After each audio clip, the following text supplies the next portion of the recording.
Rosen's, that's a loss. You have been. And his pairs are in. Look at it! He popped off! He popped off!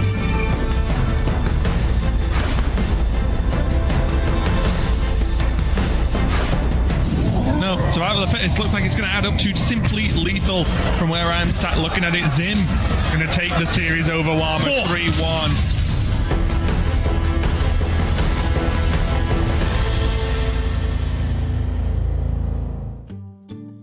Greetings one and all, and welcome to week 2 of 2021 Hearthstone Grandmasters. We are very happy to have you here. Thank you for joining us, because it is looking to be a fantastic weekend of Hearthstone. A fresh patch, a new metagame, and I cannot wait to see the best players in the world explore it alongside us. My name is Derek Brown, to take you through all the action for Asia Pacific alongside my constant, we'll go with sidekick, Gia. How are you doing today? Doing better than a sidekick, Derek, but you know what? I'm going to forgive you for that because I am extremely excited. I don't know if it's just the caffeine pumping through my veins because I played way too much Warrior last night, but it truly feels like this is the real start of the Forged in the Barons meta. Yeah, exactly. Things really starting to fit into place now with the nerf to Mage, Rogue, and Paladin. I really am a big fan of this metagame, and I think this week, leading into next week as well, when there's been a bit more time for experimentation, our players are going to come up with some very, very cool strategies. But taking a look at how Grandmasters will work overall, we can see, first of all, what our players are going to be putting in all this effort for. Why are they spending so much time finalizing all these myriad different deck lists? A big part of it, of course, the prize pool that our players are fighting out for. First place each week will walk away with $3,000, which for Asia Pacific last week was, of course, Alutemu. Very possibly could be him again this week, given that he has sailed through to the quarterfinals already. And then all the way down to even the players who lose both their matches and don't appear on stream for each week will still walk away with $500, Gia. Absolutely, but beyond just the dollar prize pool, we have to take a look at the points, because with every match you win, it's essentially an additional point that, of course, when you end up with the most at the end of the season, you get to go to playoffs, and from there we get to decide who is actually going to go to the World Championships. We could see, I don't know, back-to-back APAC World Champions. I can dream, Derek. And more importantly, perhaps for some, is that the bottom 4 will actually get relegated at the end of the season. A quarter of the field we might not be seeing in a couple months. Yeah, things are looking a little scary for some of our competitors. I think it's only one player in Dawn who has gone 0-4 actually so far in all his matches in GM. So hopefully, given that it's only week 2, he can turn things around, as obviously some of the other players who haven't been performing all too well. But I mean, really, in terms of giving yourself a grace period, I'd say 2 weeks is all the warm-up time you can give yourself and still have a chance of going through to the top 8 to end in playoffs. But who knows? Maybe next week we'll change things up, because we are going on a rotating format basis. These first 2 weeks we are playing Conquest, the more traditional format of competitive Hearthstone play, in which you bring 4 unique decks from 4 unique classes. Each player gets to ban one of the decks from their opponent, and from there you play a best of 5. Once you've won with a deck, you cannot queue it again. And then in terms of the tournament structure, each week it's basically an individual mini-contained tournament, which means we walk away with a winner each week. A lot more tension, I find, from week to week, and with 4 individual groups being played out on Thursday. We play the one decider match of each of those groups today, heading into a top 8 Saturday. For the quarterfinals, we play all 4 of them, semi-finals and finals on Sunday, and then we're going to crown another champion. Very simple, and it'll be a lot of fun to see how things will shake out this week. Now, as you said, Forged in the Barons has begun proper. It's true, and I'm really happy that with this kind of group seeding, we have the chance to see any 2 players face off, which might not have been true in previous seasons of Grandmasters where we had the divisions, because it will be random groups every single weekend, and already some of the matches that happen off-stream have been quite exciting.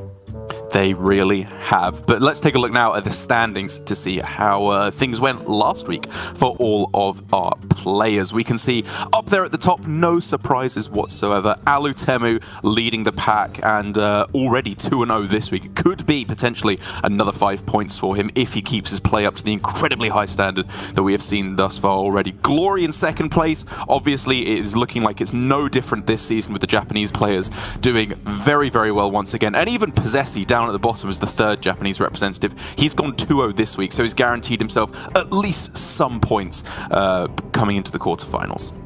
I also want to note that our new GMs have been performing at least above average here, with Give Please pulling 3 points last week, and he will be on stream again this weekend alongside Lambi Series. Love to see it. And over for the other players who are on 0 points. For Alan, Possessi, and High 3, it's not all bad news because, like you said, Possessi and also Alan are through to tomorrow, whereas High 3 will be playing today. Yeah, Dawn yet to win a match, but again, it's somewhat early doors. He has a chance to turn things around nonetheless if he steps up his play and finds the niche meta decks that sometimes he can do and get great results with. But with the brackets all shown, with how things went thus far, we can see how things went this last day when the first matches of the groups were played off stream for all of our competitors, so we know who of each of the groups is going through straight to Saturday to play in the quarterfinals. But today we are going to be playing the decider matches from each of the 4 groups. Possessi going through straight to the quarterfinals. Glad to see him back on top. But then Tiz and Chonsu down on the bottom. It's still obviously possible for either of these players to get through to the quarterfinals, and I think based on their play so far, either player is definitely in with a good shot. I haven't seen anything I've disliked too much from Tiz or Chonsu. Absolutely. I'm also very excited to see this particular matchup because neither of them has brought Rogue, which felt like a class that we saw almost the most last week, given that it didn't really draw bans, but it was still constantly brought across the field. And I'm excited to see, of course, Possessi tomorrow because we didn't get to see him at all last week, but it already feels like he is much more confident going into a post-nerf meta. Yeah, exactly. I think that he is one of those players who takes a little time to get warmed up, as it was when he first joined Grandmasters, but then when he hits his stride, is absolutely up there with Glory and Alu Temu. Surrender, one of those players who we expect nothing other than stunning performance, as he has done, winning his group 2 weeks in a row here, knocking down Glory to the decider match. That would have been a match I would have loved to have seen. Maybe we'll get to see them against each other again this week if they keep on winning. And we're also getting our debut on-stream match from High 3, one of our new Grandmasters to Asia Pacific. Very exciting stuff. He's facing Glory, current world champion, and if you take a look over at the elimination match, he already took down former world champion Tom 60229. I think High 3's lineup, both in terms of archetype and the way those archetypes are built, is the most interesting one in all of APAC this week. So I'm definitely rooting for our new GM here. You're rooting against Glory? That breaks my heart, but I see your point. I do think that High 3, I hope that we get to see some good stuff from him. Give Please last week, obviously. For the most part, some very solid Hearthstone and getting a little bit fortunate along the way to get through to yet another decider match. As we can see him again in this group up against Bank Yugi, a match that I am very much looking forward to, given Bank Yugi's very unique playstyle this week. It's true. He has what I believe is the most pointed and cohesive lineup, but we'll talk a little bit more about that later, because for me, the real story here is on Alan, because same as last season, he didn't have quite the most impressive start, but he finished the season at the top of Division B. And over here, week 1, not so great, but I expect great things from him going into a meta that he perhaps is more comfortable with. Yeah, I think that for Alan, it's been a case previously of not having quite enough time in his schedule to commit to hard playtesting, but when we have seen him in action, when he is comfortable with the meta and everything just clicks, he absolutely is one of the most technically proficient players in APAC, or in all of Grandmasters. I would stand by that, having seen him play in the Masters Tours and doing very, very well. But as another player who has another 2-0 start to the week, Alu Temu obviously going 2-0 in his bracket, alongside Surrender. He's just up there in S tier at the moment in APAC. It is unsurprising to see him going with another perfect start. And then in the decider match, Blitzchung versus Lambi series, we already saw a bit of banter in the admin Discord between these two players as Blitzchung took down Lambi series the first time, welcoming him into Grandmasters by just dumpstering him down to the lower side of the bracket. And with a rematch here, I hope we can see some friendly sportsman-like banter between the two of them once again. Definitely two of the more communicative players that we have, and two of my favorite personalities in APAC. So that one is also one to look forward to. Tyler, unfortunately, not making it to stream this weekend. Once again, at a defeat at the hands of Lambi series. So if I want to draw up a rivalry, that's one I would look forward to as well.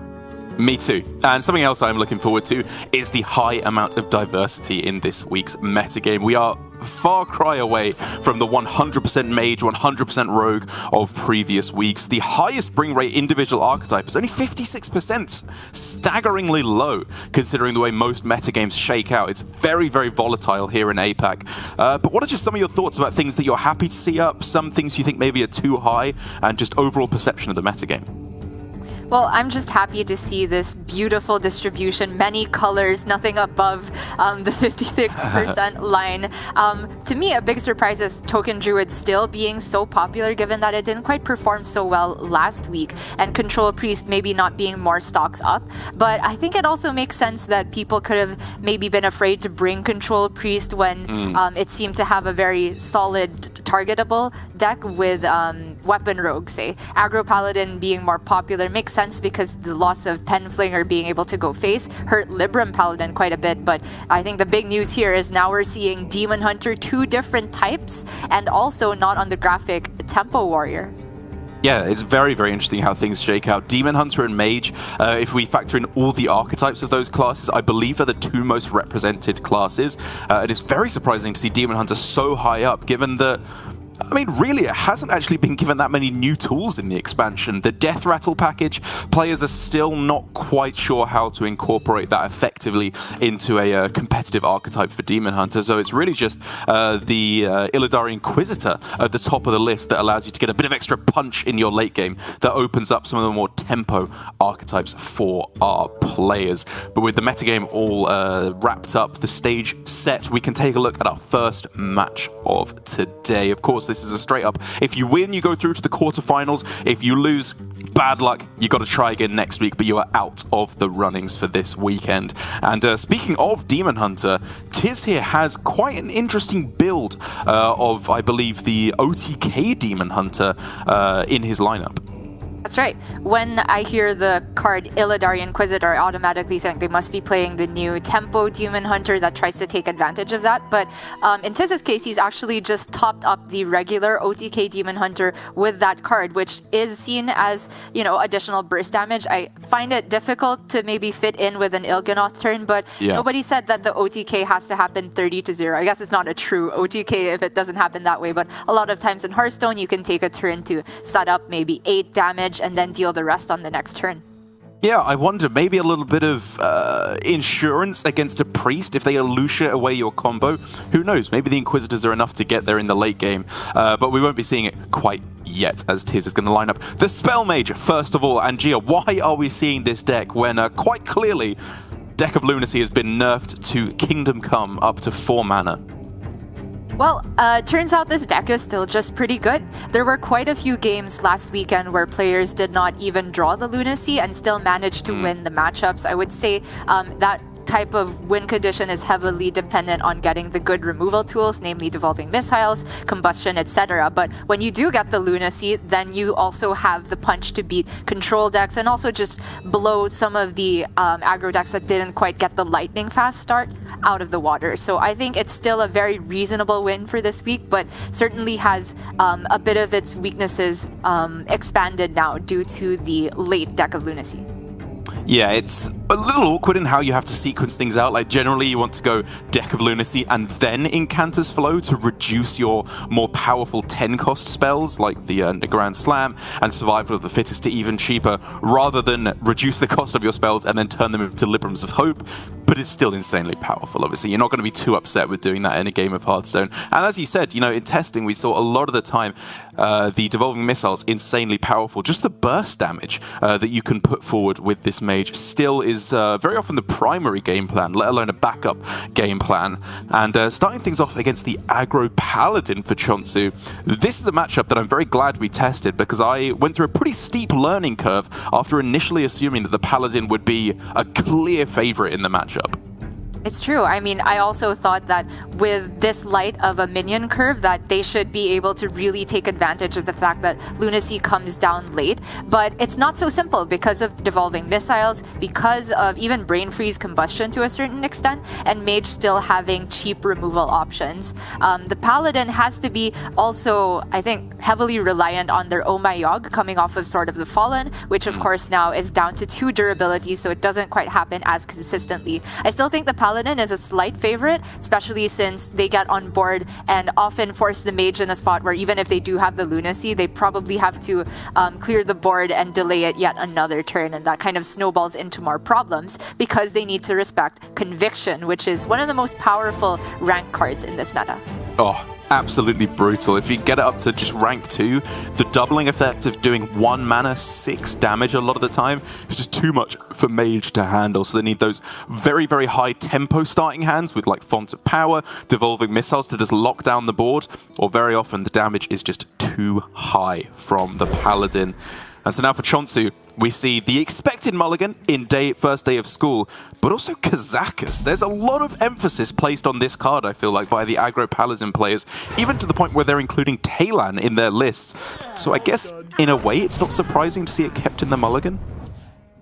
True. I mean, Kazakus kind of locks up the middle game. It's a similar argument to keeping Warsong in Hunter, but it feels counterintuitive to running Talon in the deck because Talon, if you play that, the next ideal turn, if not turn 4 to play Kazakus is often when you have 9 mana, so you can go Kazakus into the immediate 5-cost Golem here. Maybe the Talon is just there for insurance if you don't immediately hit the Kazakus, but what Chonsu did hit is possibly the best 1-drop off of his first day of school. Flame Imp already taking down Tiz a notch, and the Oh My Yogg protecting it here, potentially. Yeah, hopefully. It gets Spectral Sight, which I think actually just overdraws him a card here, so not the best of outcomes. But yeah, a little bit awkward for Chonsu now that he can't get the Northwatch Commander to activate and draw cards from his deck. But I think you just play it here anyway. Your mana is spoken for the next few turns. I want a 3-4 on the board and to keep hitting them. Agreed. I think the health on this is so important to help you play around Combustion, and Chonsu very smartly positions it in the middle here. He has the Kazakus and a turn 5 guaranteed, so while the Oh My Yogg and Righteous Protector are looking not so powerful for the follow-up, I think Paladin does have to be all in as soon as possible. An Imprisoned Observer, it's, traditionally one of the more powerful cards in any deck it's included, or I guess discovered in. But even then, this is really, really slow. If Chonsu had any kind of buff or damage ramp, Tiz could be in a lot of trouble here, and potentially Kazakus could offer that if it gets +2/+2. That is the big one here, but already the first keyword pick is a bit tricky for Chonsu because Divine Shield, obviously, it gives the minion the most durability, but I'm looking at the stealth here. It ensures that barring a clear into Devolving Missile, something like that, you can hit for another 5 the next turn, and that is looking pretty good to me, but he misses on the minion buffs. He misses on everything good here. You would rather, copy this minion, brilliant. Draw cards, okay, that's fine. +2/+2 is the best. These are the 3 worst options. This was very unlucky. True. If he did take stealth, it's not like the spell damage really helps, and you can't really set up any fancy combos with Kazakus and Paladin compared to, say, Rogue. But maybe just the freeze would be decent here, because Chonsu is really not concerned about trading from this point on.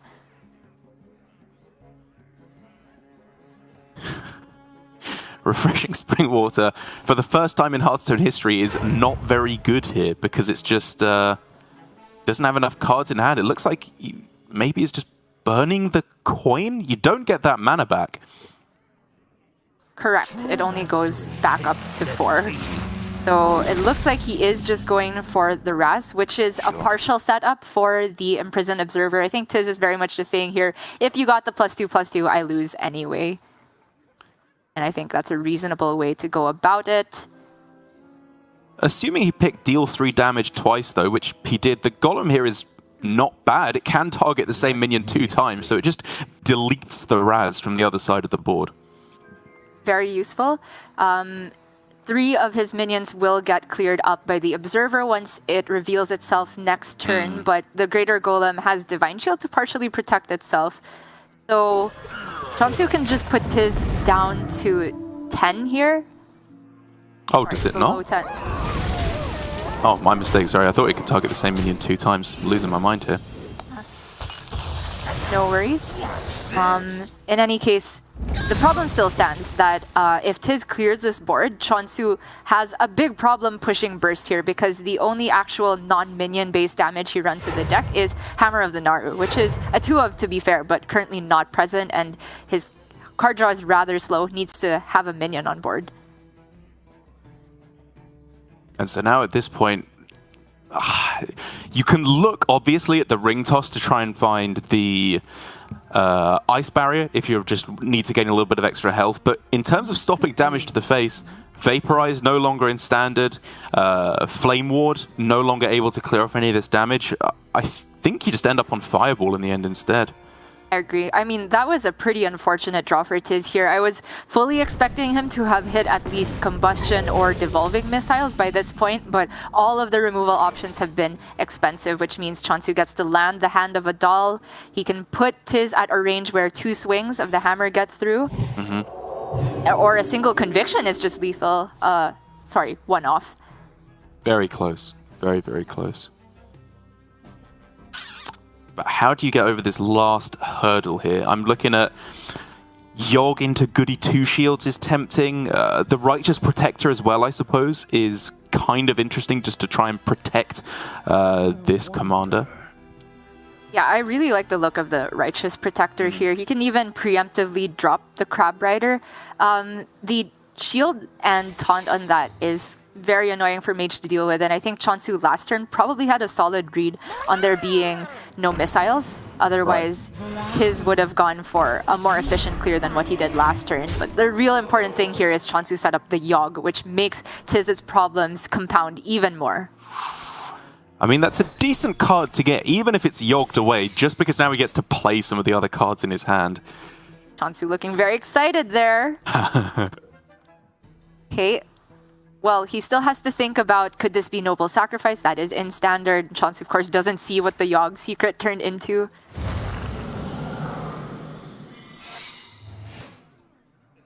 Oh, he whiffs on the barrier, though.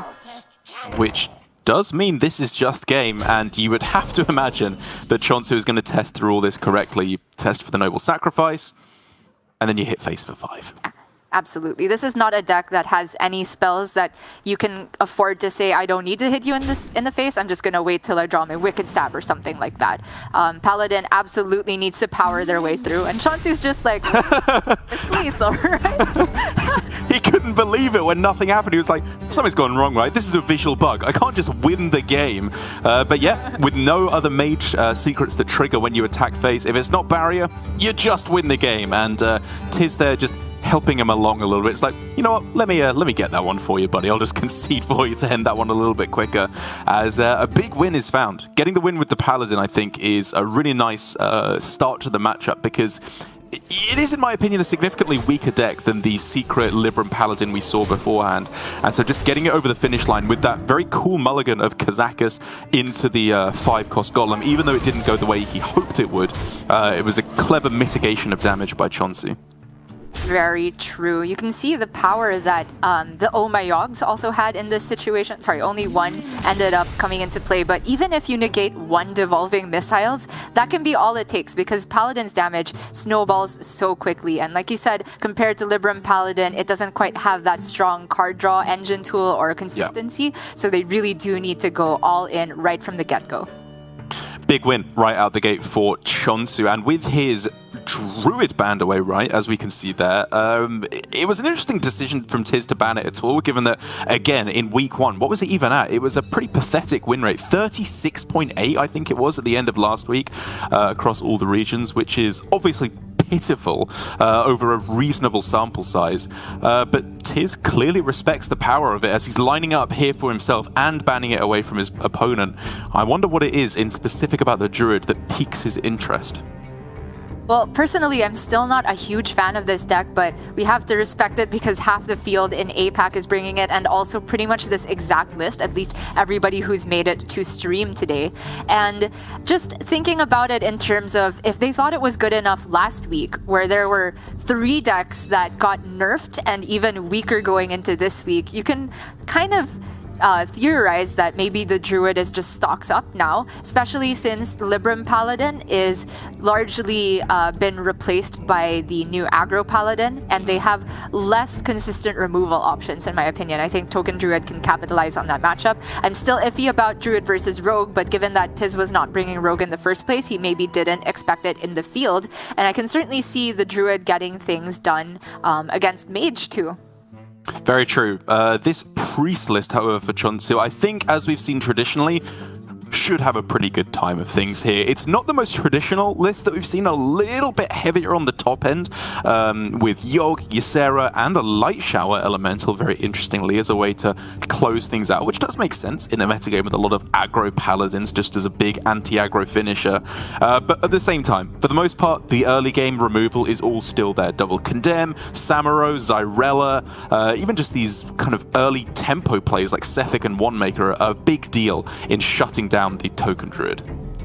Yes, he does have that Raise Dead in combination with the early game package, which we see some people kind of shun in favor of the Desperate Prayer and also a bit more top end. For Chonsu here, he kind of has hit the best of both worlds, and he also made room for the Venomous Scorpion, which I think is quickly becoming a staple in control decks of all sorts.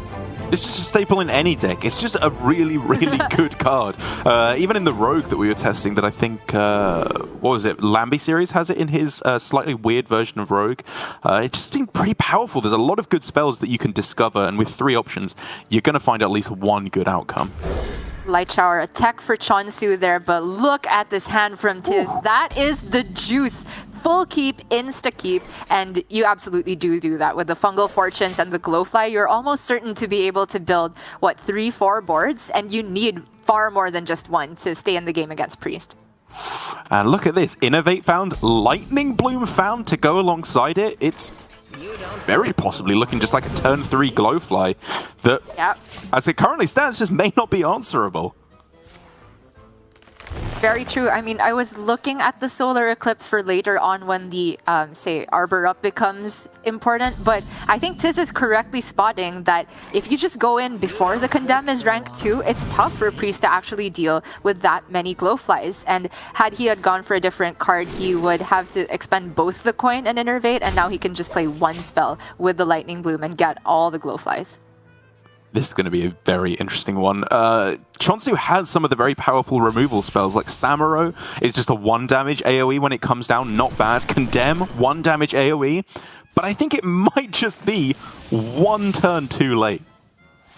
Yep, I think Tiz is right to go in right now with one of the Power of the Wilds. Fits in the Lunar Eclipse as well.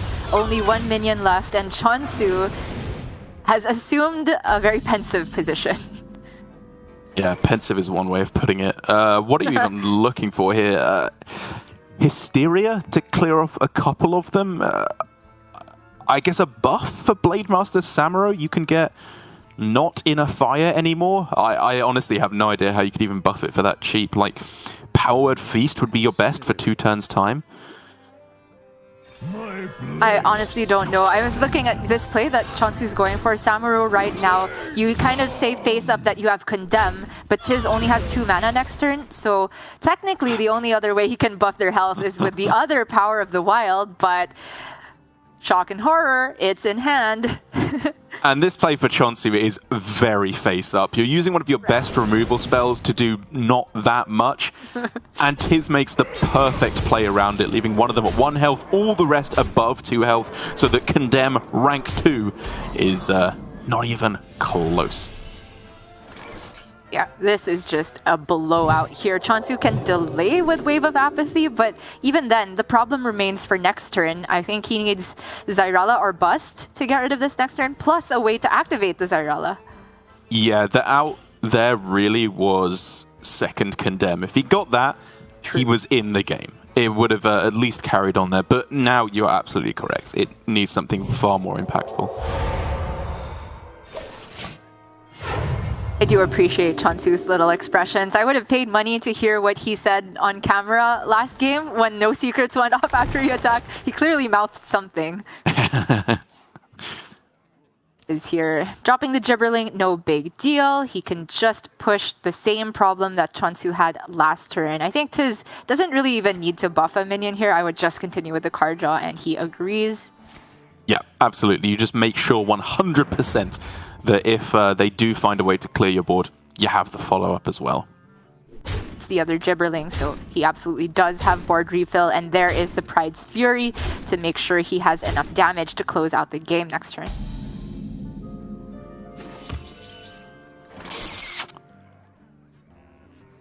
And I think the Scorpion, even if you find the Condemn, just too expensive now. Yeah.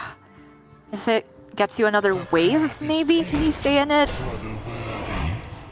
So you're just gonna go ahead and set up this taunt, which will put him back up to 17 health. Nothing to scoff at, to be fair. But Tiz has a pretty good way to trade this down with Pride's Fury and Adorable Infestation.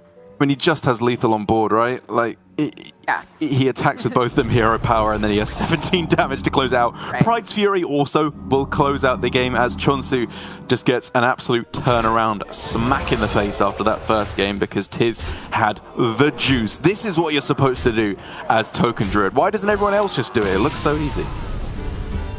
I don't know, Derek. It's hard to be on the coin with both Fungal Fortunes and Glowfly. But when you do get it, the deck sure does look unstoppable. And just like that, Tiz is up to a 2-0 lead. Chonsu... Oh, sorry. I completely misread the first game. It is 0-1. Yes, so we do have Priest and Mage available for both players. So it's already looking a little bit like last week's meta, but of course the Lunacy is more expensive now. Right, and that can have a pretty big impact. Against the Priest, I don't think it's quite so much of a deal, obviously. Generally, against the Priest, I do still believe that Deck of Lunacy, not a particularly insightful point, is your best win condition. I think that the burst damage route is a little too inconsistent with all the healing they have available, especially with Light Shower Elemental factored into there as well. But you do have a good amount of time to find it and play it as well. All the pressure that Priest can put down at the start with Sethics, Wand Makers, Man-Crick isn't in this list, I think, but anything they can throw down is very easy for the Mage to deal with. So it's just about finding that Lunacy, getting it played, and tempoing out your Grand Slams for the win.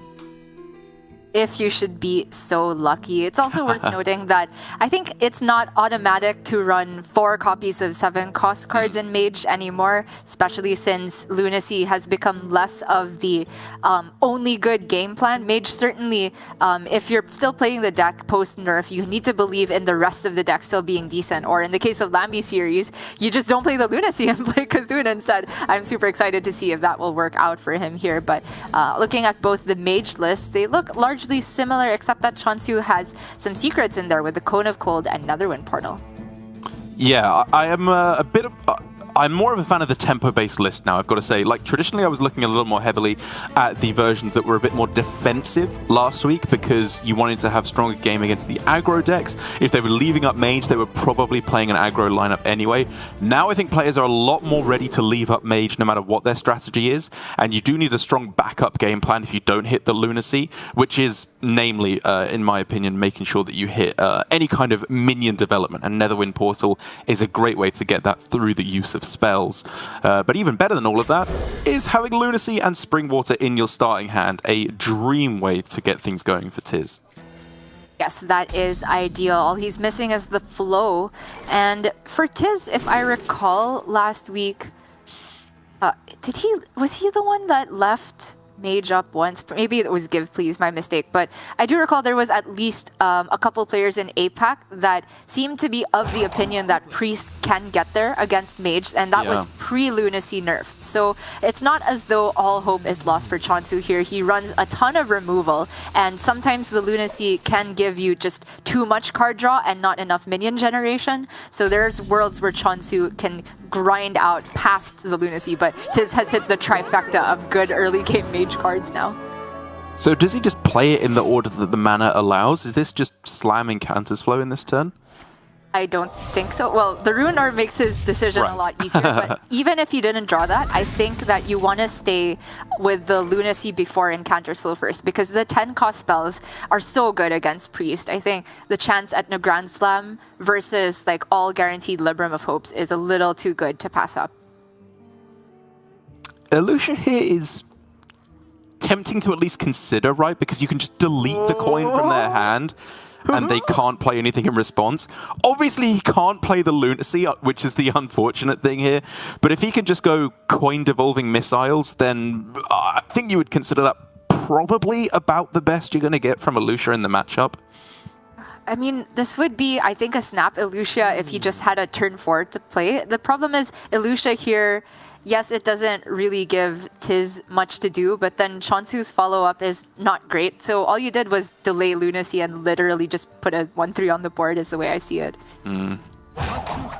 So I think Elucia might have a bit more utility post-deck of Lunacy, but I wouldn't hate the play. Chonsu could have somehow bought himself a turn to get the Ogremancer down unchallenged. I think it's absolutely worth it, but as it stands, a little bit too expensive. Okay, yeah, I get the point. Like, it's probably not going to do much later on, but it's basically actually just doing nothing here apart from delaying it for 1 turn if they have it. Yeah. So maybe if they draw a bunch of cards but don't play anything, then you can get a cheeky Elucia later on. Well, this is already looking like a disaster for Chonsu, because we talked about how the nerf to Lunacy makes it so that aggro decks can maybe capitalize on the slow start from Mage, but Priest is not an aggro deck. Chonsu did not hit his early game minions. He does run Sethic here. Goes for the Elucia. I'm not sure why, but probably just because his hand does literally nothing on 4 mana. So he's saying, I'm going to have a do-nothing turn, so you have a do-nothing turn too. Yeah, I think it's just to stop them from going Springwater, bunch of stuff, so that your Ogremancer maybe can stick. This is a setup to just guarantee yourself almost certainly a clear board with the Ogremancer, which is, you know, about as good of a Elucia as you're going to get. I think this was a very clever time to play it down. True.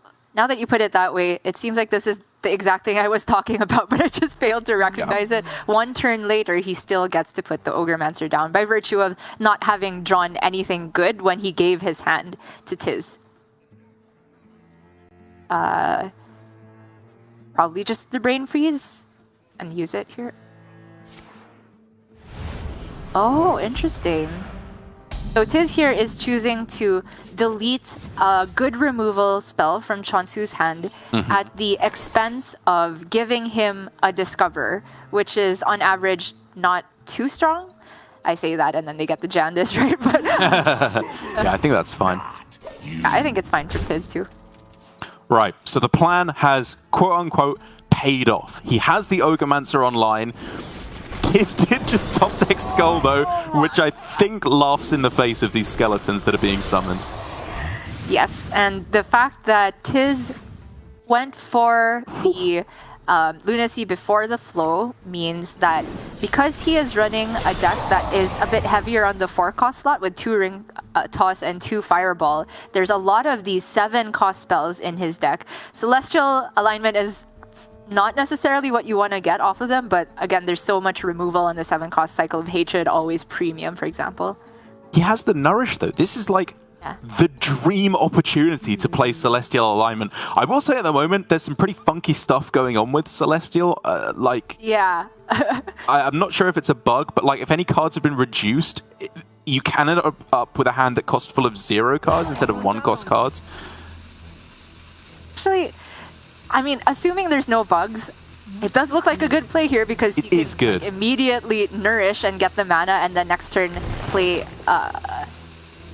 Sorry, he gets to play. Not yet 4-cost, right? Because he goes to 0, and he goes to 2, and then 3. So it's still 1 dead turn. So I can understand Tiz delaying because in that dead turn he will be taking at least 7 damage.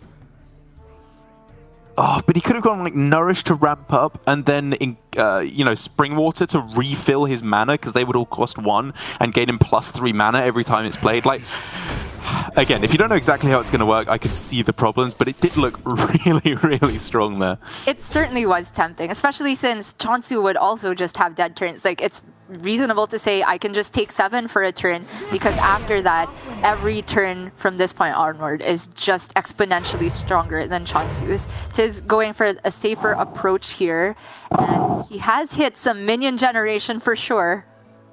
So with the extra spring water, you can go Force of Nature, summon the copies of them as Death Rattle, can't remember the name of that card, Psych Split, Invigoration, whatever that card is called as well. All these cards I haven't learned the name of, that all buff your hand and deck, and then Survival of the Fittest at the end to make them all a trillion. Yes. That seems very powerful. Vivid Spores is the one that lets them summon copies, but I did not know the name of Invigorating Sermon either, to be fair. Fits in the Rancor as well, so he can get rid of all the Ogremaster tokens and get some armor while he's at it.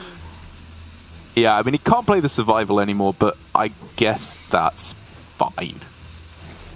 It's still absurdly strong. Yeah, he will have a board after this with the Spore. 2 layers of Spores, why not? And now he chooses to play the Alignment, which is very reasonable. Chonsu literally cannot do anything about this on 1 mana. He can palm readings, which then reduces the cost of his spells, I guess. And play Condemn, that does nothing. Wow, what a turn. Did they patch that also? Condemn is rank 2 right now. It doesn't de-rank after Alignment, right? Oh. Like something like that happened before, but I can read the card right now and it says deal 2. Yeah, it does. So, palm reading? Sure. Alternatively, just Ysera. Sarah, and I have no mana to play the Awakens yet, though. I wonder. Oh, that's true, actually. And, you can't even hand go space as well, yeah. palm readings. Yeah, like you could play it and then just go Nightmare and trade away a couple of the minions that just then come back with more power because of the double Vivid. Yeah, it might actually be just as the Keymaster Alabaster here. And it would cost 1, and then because of the Alignment and also because of the Alabaster, redundant but fun. Oh yeah, true. I guess it'll cost 1 squared. Was that Dire Frenzy? Oh no! I mean, at least you know your opponent has a bad draw as well. It's a small amount of solace, I suppose. Yeah, but look at this now. The survival on this turn, Chonsu can get out of this game. 7/28 is just lethal, I think, right? This area is off limits. Yes. Just too much. Okay. That was a quick one. Every game so far has been very quick there. Yeah, it's been very, very one-sided. I mean, it does still just show, obviously, that in this matchup, if you hit Deck of Lunacy and then you hit Skull as the first card off of it, you are going to win that game of Hearthstone. I appreciate what Chauncey was doing there. I think his setup with Alusha was very well timed. The Ogremantcer kind of looked like a bit of a nuisance, actually. If there hadn't been very powerful draws thereafter, as you are obviously expecting to happen, it was possible at the other side for Chonsu to have gotten the win with his setup. But the vast majority of the time, they're just going to get everything they need, develop a huge board, blow you out the game.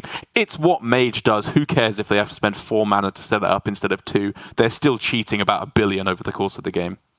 Absolutely. The one big question I had for Tiz was whether Alignment was supposed to come down 1 turn earlier, but I think overall Tiz took the safer route where he doesn't necessarily give Chonsu a turn to push 7 plus whatever 1-cost minion, big minion that Chonsu would play on that turn. And for Tiz, he did take the card draw, and if he got pretty much any minion generation, I think it makes the alignment even better following up because he already had the survival in hand, and that's exactly how the game turned out. So he is now 2 games up against Chonsu, who still has a mage of his own.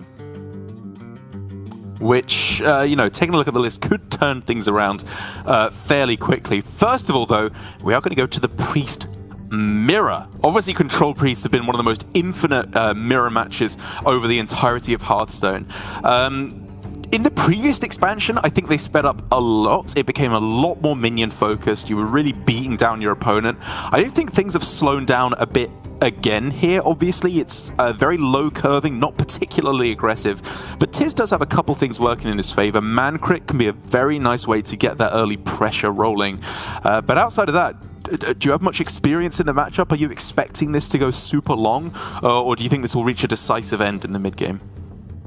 I do think this still has very much the potential to go to fatigue, but just comparing the two lists, Chonsu's has got quite a lot more meat in there with the Yogg Saron, which Tiz is simply just not running, but Chonsu also still has his Ysera, and the double Ogre Mancers, I think, will be very annoying for Tiz to deal with. In terms of the early game package, they're actually running the very similar Raised Dead plus Sethic combo. Sethic's another one that's such a big deal to generate value in this matchup. And for Tiz, because he has teched in the Ooze in there and the Holy Smite to make himself a bit better against aggro, I think on average, Chonsu should be at a big advantage here.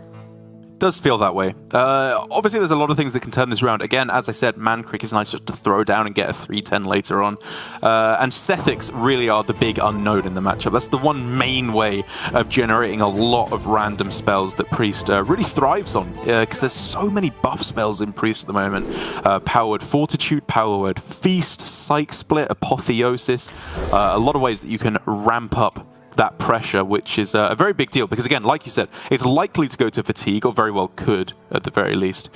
But if you can get a big lead in the mid game, the removal from Priest against big minions is not actually that potent. If you just have one big minion in play, Hysteria doesn't get the job done, Soul Mirror isn't in the deck, the Plague of Death doesn't exist anymore. It's fairly niche removal. It's not omni-purpose anymore.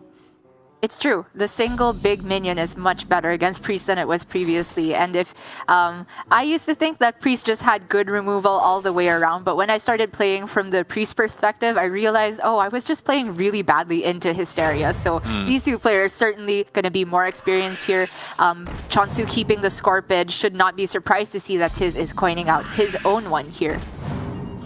And this hand for Tiz here, this is not looking like a control priest hand right now. This is looking like a miracle priest hand with Gift of Luminance, Snap Pick, double palm readings to reduce everything down. He can get a really nice chain of spells developed here. Yeah, this looks like a way to possibly shore up the value that he's lacking, at least in the base list versus Chonsu. But Chonsu did pick up one of the best dragons also in terms of value generation from his Draconic studies. So it will be on Tiz to time the Sethic well and try to milk the most value he can get out of the Gift of Luminance. Flash Heal is a questionable pick there. I was kind of interested in just picking up an extra buff, even if it was a little more expensive, because it would have been reduced twice by the palm readings. But at the very least, this Flash Heal is just guaranteed 2 more spells off of the Sethic, so definitely not wrong at all. Sorry, just a different approach to what I was expecting. It being a targeted spell is the main thing on Tiz's mind here, and he's going in right here. I do like this timing because he got the Flash Heal, and also because this is pre-Ogre Mancer turn. Makes it less convenient, certainly, for Chonsu to just plop down the only watch post still in the game. Yeah, very true. Double power infusion as well. There I was saying he should pick it when he just gets 2 of them generated off of the Sethics. Obviously fantastic cards to find if either of these 2 minions stick on the board. Already, this is such a pain for Chonsu because with the Sethic Gift of Luminance combo, it's hard to deal with even one for most decks. Dealing with both is near impossible. This is not the shape that Hysteria can just get rid of them immediately, but he kind of knows that if he plays Ogre Mancer, he's generating pretty much infinite targets for Tiz to just cycle all spells with Sethic on, and that's a scary proposition as well. Right, which is why he's quite clearly looking at Hysteria Condemn. You'd have to imagine by how he's mousing over his cards here, which makes sense. You know, we've seen Tiz's list. It's light on the heavy side. These Hysterias probably aren't going to find all too much of a use. I agree. I think it's completely worth it to go for it here, especially now that Chonsu's just discovered even more redundancy on his removal spells. His biggest concern is to just get rid of value where he can from Tiz's hand, because he is just getting settled in for the long game. Did use the cheaper one there at 0 mana for basically no reason, which you know, is a minor optimization, but it could come into play, obviously, given that his mana could be spoken for next turn with Skeletal Drake, and then who knows on subsequent turns, depending on what dragons he gets. True. I would even hear an argument for Ogremmancer next turn if there is just no minion from Tiz, because it's so powerful on an empty board. Very true. Shadowward Ruin is the pick for Tiz here. Certainly there's more threats in Chonsu's deck compared to his that can get hit by that, like the Yogg-Saron and Light Shower Elemental. Just kind of weird plays so far, though. Like, Tiz wasn't going to overdraw on that turn, so there wasn't really a need to tempo out the apathy there. Unless you're afraid of a Lucia, would be my best guess, but then it's just deleted anyway. So even though the game plan, I think, is for the most part on the point for our players, there's just been minor optimizations that could have been made along the way. True. I wonder if dumping hand space that far in advance is actually a consideration, because I don't think Tiz would do something like that uncharacteristically. It just costs 0, though. You can do it at any point. There was literally no reason to do it. Range indeed. Yeah. Tiz, however, did have to use 2 cards to get rid of that first Skeletal Drake, which sucks for him. Chonsu's got a second one, but Tiz has picked up a very good card to give him removal combined with Holy Smite next turn. Yeah, it's a nice way to contest the board. The big thing for Chonsu, though, is he's actually just getting some pretty meaty dragons. The Dragonmaw Skystalker, the Dream Drake, these are awkward minions for Tiz to deal with. The thing to pay attention, though, again, as you so astutely pointed out at the start, is the Hysteria. It's making sure that you are as resilient to that as possible, but also, how do you dump enough cards from your hand to keep the value rolling? Well, Apotheosis and Auspicious Spirits certainly are strong plays that don't fill up his hand even more, but Chonsu is greeting it. All right. It's true he did just see 1 Hysteria, so it's not the worst play in the world to go for the Sky Stalker here. As long as he doesn't play the Scorpid, I'm okay with that. I think it's not uber punished by Hysteria. Yeah, the Dragonmaw Skystalker is awkward. It also affords a full clear on this turn. I mean, who knows? Maybe even now it's just Apathy Condemn to free up some space in hand, or Dream Drake as well. This is just as a measure to clear out the hand, again, whilst also playing around Hysteria. This I am fine with. Oh, wow. Alex draws this for everyone. All right, so for Tiz, Hysteria would put the Drake to 4, still out of range of a single Holy Smite, which is annoying. Could, of course, be Condemn and then Alexstrasza instead of the Holy Smite if he wanted to clear off the Bone Dragon again. Or the Skeletal Dragon, sorry. I can see that. Also just lets him get the first big threat onto the board. There's also an argument to trying to greed it a bit and set up for a bigger Xyrella, but the problem with that is Chonsu's Skeletal Dragon is just generating him more value every turn you leave it on the board. So I'm interested in getting rid of at least that, if not the whole board. Like, I could still see just Alex Holy Smite as a play here. If you're too precious about that as your removal options, you could, of course, have gone Scorpion and then Hysteria in order to guarantee a clear at least on the Skeletal Dragon. So many ways to go about it this turn. In the end, he opts for Sethic, which is actually a good spot. I did not see this right away, but this allows him to swing, clear the whole board, and regenerate some value. I think it ticks all the boxes. Okay, yeah, I like this turn. The fact that it's a 4/9 just makes it very, very difficult to deal with on the other side of the board. Likely to get a bit more generation afterwards as well. Wow.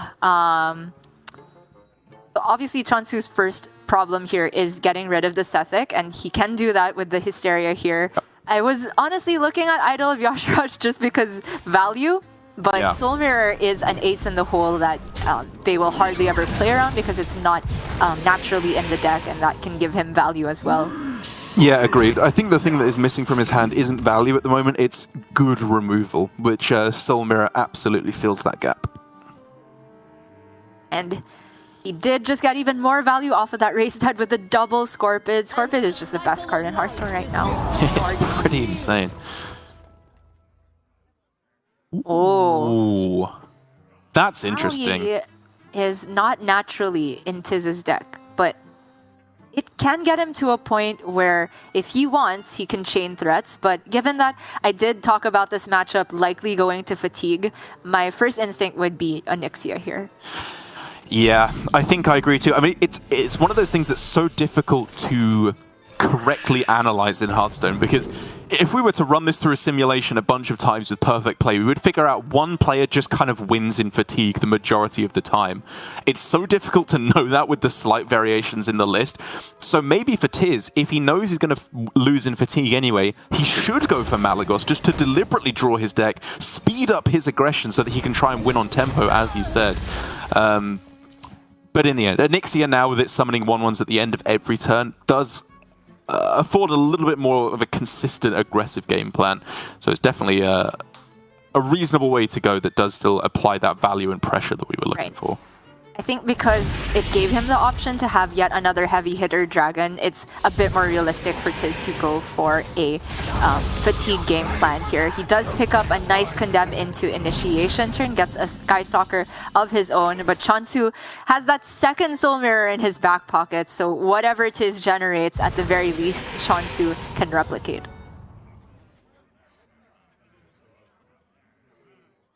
Scorpid City, Derek. They just keep on coming, and there are a lot of high-value spells in Priest. Raise Dead, Initiation, both fantastic extra value generators. Idol of Yashaj would be huge. Any buff spell, Draconic Studies. There are so many ways to add extra value to your deck in Priest at the moment. It's just insane how it keeps on going and going and going. I wonder.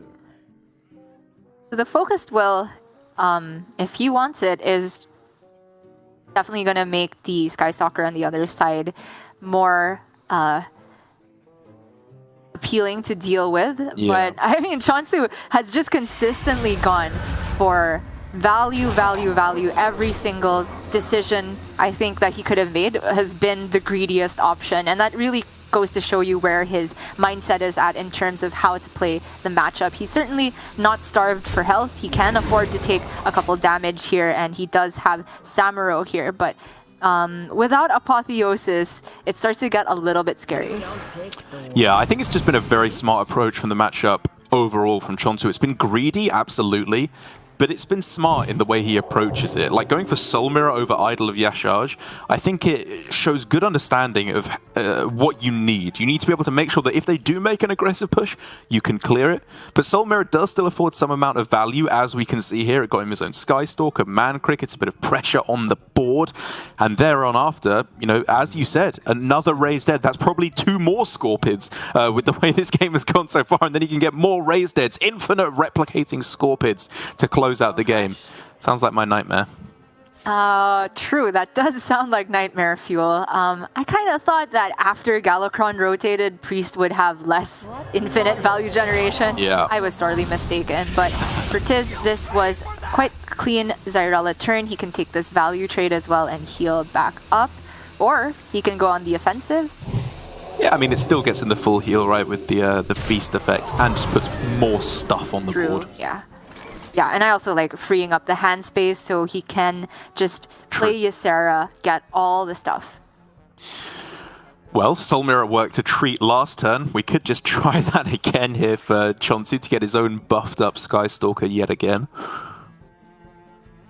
Taking 7 though, I mean, he could just Condemn after that, although the Condemn feels like the most flexible removal spell he has at the moment. He's gonna go fishing first.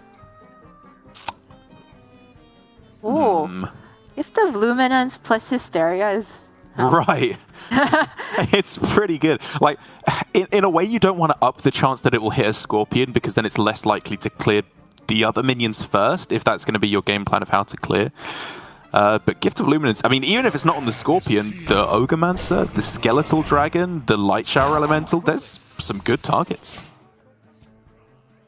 In the end, Chonsu going for yet another greedy turn. This, if I'm Tiz, I'm going to see this as my window to come back into the game. Like, Ysera for Dream on the 6/6 here is certainly tempting. Oh, yeah.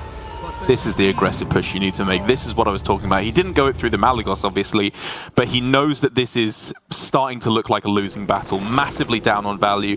He needs to go for the throat here and close this one out. Unfortunately for Tiz, doesn't quite have a cheap removal on the Scorpion. He's still going to clear it to respect Apotheosis and things of that nature, but he still has set up a board that is difficult yet again for just Soul Mirror to deal with. So I'm looking at ways... Could go Soul Mirror and then Hysteria on the opposing Ysera, which a lot of the time clears off.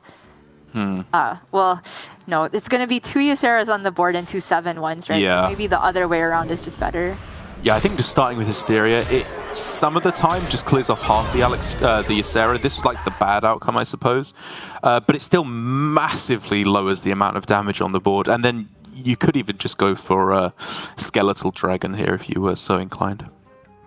Oh, it's so scary. They have Nightmare and Awakens. It's a little scary. But yeah, but the alternative just doesn't clear anything, right? The Condemn is short of damage to get rid of even the 3/4 here. So Tiz bought himself a window. The window is still open, and he needs to find the lethal soon. He's stuck halfway through. Someone needs to find the butter to try and squeeze him through it at this point. Because if he was ever going to win this game, I think this is the one chance for him to do so. Just looking for ways to potentially push everything face. He could Nightmare the 3/4 and then Awakens, but it's still lacking some damage to get rid of the Skeletal Dragon.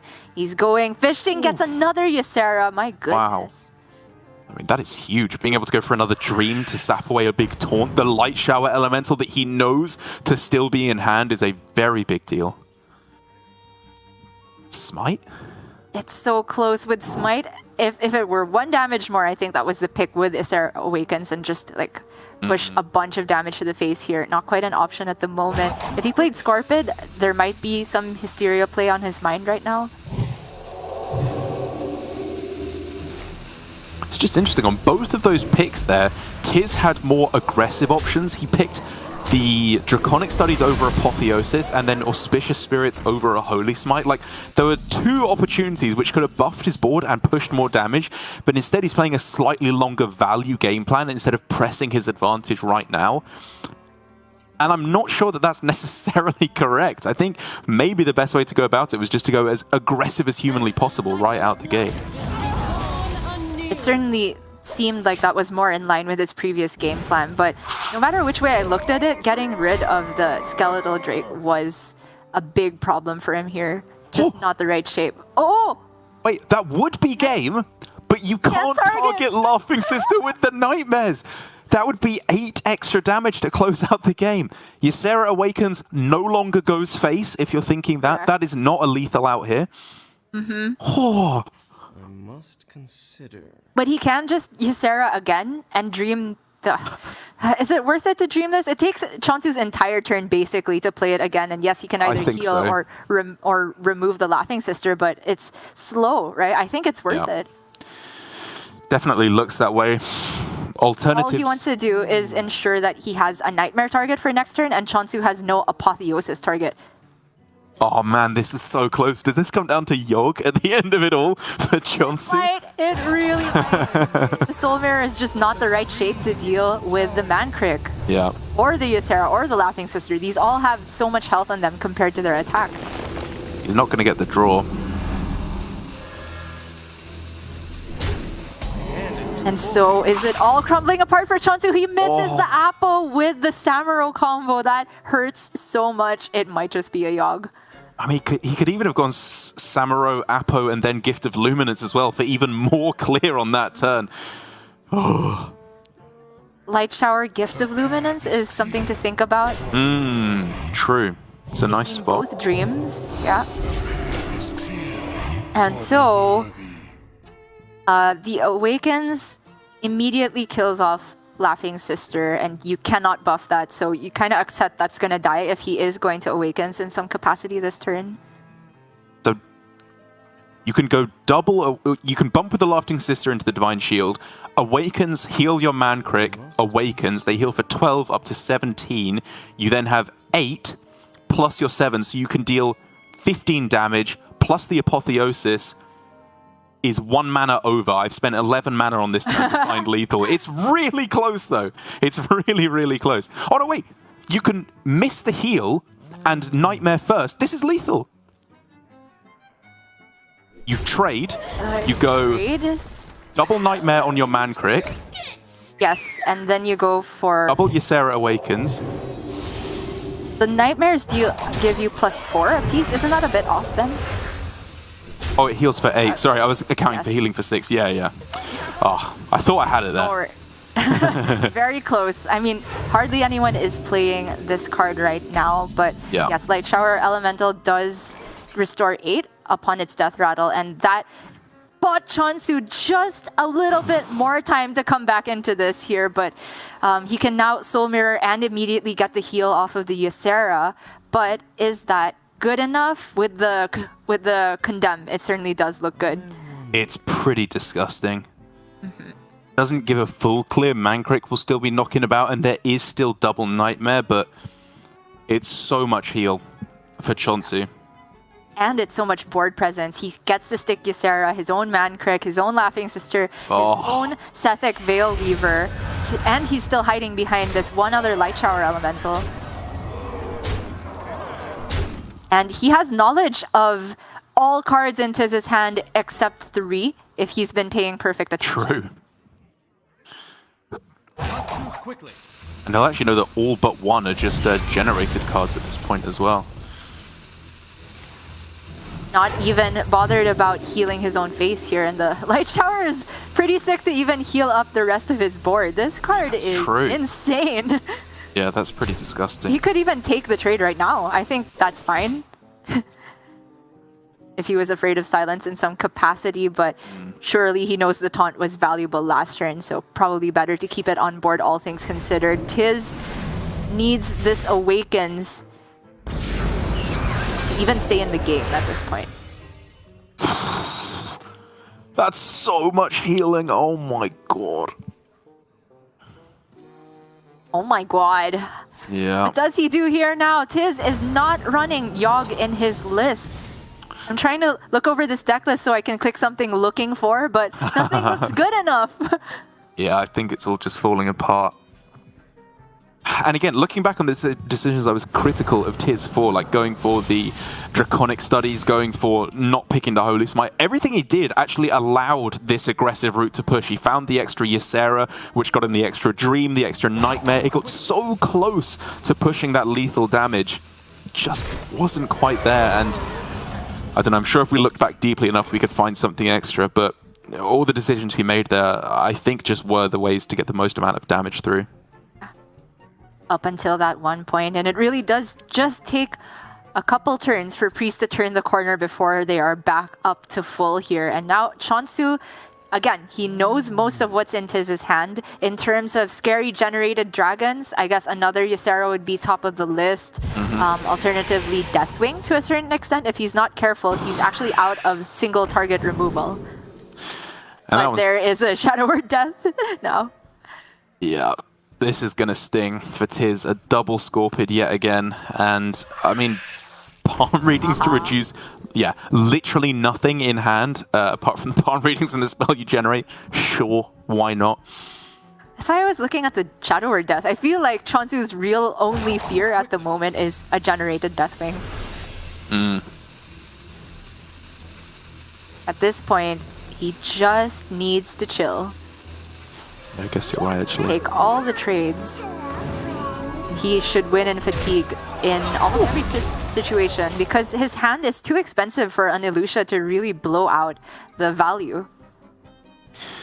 Samuro Apo plus Nightmare if you want as well is obviously a complete sweep on the board. Or maybe you don't even Apo. You could just go Emerald Drake and Ooze instead. Yeah. Yeah, push onto the board, follow up with Onyxia. This is the only thing that Tiz's hand really does. It's play onto the board and pray that Chonsu is out of removal. He has seen 2 Soul Mirrors, and I don't even know how many Condemns by this point, so it is a last-ditch effort. Chonsu has the Grey Bow with the Ogremmancer. This is such an annoying combo. Hello? That is so annoying. You get skeletons that give Grey Bows that give skeletons that, yeah. It's a nightmare to even think about. You just drop the Onyxia and call it a day, I guess. Oh, you can dream it away. Yeah, the dream. Good spot from Tiz. I forgot. that he had another Ysera. This is a natural one in his deck. He generated 2 before this. Which goes to show just how insane Draconic Studies is these days.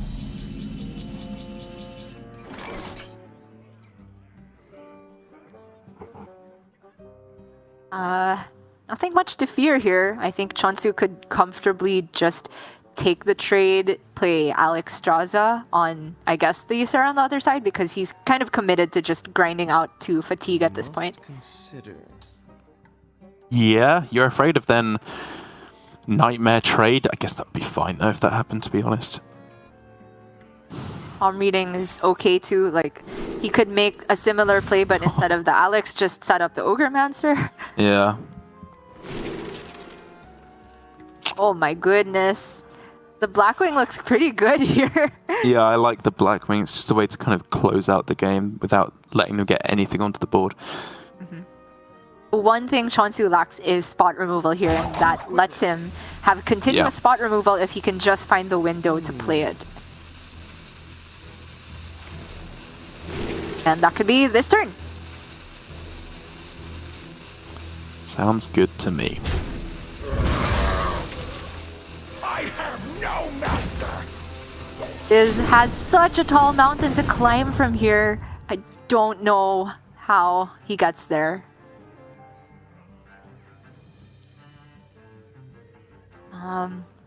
Awakens. Trade sounds awful to me. Like, he doesn't get to play the Onyxia.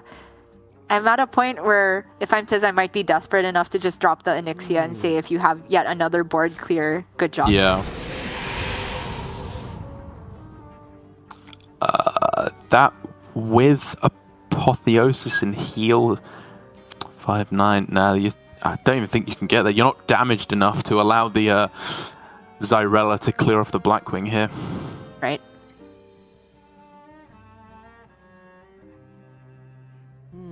If it's not Onyxia, I can also just see you play all the Ysera minions. It's just some final push onto the board here, right? I don't think Tiz can afford to play around removal anymore. Yes, the Blackwing will get rid of one of them, but kind of have to bite the bullet. Yeah, it's like Ysera awakens and then trade, and then you play the rest of the minions, or, as you said, you can just go all in with the minions and hope that confuses the Blackwing enough. It's as good a chance as any. Does go for it in the end here. Chonsu, as we can see, has yet another Condemn rank 3, and he has a Sethic Train to start off the turn.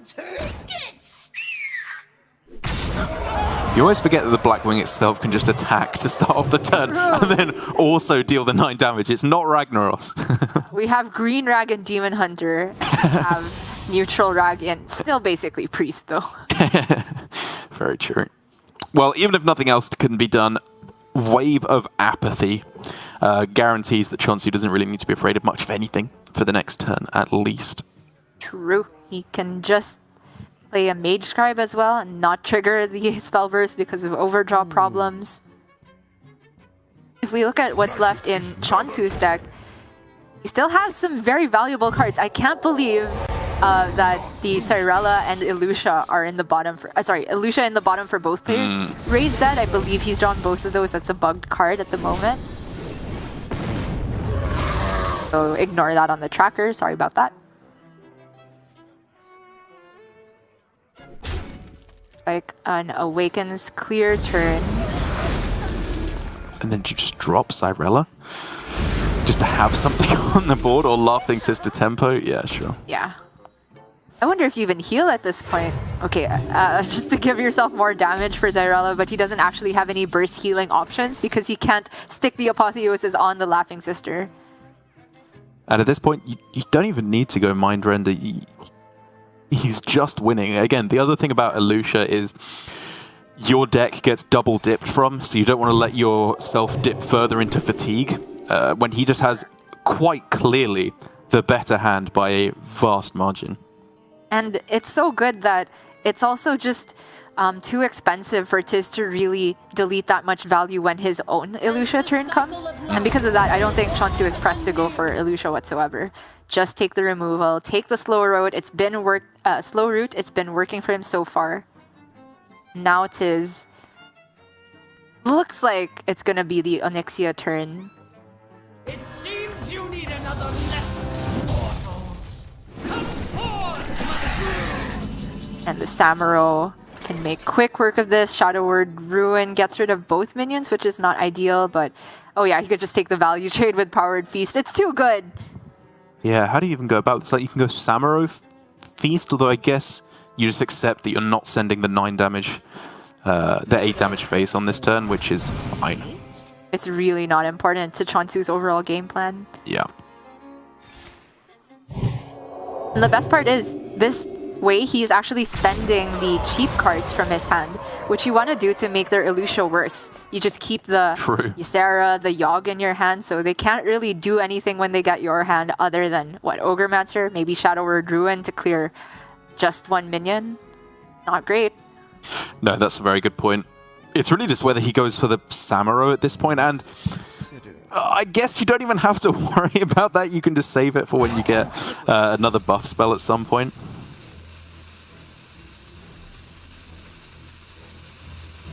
I mean, why not just kill the one? I guess there's... Yeah. Both of us have no good reasons for either way, and that just goes to show you that Chonsu is so far ahead that it feels like either route is winning for him. He is going to go ahead and play Zyrella here, which, to be fair, between Zyrella and Samuro, I think like he would rather not have his Zyrella stolen by Elutia. So that works too. Ay, ay, ay. Psych split, you can get an 11-12 on your side of the board, and they have one also as well. That doesn't sound very good. It's just not getting there. Tiz's last 3 cards are inside Shadow Word Death and Venomous Scorpid. The Ranked and Raised Dead, again, are bugged, so it's only those 3. The Scorpid, without Plague of Death in the game anymore, I don't think there's any one card he can discover off that to do anything good enough. If it maybe gives him Raised Dead into Ysera. Yeah, Raised Dead. No time though. There's no time. Soul Mirror. It doesn't even have mana anymore for Soul Mirror for that matter. Okay, there's Raised Dead though. Oh no! The whelp! Okay, Death. You take those. And then Tempo Whelp. Oh yeah. That's getting there. Every time. This always gets there. It's just like a head crack. Well, now, honestly, I think we can start just pumping out the Shadow Form hero powers. If you need to milk extra value from your hand, that seems like a nice way to do so. Sure. It lets him shoot a Scorpid and then Samuro to get rid of one Scorpid without actually trading a good minion into it. Then the other one can get one thiefed. He does still have Apo in the deck, so he could... I mean, obviously it draws him closer to Fatigue, but he could just go Thrive, Samuro, Apo to clear the board. Again, being further away from Fatigue is probably just more important than that.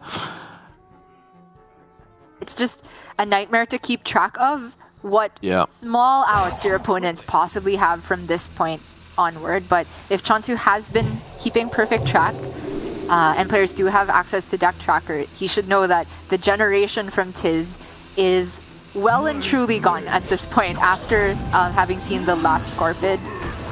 The rest of his cards are just removal. Okay, sure. Just deleting his entire board into Scorpids because who cares? He doesn't need them. Yeah. Fair enough. Just doesn't matter. So, Tiz does not even have enough health to heal back to have Zyrella do anything relevant. Yeah.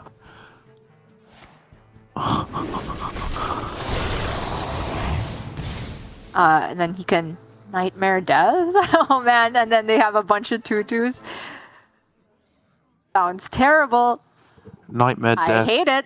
Yeah, there's no mana for Zarella then either, is there? Oi, he could, if he's been keeping track, go like Mind Render and then Thrive just to get your opponent closer to Fatigue. That does not win you the game, but it's kind of about as close as I can come up with still. This is just the biggest checkmate there is. Tiz obviously is looking at this Illucia, racking his brains for any possible way it could give him a win condition, because his deck clearly does not have a win condition anymore. But by this point, even if he does get an Illucia, as long as Chonsu's careful not to build a board on his side that loses to the Shadow Word Ruin in his own hand, he is absolutely fine. Because other than that card, Chonsu doesn't actually have any removal for 7 mana or less. Very good point. Insight, last card, completely useless for Tiz. He is all gassed out.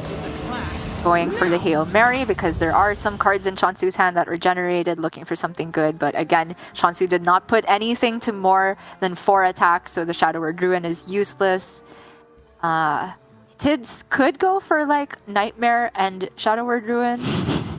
And Apo if he wanted to as well, to clear off both the big minions.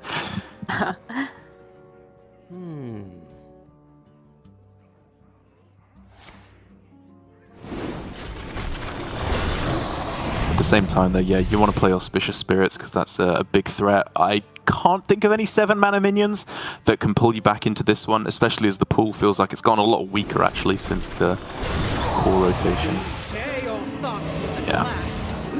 Gonna swap back so that Chonsu doesn't dip from Tiz's own deck and get him further in fatigue, but in the end, Tiz is going to give it up. This seemed like very much a foregone conclusion from the turn that Chonsu was able to avoid lethal and then completely heal back up with the Light Shower Elemental and Gift of Luminance play.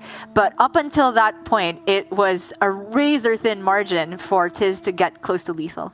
It really was. Full respect, obviously, to Tiz doing what you're supposed to do, playing it out there. But I think you just called it right from the get-go, honestly. Chonsu just in a good spot because of his higher value list. Didn't need most of it, to be perfectly honest. Just the Ogremancers there getting the job done. The extra Cthulhu, the extra Yogg-Saron was not needed in the end.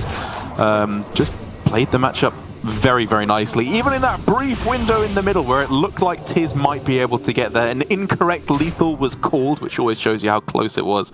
But very nicely spotted by Chonsu with the Light Shower plus Gift of Luminance to res him back up to his essentially full health there.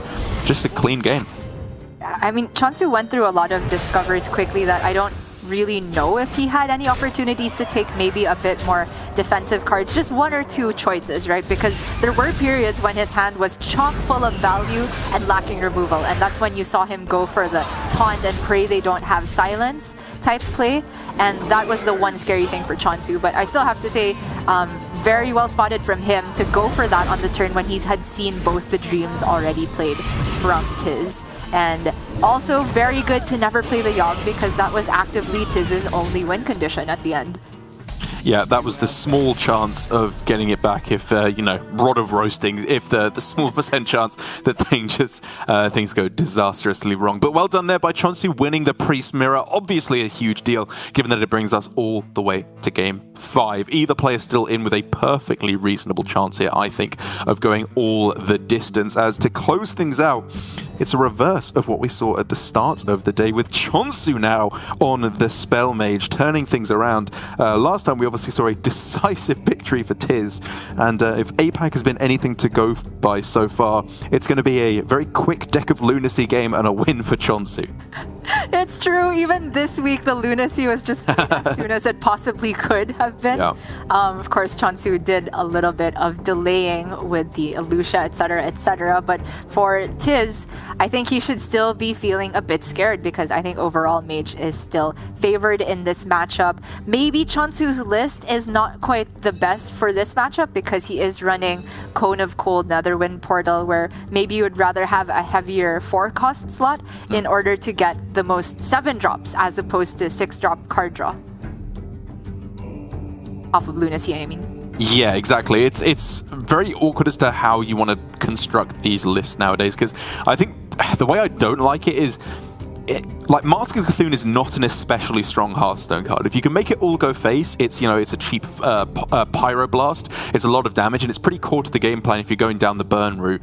But if they have any kind of board presence, it's just not good enough for the mana cost, which is why I think if you don't have Deck of Lunacy, you really don't want to be playing the Mask of Cthulhu. I just don't think it's a good enough Hearthstone card. With the Deck of Lunacy still at 4 mana, I do still think it's worth running at least 3 of the 4 of the 7 cost spells with Mask of Cthulhu and Flame Strike. They're both just good enough to not be disastrously bad when you play them, but obviously when they go into Kodos, it is truly absurd. And so here it is, Game 5, the Priest once again for Tiz. It has not been getting the job done so far, but he has one final chance at redemption here against the Mage. And last week, I saw a very interesting mulligan from Warma where he just straight up kept font devolving against Priest, where the devolving looked like that's not necessarily a matchup where you want to keep it, but Warma was essentially saying there, even when Lunacy was on 2 mana, oh my god, Chonsu is adorable, just adorable. It's like a kid in a candy shop. Yeah, Warma had it in his head with that keep that the minion game plan can just get there against Priest. Not necessarily sure if I agree with that, but that is still a way to go about the matchup even if you don't find the Lunacy, and that's currently what Chonsu's hand looks like it does. Yeah, if ever a non-Lunacy hand was going to get there, this is it. Card reduction with the Incantus Flow, a Pexis Blast at 4 mana now, Font for minions, Springwater, Intellect to draw more cards from your deck. This is a premium hand that doesn't have Lunacy. It's still not the best thing you can do, but it's very close. Not the best, but at the very least, you have knowledge of what you can draw here, and in Chonsu's case, we're talking Fireballs for 2 mana, we're talking the other Apexis Blast for 3 mana, the Mask of Cthulhu for 5 mana, and free Ruined Orb. Devolving to, or you don't even need it. Actually, you're just devolving, right? To erase that awful, oh man. Yeah, absolutely. As long as you hit the Sethek, you're very happy indeed. And you can probably just Ruined Orb the 2-1 and hold off on the Brain Freeze. Yeah, I mean, I think the thought process here is if you can, honestly, you kind of want to point Ruined Orb face later on in the game, just because you're not all in on the burn plan, obviously. There are still minion routes that can get there. You could still get Deck of Lunacy if it comes down very soon, but every point of burn is very, very important to hold on to in the matchup, in my opinion. True. I might have been caster visioning the second Sethek, which is pretty much the only minion at this point in the game that you would rather have Brain Freeze than Ruined Orb to deal with. Well, high tempo options at the very least for Tiz. Mage Scribe into a Corrupted Insight, or 2 Corrupted Insights for that matter. He could put forward a pretty threatening presence of his own, but my god, is this start fast for Chonsu, getting another Springwater that actually adds mana to his hand, let alone just refreshes it. Oh, Raz as well? Doesn't even need to use the Ruined Orb now. And there's a lot of health on this. It's just difficult for Priest to get rid of. And Tiz is just going to proc his Spell Burst here, hopefully hit something better to deal with this. Okay, second Holy Smite is a good one.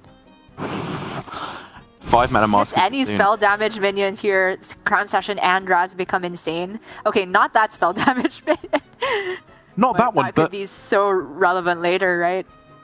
I mean, now saving that Ruined Orb seems like an absolutely genius play with, like, you save the Springwater, right? And you can do it with Mizaki as well. I mean, maybe I'm a little too all in on the OTK game plan here, but he basically has access to a complete OTK if he wants it, as long as Alusha doesn't mess things up. And this turn is so sick as well. Arcane Knowledge, I forgot he just straight up runs secrets in his deck. Yeah. So okay, the cycle never stops. He can, what, another Apexis face? Probably more responsible, yes, to trade here. Play around Apotheosis a little bit. Keeps the cycle going with Starscryer. Really the only thing he was lacking was card draw, but the minions he got off the font helped that game plan, and even if it didn't, like, even if it weren't these two, the Mozaki can give him just a giant Cram Session, if not lethal. Oh, it's so sick. Mizaki Cram Session to draw like 4 cards probably once it comes down. Oh, it's so disgusting. However, this Alusha is worth thinking about. Definitely not this turn for Tiz. He has to kind of navigate these secrets first and deal with the board. But if Chonsu gets overly greedy with the Mozaki, there is a punish available, and this is about the best clear that Tiz could have had this turn. Huge deal here, managing to stabilize this board. Again, I'm not sure it's going to matter because another cram session, a fireball as well. This Mozaki could just close things out. Even if you just go Mozaki Combustion here, and the first cram session draws 2, the second draws 3, will he overdraw after that?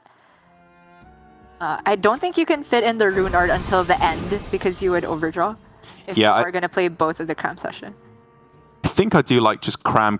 You draw 3 cards, that's probably good enough. Font of Power is a bit awkward because you're just looking at overdrawing at that point.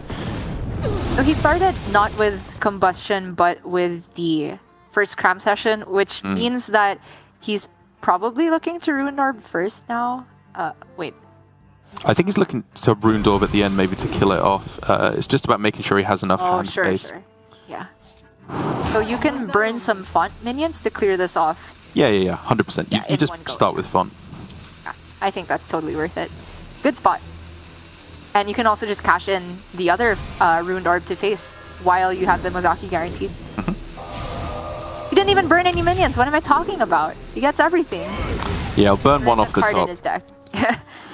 Who cares about that, though? Another Apexis Blast as well. Honestly, I was kind of looking at just going for Rune Door while it was guaranteed to be like 7 damage at that point for 0 mana. Me too.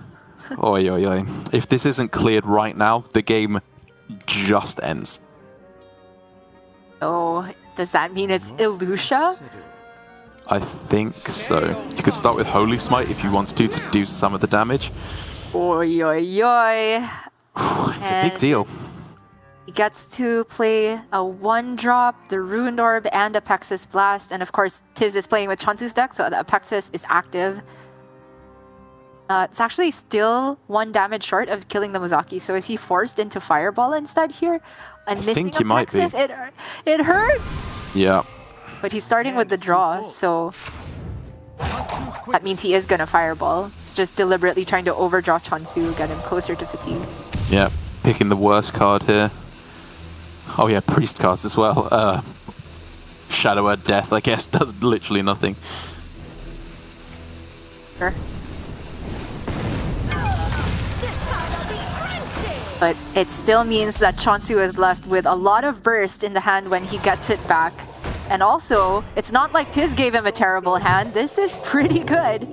Yeah, Apotheosis deleted from the hand is a big deal because he knows the amount of healing is pretty limited now, and still huge amounts of burst. Obviously, that was crucial there for Tiz. You know, if he didn't have the Alusha, the game literally just ended. So make no mistake, well timed and important for him to have found. Does still look like Chonsu is probably going to be able to get there, though. If we just count up all the damage, it's 10 from the Apexis. The 6-8 looks like it's just going to stick this turn. 16, and then the masks, of course, they're 20 given no other minions on board. So it's just that the masks are unreliable. That's the only problem for Chonsu at the moment, because he doesn't have minion removal.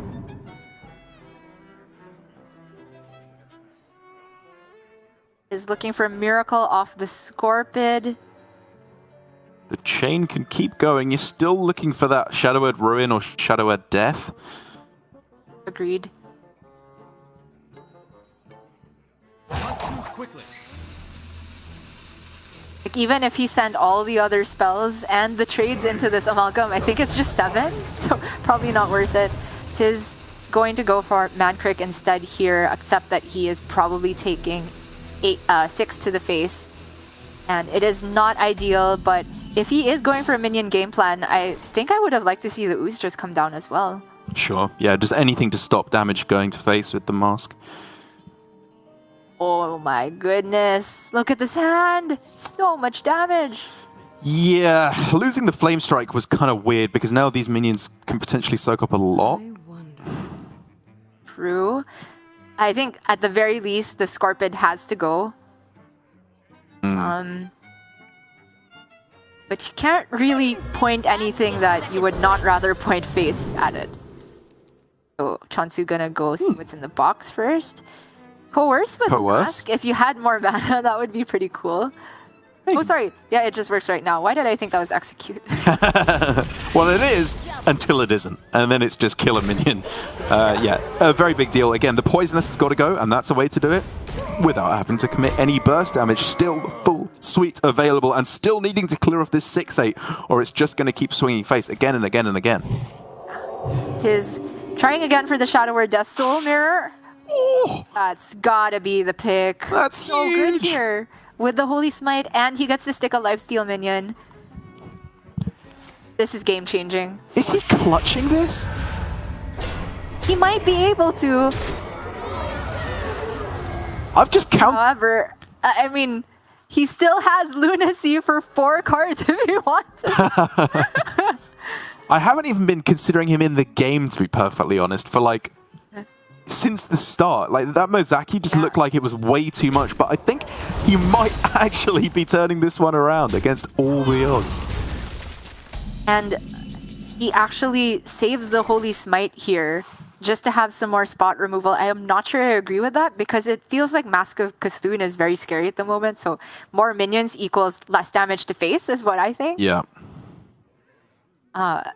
But certainly the spot removal could come in handy for that last font minion he hasn't seen yet. Huge draw here though on the combustion, clears off a bunch of damage. Coerce gets to kill off Mankrik, gets to stick some minions on the board. Damage goes face. Mask of Cthulhu is going to start pointing everything to the face as well. You know, it looked like there was a glimmer of hope there for Tiz, and maybe, as I believe that was Apotheosis, the glimmer is still alive, but this is getting so tight. This is extremely scary. For Tiz now, obviously Blade Master Apo right now doesn't heal him for much, but question is it going to heal him for more later? Because Chonsu is playing a spell deck. There's very few minions that actually go wide on the board. So Tiz in the end just deciding to go for the ooze on the board. He uses Condemn very aggressively to just have the most minions to soak up Mask of Cthulhu possible. Brain Freeze as well, fantastic. That clears off more health from the board. Oh! Okay. 2 for 2 on Raz, not bad. So because you got Raz here, there's a question as to whether you think you can greed the Mask of Cthulhu, because we could see this turn be Brain Freeze Ping and say the 3-drop and Fireball face. And then there's a world where all the Cthulhu damage goes face. Of course, it can go wrong if Tiz just plays more than 2 health next turn. Yeah. So Chonsu choosing to be less greedy here, I think, is more reasonable in the end. And now Tiz can take the clear. Obviously, to heal up for 6 on this turn, plus the hero power. Or yeah, sure, 10 actually with the double Apo. Oh, Chonsu is so stressed out. Who can blame him, though? But Tiz is out of gas. He is just top decking from this point on. Yeah, Shadow or Death for Chonsu might get that. He gets Solarian! Oh my goodness! He's not just in this. It feels like he's winning this. Oh, and imagine for Death Mask? For Tiz, this is the death that he put in Chonsu's hand all those turns ago when he was discovering the option off of Ruined Orb. And it's the card that deletes his lifesteal here. True. Okay, maybe the heal for 10. I mean, I was looking at it as a snap play, but maybe it wasn't the play. He could have healed for 8 instead of 12, but been immune to the death. I think he just forgot, in all honesty, when he taps his head there. Oi, oi, oi.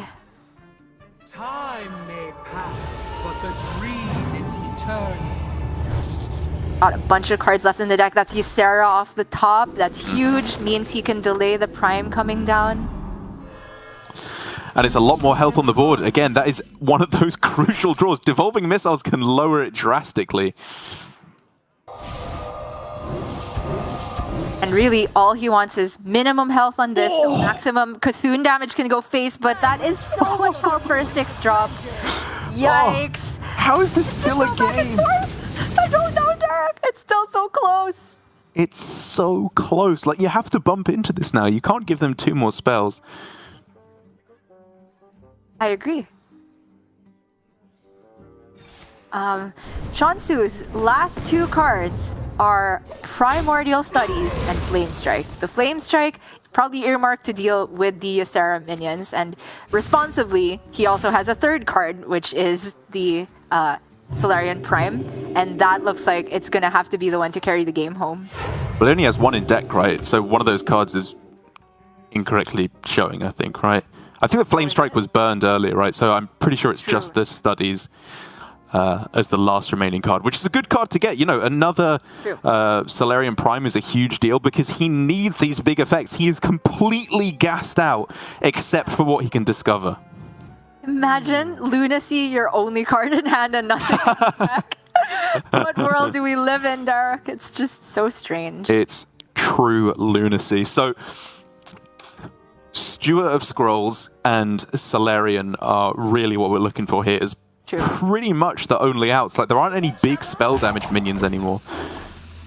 This here taking some time to consider his turn, because I think it was honestly a very real consideration to just not play a minion so that the Prime could not be immediately shuffled in the deck. Yeah. It's worth thinking about. In the end, though, I don't think his hero power gets there without actually killing the Solarian, because Chonsu is on full health. But oh my goodness! Potion's insane! That's the best possible outcome for this mana. Oh! He hates to see it. He could go again. Oh my God, Fireball! Potion! Wait, is it potion or probably fireball, right? Oh man, I don't know. I don't know, Derek. Like, he could save the potion and just go Solarian again, potion again. Yes. I mean, yeah, you just don't play the other Solarian here. But the guaranteed 8 with the fireball, even if everything this board gets cleared, he has the other Solarian with fireball, is certainly tempting. Goes with the fireball. I can respect it. Just all in now. Put everything on the board. Get those Solarian Primes. And hope that this can close it out. My God. He is trying to force an Awakens into Emerald Drake here, which also clears Tiz's Laughing Sister.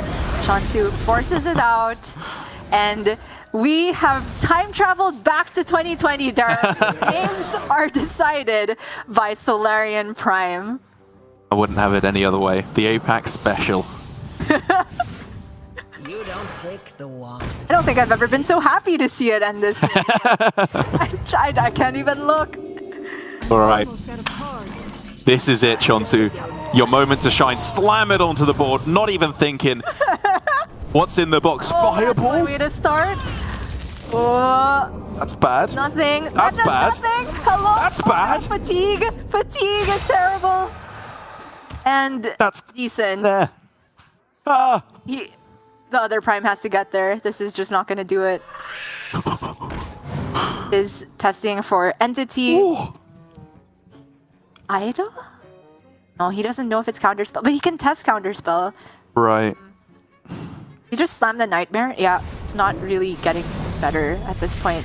I have so much in store for you. Okay, that survives the Condemn. That's the important part. Okay, Plague will clear it after he takes the trade. Yeah. And the lifesteal is huge. Chonsu, second Prime or bust. Oh my goodness. This is it. I mean, the Drake is really annoying, actually, to be honest, just because it soaks up targets from Solarian Prime while it's on the board. Ooh. Oh, man. What's it gonna be? No! Ay, ay, ay.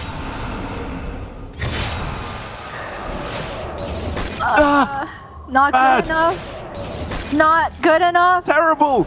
Terrible! Not good enough. Oh! He's Ping Mage. And he's lost. I don't think this gets there.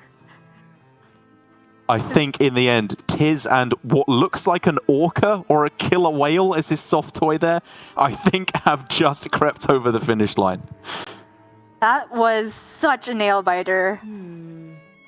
Chonsu, he cannot deal lethal next turn. And that means even after the freeze goes off, that means Tiz will have at least the poison to get rid of the Solarian. So it just never gets there. And in the most exciting series of the day, of course, it's only been the first one, but it feels like it'll be the most exciting series of the day. Tiz takes it 3-2. Oh my goodness. Yeah, such a nail-bitingly close one. And, you know, as I've been saying, Tiz has struggled to make, I think, a real splash here. Just a very quiet entity in Grandmasters, doesn't have a social media presence, not a streamer, at least in English. But if ever he was going to solidify his name in Grandmasters, that was the series in which to do it. What a staggeringly close one. Like, even as early as turn 1, look at Chonsu's reaction there with the draw he got. It was absolutely brutally strong. The Mozaki as well in the mid-game looked like it was just a lock. But it was the Alusha in the end. We can start to ask questions for Chonsu. Should he have been more greedy with like the refreshing spring water? He could have set up what was close to an OTK, very likely, with Mozaki.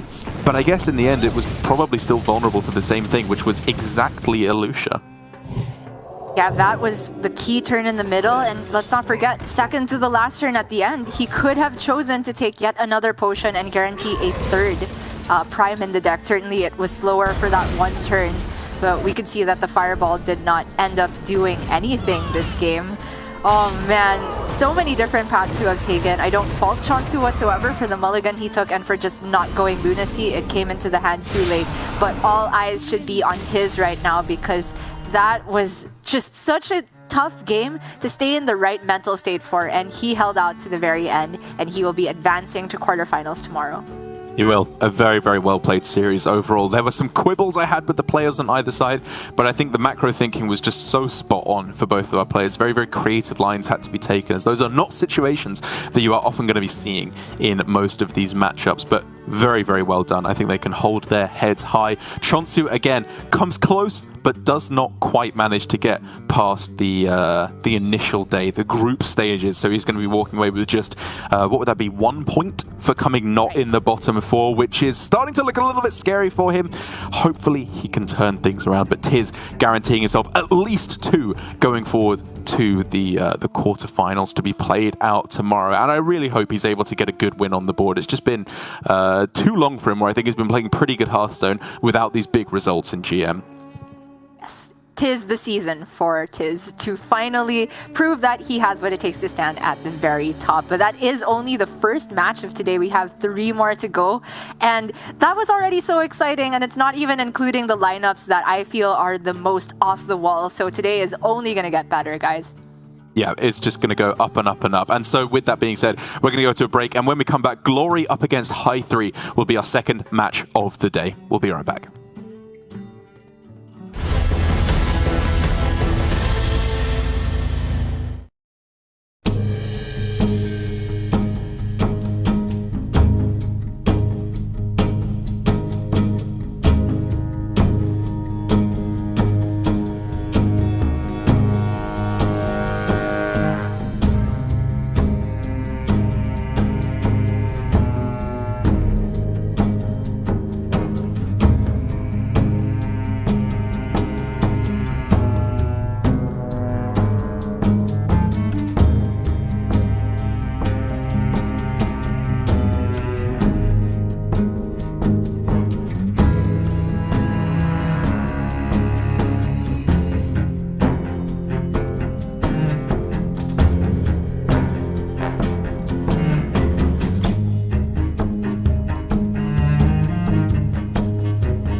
Welcome back to APAC Grandmasters. It's the first day of the week here, and kicking off the start of yet another individual weekly tournament, which is the format that we're going to be taking for 7 of the 8 weeks here in this first season, before we finish things off with playoffs and find out who is going to be going through to the World Championship for each region. So it's still fairly early days here, only in week 2, still a great time to jump on if you're just getting acquainted with Hearthstone esports, and a great player to watch here in our second game of the day is, of course, Glory, our current reigning world champion, not just the winner of APAC, but the entire globe, and has been showing no signs of stopping Gia with a 2nd place finish, only losing out to Alu Temu, his constant practice partner, with 120 identical cards in their lineup. Absolutely. Last week, those two players clearly had a leg up on the rest of the field in terms of preparation and maybe a meta read, but they do actually have different lineups coming into this weekend. So it really goes to show that even when 2 of the closest practice partners cannot agree, there probably was not enough time, or as much time as they would have wanted, because between the time the patch dropped and the deck submissions were due, I think the players had less than 24 hours. It was intense. And what High 3, Glory's challenger here, has come up with is quite possibly my favorite lineup of the weekend, just because there's so much wacky stuff in here. We have the Rush Warrior, which I'm a big fan of, and also just this Demon Hunter that I haven't quite had the chance to really try in depth yet, which is the Tempo Demon Hunter with Illidari Inquisitor at the top end. Yeah, very cool decks all around. We're seeing very little carryover from last week over to this week. He's one of the players who is still propagating the Spell Mage, but he's gone for the list without Deck of Lunacy in there, which seems pretty crazy if you ask me. I hope to see good things from him. He's adapted the list slightly with still Deep Freeze in there, so it's not like he's just copied the list straight over but just deleted Deck of Lunacy. But even then, I do feel that could maybe be the weak point in his lineup. But for Glory, it is, for the most part, we're seeing a lot of the same stuff here. The Control Priest that worked wonders for him and Alu Temu last week looks like pretty much a direct rip from last week, with much of the same cards appearing again.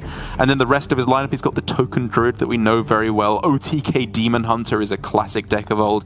And then he's one of the players going with the new Aggro Paladin as well, which seems like a very logical evolution of the deck without Penflingers.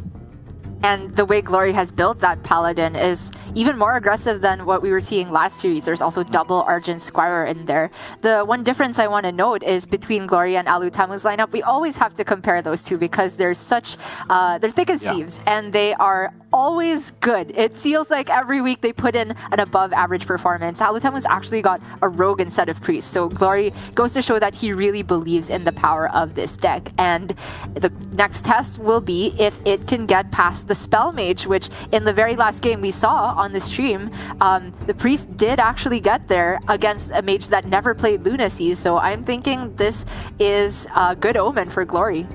And if you can get there against that hand from the mage, you can get there against any hand from the mage. That was the absolute dream, with minion development in Cantus Flow to make the deck super cheap. All the burst in the deck was still not enough to be sufficient to close out the game versus the Control Priest in the end. You know, thinking back, we can still find ways that could have been optimized there by Chonsu. Tossing the spell face in the Runed Orb for 7 damage quite clearly in the end would have been the correct play, with Lucia being able to swing it back to the other side and clear off the Mozaki.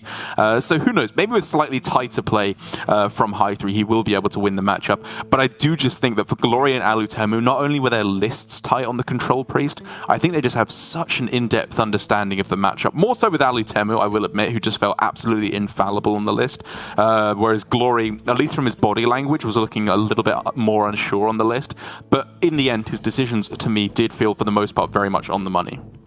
What I will say is that every time we do see Glory make a couple fumbles, the very next weekend, he comes back and proves that he put in the work, has become comfortable with it, and just is very aware of when he makes mistakes. Now that I'm able to read a bit of Japanese in their tweets, I can kind of tell when Glory is not overall happy with how he did last weekend. And I think he'll be back this week with a vengeance, trying to follow up that second place with a first. But he's got the quintessential challenger as his first matchup matchup because High3 is a new Grandmaster. This is his first week that we'll be seeing him on stream in GM, and he has got decks that a lot of the field completely overlooked, if I'm being honest. He does. It doesn't necessarily mean that they are the correct decks to bring. You know, there's a reason why there's an established metagame. But this week in particular, where the nerfs hit and then deck submission was less than a day later for a lot of the players, depending on their region.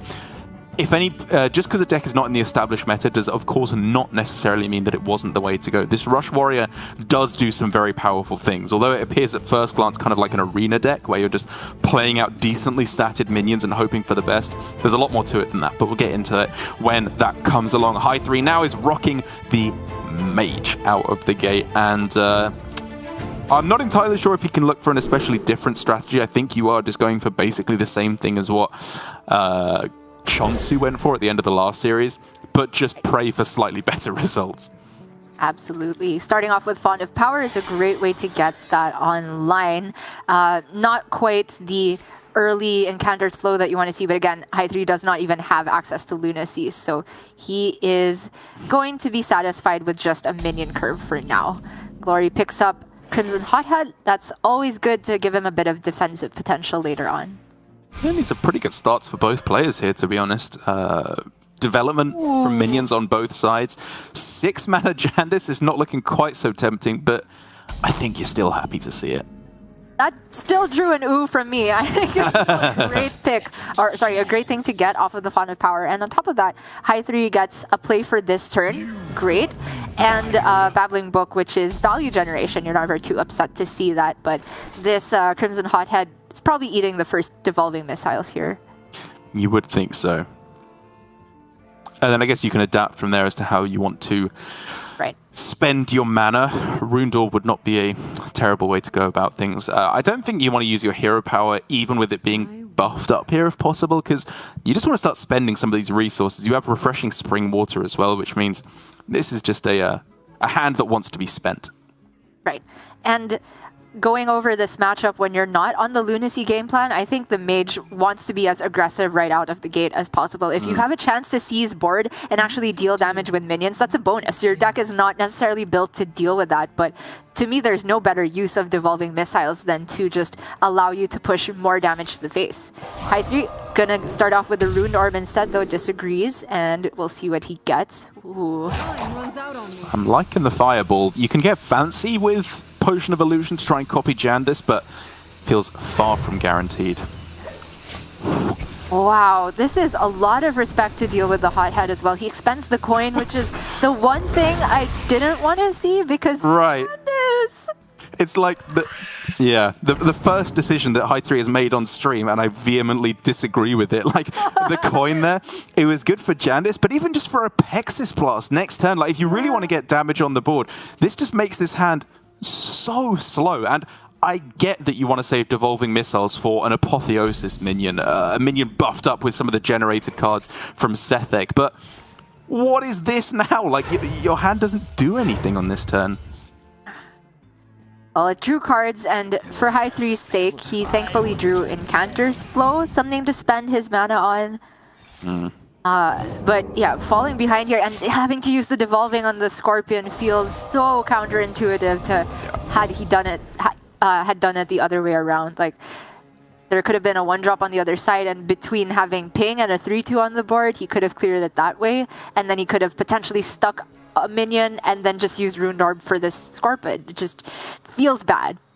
Does feel bad, but for Glory, this feels pretty good. Huge amount of mana reduction from this Palm Readings, follow up with the Draconic Studies, and again, just try and find one of these big threats. Oh, more value. Great. Threats on the board. I love the way that these players are playing the Priest.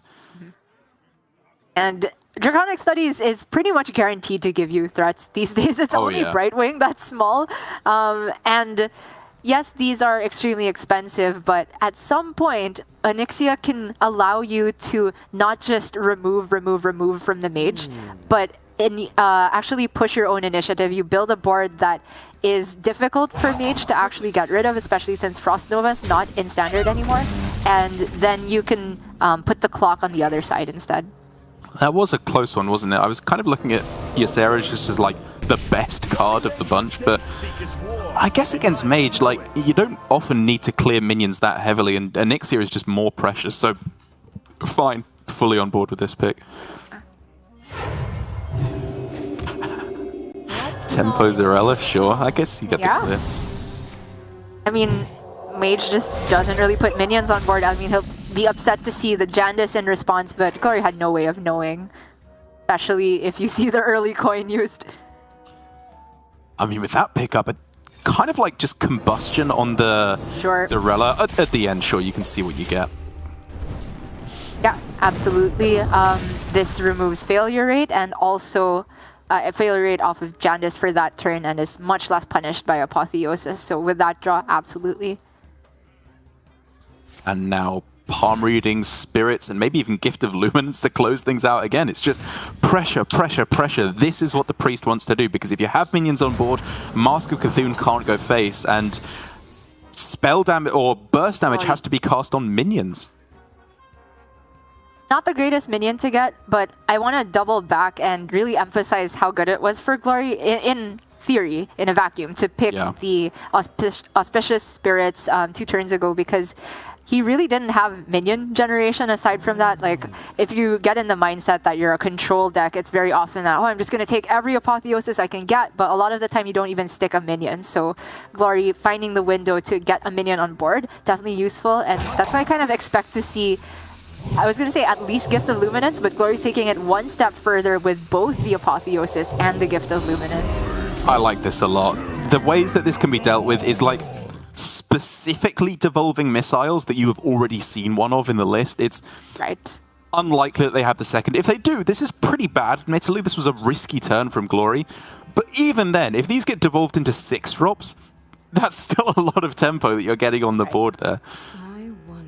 Yeah, it is so problematic for High 3 here. He also doesn't have the luxury of avoiding them because they have lifesteal. If the 7 attack 1 gets to hit face even once, then pretty much whatever damage High 3 does this turn is mitigated. So, man, is it gonna have to be Cram Session? I don't even know what he can draw off of this. The Mask, most of the time gets rid of the 1/1 and then just removes the shield off the 7/7. If you're very lucky, the 4/4 will also be able to kill off the 7/7 after the fact, and maybe you do have to just bite that bullet. Imprisoned Phoenix to set up for one big swing turn. Like, I guess if you just accept that they're going to heal for 1 million, then Phoenix here is fine, but it looks like he's just settling on Tempo Jandice at the end, which will happily be gobbled up by the Divine Shields. But I guess another Raz here for the 3rd time already today off of these generated 5-cost minions is good enough. That's nuts. But so is 6 mana Soul Mirror, if I do say so myself. That Glory can even pair with Condemn for a full clear without having to take any trades. Because the Raz will then just go off at the end of the turn for the last 1 damage he needs on the opposing Raz. Yeah, I love how liberal he's being with his resources here. With Onyxia still in hand as well, he realizes he's just dominating the board. High 3 does not have the ability to clear this the majority of the time. And if he does, there's just another follow-up. The removal isn't needed from Glory. He is the aggressor. High 3 finally forced to blink. I absolutely agree with this turn at least that he could not afford to take any more damage. The Phoenix is going to take quite a while to go off, but if he can hold on, there is hope with these Cram Sessions because Glory did go very aggressive with his hand. However, that was not a bad game plan for Glory whatsoever because he did take well in advance some very powerful redevelopment. And I think this is really just the difference of what it feels like to play on the big leagues of Hearthstone. Because, you know, in many games, as you go up the ranks, it doesn't necessarily feel like anything especially flashier is being done. It's just your mistakes get punished the majority of the time. And when you're in Grandmasters, pretty much all the time, your mistakes are going to be punished. And even though we can argue back and forth about High 3's early turns, it just felt like he was a little unsure in the matchup, wasn't parceling out his resources or passing out his resources quite effectively enough. And it just means that Glory is able to dominate this board here in the end. Interesting that he holds back on the Onyxia though. My first instinct was to just play all of it, but Glory could be thinking because he was able to heal all the way back up, this gives him even more value to be able to milk out of the Onyxia sometimes, because he wouldn't necessarily get all the 1/1s. Whether or not I agree with that is up for discussion, but maybe he's just waiting for the Phoenix to go off so he could kill it and then play Onyxia, but that theory has been disproven as well. Yeah.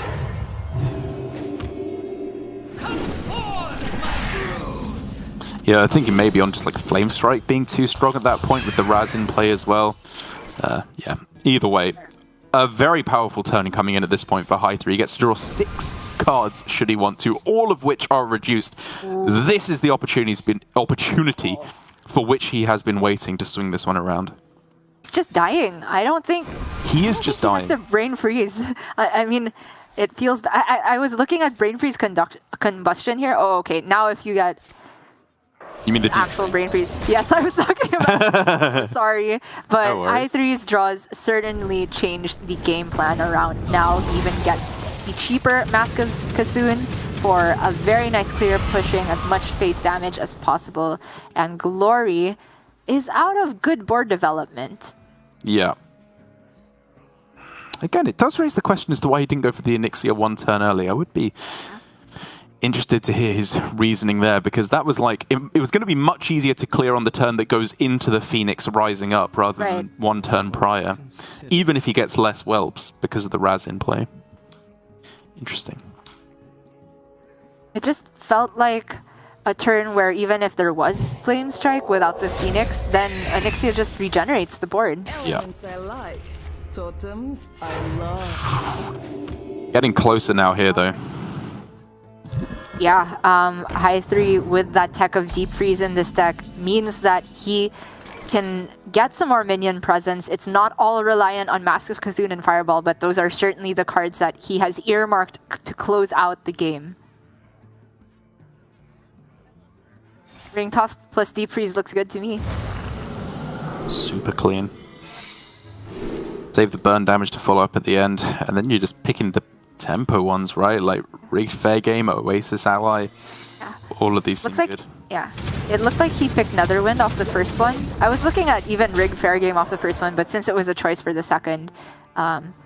Interesting, though, that he really didn't want card draw in the end there, which is fair. He has Arcane Intellect already and only 7 cards left in the deck.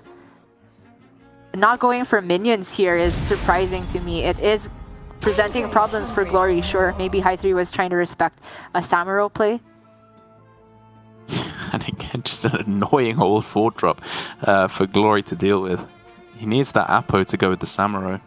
Yeah, it's too expensive to use here just to get rid of the Worm Weaver. I don't know what it's called, but yeah, if he uses Hysteria here and it sticks on the board, well, High 3 just gets 2 more Mana Worms, and it feels like the Hysteria did very little in the long run. I mean, his game plan could just be you don't have Fireball in hand, and if you do, I lose. Because the only alternative is Samuro / Sethic, and then Hysteria to clear everything off the board. Yeah.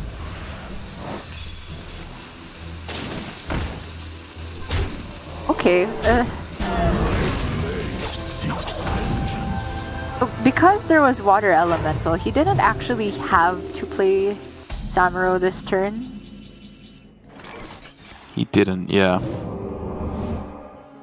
I'm looking at the list from High 3. I believe both of the Mask of Cthulhu had been played, so there's also not that argument for putting more health on the board.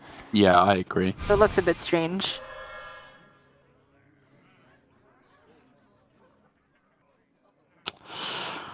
More and more damage with the spell damage. Definitely helps to try and close this one out.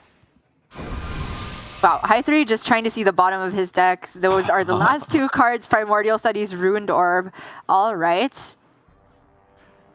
I guess Aegwin 0 mana Ruined Orb is where he's at on this turn. Like, I just don't know why you wouldn't Deep Freeze at this point. I mean, it's just more damage on board. He saw Hysteria.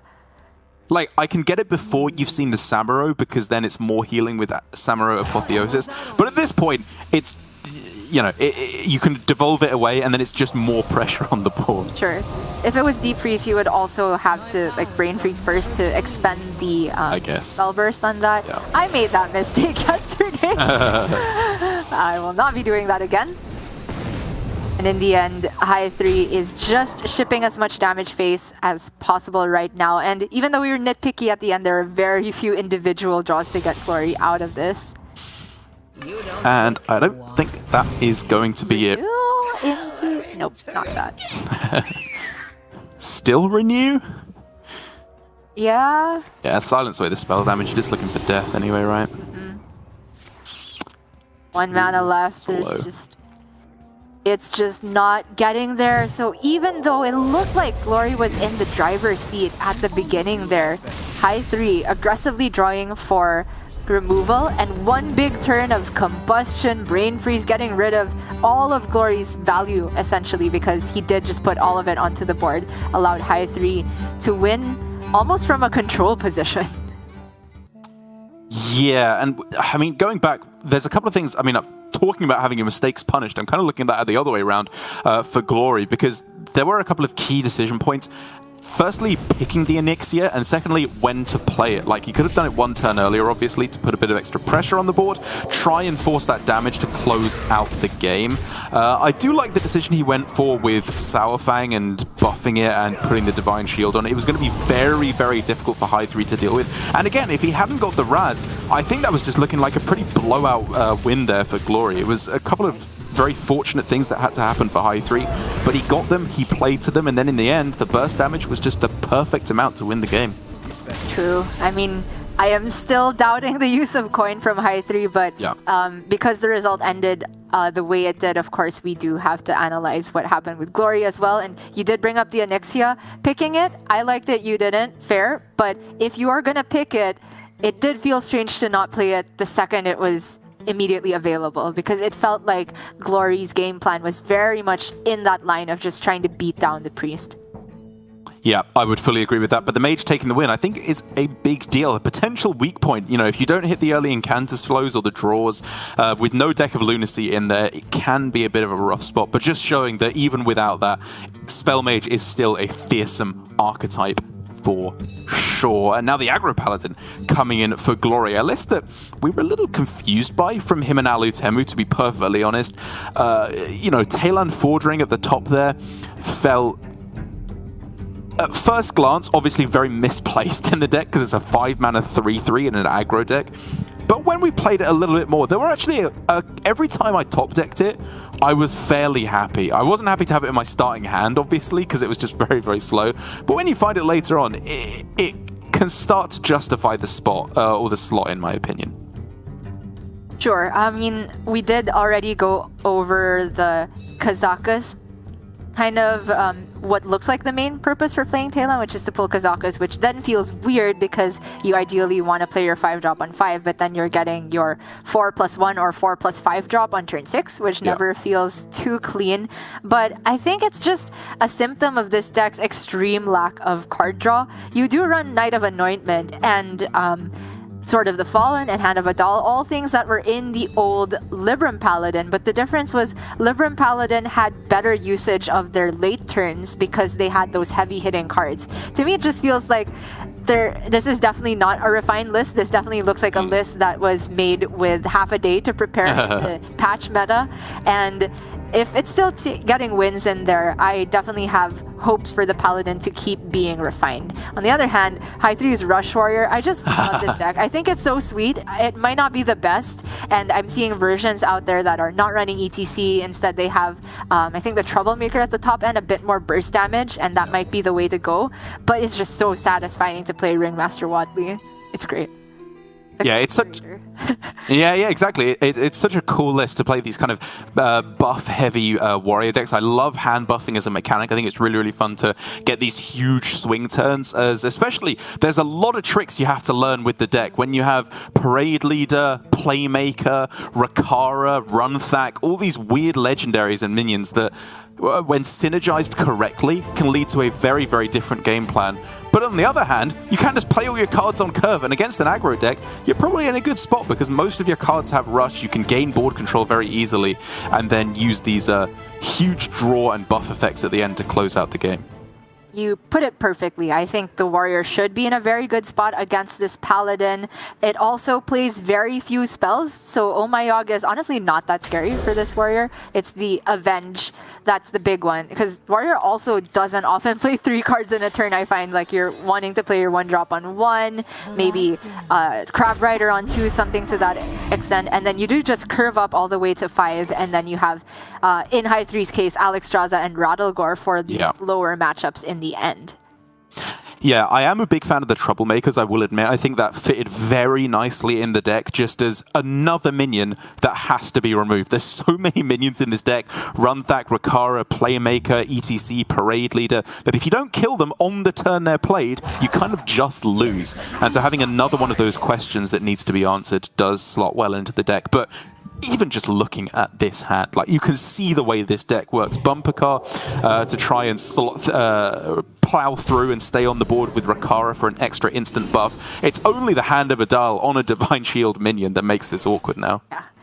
But when it does get awkward, boy does it get awkward. That was the card that High 3 did not want to see whatsoever. Now the Bumper Car, if it pings off the shield, it immediately dies, and the 2 1/1s you get off of that, yes, they synergize with Parade Leader, but it feels like a lot of resources to sink into that Righteous Protector. Well, I was definitely take a look at just what these cards are, because they haven't really seen play in Standard before. Yeah, the Bumper Car is a surprisingly crucial part of the mix. It looks like a very honestly understated card at first glance. Like, for what is a fairly aggressive deck, 1 attack on a 2-drop feels very low. But it's the fact that you get 2 extra minions in your hand that synergize so gorgeously with the rest of the deck that really just rounds it out so beautifully as a whole. Agreed. It's also a mech for Ringmaster Watley to draw. In the end, I agree with High 3's decision to play ETC here. This is not an OTK deck where you want to just utilize ETC with Broom to kill them immediately. This is just a card that feels like, I can deal a lot of extra damage if this sticks, or if I've stuck any minions and then just play the ETC, it can be reach.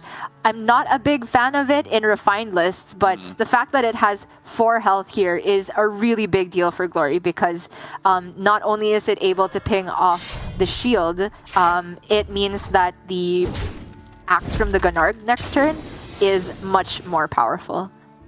I must move quickly.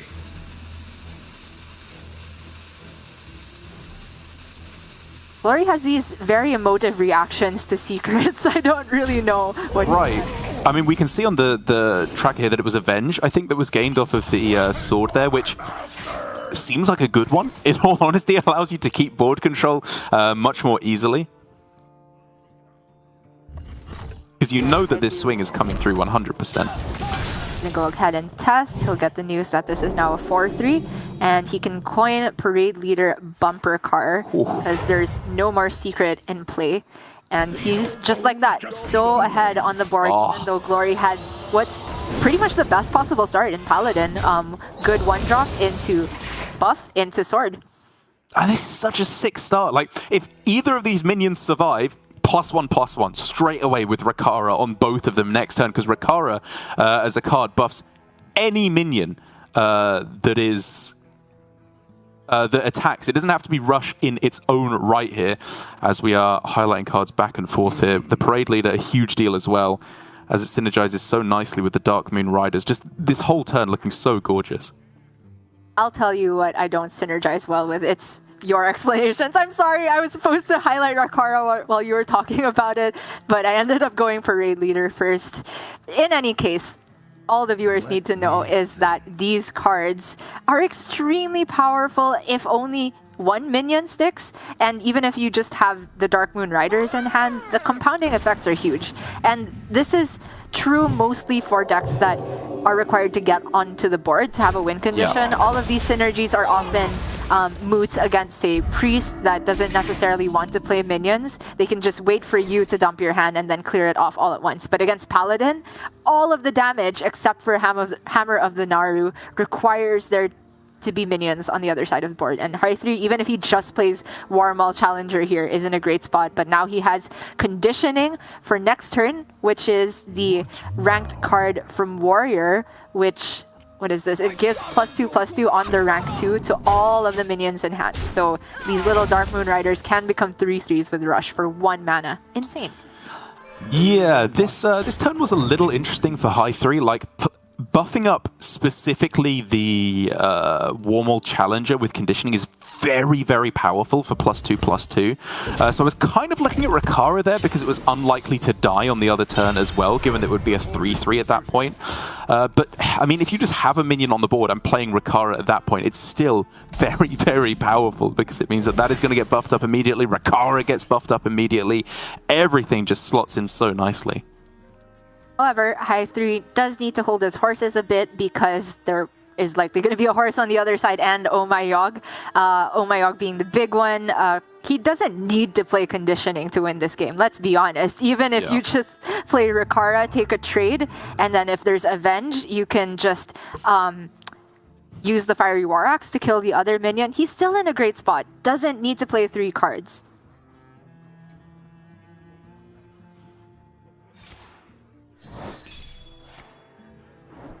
It's a pretty big Oh My Yogg. That would have been very nice to get the Conditioning. But as you said, still in a very good follow-up position. Sure. Yeah. He's in a good enough spot that the Conditioning is just a cherry on top. Would have closed out the game sooner, but really, just being able to stick a board here is all it takes to beat Paladin, because Paladin has such little reactive capability at the moment. Doesn't even want to swing in with the weapon. I mean, honestly, I kind of liked going with the weapon hit there just to get a more survivable board, but you're still in such a good position nonetheless. Yeah. It is all fine and dandy because... Oh wow. Playmaker, again, another tool in this deck. This is only a one of in High 3's list, but I think a bunch of other Tempo Warriors run 2 copies, where your Rush minions, whenever you summon one, you get another copy of it with 1 health. Of course, these are just 1 mana 1/1s, so you don't get to fully appreciate how good it is. Still looks pretty good here, but once this card is paired with any cards buffed by Conditioning, with Crab Rider, it becomes just super insane. However, after Glory got some pretty disastrous draws with Sword, while already having a Sword equipped, he's then gone Kazakus into Hammer of the Naru. This is the top end of his deck. These are the premium draws. And, ooh, he can take either the draw or the copy. I'm not sure if he took Stealth or Divine Shield, but I'm actually super interested in Stealth, just because against a deck that wants to rush everything, that's one way you can actually build a board where it doesn't immediately get picked apart by most of the cards in High 3's deck. This one is getting pretty close. Like, both decks have pretty terrible top decking capabilities, to be honest. I feel like High 3's is probably slightly better, especially with the Alexstrasza still in hand, but who knows? This Golem could be the difference maker. Could, but the way I'm seeing it, after High 3 picks apart this board, I want to see the bumper car go in the Kazakus so he can start pushing face damage with the weapon. He disagrees, but it just looked like a really clean setup, even if you miss turn 8 for just Alexstrasza face into lethal, because the taunt that he has, the Sword Eater, is so problematic for Glory to deal with. They can't pick both Rush and Stealth. So it's either Glory would take the keyword that immediately gets rid of his taunt, and then you can respond to that minion, or he takes the board development and you still have a taunt. Going with the full tempo variant here, there was the option, I think, to pick draw 2 cards, but in the end, full in on the tempo, which, if you were going to need an opportunity to swing things around, it would have to be right now. Okay, well... Not like he can play anything else, so you might as well Athletic, and if it's Yogg, okay. Yep. I'm just looking for a way for High 3 to just push for Alex lethal. If he just goes all face, how bad is it, is my question. 8, 10, 11. Yeah, he can just put Glory to 8, right? Yeah, none of the secrets stop you from going face, right? Unless... So maybe by that metric, you just don't play Athletic Studies in case something goes disastrously wrong and you blow up your own board? Yes, or if you do play it, it's after attacking everything with everything. Going this way first, I guess he is planning on trading some. Oh my gosh! What? Hello! Oh my god! That's just in his deck. Oh, I have no words. No words. Imagine thinking Oh My Yogg does anything. But realistically, even if he didn't get the Kargath and everything goes face, he still has a taunt on board. Glory has played Kazakus. I don't think there's a way Glory can immediately kill High 3, nor stop the Alex coming down the next turn. So it was just a lethal setup, either way. No lethal damage that can come through, even in the deck, really, is there? There's no random generation. Yeah, just a lock. Yeah. The best would be a double conviction, and then 1/5/5 has to go in, and then the other 5/5 is 11/5 question mark, and then the hammer goes face, which is just 14, and still would not have been enough. So I think Glory literally had no outs. So if I'm gonna be super nitpicky, I do think it was correct for High 3 to just armor up, send everything face, and not play a spell. But if you're gonna get the Kargath style points, you know. Yeah. No, I fully agree. I don't think there was anything to be done there. And Glory knew, I think, what was coming. One card had been in hand for the entire game, and it was the Alex Straza High 3 in his first on-stream match in Grandmasters. 2-0 against the world champion. He's got to be pumped, I would hope, coming into the start here. Again, one of the players trying to bolster the reputation of Korea, because for the longest time, I think we can agree, Korea was seen as the premier region in APAC. They had Surrender obviously flying the flag high way back in the day with Kranich, or more recently, obviously, we've been looking at Chonsu doing very well as well, but it's been a bit of a lapse in the past few seasons of Grandmasters. But maybe High 3 as the new blood can reinvigorate that previous dominance. Yes, you love to see it, especially since fan favorite Flurry did have to leave our Grandmasters program last season, and currently Dawn is not doing so well. Doesn't quite bode so well for them, but I've got high hopes because this deck from High 3, I think I'm biased towards the deck. I just think it is so sick. It's unlike any deck I've played in Hearthstone before, because I was not a fan of those hand buffing archetypes that don't actually have a higher than 50% win rate. So this one feels like it's finally on the money, and this is not even the final form of this list yet. We're seeing already a bunch of lists tweeted out by very popular streamers and pros that have the Troublemaker on the top end, a bit more burst, don't have the ETC. There's a lot of innovation to be had, but that's also true of High 3's last deck, this Demon Hunter. And what are we looking at here? This is obviously a far reach from the OTK Demon Hunter. If anything, I would say it shares more in common with the Soul Demon Hunter that we used to see as a kind of damage route to get there. I agree. I honestly had a lot of trouble naming this deck. I settled for mid-range because you do have a curve that goes all the way up to Illidari Inquisitor, which is obviously...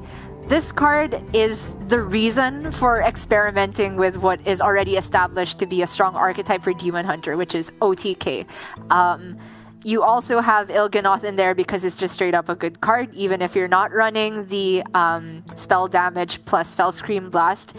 So for High 3, this to me does just resemble Soul Demon Hunter without the fragments, and instead of Militia for the end game, you have the Inquisitor.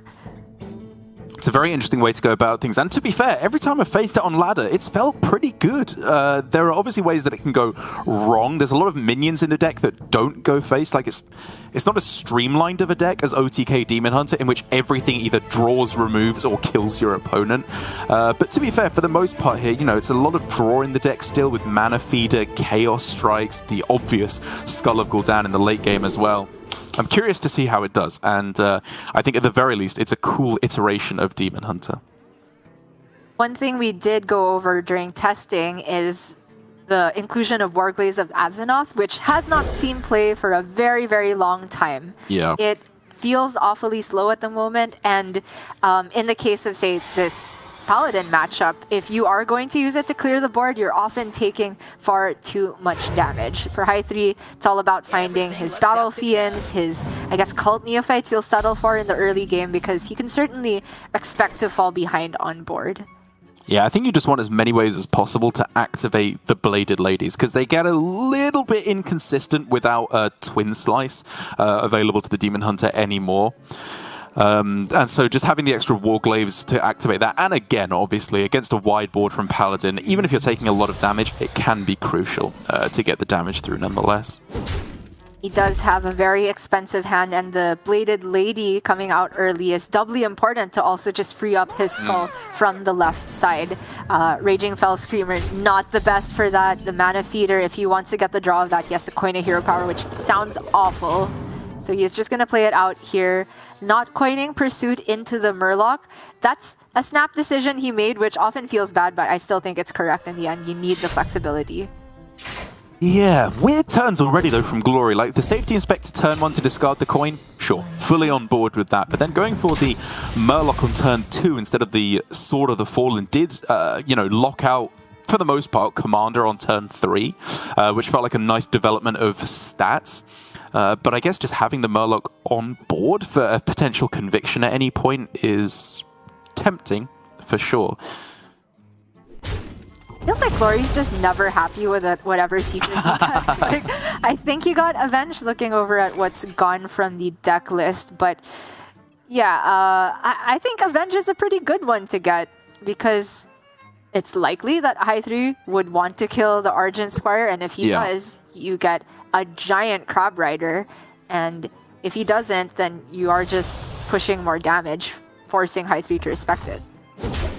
Just works out pretty clean in the end, though, with a buffed up Elven Archer instead. It's kind of weird as to how you want to approach it now. Like, now that you've seen the Relentless Pursuit and thus the immune effect gone, going for Conviction here is kind of tempting just to push as much damage face as possible. It's a little bit difficult for them to clear it without just smacking into it with their hero. Sure. I certainly would have thought about it if Glory had not drawn a better way to spend the rest of his mana, but he did get the 1-drop here, so I think that going for a bit more board is strictly superior because you just get double targets a lot of the time for Conviction next turn. A lot of the time is not all the time, true, but if High3 really wants to get rid of all these minions, it is the entire turn. The Warglaives is not even there at the end of this, so he is just getting rid of the Divine Shield. And Glory can turn on the gas.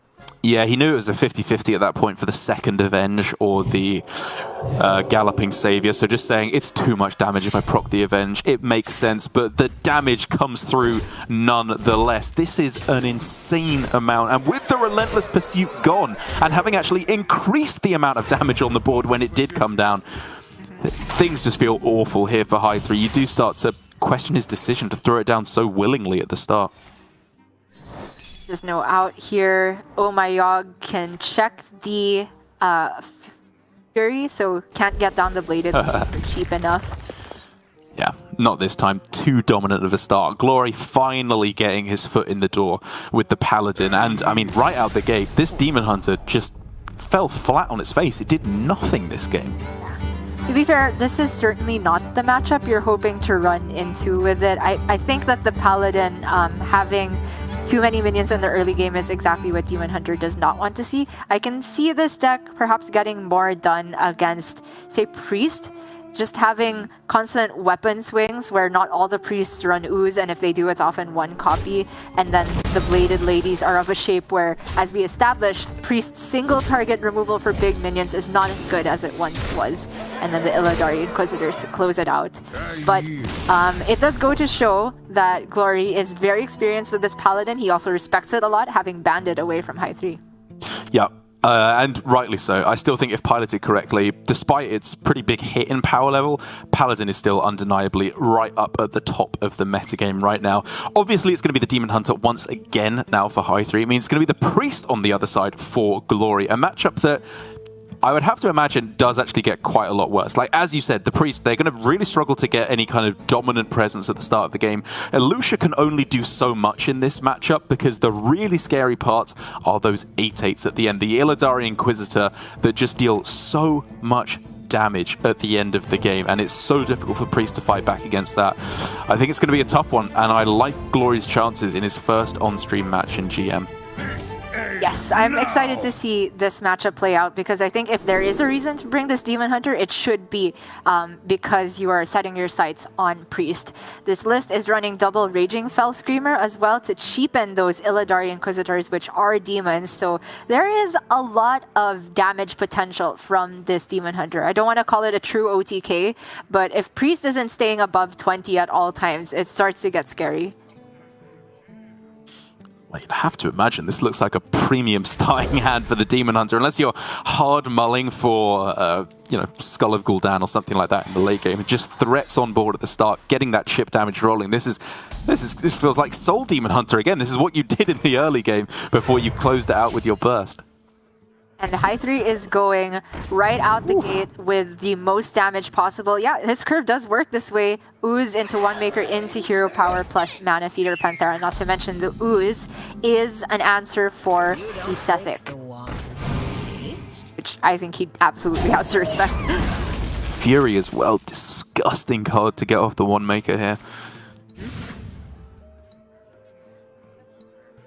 Definitely has a lot of synergy with this deck to make the Bladed Lady cheaper, goes well with the Warglaves, and just, any damage is good for Demon Hunter. And this rank card upgrades maybe not the same scale that you would expect from the others, where it's like 1, 2, 4 with a lot of these rank cards. This one goes 2, 3, 4. That Skull is very awkward, though. This hand is definitely slowing down now for High 3. It's kind of the classic problem that you ran into with Inner Demon in the old school OTK Demon Hunter when it first came out, not the most recent version, where it can really lock your Skull of Gul'dan in place here. And so that's either, not coming down till turn 9 or 10, or you're just playing it to draw 3 cards, which, in this deck I think is fine. You don't have to cheat mana to win the game. Agreed.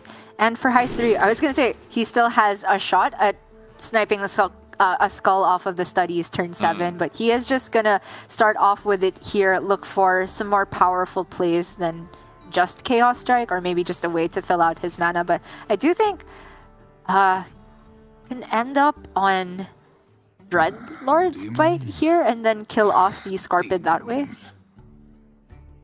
Yeah, the Scorpion on the other side is the annoying part, because Valfiend Trainer just looks good here. I would happily slam that down on the board in this type of deck. It's not like the OTK where you have to go with Spectral Sight. But the Spectral is still worth considering because he does still just have Chaos and Hero Power to kill the Scorpion. And then if you are expecting that your Skull is not going to be outcast, maybe you'd rather have a cheaper card draw option. It's a tough choice. I can see merits for all 3. True. Demons. Maybe do just take the Vilefiend and not necessarily play it this turn? Sure. Okay. There's so many different ways to approach it. In the end, he plays it down here, accepts that it can get sniped by the poison, but it's still a lot of board presence. For Glory, though, he'll be happy that he has several AoE options. Like, too many, honestly. Is it Samuro to get minion presence? Is it Holy Nova plus Condemn? So if you just go for Holy Nova or Condemn, you're clearing off everything except a 2-1 on the other side of the board, obviously with the trade of the Scorpion, which you would be fine with, I think. It's just the idea that maybe you don't have to. Like, these removal spells are probably not as good as having a Scorpion on board, which is why I am on board with going for this line at the end. I agree. If the upside for saving an AoE spell still leaves a minion on their side and you don't have one in your own side of the field, in the end, I think the minion on board is more valuable than one more AoE in hand when you also have Samuro. So here we go for High 3, going to take the rank 2 Fury to get rid of this Scorpid. Plays down the first Raging Fell Screamer, which means the Illidari Inquisitor can get some work done soon. Probably not next turn, but as you can see, after your hero attacks an enemy, this attacks too. And very often you will be attacking face to get that 8 to face immediately.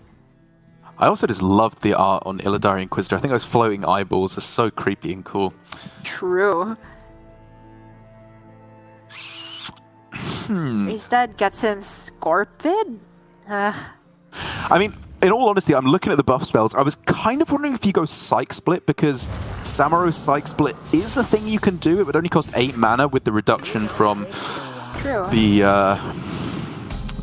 palm readings, but it doesn't actually heal you until you find Apotheosis as well. So Gift of Luminance probably is a little more versatile. Yeah, just for a bit more mana flexibility, but this is truly the spot where Priest starts to struggle, because High 3 is at a spot where he doesn't necessarily need that much more minion development other than the Fell Screamer. Perhaps it's even better as a single minion on board to play around Hysteria to an extent.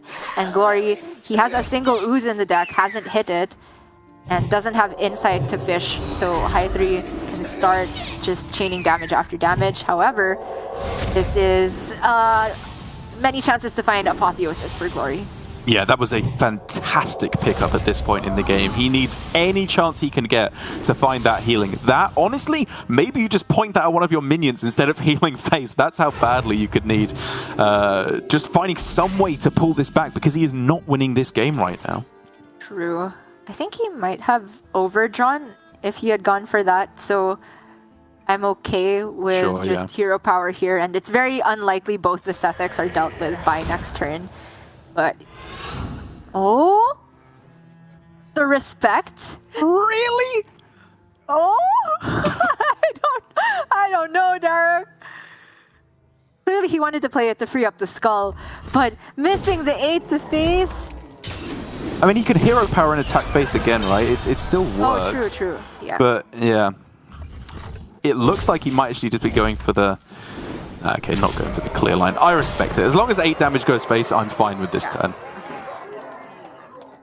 Oh yeah. Okay, that's why Warglaze is in the deck. Pretty good. And Shadowward Ruin can get rid of this Inquisitor, but the rest of Glory's turn is looking a bit iffy. Start with Studies, of course. Taunt, we'll take that. You're definitely going to grab that one. It's just unfortunate that he can't fit in a minion the same turn he plays the Shadowward Ruin. Yeah, if he goes for another Draconic Studies, and then, I don't know, Holy Nova plus Condemn and then Bump, it just doesn't really achieve that much. You may as well just go for the Shadowward Ruin.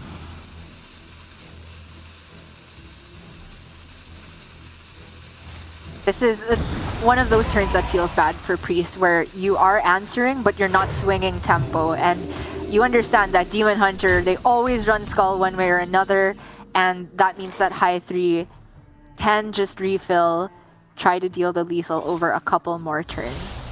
I mean, he just doesn't even have to here, right? He can just play the Bladed Lady plus a bunch of attack buffs, swing face, clear the board. Yeah. Murazon being out of standard is also just such a big deal. True. You're free to go Aldraki, Chaos, whatever you like. All in one turn. Priest cannot steal that healing from you.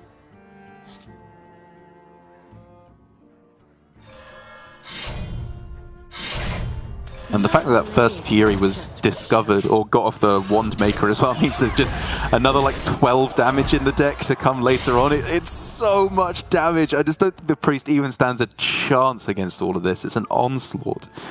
Yeah, I think Priest's best game plan against a deck like this is to try and stick a Zyrella that the Demon Hunter really doesn't want to clear, which then means you stick a Apotheosis minion. Obviously didn't play out this way. Glory is not completely out of it yet, but I think he is close leaving the series already. Studies can get Sleepy Dragon? Okay, that's a clear. Yeah, it looks like he's going with, what, Dream instead? Like, it just goes straight back to hand. It can just rush out again. Probably for 1 mana. I mean, obviously he's thinking you need Alexstrasza for heal to win this matchup, which is, I think, a perfectly reasonable conclusion. Very true. And I think he's actually happy to not get the other spells off Ysera here. They are quite bad in this situation. Fury's still at rank 2 right now, so he's just a little short of immediate lethal. I'm not sure if the skull gives him chances to get it right now. We can take a look at what is left in High 3's deck. He's just looking for damage, damage, damage. So the other Fury is where it's at. Yeah, finding Il'gynoth is obviously a huge deal as well because he has the lifesteal still equipped, which I was definitely looking at on this turn. Instead, I mean, if he's starting with this, you'd have to imagine he's not going with the skull, or you'd just rip it right at the start, which is, again, reasonable. You can just go for a Bladed Lady plus Relentless to clear is honestly not the worst idea if you're afraid of Apotheosis, but even then, if they heal for 6, you can just keep pushing the damage phase. It kind of doesn't even feel necessary to clear. I think High 3's thinking for this turn was, best case scenario, I get the lethal right now. That's why he started with the Panthera, not the Skull, because the Skull would not have left him enough mana to play both Relentless and Fury that were already in hand. So, because he didn't get it, the next decision point he has to make is how badly am I going to respect Apotheosis? Or how much am I going to do that? And he says, I think exactly what you went over, even if it's there, Glory goes up to 11 max and I have a board. Well, it does need the Apotheosis now, realistically, and with the Samuro, that would be devastating here if it was found. Actually, that was wrong of me to say 11 max, because he also knows there's a Nightmare in hand. So Apotheosis, if Glory really wanted it to, could heal even more. In this case, Glory takes that big heal off of Alex, and High 3, the Skull, took a long time to get going, but it has finally arrived on the turn when the Furies now give 4 attack each. Still short though. Ay ay ay. 8, 11, yeah, just didn't pick up any additional burst damage. It's that one turn closer to finding the Apotheosis. If it can be found for Glory, this is very winnable. He can stabilize this. Is this Fury? I think he might just play Bladed Lady and Battle Fiends here. You get rid of the Ysera. Yes, it's a very flimsy board, but... okay, he can preemptively play the Furies and go face with them. Okay. Just ekes out more damage this way. Thinking about trading here. Apotheosis again, but... Make them have it. They clearly don't have the Apotheosis. Like, you're in on a game plan where if they have it, you kind of lose. But that's better than trading here, because then they can have a million clears and you're just losing. True. Condemn, Holy Nova, even just generated single target removals, Samuro, so I do agree with High 3's ultimate decision here, but the top decks are really rough from this point on without the feed. Oh. That's the Apo. He's in it. Yeah. He's not just in it, he is winning. Comfortably. 5. Yeah, I don't think that High 3 can wrestle his way back from this one.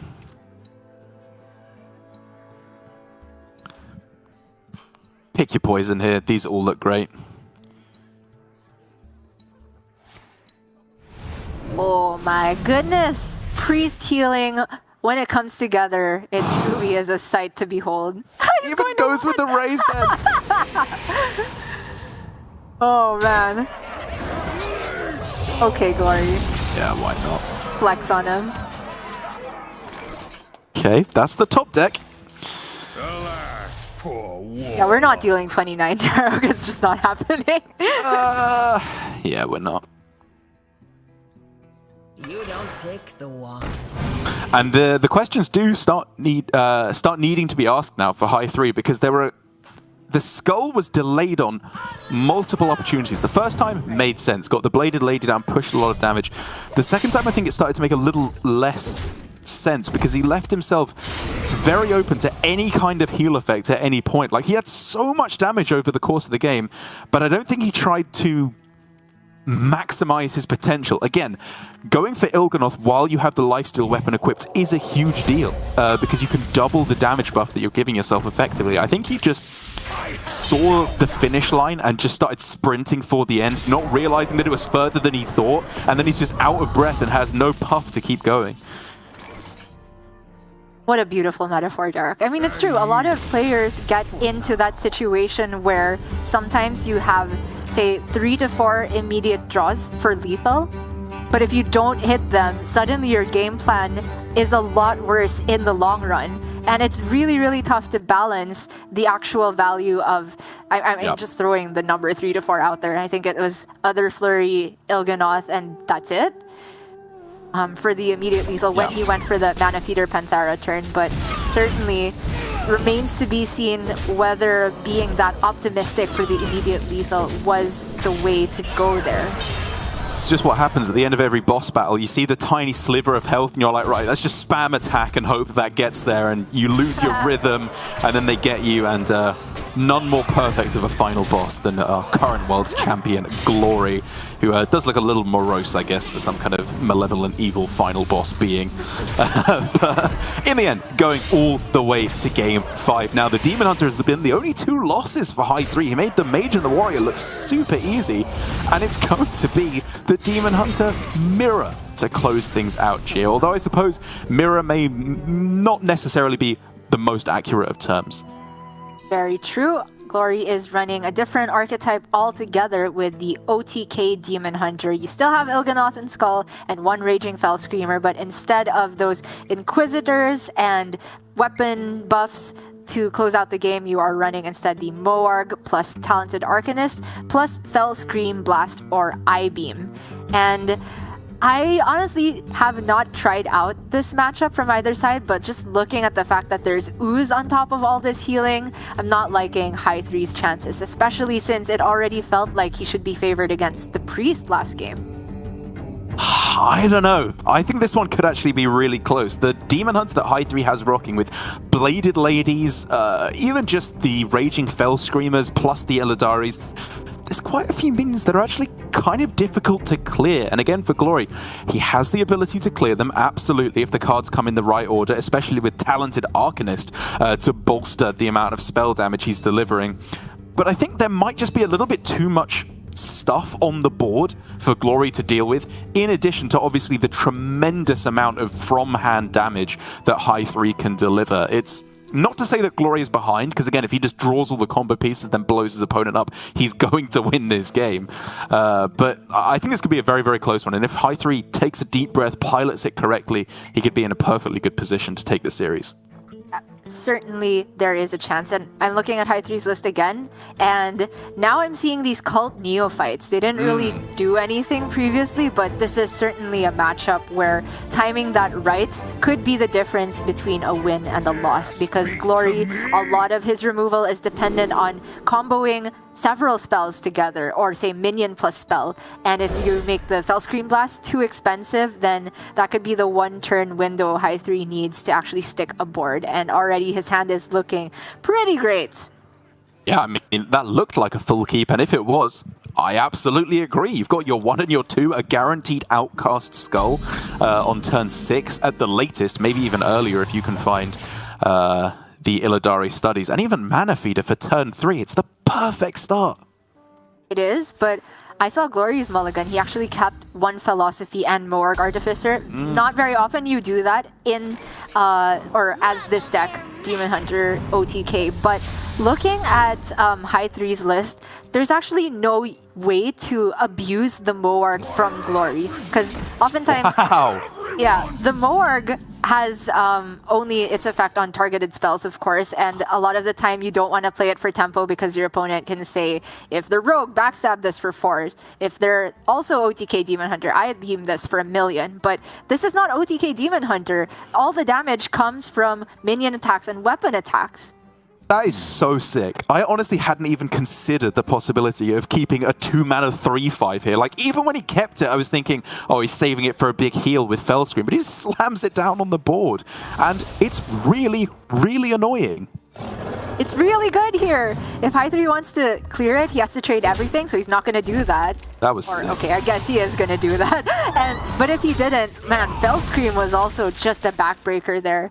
So Glory can just go again. He copied it because the Philosophy was in Outcast position. Okay, it doesn't have to be this turn, sure, but at any point when these Moargs drop, they are must clears because they potentially heal Glory back to full, and they have they're overstated for 2 drops. It's really a good spot for this matchup. So sick. It's just the kind of lateral thinking that you need not only to be a strong demon hunter, but well, to be the world champion, you know, to have this ability to see the decks in the way that they are not intended to be played, but abusing powerful aspects that don't initially meet the eye.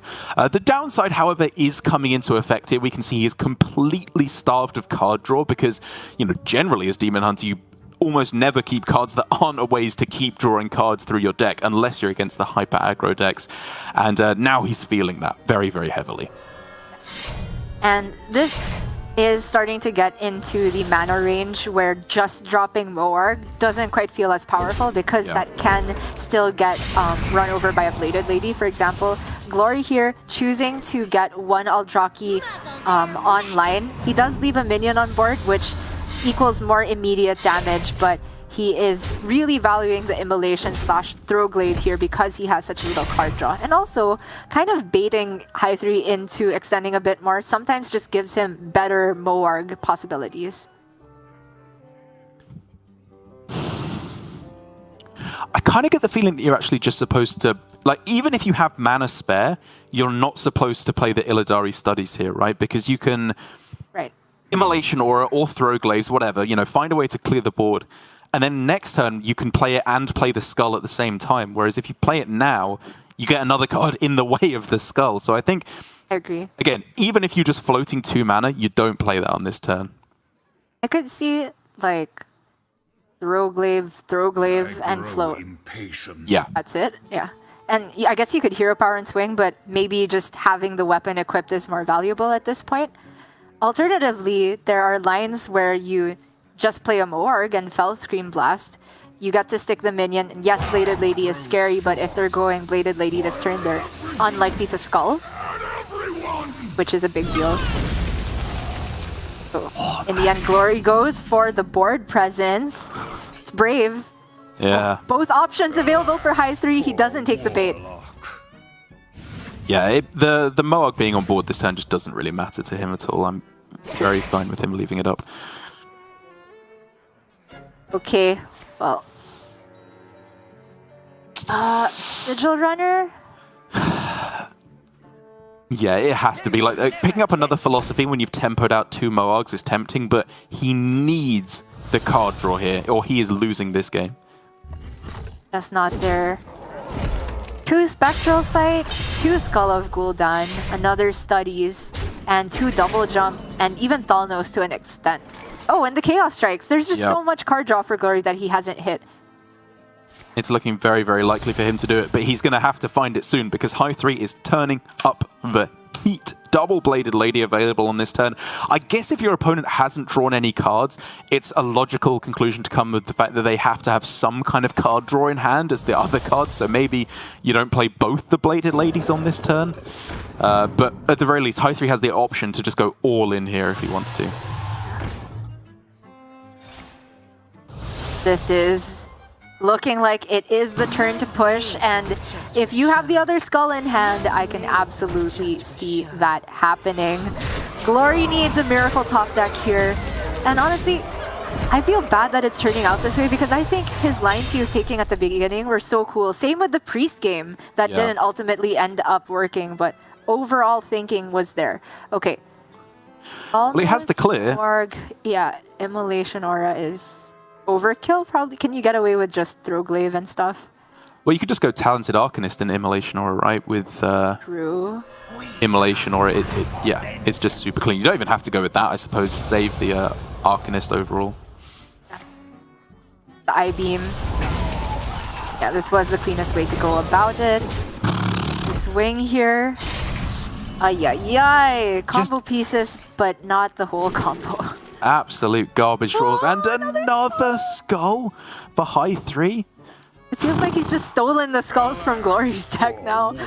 Yeah. Oh, scary. Oh, cheapening the Inquisitor. He gets to ooze the Warblades as well. Oh man, it's looking bad for Glory. I know we were saying this last game against the Priest as well, but this has to just be absolutely disastrous for Glory. If he can't draw Skull into full combo in like 2 turns, he's just dying. He cannot deal with these big minions. Oh, there we go. It's there! That's the draw. This is like the last turn, honestly, that it felt like it could still have an impact because High3 was just about to put an 8-8 on the board and keep drawing with Skull. Gets the double jump, gets Spectral Sight. Glory is putting it together. He has not the other Fell Scream just yet, but it's coming together. The breakpoints are a bit different now that Talented Arcanist exists. Oh, man. So he has 8, 16, 17 damage he can push on this turn. At absolute maximum. He doesn't need to do that, of course. Correct. But I think I'm in favor of saving at least the 0-cost Relentless Strike. yeah. The one on the left is certainly tempting because he has Skull, but I would rather get an 8-8 down this turn. I want to see one of the Illadaris on this turn, and Right. the 0 mana Relentless is kind of intriguing just because it allows you to get the Fell Screamer down as well on this turn. Which then, of course, opens up your possibilities next turn with Relentless plus another Illadari. Plus Hero Power as well if you wanted to. So if you go Raging first, then you can just play the first Illadari for 3, right? And then... True, yeah. I mean, I'm just thinking about banking the mana for next turn so that you can fit in both the oh, I see. Relentlesses, yeah. But this is like the expected line. You even get Hero Power this way, so you are kind of milking the most amount of damage with this line, assuming the 4/4 would get cleared. Get a little bit less bored, but you do free up the Skull from the left, and in a way that's kind of banking mana as well. Close margins for sure. Either way, Glory is in a tough spot because a single minion that is tall is OTK Demon Hunter's worst nightmare to deal with. Oh, he has a lot of the combo unlocked. It's just he doesn't have the spell. Oh, sorry, the lifesteal spell, and he doesn't have the mana. I'm just not seeing it. He still has a coin after all of this. I can't believe that. Right. Gonna keep cycling, looking for I-Beam, I have to assume. Skull? Coin Skull? Not even sure what you're looking start for at with that point. I-Beam in not outcast position. Right. But then you don't have mana? Okay, he clearly sees a different clear option. This is gonna wreck his combo, no doubt, but there's no way he can afford to not clear the 8-8, and because he is not healing, that means that High3 has the lethal Relentless Pursuit, second Illadari Inquisitor. He gets there in the end, the newcomer defeating the world champion. It was looking incredibly scrappy there for a while, Gia. Starting off 2-0, I thought High3, and I'm sure he himself believed that he was in a great position. The Demon Hunter play looking a little bit shaky in some points, you've got to be honest, and I think he can look to try and solidify that. It's a very new archetype. We haven't had the chance to get a lot of reps on this deck at all, but at the end, that felt much more like it. A super clean game. I loved his early game where he was tempoing out these minions very aggressively to get chip damage. Early Skull, his partitioning of resources at the end as well with the Illadari Inquisitors. Very clean game, and as much as I appreciated what Glory was doing, as you pointed out, with the Moargs, it was very, very clever, but it just led to a complete dearth of card draw, which was his downfall in the end. It really feels bad to say that because I think on average, that is still a really smart way to go about it. I think it increases his win rate compared to just taking the usual mulligan and look for just card draw, card draw, card draw in the beginning, because then he could get overrun by the small minions. Too much stuff on board that you were saying even before the match started is a possible aspect where the OTK Demon Hunter could struggle. A similar story with the Priest that Glory had. And while those lines are very fun to watch, in the end, all the attention should be on High3 because what an achievement. First time on stream, goes all the way to 5 games, brings a very unorthodox lineup and makes it look easy against the world champion. Yeah, doing it with style. I'm very, very happy for High3, as I'm sure he is for himself. It means that we have an all-South Korean group qualifying through with Surrender and High3 doing a fantastic job there. Glory and Tom60229, I mean, even with Surrender in the group, you would have struggled to predict a group where 2 world champions don't make it out here. This is how stacked Asia Pacific is getting at this point. It's truly a delight to behold. And we will be seeing High 3 play out tomorrow in our quarter-final matches. Halfway through the day now, at least for Asia Pacific, which means that we are going to be heading over now, after a short break of course, to Give Please vs Bank Yugi and then Blitzchung vs Lambie series to close out the day. Again, these are just the decider matches from each of the 4 tournaments, or 4 groups, sorry, that were played off stream yesterday, so that we are getting at least a glimpse into how the initial matches went before we find out all the important matches with the quarterfinals, semi-finals and grand finals on Sunday. So without any further ado, I think we are going to send you away to a short break, and when we come back, Give Please versus Bank Yugi, a very cool lineup from Bank Yugi that I think you are not going to want to miss. We'll be right back.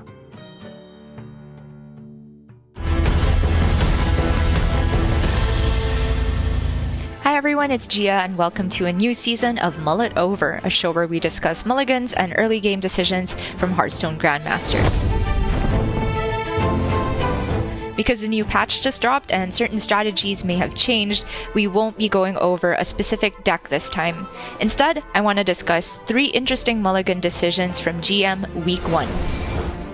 First up, we have Warma versus RDU, Spellmage versus Control Priest. At least before the nerfs, the most common advice you would hear for playing Spellmage is to hard mull for 2 cards, Deck of Lunacy and Encanter's Flow. When you have either of those, Refreshing Springwater also becomes a stronger keep. So it might be surprising at first to see Warma keep Devolving Missiles and Font of Power. While Font of Power is a decent turn 1 play, dropping minions on curve was generally considered inferior to your main game plan of activating an early Deck of Lunacy. This is because the random minions you get off Font were generally considered less efficient compared to the cheap minion generation you would get off of Lunacy. However, it's true that the majority of mage minions cost 3 mana or less, and of course you can't always get Lunacy early, so you could say that keeping Font of Power is a more consistent way to lock up your early game. Could also be that Warma was trying to capitalize on the slow start that Control Priest tends to have. On top of that, he keeps the defensive card Devolving Missiles. This may seem counterintuitive if he's planning to be the aggressive one, but since he has already decided on the minion game plan, Warma identifies that Devolving Missiles can also be used aggressively, as a cheap answer for Priest's Far Watch Post, Mancrick, Ogremancer, and so on. Indeed, Warma uses the missiles to transform RDU's Mancrick into a Murloc Tinyfin on turn 4, which dilutes RDU's pool of raised dead minions. More importantly, it allows Warma to consistently push damage from his Confection Cyclone without having to worry about Apotheosis potentially negating his efforts, especially since he continued removing RDU's minions every time. By turn 6, RDU is finally able to clear the board, but by then he's taken too much damage and is eventually overwhelmed by Mask of Cthulhu and Jandas Barov. Warma takes the win, but it's very possible we could have seen a comeback had RDU drawn Blademaster Samuro, or had Warma not generated Jandas, one of the best possible minions from his Font of Power. Next up, we have Eddie on Coin versus Luna in the Token Druid Mirror. He keeps Adorable Infestation and Power of the Wild while tossing Fungal Fortunes. If what we saw from Warma was a safe and maybe slightly pessimistic keep, this decision from Eddie strikes me as very optimistic. Obviously, this is with Gibberling in mind, because if Eddie draws it by turn 1, he can immediately create 4 minions and follow up with Power of the Wild on turn 2. Luckily for him, that's exactly how it turned out. While it's true that in the Token Druid Mirror, the first person to create a wide board gets a huge advantage by virtue of dictating the trades, the fact that Savage Roar has rotated to Wild means that it's much rarer to actually finish games by turn 4 or turn 5. More often, the Mirror becomes a series of value trades where a well-placed Pride's Fury or Arbor Up is the deciding factor. By turn 4, Luna has gone wider than Eddie with Innervate into Glowfly Swarm, and he doesn't actually have a great response without Pride's Fury. Luna then capitalizes with her second Innervate, and Eddie is locked out of the game. Personally, I would have gone with the other viable route of keeping only Fungal Fortunes, but of course that's easy to say in hindsight. Had Luna been 1 turn later with her Glowfly, for example, it was almost certainly Eddie's win. Finally, we have Surrender on his Face Hunter versus Give Please's Rogue. On the play, he decides to keep Warsong Wrangler. Base Hunter was certainly a niche deck last week, but the limited ladder data that's out there does indicate that Wrangler is among the top win rate cards for the deck when kept. The reason is simple. It's both a buff effect and curated card draw, where you're almost guaranteed to have your pick between Vulpertinger, Sunscale Raptor, and Trampling Rhino. Wrangler into Rhino in particular constitutes a very powerful mid-game curve that is very likely to push damage against Rogue. However, the natural downside of this keep is that if you don't hit your early minions, that mid-game curve won't be enough to race the Rogue. Note that Surrender ran 8 good turn 1 plays, not including Penflinger and tracking, so it's fairly likely for him to have gotten at least one by the first draw, even on the play. However, as it turned out, he drew so badly that his first minion hit the board on turn 3, and he had to let an Octobot activation go off. When Rogue has the coin, going for an early Kolkar Pack Runner Swarm is not exactly viable, so Surrender was clearly trying for the ideal curve here. It didn't work out this time, but hey, optimistic keeps are sometimes necessary in unfavored matchups. Given that us casters couldn't reach a unanimous decision on any of these mulligans, it's clear to see that the meta is still young and matchup understanding is still in development. With the new patch that just dropped, we can expect even more questions to arise this weekend. But for now, I think I'll leave that to the Grandmasters. See you next time!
Welcome back to Hearthstone Grandmasters, here for our third match of the day. This is the Asia Pacific region.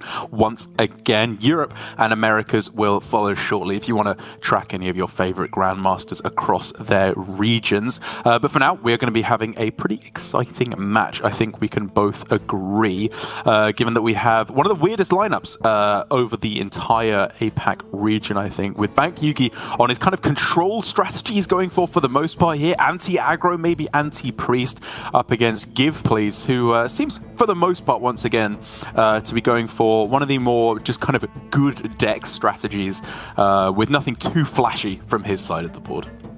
Agreed. While it seems a bit disingenuous to call Bank Yugi's lineup weird because it does have a very cohesive and clear strategy as you look at the 4 decks as a whole, it's true that these are decks that individually did not see very much play in APAC or even on ladder in recent times. But I certainly see where his head is at, because if you kind of look at the evolution of last week to this week's meta, you have a very small time period to theorize, but one of the conclusions you can draw is that Priest is the strongest deck from last week that did not get nerfed. I think it's fair to say that, at least in APAC. And so you would expect some people to maybe be targeting Priest, say bringing Weapon Rogue, bringing the Demon Hunter we saw from High 3, that type of thing. And if you're going to go one step further and target the people that are trying to target Priest, then you might end up with a full control lineup. And there, I think, lies in the problem. Like, if we want to treat this as like a rock, paper, scissors thing where, you know, he's got the paper to the rock, it seems like you've got the right strategy there, but in actuality, your opponent's just going to take the rock and throw it at your head. Like, having paper doesn't actually do anything. And I think that might be the problem with Bank Yugi's lineup, is theoretically, it sounds genius. Like, he's got a very cool lineup that has a very good purpose, but the decks he's playing are kind of weak, to be perfectly honest. Like, the Control Warrior, I think it's a good list he's got here, but it's not a tier 1 archetype right now. It struggles to get a really strong win condition online, and I think a lot of the mid-game development and burst damage is just a little bit too much for the Warrior to answer. Control Warlock, I think, personally, is in the same position. I don't think it's an especially powerful archetype right now, but if it is the perfectly spearheaded strategy where it's able to take down the weaknesses in his opponent's aggressive strategies, which I hope it is, because that would be very cool, it's possible for Bank Yugi to go the distance here. True, and I can also see some of these lists getting there against Priest, for example, even if he would rather be running up into aggressive strategies by the looks of this lineup. The Warlock has so much gas now against Priest because of Lord Jaraxxus, because of Ticketus blowing up their deck and helping you win the Fatigue matchup a bit more consistently, and then Yasharj to give you another one. I think Bank Yugi has decks that are, 2 decks that are individually strong and 2 decks that kind of just fill out the lineup as a whole. And you can see in the way that he's built all the other decks that he's gone a bit greedier, right? There's a Cthulhu in this Priest, there is Rattlegore in the Warrior, so he's not got 0 game against non-aggro decks as well.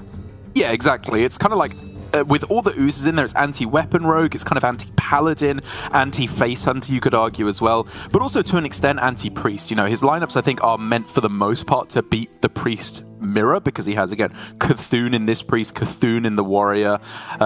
He has less minions overall in his priest, which means I think he might struggle with the tempo mid-game and might get run over, but if he's able to keep the priest mirror stabilized for the most part and then lead into the Cthulhu at the end, I think he could be in a very, very strong position, even in this first mirror match.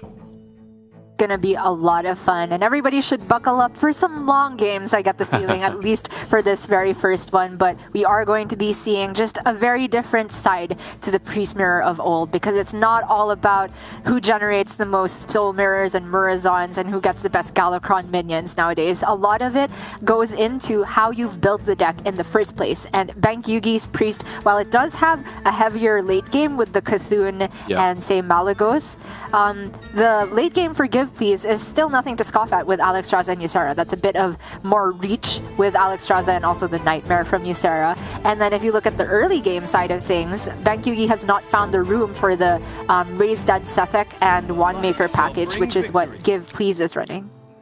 Which is where things, again, could get weird, because the Cthulhu is the ultimate win condition in a way for Bank Yugi, but there's 2 major things that can go wrong. One, he may not get there, just straight up, the game may be over too quickly, and secondly, Miner Ender Alusha, you steal one of those pieces and the entire strategy falls apart. And so I do think that because he is lacking that same punch in the mid to late game that Give Please will, again, the only dragon that Bank Yugi is running is Malagos, which draws you a lot of cards, but it's not a threat in its own right in the way that Ysera, Alexstrasza, and Onyxia are. And so I think if he can get to the point with Cthulhu, obviously he's in a good spot, but I have my doubts as to whether he will be able to even get there in the first place. Very real concerns to be had, but I am liking Bank Yugi's opening hand. He has Thrive in the Shadow to pull him spot removal if he needs it, Palm Reading to corrupt the insight, and also just make his hand very cheap, and most importantly, perhaps, the Ogremancer, which is one way for him to check the board presence that he's not running in the early game. Well, 2 pieces of Cthulhu right out the gate. You know, usually, we think of Cthulhu as a card that you have to draw your entire deck for it to work. That's not necessarily the case. Like, you can get it nice and early, especially if you get an insight to rip it from your deck once you've played all the spells. Certainly can be very powerful in this matchup. Alusha with Cthulhu also has done some pretty insane things over in top 5 moments, if I recall. But Giveplease already getting some fire off of his Scorpid. It feels like they're just a package deal. Venomous Scorpid, Raise Dead. Both players getting some pretty spicy starting hands here. Obviously with insights aplenty. They're going to be drawing their powerful cards from their deck very consistently. But I think that works out an advantage of Giveplease a little bit more with double Raise Dead and a Scorpid in the pool at the start. It's so gorgeous way to just make sure nothing sticks for Bank Yugi in the mid game. Oh, all the Raise Deads. Oh my god. He is just the Night King right now, Giveplease. And he gets the Insight corrupted and spends all the mana really nicely. Looks good for Giveplease, but Bank Yugi can, across 2 turns, potentially set up an empty board Ogremancer, which is also quite powerful. Like, do you just go Eye of Cthulhu here? It's obviously not a guaranteed clear by any means, but it's a decent play onto the board. It kills it most of the time and sets up for that Ogremancer once again. Yeah, I think it's very hard to get a good setup for Eye of Cthulhu in this matchup. You can't really expect it to clear more than 1 minion because priest minions are shaped in such a way that they have more health than attack. So using it as a spot removal here and getting the expensive mana out of the way rather than Holy Smite, I think was a great decision from Bank Yugi. And now he can go Ogremancer with Coin Smite if he so chooses. I think it's worth using the coin to isolate the Ogre on the board. Yeah, I agree. Like, we obviously at all points need to factor in that Bank Yugi is playing a somewhat different game plan to what we would expect in the Priest Mirror overall. Again, much lower on value, trying to draw through his deck and get the Cthulhu active as soon as possible. I did still think that it was going to be the Ogremancer plus the Holy Smite to get something on the board, but I guess his overall game plan is just incredibly reliant on that Cthulhu once again, so he's making sure that the spells are always just played out of his hand instantly. In a way, this is aggressively trying to get the Cthulhu done as soon as possible, but in a way, it's also very slow onto the board because he gives Giveplease an entire full turn of initiative. My first instinct is to disagree with this, but of course, we have to see how it plays out. Bank Yugi doesn't quite have the other pieces of Cthulhu yet, but he is running to Thrive in the Shadow to give him more consistent cycle to get there. And here is the swarm of Scorpids again. It's the 8th plague. Oh. And, what, 10 cards? He does have to dump something from the hand here at the very least. Might be Apotheosis. Looking that way. Yeah, Brightwing doesn't actually clear anything out. Certainly not a matchup where Apotheosis is crucial to hold on to. It's always nice to have it in your back pocket with Samuro, but a lot of the time I find it's more effective to just set up more health on a single minion and try to stick the board that way. Man, I really wonder if Bank Yugi is just going to play this like full combo style where obviously the thing that can go wrong at any point is number 1, overdrawing pieces, which you want to be careful about with Malagos, but Elusha is the main thing. He doesn't want to leave any cards in, any Cthulhu pieces in hand, that can be Elusha'd away and then played.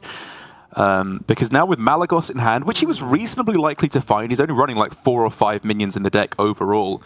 After that, he is pretty likely to find Cthulhu off the Insight if he can get the pieces. Like, he's just going for a turbo Cthulhu in this matchup, I think, which it's playing to the strengths of his deck. I think he is overall unfavored in the matchup unless he's able to get that particular strength to work for him. Sure, but even if you're doing that, the rest of the turn could have been 2 more cycle cards, but he ended up just floating 3 mana, and that honestly baffles me at the moment. Right. Like, the Insight was already corrupted, if I'm not mistaken, and the Thrive in the Shadow could have drawn him something to just get deeper in the deck. I mean, again, I think it's about again, you can disagree with this obviously, but making sure that when he plays Thrive to get a Cthulhu piece, he plays it straight away. He does not have it floating in hand for any length of time. That's fair. In the end, he is the first to pick up Ilusha, and this Hysteria was not the ideal outcome for BankYugi. Of course, he wanted it to first hit the Amalgam and then clear the other one, because Ogremancer empty board infinitely more powerful than Ogremancer having to face down a minion that could possibly VT it. But still, again, based on the way he's been playing the previous turns, it feels like BankYugi, him getting a board is very much an afterthought. He can only play that way for so long though, because his removal options are actually quite severely limited here, with only a discovered Soul Mirror to really impact this board on the other side. True, he did discover Ysera as well, but it the Awakens takes a while to get going. Maybe you don't care. It's more about the hand space that he can't actually get all of the Ysera cards at the moment, but maybe he doesn't care so much about taking 7 as long as he gets to clear at some point.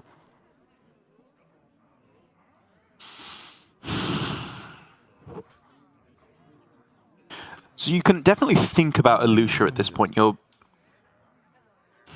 It's close, because if you play Ilusha and your opponent goes Thrive into Cthulhu piece, then things start to go very wrong. But once he's played that, he could definitely think about just going coin Ilusha and trying to use some of the opponent's removal pieces, like, you know, obviously Hysteria most likely, but maybe a Zarella clear or a Samuro clear as well. I think it makes sense to go for Thrive here. If you hit Hysteria, it's just a guaranteed full clear.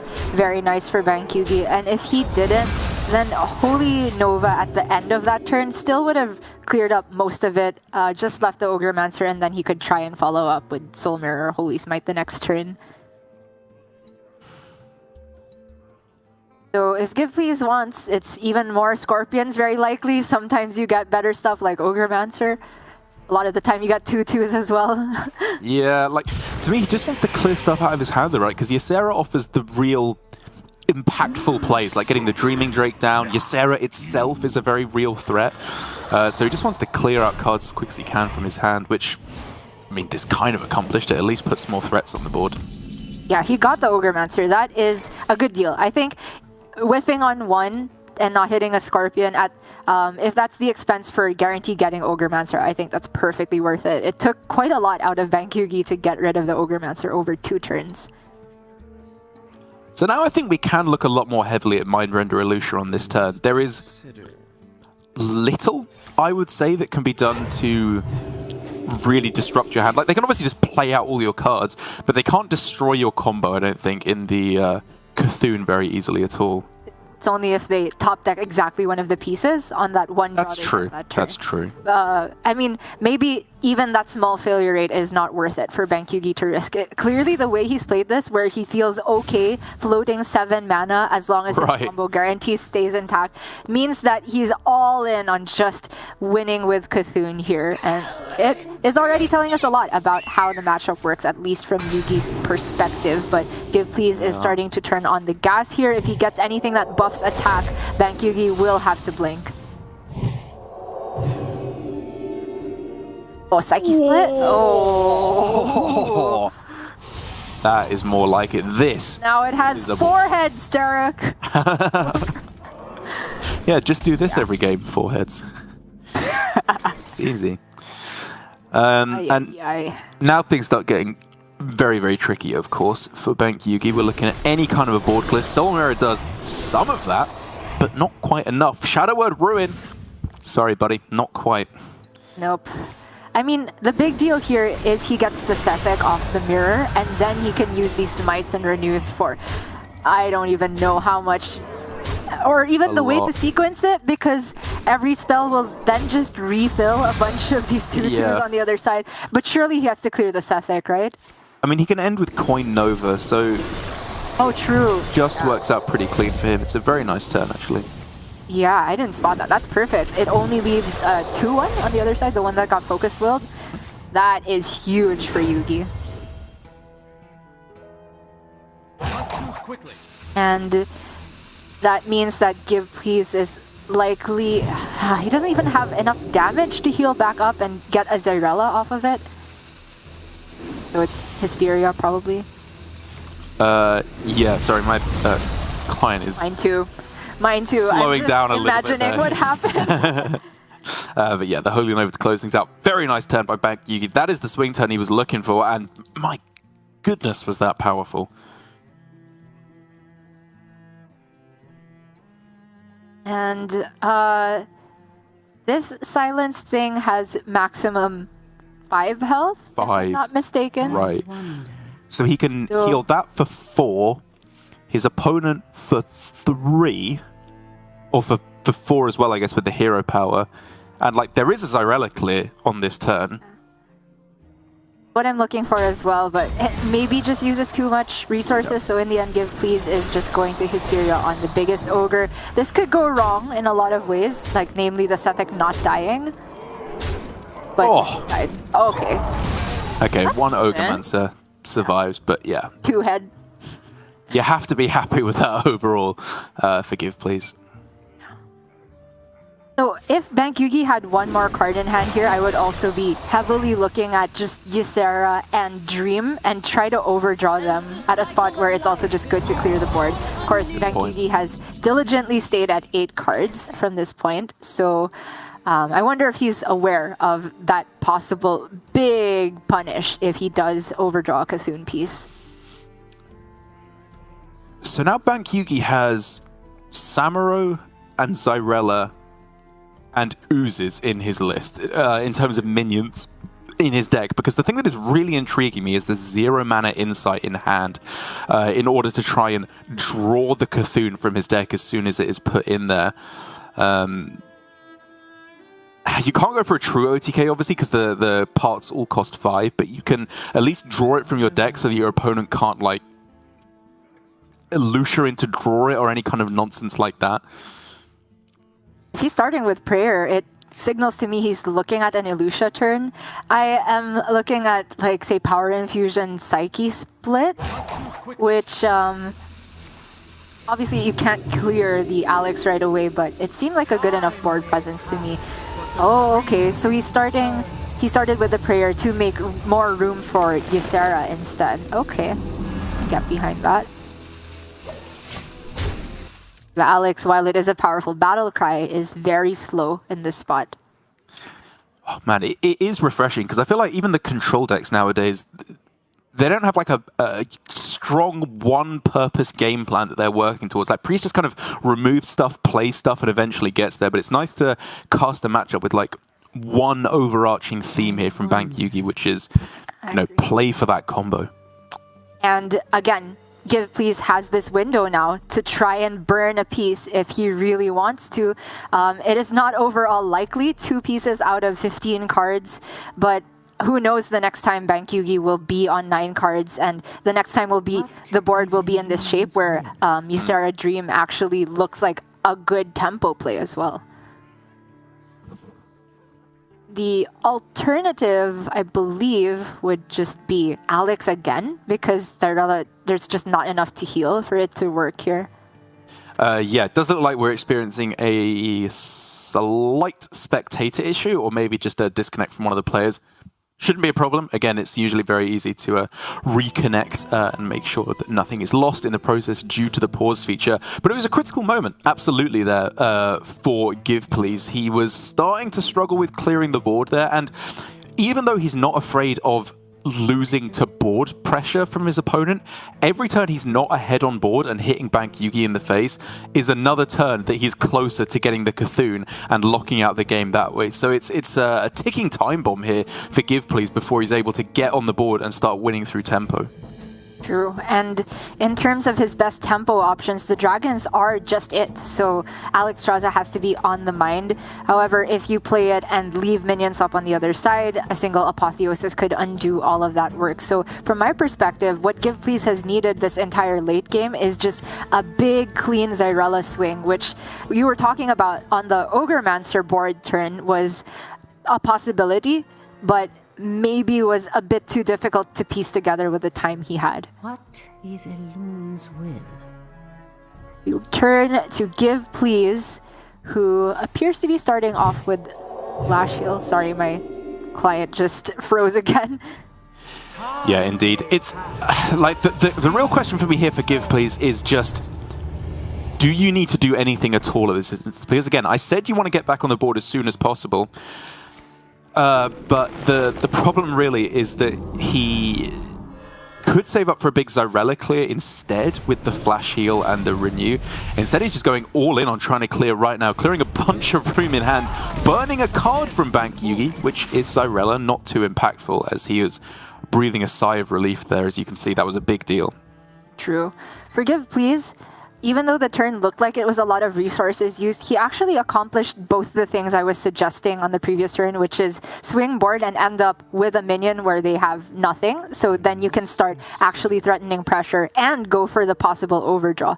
I'm not sure if he was, ideally supposed to do both, but this is the big push that signals that Give Please does not feel favored in the long game. He is trying to mess with Bank Yugi's game plan should he not find the Elucia. And Bank Yugi here gets the guaranteed one spell that was not guaranteed to be a piece of Cthulhu. So I'm not actually sure if he's happy about that because now Elucia might be scary. Yeah, another slight tech issue here as we are trying to work our way through. Maybe that's it fixed there instead, and we might have to go back to Cam. But that's a big deal that the piece of Cthulhu was found there for Bank Yugi, because it gives that one turn of Elucia possibilities to Give Please on the other side. He doesn't have it, but again, for Bank Yugi, it starts to raise questions about what his overall strategy is, because what if he did just draw a piece of Cthulhu there, which he did? What's the game plan? Just leave it up for a turn? That's been inconsistent with the way he has played it thus far, for sure.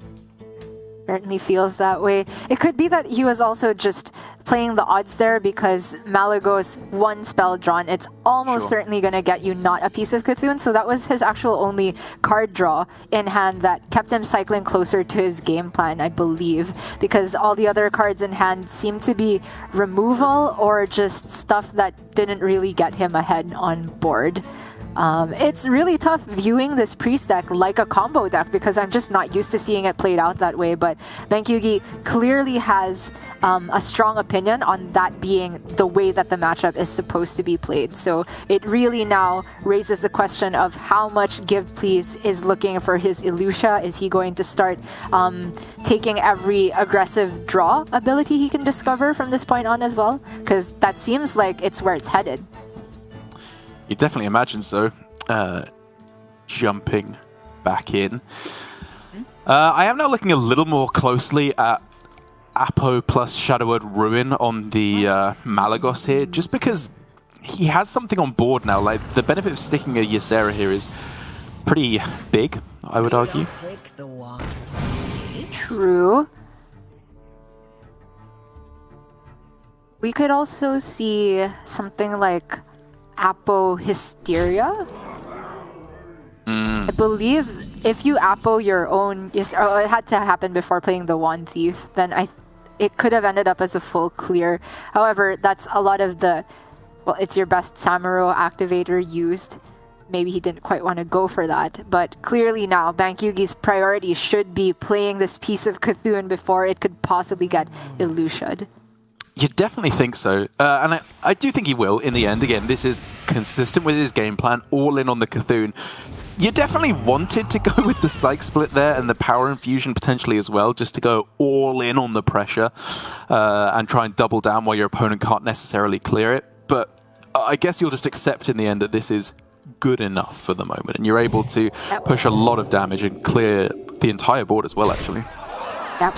I think it's a good middle ground for Bank Yugi to take, sticks to his game plan, and also doesn't give Please a chance to push base damage in the meantime. So given that it's quite deep now into the deck, Bank Yugi is 3 out of 4 there to get the Cthulhu done.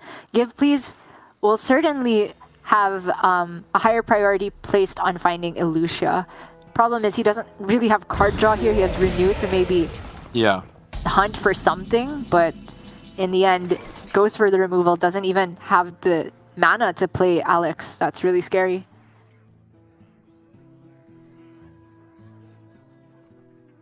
So I believe Bank Yugi only has 1 minion left in his deck after having drawn... Oh, sorry, he runs double ooze. Yeah. So there is still 1 ooze and 1 Blade Master Samuro. So if he wants the Insight is just a tutored draw that sometimes is draw nothing. So I'd be interested in taking that. Or he wants to save it entirely to just get Cthulhu the turn after he plays the last piece. That's definitely what I'm thinking. Yeah. I mean, the other thing that we haven't even talked about at this point is that Cthulhu does not say battle cry win the game. It deals 30 damage to your opponent, which is big. You know, you're likely to win the game if that happens. But if they have minions on board, it is by far from a guaranteed win condition. And at that point, things could start getting a lot closer, actually, which is, again, I think why Bank Yugi wants to go as quick as possible. Because once Cthulhu is played... you know, you want to make it so it's less likely that your opponent has a dominant board position that you just cannot hope to chew through. And Bank Yugi stalling a little bit more, just playing down resources that he doesn't deem essential. Easy Hysteria for Give Please, but it is really just a waiting game now of can Give Please get the Elucia early enough, and if he does get it, will he have the read on whether or not Bank Yugi has something that he actually wants to steal? Bank Yugi is going to try for the Elucia now, which does have that built-in failure rate of sometimes they top deck my last piece and my Cthulhu is no longer... Wait. It is active because... No, it's not, right? The Cthulhu piece, yes. One more, yeah. Yeah. And so that means that Bank Yugi was desperate to do something this turn on board. He felt it was too slow to just pass again. Otherwise, he wouldn't give the small possible failure rate to Give Please.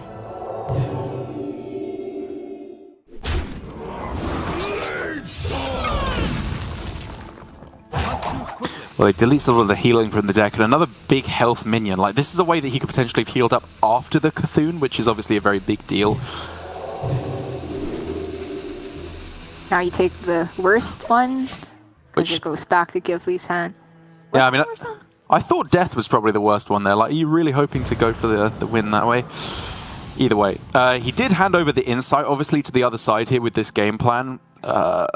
There's nothing that Give Please can get that isn't a Cthulhu piece, given that he drew the Desperate Prayer. Everything, I think, is now just fine for Bank Yugi, in terms of the Cthulhu, at least. Yes.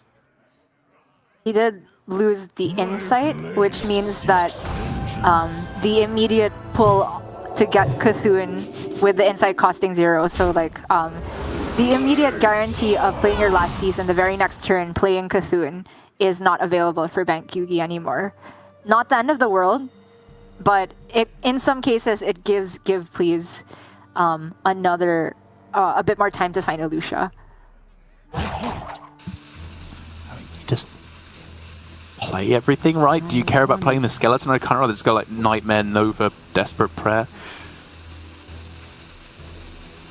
Yeah, I think Holy Nova is probably more useful than the skeleton. So he gets rid of it.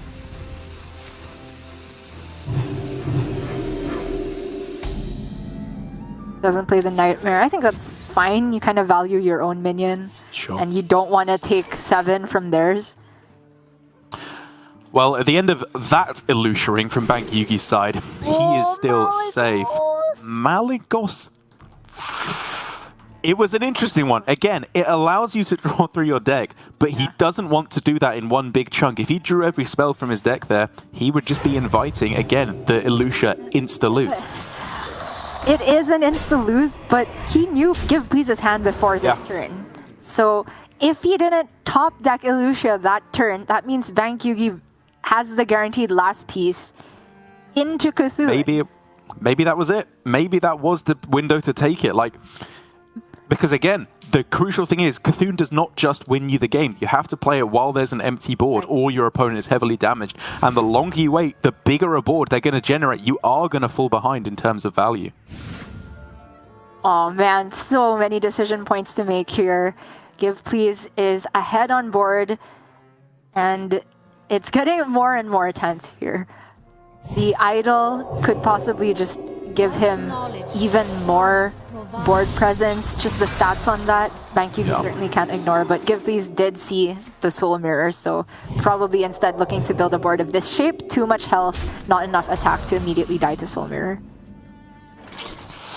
Power Infusion looking pretty tasty there for Give Please, which once again was given to him by BankYugi off of the Renew.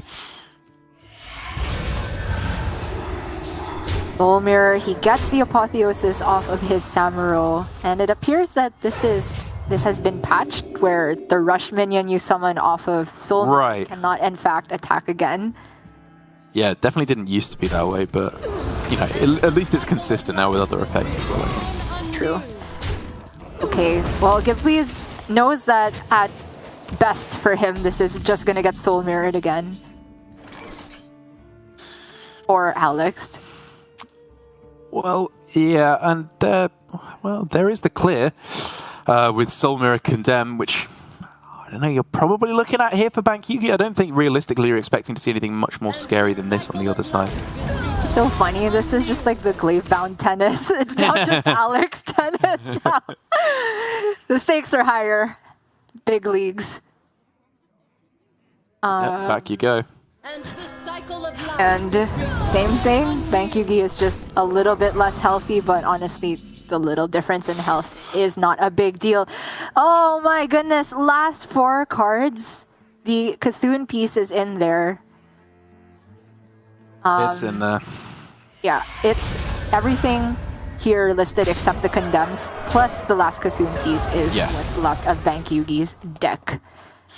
Yeah, deck He's actually running out of removal as well. It starts to get scary depending on what you think Give Please has generated. It's going to be real close. That Idol of Yashaj is going to be massive. If there are any minions actually left in deck, which there are, with obviously Alusha, Alexstrasza, Veilweaver, you got a few left to be working with. And another one is just another threat. Giant Sethic sounds pretty scary to me if I'm BankYugi. Wow, really? Okay. Okay. Oh my god. Oh, he still doesn't hit the thing. I can clear the Alex with Nightmare Holy Smite. I think it's just leave the Scorpion alone, right? Yeah.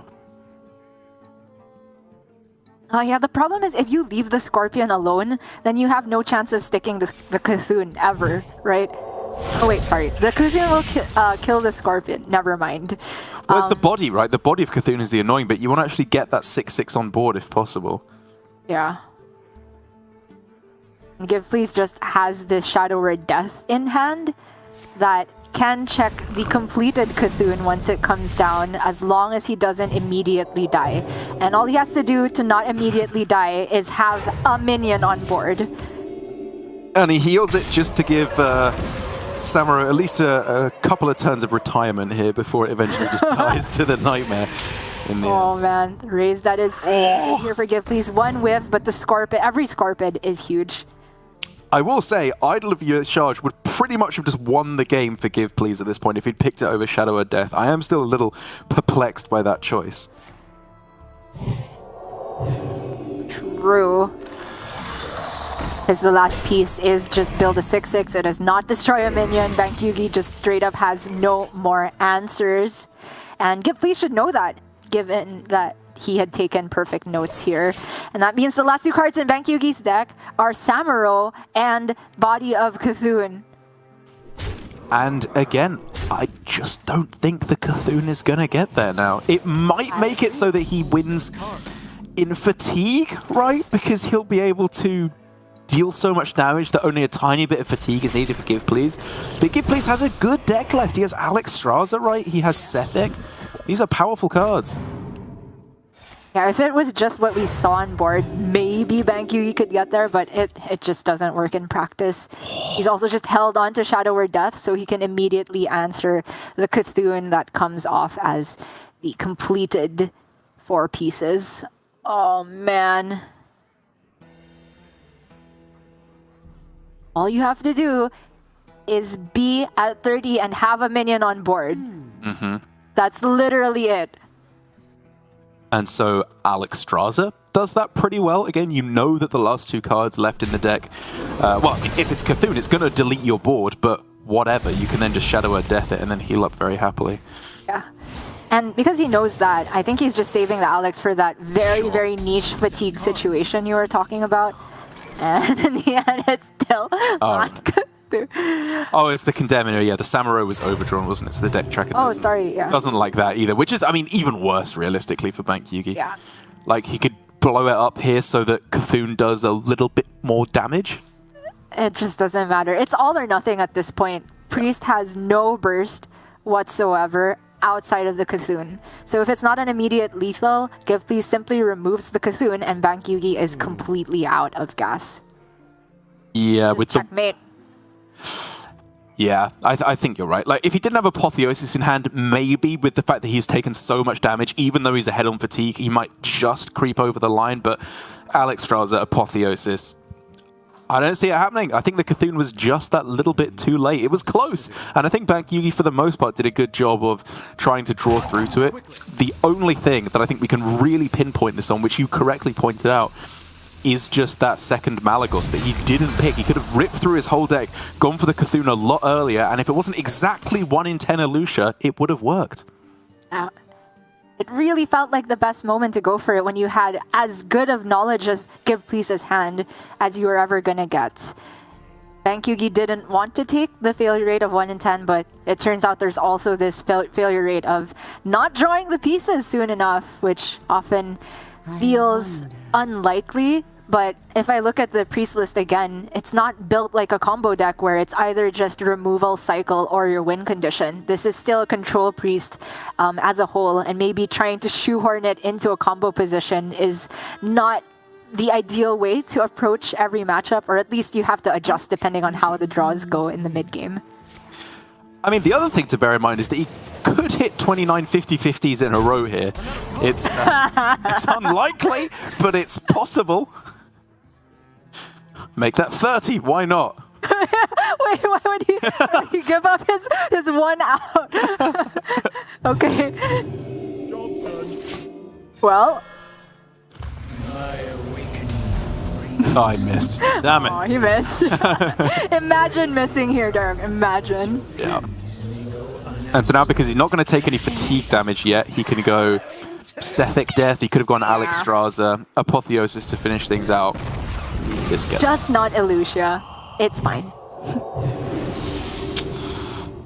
Well fought. Very well fought from Bank Yugi, but his game plan, as much as he stuck to it, it was not strong enough. Maybe in playtesting, he was on average drawing the Cthulhu pieces a little bit quicker. Again, having one right at the bottom as the second to last card was pretty unlucky, and then losing the 50-50 on the Cthulhu to draw at the end, again, it was unlucky. But for many turns there, it just felt like even if he did get the Cthulhu earlier, it still wasn't going to be enough because Priest just stays so healthy in the mirror. And even rewinding all the way back to what feels like ancient history, turn 5, I wanted to see the early Ogremaster. It just seemed good, right? Even if you are a Cthulhu deck, isn't it just better to be ahead on board and give yourself that edge in tempo advantage as well? Of course, I haven't played enough of this deck to be overly critical, but it is our job to ask questions here because there were many turns where mana was floated for Bank Yugi, and in my opinion, more risks could have been taken. Yeah, and certain consistencies did start to creep in again because he saved the insight for the entire game and then he just played Elucia and gave it to his opponent, which, you know, obviously then they have to draw a deck from his deck. He still ends up thinning a card anyway, but then why not just play it earlier and increase your chances of drawing the other Cthulhu pieces that little bit more consistently in the mid-game. But overall, you know, it was. I'm glad that we saw him try this game plan and stick to it. I think it was probably better than just going for willy-nilly throwing all his threats on the board and hoping that gets there, because his deck was significantly lower value than Give Please. It was just in this instance, his OTK win condition was not a true OTK, and therefore it did end up in him taking the loss, and the Priest getting through is a pretty big deal for Give Please, because overall for Bank Yugi, he didn't necessarily have a hard target on Priest, but he definitely had a soft one, with Cthulhu in this deck, Cthulhu in the Warrior, and Rattlegore. It felt like he was going for at least a decent shot, especially with the Warlock as well, at trying to take down the Priest, so this is a huge loss for him. I agree. The archetypes as a whole would generally lend themselves to being a bit anti-aggro for Bank Yugi, but he clearly was completing his techs with these slower matchups in mind. He didn't want to give himself zero chance against Priest, and it so happens that these decks can beat aggro as well as Priest because Priest these days are not running Cabal Acolyte, so Rattlegore is extremely powerful against them. You kind of need to force them to find the focused will to really have a good answer to that. But we do now move on to perhaps a quicker matchup, the first of many token druids in APAC that we could potentially be seeing this weekend, and all of them, at least the ones today, have this exact list of 15 2-ofs. Yeah, it's definitely the one that you deviate away from. I can understand why you would. Like, Guidance has looked pretty powerful whenever we've seen it, but, you know, these are the best cards that you can put in your deck. If you want to deviate away, you have to have a pretty good reason to do so, which I'm yet to be convinced on. Whether you bring Token Druid at all, I am definitely yet to be convinced on. This week of all weeks, it's very understandable. They had to come up with 4 decks in a very short amount of time since the nerfs hit, which of course meant that Druid was just a decent deck. Everyone knew that it wasn't terrible, it wasn't the best deck, it's a 4th deck that you include in your archetype, and 50% of the players thought it slotted into their lineup well, and it's been looking okay so far this weekend. It hasn't been the dominant force that it was in previous metagames, but rocking a reasonable win rate here. I think if Give Please can get a fast start here against any of these control decks in the Priest, the Warlock, or even arguably the Mage, the Druid is in a fine position. I also want to correct myself real quick. I forgot that the very first game of the day was Token Druid, where there was just the blowout double fungal fortune start with the nature study to start, and then the glowfly as well. So I guess it says something when my brain actively tries to forget those games where you can do nothing against them, but that is just the way Token Druid is built to function. Sometimes you get draws that are absolutely unbeatable. I will say, though, that if there's any deck that can beat even the nuts from Druid, Priest has a good shot of it. And Bankyugi with this full keep shows, I think, an above-average understanding of the matchup, that it's not all about the removal. It's certainly important, but sticking a minion is so good in this matchup, so you can also take all of the value trades, and if it's Ogremancer, you can lock the Druid out completely. Yep, Ogremancer empty board literally just ends the game. There is almost nothing that the Druid can do to answer that, because it's just so much. Like, every card in their deck is a spell apart from the Gibberlings. They just lose to all the 2/2s, which again, like you said, really like the decision here from Bankyugi. How he plays it out will definitely be interesting. You would guess, apologies, that it's just going to be palm readings into coin Ogremancer unless anything crazy happens. I definitely think that's game plan A, and I think it's very smart when the Druid is not on coin. You have, I think, in the first place, you don't pay respect to the Gibberling opener, because if they get that, you're very likely not winning anyway. And by paying respect, I mean just trying to keep double condemn in the opener, that type of thing. Most often, the Druid will start putting their threats on board turn 4. Turn 3 sometimes if you get this Lightning Bloom like Give Please did, though. Yeah. Okay, Tempo Insight, I think, is fine here. At least opens up his options a little bit. And if you're going palm readings into coin Ogremancer, you probably don't have time to slot it in for a little while anyway. Speaking of no time, Give Please can go for the, what is this? 6 Glowflies immediately. That seems very strong. Condemn still rank 1 here. And the double condemn is not available. Kind of a nightmare for Bankyugi. Right, so if he goes palm readings into another condemn, he still would not have the mana to be able to get there. Holy Smite clears something at the very least. I wonder if it's even worth playing. Give Please is down to 2 mana, the 1 consolation for Bankyugi next turn. I guess if it's Power of the Wild, you still would just Holy Smite one of them anyway, so might as well save the HP here. I think that's his mindset. I was almost wondering here if you actually don't attack just because you're afraid of Zarella. Like, Yeah. I don't know, like it seems a bit over the top, but if it wasn't there, it would have been huge. Speaking of things that are huge, that Samuro, along with Zarella, was like the one way that Bankyugi stays in this game. With Condemn, Samuro, he gets the full board clear here. That was crucial to find. You needed that Zarella or the other Condemn. Right. think that's pretty much it. But yeah, this is huge now. He bumps into the 3-3, coins the Condemn, and he has a fighting chance. Not just that, he has Ogremaster next turn. Oh yeah. And Forgive Please, there's just not enough board refill with this current hand. He needs Guess the Weight or another Fungal, as far as I see it. Ooh. Psych Split, yeah. I like it. I like it too. I'm still kind of on the idea that actually Give Please should have not attacked face on that turn, because with Solar Eclipse plus Pride's Fury next turn, he just kind of wins the game if he'd gone for that. And if his board hadn't been cleared, then it doesn't matter that he's missed damage to face. I don't know. Definitely worth thinking about. I remember I suggested something like that last weekend too in a rogue game, but maybe we were going a little bit too deep in the deck. One thing though, Forgive Please, is that he has drawn Gibberling now. He has Arbor up, Solar next turn with the... it doesn't all fit, right? With one Innervate, it's just a little bit short. You can't fit the Gibberling in as well. Right. And so do you just it can pass still it? be...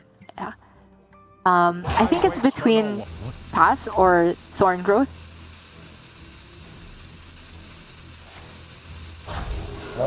Thorn Growth I definitely don't hate the idea of. Yeah.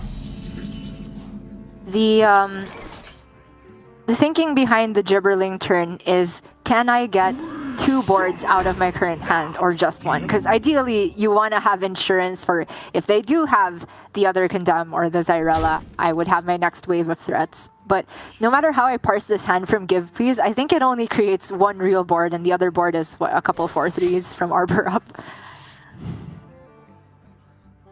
And here you kind of only have the one play of going Arbor up plus the Solar Eclipse as well to buff up the board.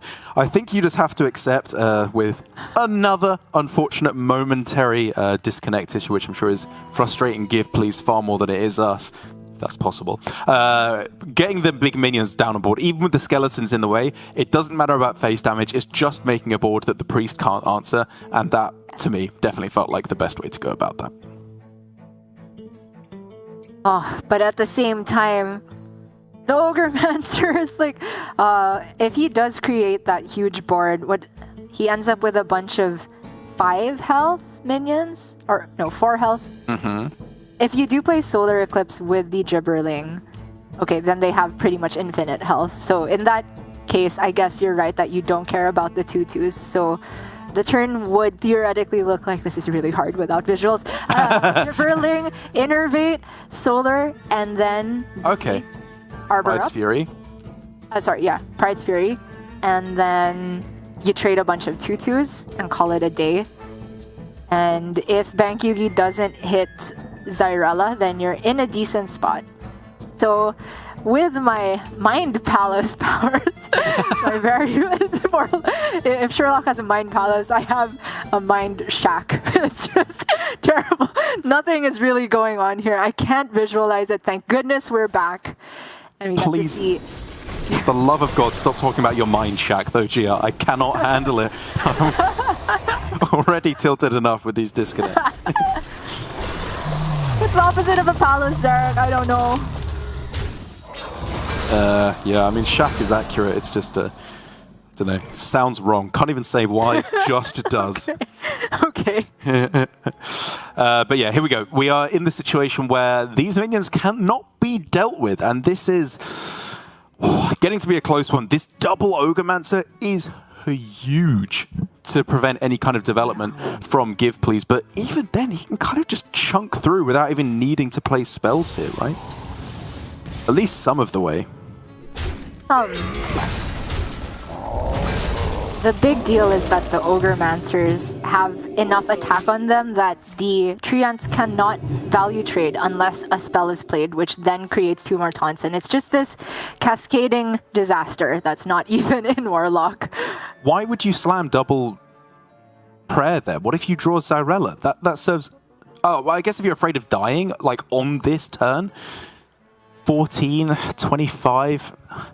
What's the breakpoint? Second Arbor up hero power gives +6. How do you die if you have taunts, though? Because they have to play a spell. Right, exactly.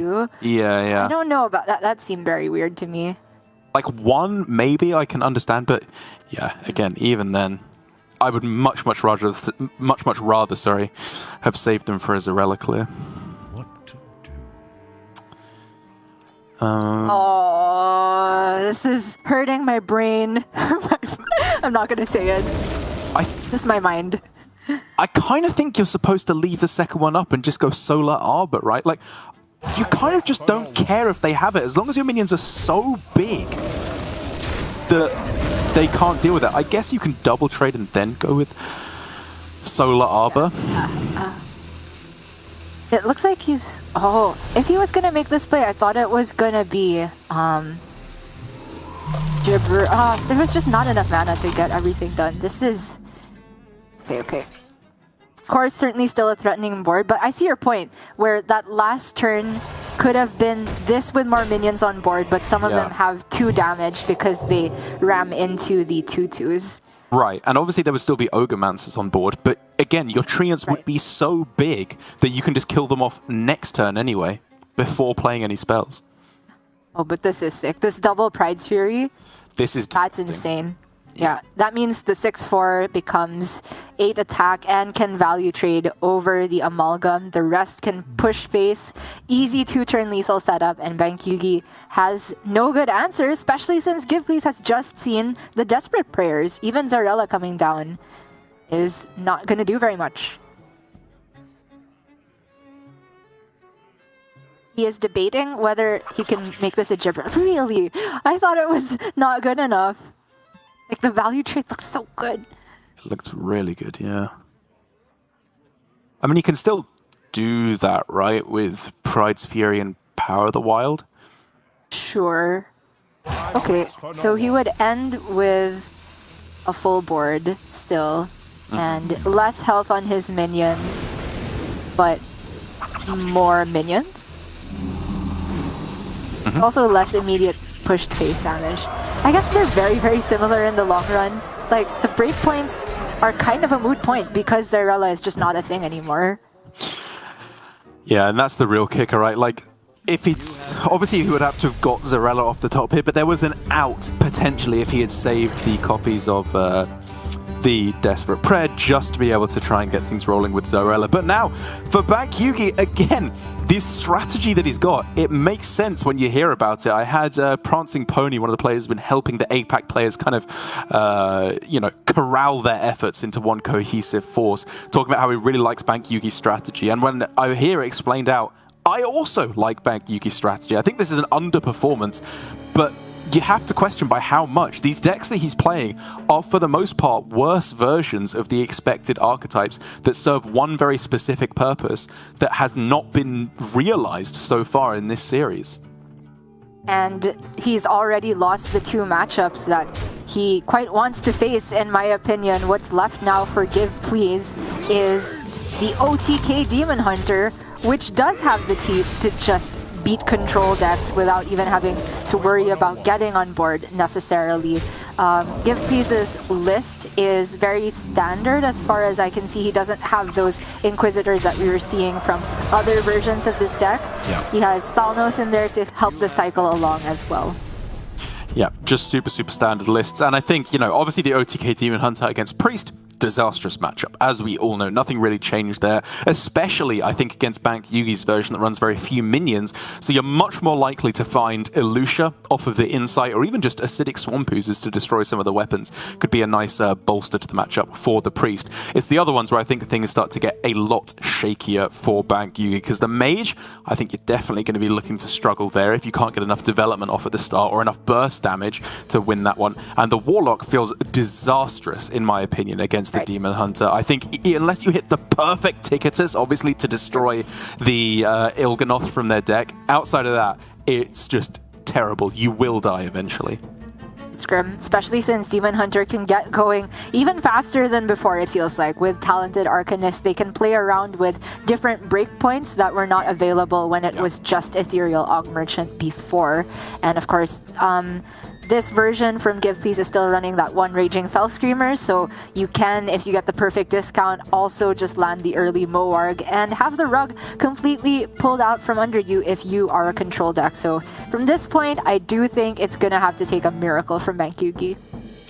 We shall see, though. I think he's been, I think for the most part piloting his decks well. I think like the end there with the Desperate Prayers, if anything, it was just more tilt than anything else that was getting to him there and throwing them out so quickly. So if he can get his head nice and cool, he's got a very good matchup, a reasonable matchup, and then a bad matchup. So I wouldn't be surprised if he just goes with the Priest once again to try and get at least one win on the board in this series. Gonna look difficult, but I agree, Alusha does look like his best out. Every time I see Warrior, I just wonder, is there a world where you can cosplay Justicar and get your armor high enough that you can beat the Freeze Mage? But times have changed, Derek. This is not a Freeze Mage. They can deal exponential damage from multiples of 2, not just linear damage that Freeze Mage can very easily be predictable in that sense. Indeed. I do think we just got confirmation that the players are going to be changing to a different server, given that it did look like there was some rocky connection issues, but once we get that all set up, it should be all good to go. But again, yeah, this Demon Hunter, very, very standard stuff. I do think, or at the very least, I should say, I would like to have seen the Illidari Inquisitor variant against Priest, because I think that could be a very, very different style of matchup. You have a strong backup win condition that you can use alongside just some of your damage early on, try and stick. Even just a tempo Il'gynoth potentially is the way to go if you're that afraid of Alusha. This one, though, again, unless they just don't draw the Alusha, it's a pretty scary matchup overall. I think the really interesting matchup left over, with the Priest being very good, the Warlock being very good, is the Demon Hunter against the Mage, actually, where things could get a little bit back and forth in terms of dealing damage versus healing, because obviously the Demon Hunter is going to be dealing the most amount of damage when it goes for its true combo, but Mage is launching a lot of damage at the face, and it often doesn't play many minions, so Demon Hunter could struggle to actually heal up from that damage, especially as the Mask of Cthulhu often is going to deal the full 10 to the face. That's true. In that matchup, it feels like Eldrazi Warblade suddenly becomes very, very important. Also, I-Beam to a certain extent, because that's a card that you don't feel awful playing on one of your own minions, but having to Fell Scream blast your own board just to stay alive definitely feels suboptimal for this OTK Demon Hunter. So I think the Mage certainly has potential, and that's also just not even talking about Lunacy, which has the greatest of all potentials for sure. Of course, yeah. If you're going to be playing that in your list, then you are looking to be in a very good spot. Taking one more look at the list from Bank Yugi of the Mage, if we do eventually get to see that. It is the deck of Lunacy. It's double Ice Barrier, actually, interestingly enough, which, if anything, I would argue will work against him, because you're not afraid of taking chip damage over the course of the game. It's just one fell swoop where the damage comes through, so you would much rather, in this instance, have the double Stormwind, or Netherwind Portal, sorry, in order to get more pressure on the board. But it does at least make sense with Bank Yugi's strategy. He's built his lineup to be cohesively anti-aggro, and he just unfortunately hasn't been playing many aggro matchups. The only real aggro one is the Druid, arguably, being a token deck, and it just steamrolled him. Yeah, maybe not the luck of the draw for Bank Yugi on this bracket, but I feel that with a lineup like this, you would have wanted to be facing perhaps the Paladins on the other side of the bracket, the aggro Paladins. I think there's a couple people still playing Weapon Rogue as well. That feels, in theory, like something Bank Yugi was very prepared for, with double Ooze in all of his decks but the Mage, as far as I can see.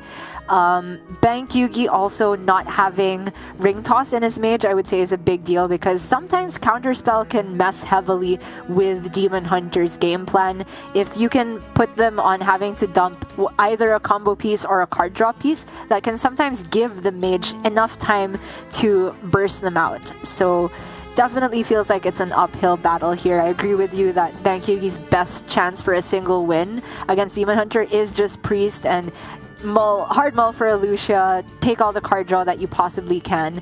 But the problem is, it's not just one win he needs, it's the full sweep, and that to me feels like a very tall order indeed.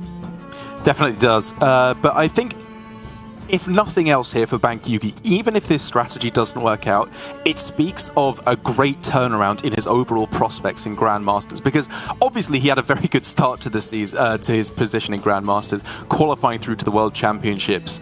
But there were definitely cracks showing, if I'm being perfectly honest, along the way. In the final moments of the season where he did qualify through, he was the biggest bundle of nerves I think I've ever seen in a competitive Hearthstone match. It felt like he couldn't, he was saying afterwards, he felt like he couldn't even move the cards. He was so nervous, which, was apparent. He played a couple of disastrous turns of Hearthstone at the end of a very, very well-played series. So his strength is there, but I think the nerves at the end were what was getting to him. But the main thing for me that I think was missing from his overall strategy was when he did get to Worlds, his lineup was, in my opinion, just the worst lineup. It didn't feel like he had found the best archetypes. It didn't feel like he had found necessarily the most cohesive strategy, because he was playing the style of decks that Bank Yugi likes to play with these Highlander versions. He had Highlander Priest that at the time felt very, very unoptimized compared to the rest of the field. And even though his play for the most part was pretty good, the lineup just let him down in the end. But now he's got a stronger practice group, I think, that are rallying behind him. He's finding these cool lineup strategies. And even if it doesn't work out here, I really think that it bodes well for the future, where he is coming up with much more cohesive strategies that really pinpoint weaknesses in his opponent's lineup. Agreed. A willingness to just play something that I would assume was, at least before, out of his comfort zone. All control decks. It's not quite the curved nature that you'd expect from Highlander decks. Speaks to an improvement in overall mindset, and I think really shows his potential for growth. So I'm super excited to see where Bank Yugi takes it from here. However, I don't want to completely overshadow Give Please, because if we're talking about potential, Give Please is the new Grandmaster in this fight. It still feels like Bank Yugi kind of has that challenger spirit. I just see him that way ever since his run at Worlds, and just his overall attitude of being very friendly and wanting to practice with everyone. He'd make a great anime protagonist, you know what?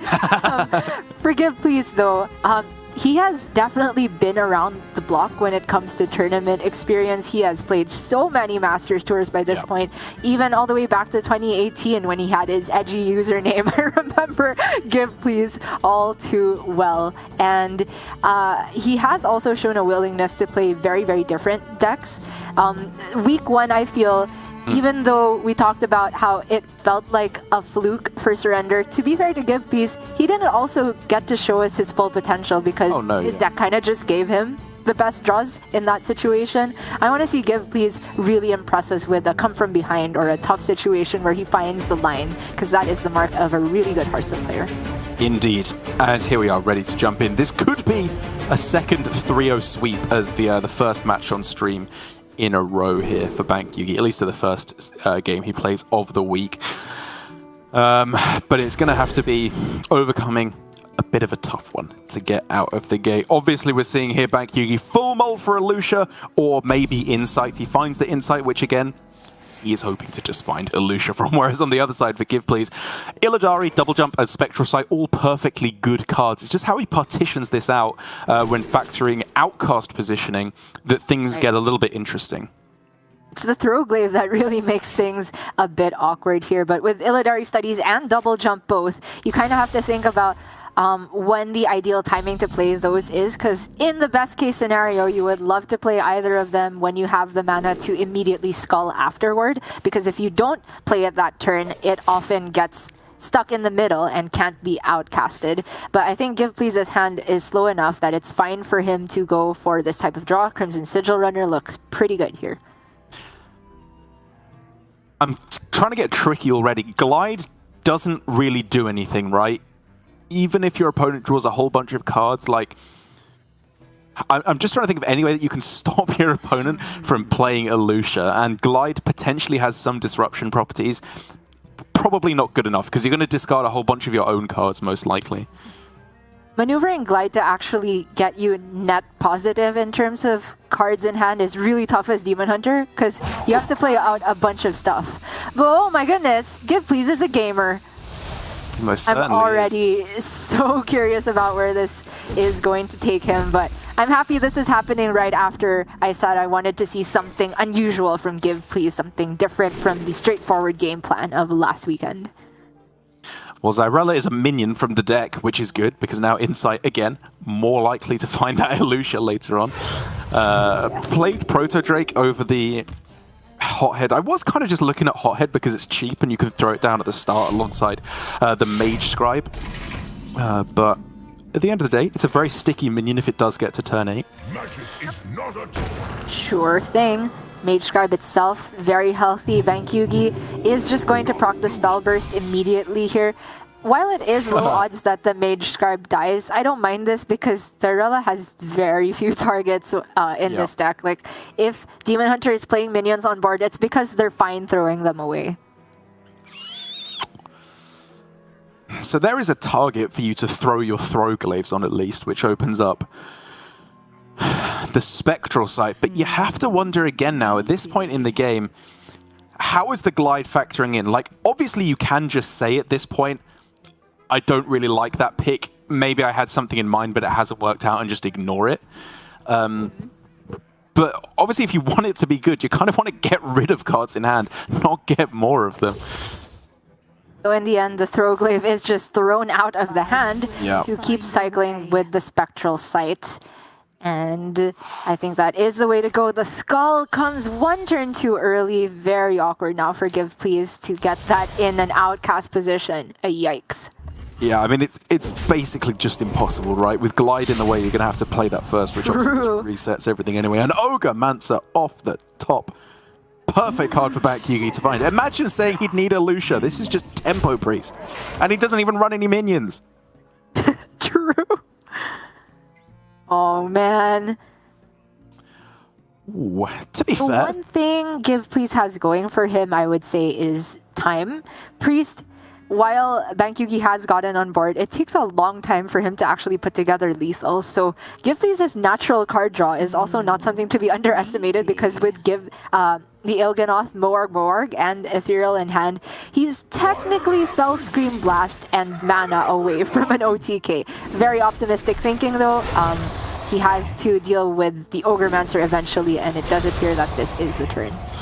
Yeah, this is kind of awkward because he had quite a few pieces of the combo, and he's just used 3 of them on this turn with the Moarg, I-Beam, and the Orc Merchant, but he's clearly setting up for a Glide on the following turn.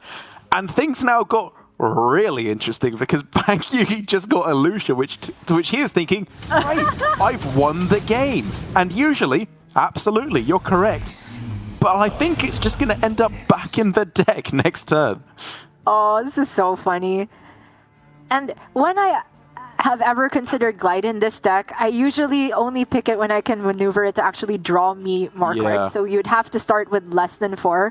But given that the only way to do that is to play an essential combo piece or Skull, I think Give Please does just Glide here. You use it as kind of...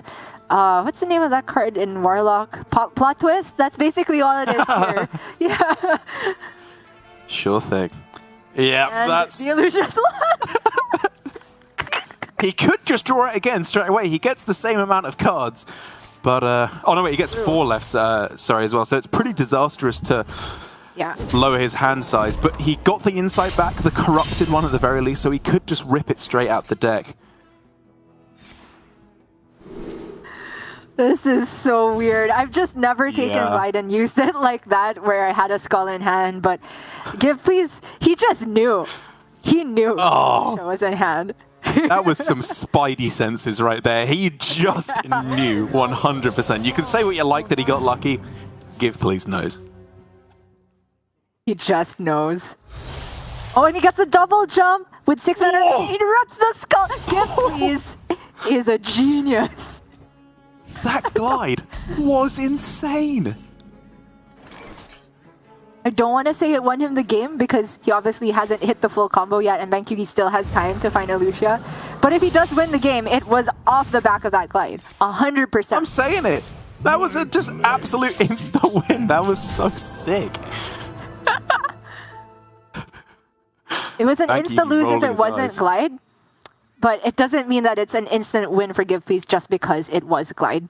This Blade Master is pretty problematic for Give Please at the moment. He can make it so that the Spectral Sight gets an outcast position, but this is his second I-Beam, I believe.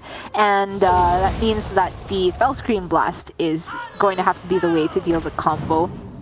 Again, there's more redundancy in OTK Demon Hunter compared to before because you now have the talented Arcanist, not just the Ethereal Aug Merchant, but oh my gosh, the gang's all together, Derek, it's happening!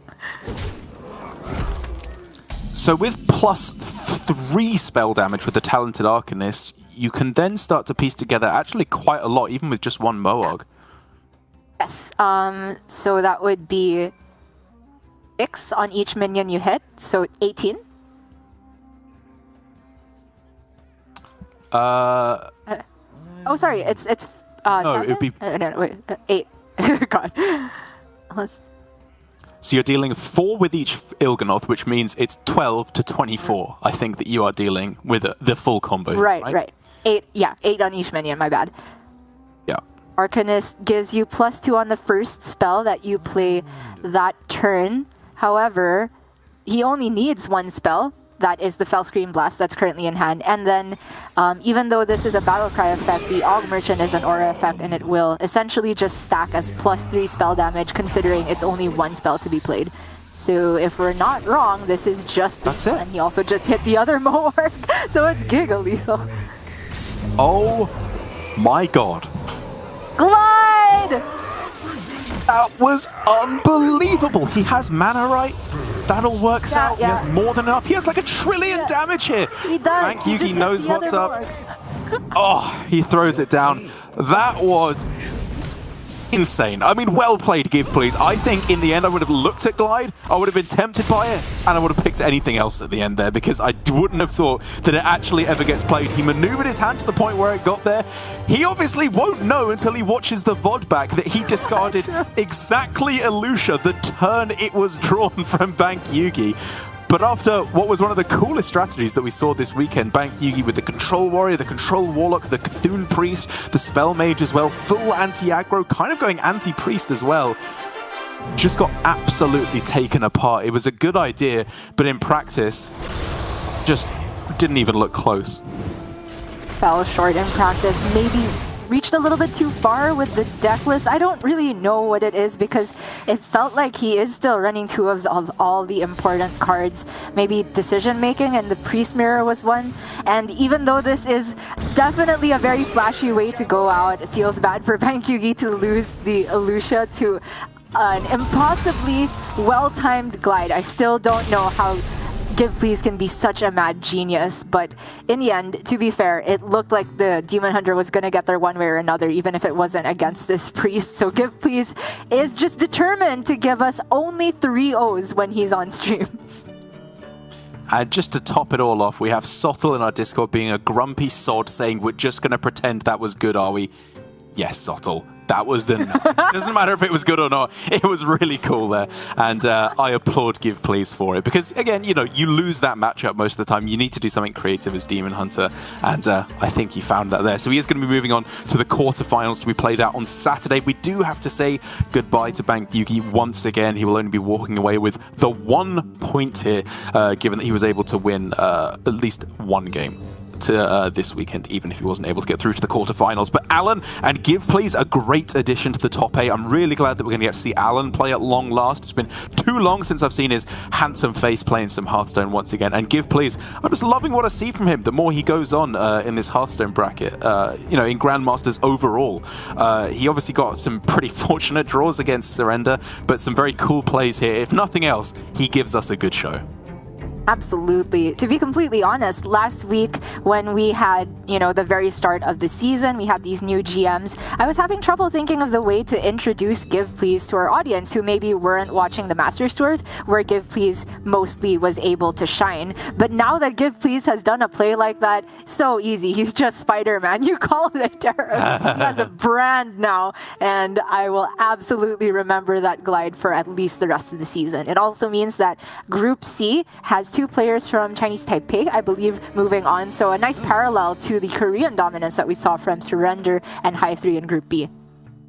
Very good point indeed. But now for our final match of the day, one that I was saying earlier had a little bit of rivalry here between our two players, obviously purely friendly as they were giving a bit of banter, as Blitzchung was able to beat Lambi Series once already this weekend. But as is so often the case in these double elimination brackets, there's a chance for revenge, a rematch between Blitzchung and Lambi Series to find out who is going through to the quarterfinals. We will be right back with our final match of the day for APAC after this.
Welcome back to Hearthstone Grandmasters here for the Asia Pacific region. One match yet to be played out today before we have our full 8 players in the quarterfinals. Blitzchung against Lambi Series is going to be kicking us off for the final match before, of course, we go back to Europe and Americas to follow shortly.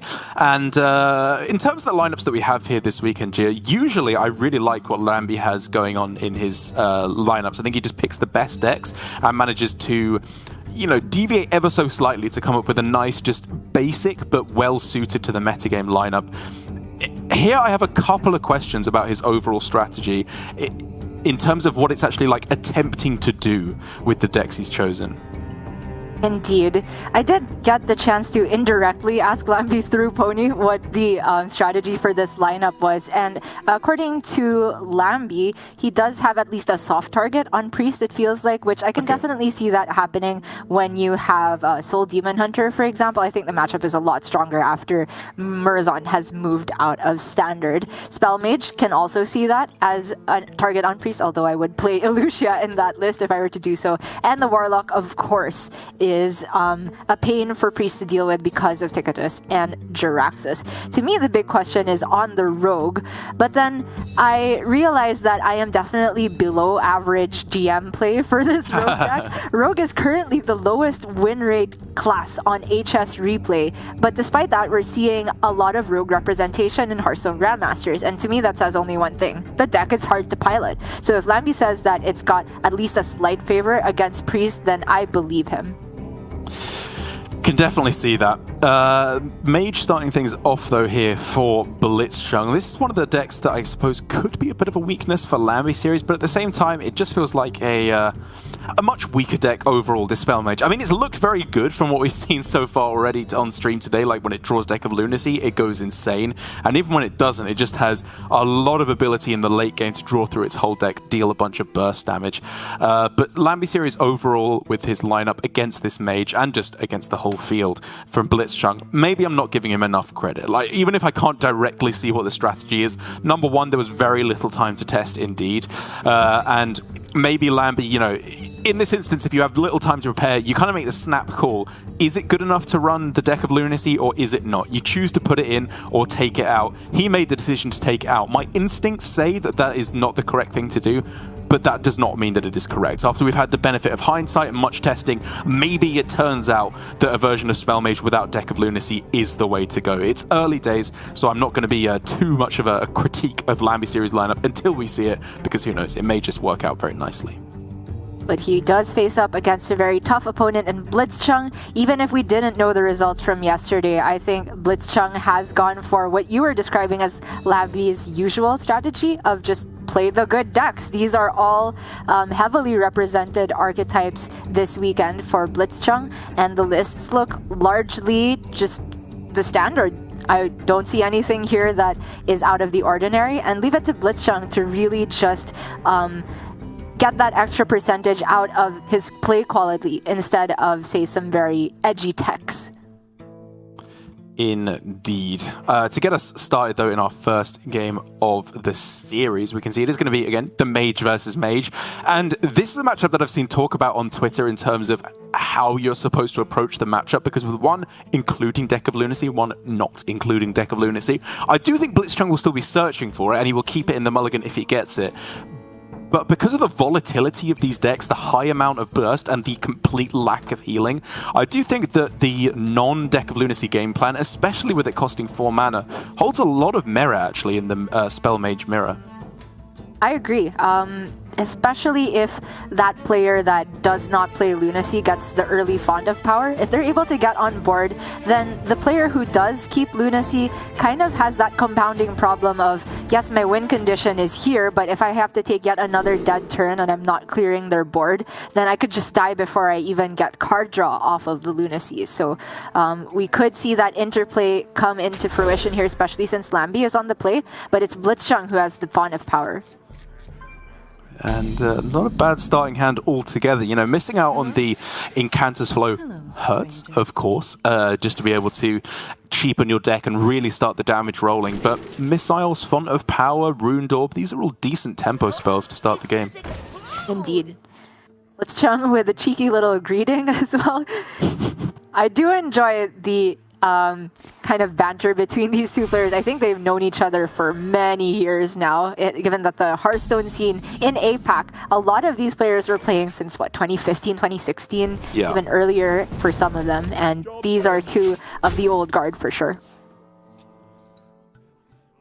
Well, just a bunch of cards that you can play out at the start here for Blitzchung, with the Smuggler and the Arcanologist. Even if he's not running any secrets in this build, still just fine to get on the board and start trying to wrestle things back before the Apexases come online on 5. It's fine because Lambie's draw has been abysmal. He has not hit card draw, he has not hit Font of Power, he has not even hit Encanter's Flow. So it really is going to have to be good Apexis Blasts. And even then, might not be enough because Blitzchung is sitting on this Devolving Missiles. It is bad. It's a bad starting hand for sure for Lambie series, but it's the kind that can pull it back. Incanter's Flow off the top, great. Very nice way to start turning this around. And double Apexis Blast if there's no answer. could just push enough damage to close out the game with a bit of card draw and then a bit of burn if Lambi Series gets his deck willing to deliver it to him. Now, if you're Blitzchung, it obviously feels not ideal to play Ring Toss uncorrupted, but the alternative was Cram Session for 1 draw, or like the AI and still float some mana. Not great, right? I think it's good for him to try instead to hit Counterspell, which could be just a final nail in the coffin for Lambi. I don't want to say final because it's still early in the game, but imagine this is Counterspell here, and then it's a complete dead turn for Lambi. That feels so tough to come back from. He's not even in the ground yet, and you're already getting out the nails to start hammering into his coffin. Sorry. And I've started speaking in hyperbole ever since, trying to hype up the games a bit more. But the bluff is still real. Yeah. But Blitzchung hesitated quite a long time, so I think Lambi had a decent read. Oh, this is one of the few bad 5-drops. Yikes. I like that Lambi has the same salty reactions as me of just, oh yeah, that sounds about right. Yeah, you know, my life sucks. I get terrible RNG. Yeah. Tarek, that's not how you act. You rage when you get bad. I guess it's a slope. That's level 2. You're definitely not that calm. When I'm shouting and smashing the table, that's only level 1. That's the first level of tilt. When I get quiet, that's when you get really scared. But he does at least know it's not Counterspell here, right? So the only real thing he's super afraid of here is actually Oasis Ally, I would argue, in terms of killing off the minion, which is why I love. He is just pointing everything at the dome here. My goodness. Yeah, Maw of Cthulhu is also just a great pickup here. Deals with the new Boulder Fist Ogre, Kuldara Drake, very nicely. And Lambi literally flexing that he picked up Fireball to go with his Apexis Blast. My man. The good thing for Blitzchung, though, is that this second Ring Toss is corrupted. So he has 2 chances at Counterspell if he believes that is the way to go. Maybe not this turn. Yeah, the alternatives are just card draw, right? Those feels very slow. Okay. CS. Yeah, I think it's definitely taking that one. And then First one he took was Netherwind, which is, I am caster visioning on Lambi's hand. You probably do start with Netherling if it's revealed to you because you do want to get on board, but hitting both of them is ideal here, and that's very likely to happen since he already did stick 1 card. Ooh. So you just give away the Ring Toss here, right? I mean, to Counterspell, and then you play the 3-cost Fireball. This is just a lethal setup. It's a lethal setup, but it's just the fact that it takes 2 turns to get rolling where things get really scary. Like, if this is Netherwind Portal, and you don't kill them next turn, and they go Fireball face or Mask of Cthulhu face, and they get Wind Fury here, this is gonna be really close. True. I mean, Blitzchung just, yeah, he has the race game plan here. This forces Lambi to remove a minion. Because Blitzchung just has lethal on board. Body is big. You're very happy to see that. Oh, this is so tough. I think Lambi's best out here is just body and then Fireball face. He doesn't give up his own lethal setup, but he's 100% on the secret not being spell related. Right. So what he's saying here is, if you can deal with this 6/6 without using minions, good job. But he still has his game plan for next turn to possibly win the game. Because if he uses Fireball here, any burst spell is just GG. I mean, Fireball on a minion here. Yep. I'm on board. Force them to have it. They've used double Devolving Missile, so that's not even an out anymore. Yeah. Mask of Cthulhu used Flame Strike, a little bit short of actually doing it for Blitzchung here. We do see he has double Rune Orb, so in the grand scheme of things, Blitzchung is still very likely to get the job done. But Lambi Series, last few seconds, he decides in the end to be a bit safe here. We'll see if it can pay off whatsoever. Oh, the fair game is also, I forgot to consider this. That's another factor. That is another factor, and it is the factor that ends the game. Right. Fireball and Ruined Orb. The 8 damage for lethal. And that Wind Fury minion came in clutch. Oh, that was such an interesting final turn, because obviously if you factor in the rigged fair game as well, it becomes even more likely that you are supposed to just point it face. It's really likely that they just kill you at that point, but if you don't send it face, you then have to top deck another threat, because the chances of them clearing your board are pretty high at that point, given that, well, they just have to ping right, and then they get the full board clear, so you need something else in order to get there.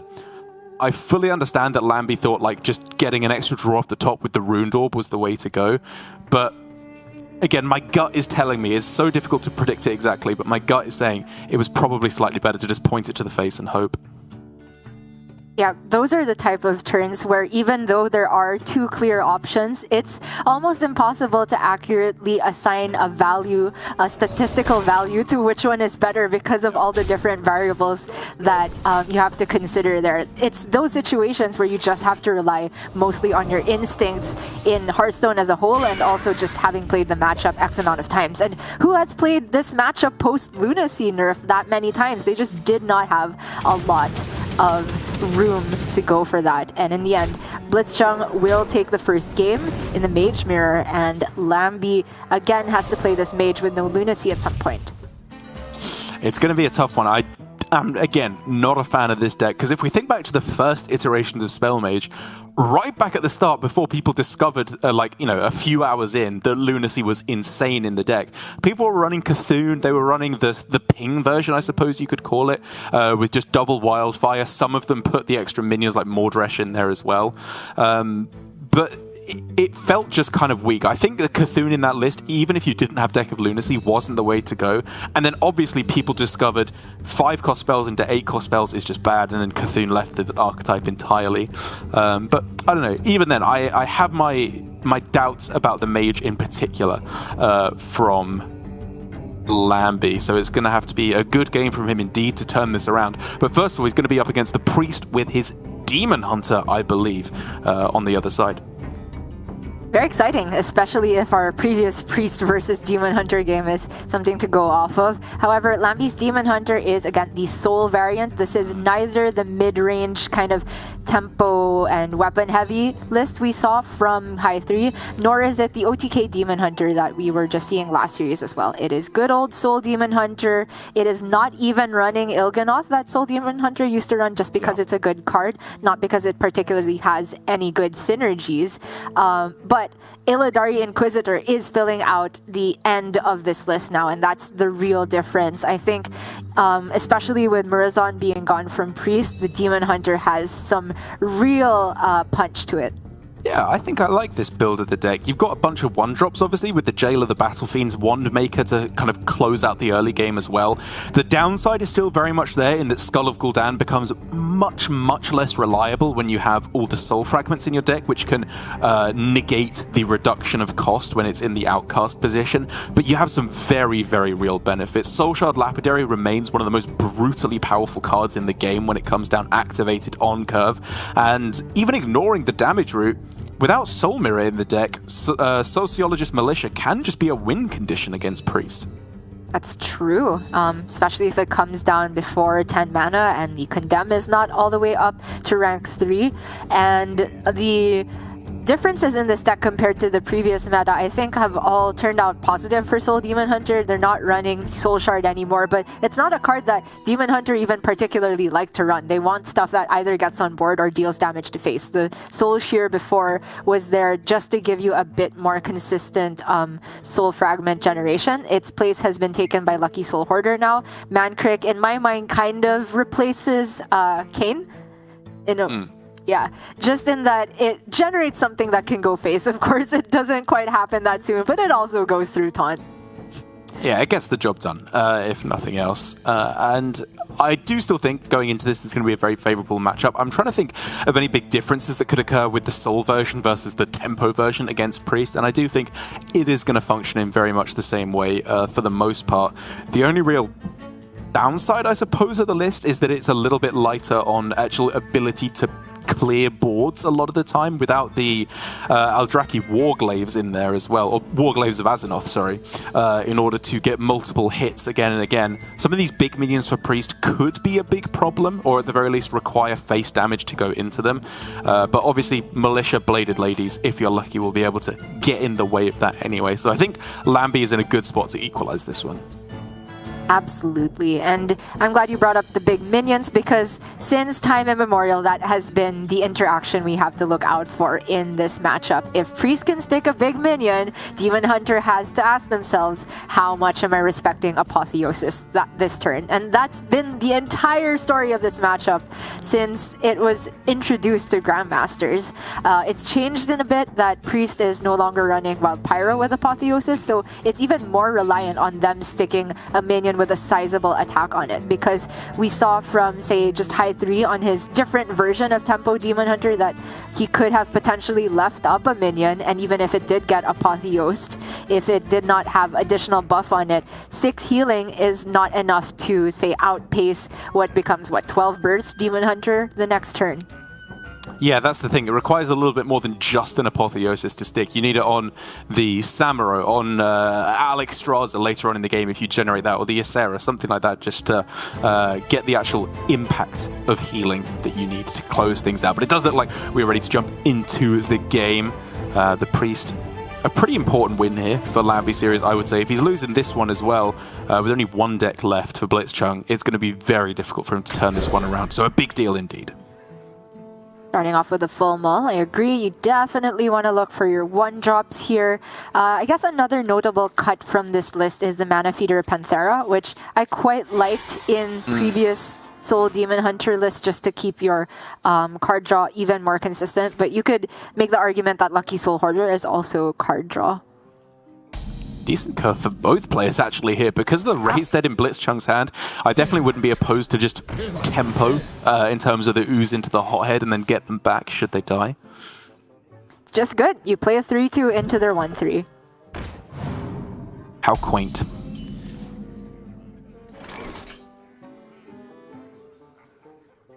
And so for Lambie series, yes, this can get value traded and healed back up. Would that force you to coin one maker? Really don't. Sorry, coin Aldraki here. This feels awful to me, but that's probably because I can see the Raise Dead. I mean, I was definitely looking at one maker there, because then if it's bump heal, you obviously just have the Warglaze to clear up afterwards. And if he does just take out the one maker, yes, you've lost some attack, but then you have coin Soul Shard. That's the really important thing here, is just to be able to get that damage ramped as soon as possible. Coin is so valuable because Demon Hunter, I think more so than other decks, relies on getting their heavy hitters down early to truly punish Priest. That's bananas, though. That is not fair. That's the first good philosophy off of one maker I think I've ever seen in my life. True! APAC had a problem with generating philosophy in this deck. It's just good now. Oh, man. So, the ooze is still a possibility here. I must consider. I don't know if Blitzchung wants to be very greedy with his Raise Dead, but it just gets him such a solid position on the board, right? It's pretty good, actually, isn't it? I was thinking of greeting it and just getting down the studies, but you can heal your guy back up to full, get the taunt, destroy the weapon. It's just too clean. And you've seen coin from Lambie, so his best play here from Blitzchung's perspective is just Marrow Slicer, at which point it's not enough to get rid of this 4/6 taunt. Oi, oi, oi. Yeah, it's getting awkward. Okay, Vile Fiend, I'm in favor this turn. Yeah, I was looking at the Spectral Sight first of all, because that's just kind of what I initially look at, but this is stats on board, that's what you need. I like it. Currently, no way to heal with Zyrella, because that, I mean, if Blitzchung, say, had Renew here, that might have been game on the spot. Yeah. You don't pick the one. I think he's not running Flash Heal or a Desperate Player. Yeah. Yeah, Condemn's still very, very nice, though. I mean, even just focused will, you could throw that down on your ooze at the end of the turn and still be very happy about that. True. In terms of playing studies now as opposed to the focused will, it means that a 7-cost dragon is playable next turn. I can't really think of one that you would really like to have that mana banked for, so I am in favor of just focused will. Yeah, I guess maybe you trade in the ooze and throw it on your wand maker instead, just because otherwise you have to smack the hothead into the Valfiend trainer, which kind of makes all your minions a little bit too ubiquitously low health, or uniformly. Fair. Worth noting that, of course, Shard Shatter Mystic has just not been played for a long time, and it still isn't here. Okay, fair enough. Just getting rid of the taunt instead to make your board more survivable. Okay. And Lambie finally gets a powerful turn, but it comes at the cost of his best Bladed Lady activator. Maybe just not worth it. This could just be hero power and equip the Eldrazi set up for next turn. It's looking that way, huh? I grow impatient. So if you It go... is super slow, but Blitzchung has kind of taken a stance where he's used a lot of resources, and Lambie has the health to play with, so I wouldn't have been opposed to just waiting there. He does now get access to Eldrazi, Fury, Hero Power, and then one of the Bladed Ladies next turn, and then obviously Skull the turn after, so I think it still has a plan. This isn't just throwing out the minion on curve. This works out pretty clean. True, that is ranked up. It is just better than Twin Slice right now, at least the first half of it. Yep. So, in that regard, this is just already getting Lambie a 5/5 on the board, and the Apotheosis draw for Blitzchung is certainly tempting here. Yeah, it's annoying that you can't get it alongside the Zarella on this turn. Oh, okay. I think I quite like this approach from Blitzchung. Even though it looks like a slow Zyrella, he doesn't have one of those... Sorry, it looks like a low-impact Zyrella. He doesn't have, say, Desperate Prayer or Renew to put it in such a stat line where it can clear Bladed Ladies. And if you don't have a minion to stick Apotheosis onto in the first place, then the Zyrella might be completely stranded for the near future. I am trying to think how much of a read Blitzchung can have on it being Bladed Lady that was copied, because at first glance, I guess you would expect Battle Fiend or one of the Spirit Jailers, with them being the cheapest, but he could have come down already at this point. Like, there was slow turns at the start there. But Lambie, with the Chaos Strike draw, can get both the Bladed Ladies down in a single turn. Blitzchung is not running a Soul Mirror, and Lambie himself just saw the Zyrella, so this looks as good a turn as any to get the minion presence. And boy, is it tough for Blitzchung to find an answer right now. I think I like starting with the Insight, because then that gives you the exact mana to play out the Samuro if you draw that, and then if you miss, you can still go Renew into the, hopefully Ruin? Hysteria, or Ruin. Oh, Silver too expensive! We gotta settle for the Holy Smite here, right? You cannot take 14. Oh, I hate it so much. But yeah, it's better than nothing. You can't be tanking 14 in a matchup like this. Just don't see it happening. There's a world where you hit, say, another Crimson Hothead off of Draconic Studies. But then you don't get Insight if you... Wait, he could have still started with that. Yeah, it just depends what he got off Alex? Insight. That's healing. Whether he will have a window for the healing to be actually effective remains to be seen, because the skull from Lambie is just what Blitzchung did not want to see. Oh, Illidari! Getting spicy. Yeah, it just ramps up and up and up. Like, there is now actually a temptation to not skull on this turn, right? Because you can equip the weapon and then Illidari next turn alongside that, which just feels like pressing your advantage. You have everything you need to do. Skull is unnecessary. I agree. This just gave him the perfect curve. Perfect mana usage, perfect lethal setup, and it's also minimum minions on board for Samuro to trade into. It's just clean. It's not lethal though, however. It's a clear, obviously, with attack phase and then rush in to the Alexstrasza, which is pretty sick. You take those, you get your damage banked, and you also deny the Apotheosis. How did they just stick the word rush on Inquisitor? Like, it was just an insane card, and then they just made it even better. Like, being able to clear the Alexstrasza there is illegal. True, but this Elucia could also be illegal. Blitzchung could just rip the skull, and then, in the best case scenario, play a bunch of Lambie series cards and be ahead on board. Oh my goodness. Time is a ticking. If he gets expensive stuff, obviously it's bad for Blitzchung because Lambie then will just play those. Yep. But do you ever not play the skull here? Doing that just to get it on board and hopefully draw some soul fragments. He never draws soul fragments, right? Oh, sorry. I mean, right off the immediate draw, you mean? Yes, yeah, sorry. I see. Okay, maybe I was being optimistic here, but...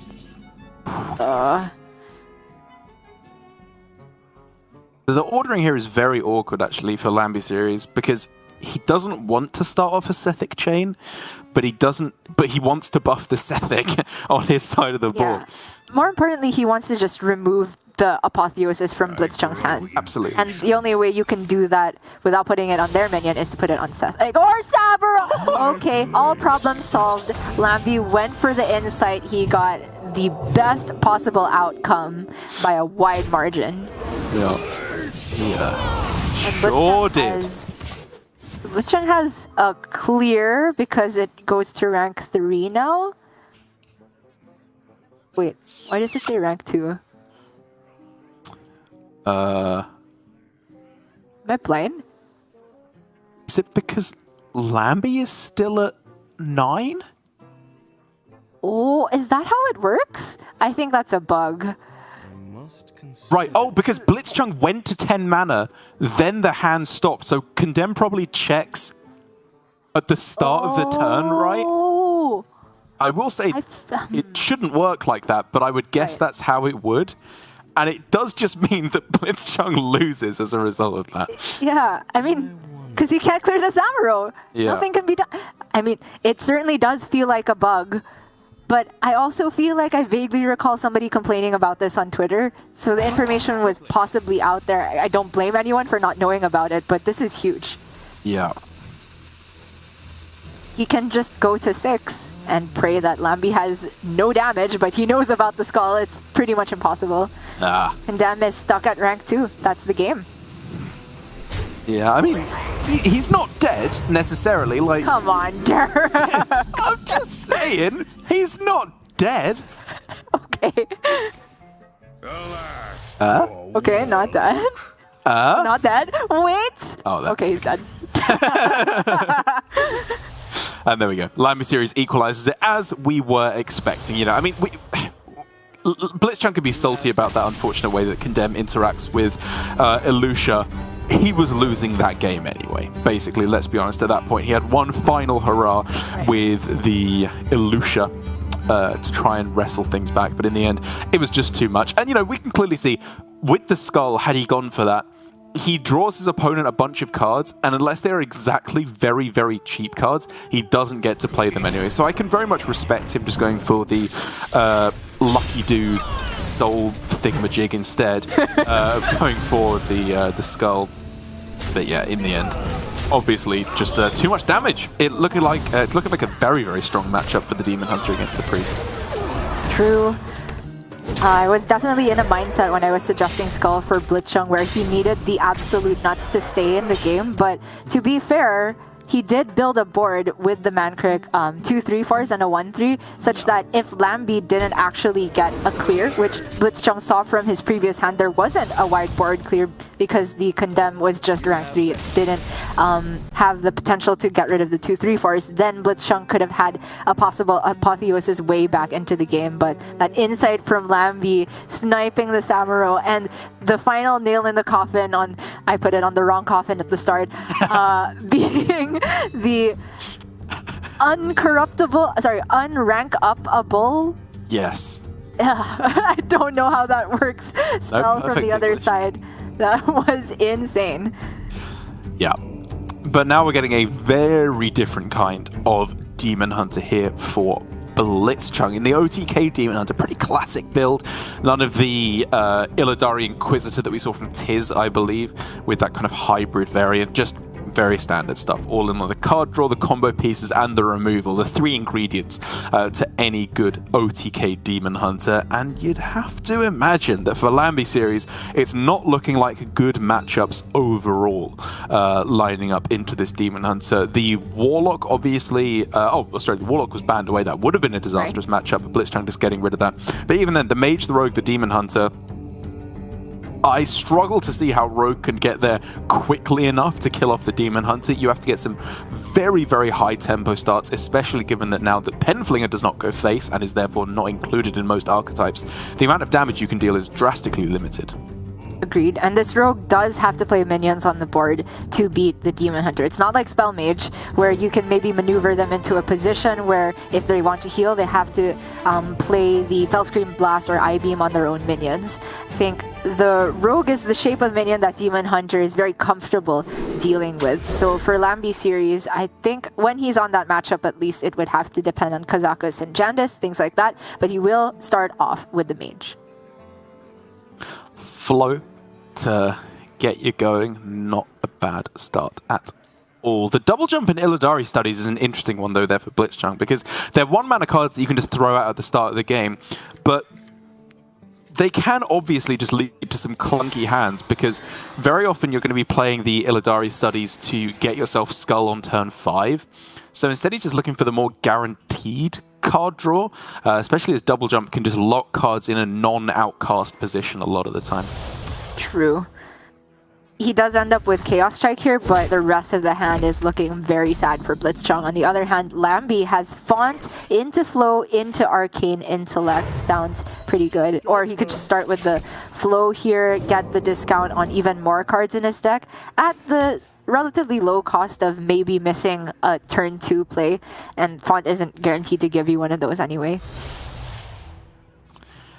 And it's very interesting thinking about cards that you can dump versus cards that you can't dump in OTK Demon Hunter, because traditionally I always just say, like, you can get rid of anything that isn't Il'gynoth. You can always ragtag your way there, no matter how many cards you get rid of. Double I-Beam and Fellscream Blast to get rid of if you want to get any outcast cards to the left-hand side feels very expensive at that point. For example, that Skull, which you would love to play in Outcast, but to get it there, are you really going to get rid of every card in your hand right now? Maybe it's just Runner.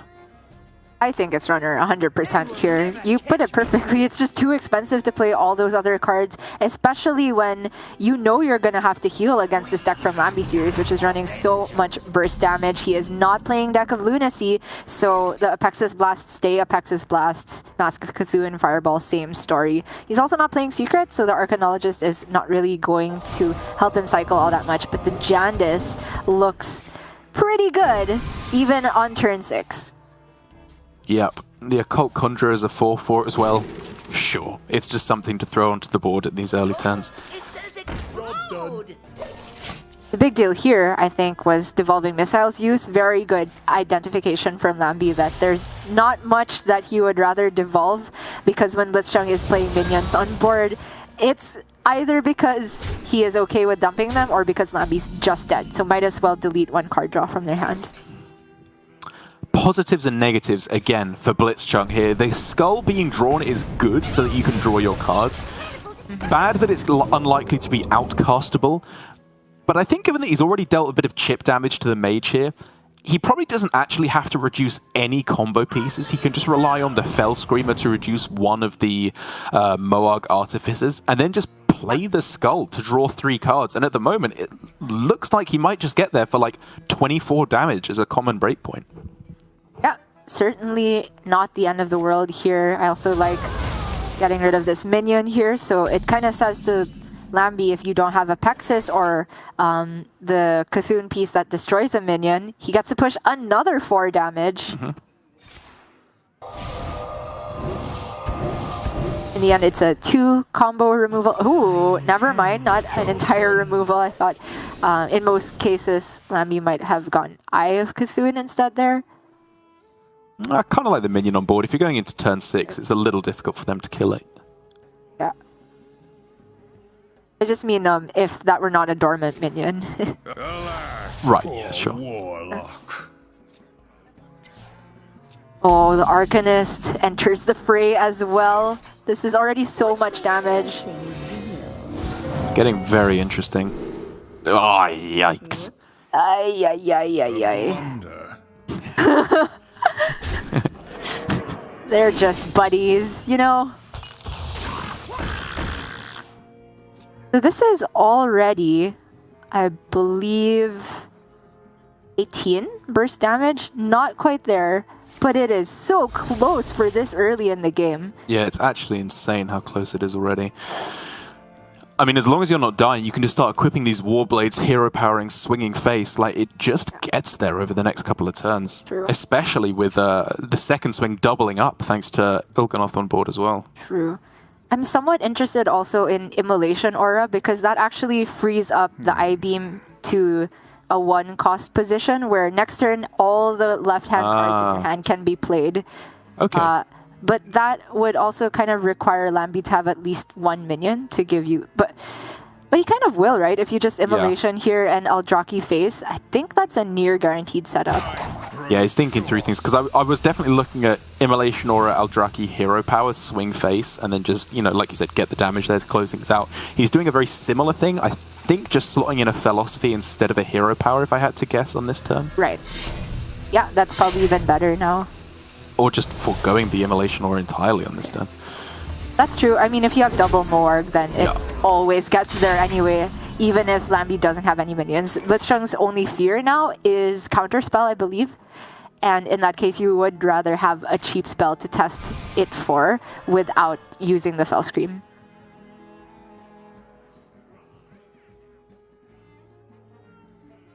I'm just trying to count up how much damage this is, because he doesn't have... Like, one of these Mohawks is going to cost 2, right? They're not both going to cost 0, so it's not a insta-true OTK on the following turn, I will say. But if it's 18 and the Eldrako's face, that's the other 4, given Il'gynoth. So I think he still just has it. Yeah, I think you're right.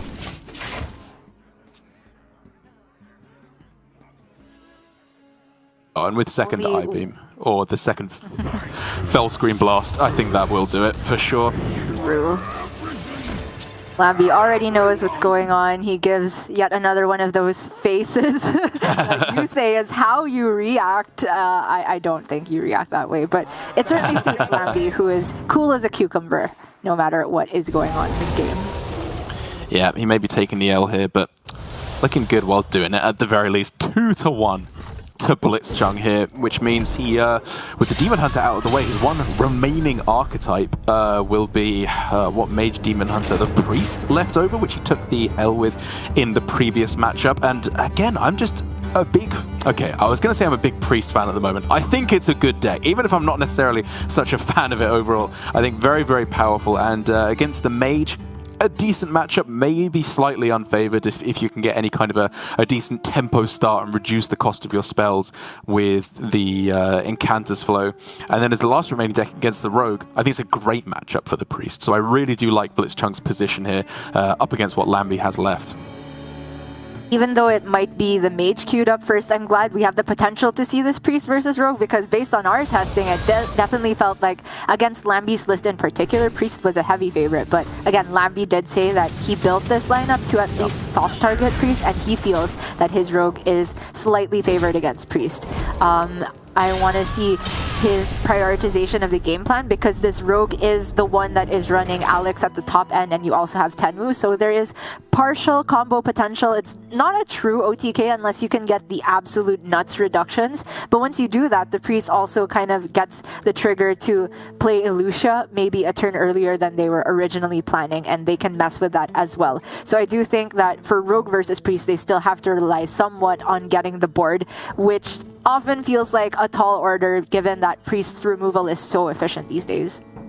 That's right. I really hope we do get to see that because we actually practiced specifically Blitzchung's Priest against Lambi Series' Rogue last night in order to get a better feel of how new Rogue without pen flingers operates a lot of the time. In the first game we played, you as the Rogue just dealt like 24 damage on turn 9 against me. It was disgusting with the Tenwu Alex Strauza combo. And then the remaining 3 or 4 games, it didn't even feel close. The Priest just kind of won board and then the Rogue fell apart. So I think with you know, some slight mistakes that may have been made during practice being optimized by Lambi Series on the Rogue, no offense, it might be a much closer matchup in the end if we get there. I'm not offended, Eric. You really understated it by saying slight mistakes. I made huge blunders, and that certainly won't be happening with Lambi Series. I'm confident that he has practiced that deck enough, but to even get to that matchup, he first has to win with the Mage. So he's trying again here. He hits the turn 1 Font of Power into Encanter's Flow, and these are some pretty high-quality minions. I can see the Varden getting major work done against Priest. Oh yeah, you can't spell Aegwin without win. That's what I always say, and it's looking like a pretty decent minion. Even if it doesn't get the repeated death rattle, the spell damage is pretty brutal. I straight up said Varden there, but sure, Aegwin is also really good. I was just building upon your point. You said everything that needed to be said about Varden. Oh, I see. It freezes things. It's Frost Nova with a body. Very good for a deck that wants to burn you down. Yeah, prioritizing, obviously, drawing, reducing the cost of his deck rather than developing minions at the start. Absolutely on board with this, especially now that the One Maker has hit the board. It's going to be one turn to try and swing things back before Aegwin, Apexis Blast, everything hits the board. Things start hitting face. But, I mean, even having said that, Blitzchung's hand on the other side, as soon as he gets a couple of minions dead and can start rezzing them with the Raze dead, he's got a pretty decent starting hand here. It's a little low on removal, but very heavy on pressure once that hits the board. I could see him just going for the Endless One Maker game plan, kind of like the Endless Scorpids we saw from Tiz a couple games ago. Basically because he just wants to stick an Apotheosis target, and the more minions he gets on board, the higher chance of that happening. For Lambi Series, we could see, say, Fallen Hero and Ping here. It feels awfully slow. I wouldn't mind just committing Runed Orb, and he can fit in the Primordial Studies as well. Okay, milking the value along the way is fine, I think. You know, it's definitely if the matchup continues and you don't lose board, you're gonna run out of cards as Mage. So I don't mind just getting the value of the hero power.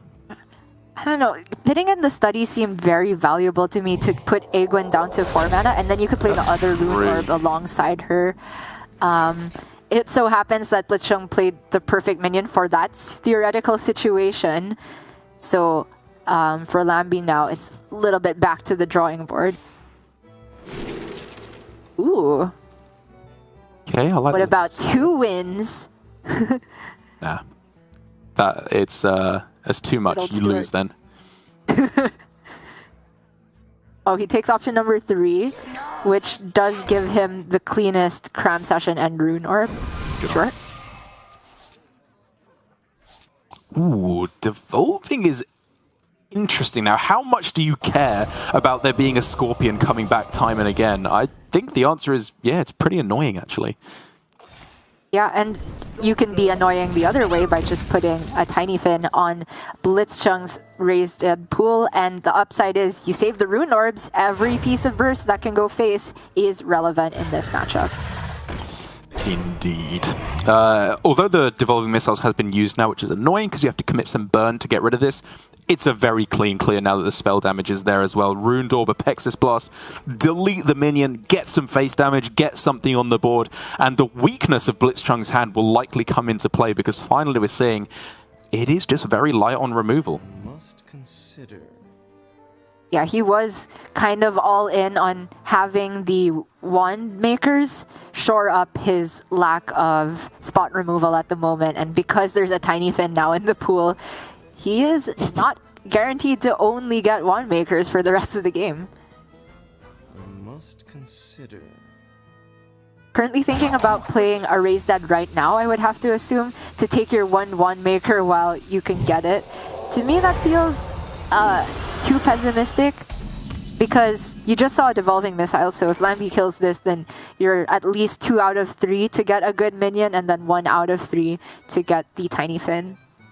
In the end, it turns out he was looking at Wave of Apathy. What was the breakpoint he was considering there? Like, Fireball Ping?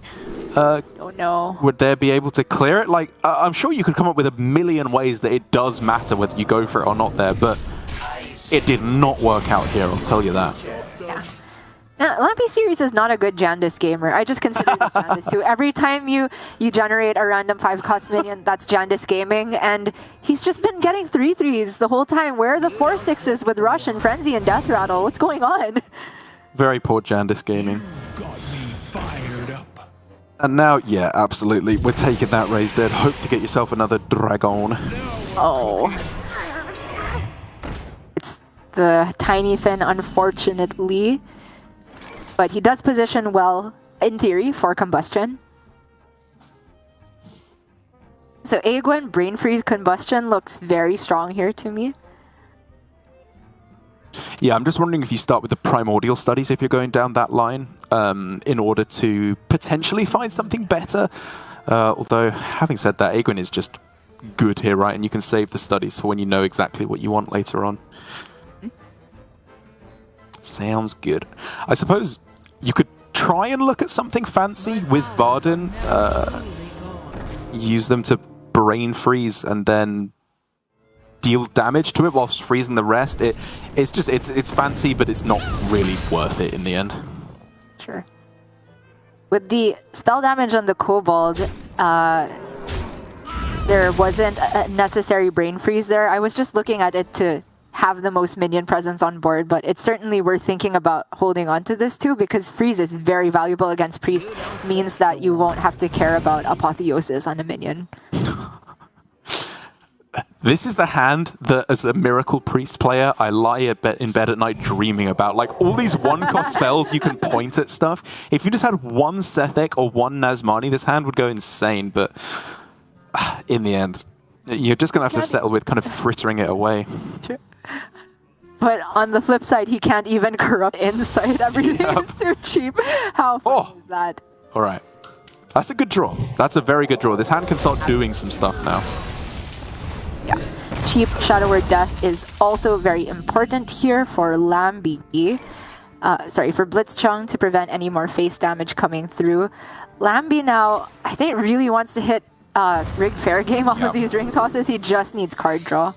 That's the big one, especially with another Incantus Flow to go alongside all this. Gets one piece of Cthulhu out of the way. Sure, spend the mana. Does Cthulhu piece say created by another card on there? Has Hearthstone just given up trying to identify what created these cards at this point? It's like, yeah, the chain of command is just too long and full of nonsense. It was created by something else. You don't need to know. It just didn't start in the deck. Okay, Blitzchung checks for Entity. Now he knows it's very likely a spell-related one, at least one of these. Because when they play Rigged Fair Game, they very often just have their pick, because there's only 6 Mage Secrets in the pool at the moment, and then you have 2 shots at 3. Very likely to get your best combination. There's just nothing to be done about it, though, I don't think. All he has to do is just evaluate which is his least useful card for Counterspell, and I honestly didn't think Raised Dead was that. Thought it was possibly Renew.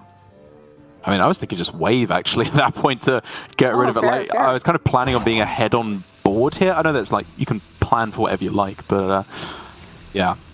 With the Sethek and trying to stick anything on the board, it did feel a little bit more useful. The Rally gives him one Maker or Sethek and Scorpion. That's yeah. Not terrible.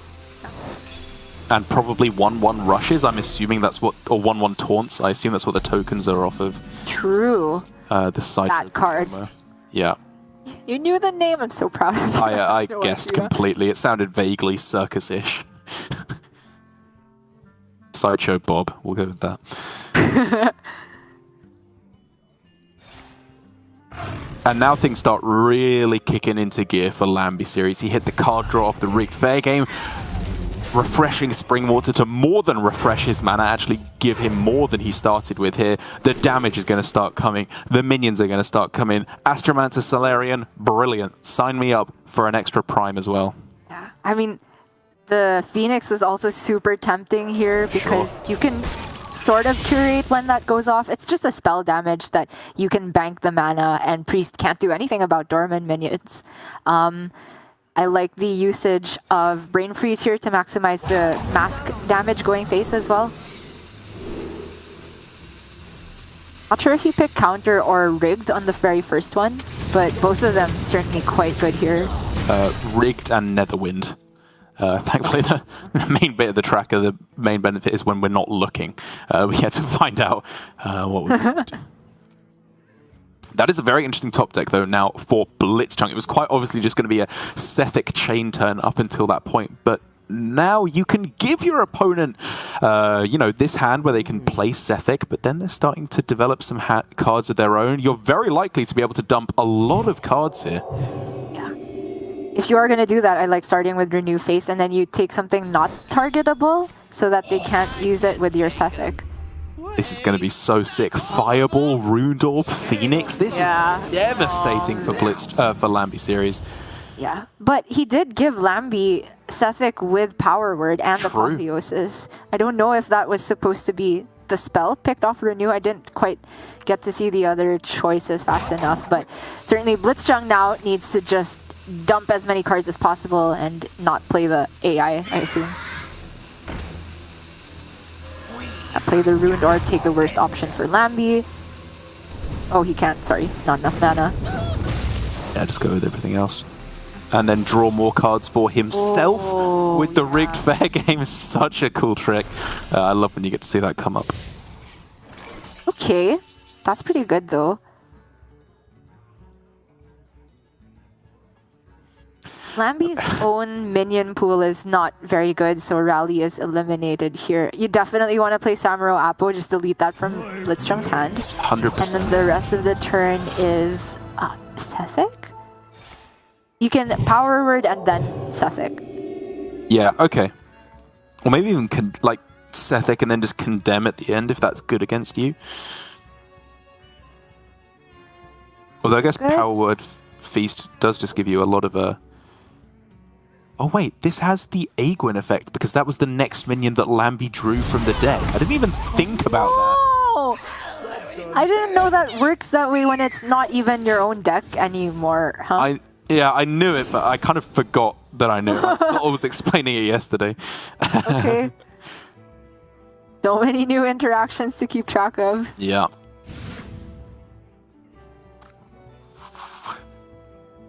Could now Psych split the opposing Samuro and like get the death rattle for yourself? And then Hysteria? Yeah. I don't know if he really needs the death rattle having no more Condemned in hand. I'm just looking for a guaranteed way to have Lambie end up with no minions on board. Fair.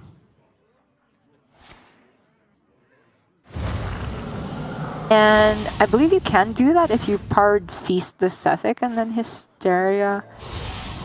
Okay, if he's worked it out this way, it probably just still works out good for Blitzchung. Apathy and then Hysteria at the end gets him a full board clear if he wanted to go that way, and would allow him to keep the Samuro online. Okay.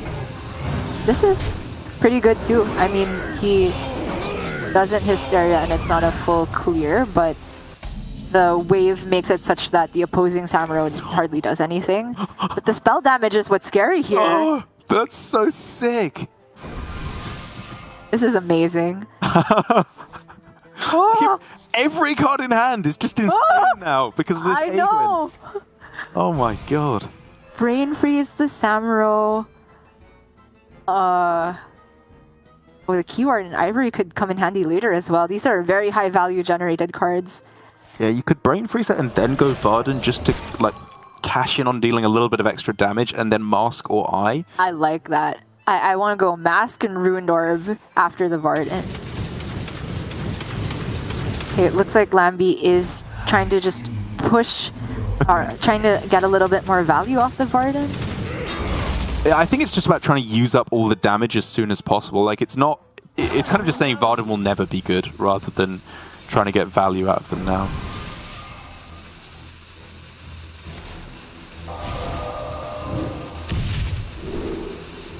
What Pexes? Oof. Blitzchung's hand is running on dry. He has spell damage, but that's pretty much it. Oh! Targetable with Power Word Feast. Mm-hmm. He's got to go. You do have to go. And this has the Aegwin on it as well. Hysteria still targetable. Yeah, Rally, then Hysteria makes sense. Maybe it'll just smash into the poison. If you're lucky. Desperate Prayer is also not a terrible one to get here, just to heal up a bit more. Okay. You get a spell at least, that's the important thing. Yeah. Or +2 spell damage on Devouring Plague if you can survive a turn is very nice. I think he's pretty likely to survive if you just play the Prayer. Go up to 18. Mm-hmm. Has to think about Zyrella that's still in his deck. But it's just too scary, right? If you don't take the full heal here. And Lambie can take this slow if he likes. This is a pretty good Flame Strike the way I see it. Flame Strike Apexis Blast. Yeah, 100%. I mean, you could just go Refreshing Spring Water if you wanted to first as well. Like, so many ways to go about this. True. And I mean, that's the other thing that we haven't even been mentioning at all points along the way is, yes, he's just winning with the burn damage, but how does 30 extra at the end of it sound to close things out? Like, True. It's just going from bad to worse for Blitzchung. It's been cool plays along the way from him, but if any matchup felt dominant against Priest, it definitely feels like this one for Lambie. Absolutely. This is a clear, but you put it perfectly. There is so much value that Lambie generated, and there's still the Cthulhu that is very close to being drawn for Lambie at this point.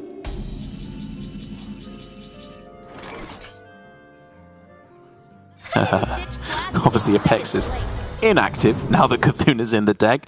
Terrible synergy and bad deck building from Lambie series. Guidance, hello. Yeah, sure. That's likely to get you some burn if you needed it.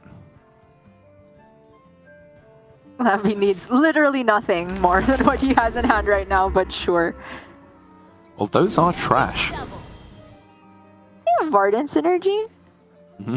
Sort of. Damn. Oh, there we go. That's damage. Burst. Okay, if we're talking single top decks for Blitzchung, the most impactful one is Ysera, I'd have to imagine. It's just nothing. Nothing matters anymore. Even if he gets the perfect draws one after the other, it's just a Cthulhu to close things out. He's hoping for some kind of a miracle. But I am yet... 50-50, Combustion or Cthulhu. What is it for Lambie? I hope it's the Cthulhu. Oh, of course. Get the achievement. Finish the game like that.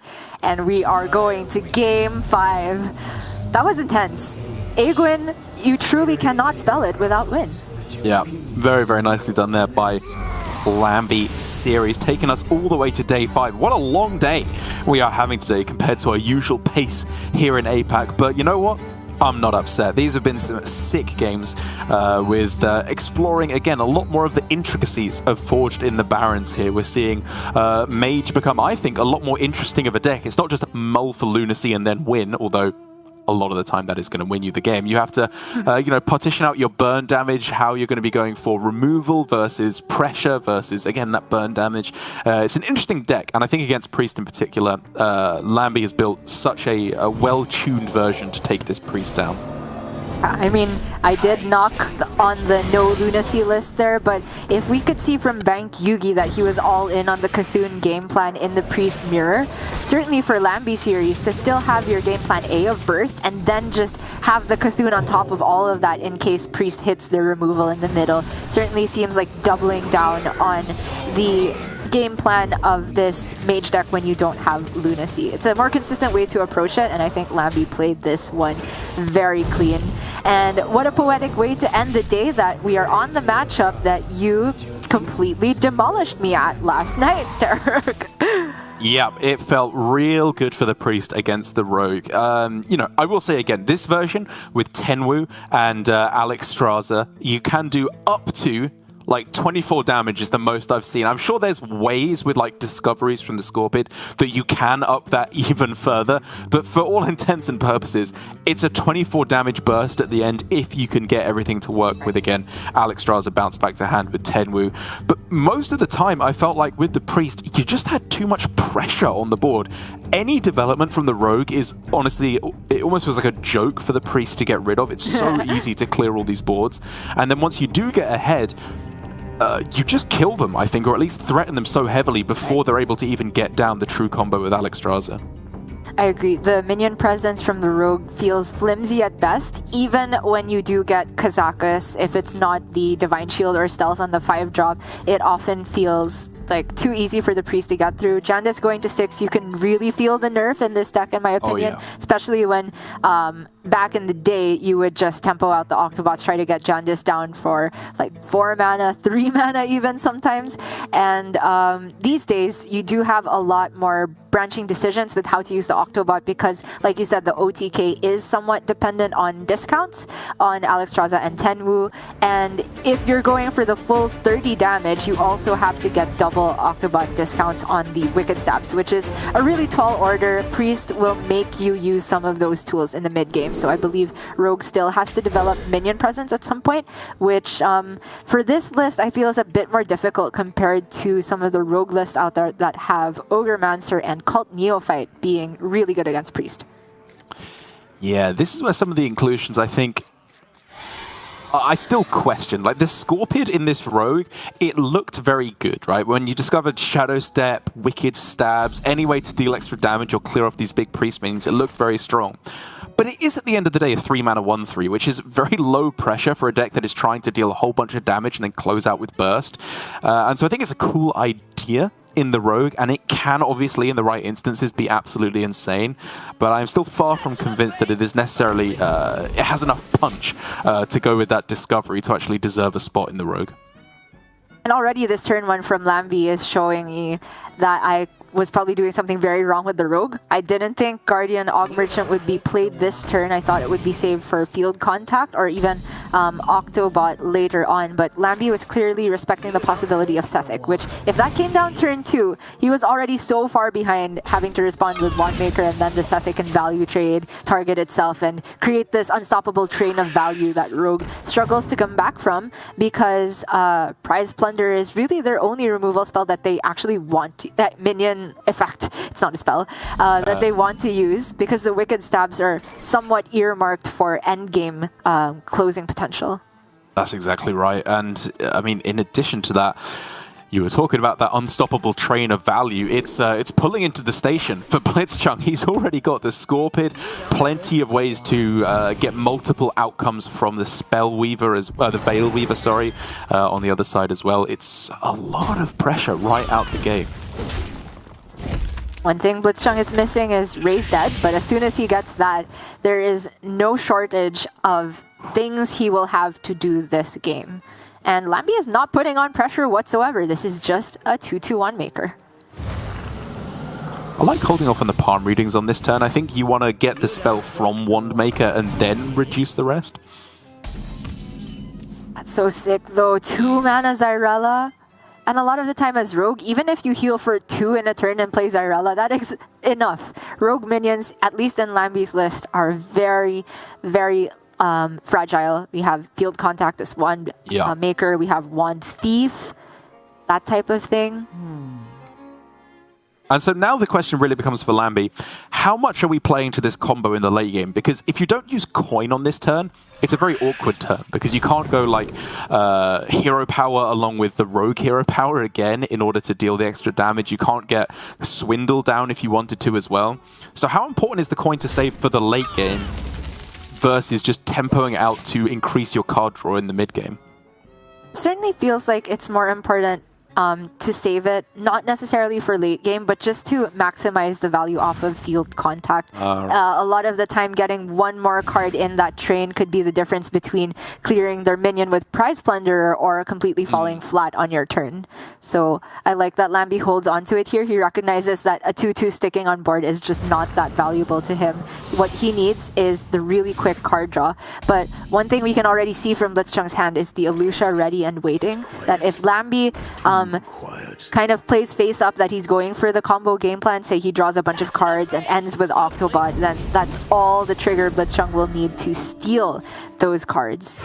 Octobot's the tell, isn't it? I think that's where you know it's time to slam down the Elucia and delete everything from your opponent's hand. Like, it's so important in this matchup. I was even asking at the start, like, do you just hard mull for Elucia as the priest, which I now don't think is necessarily correct. You want to be a little bit more tempo-oriented in the early game, but it's so devastating for the rogue come the late game. This is just looking back-breaking already for Lambie.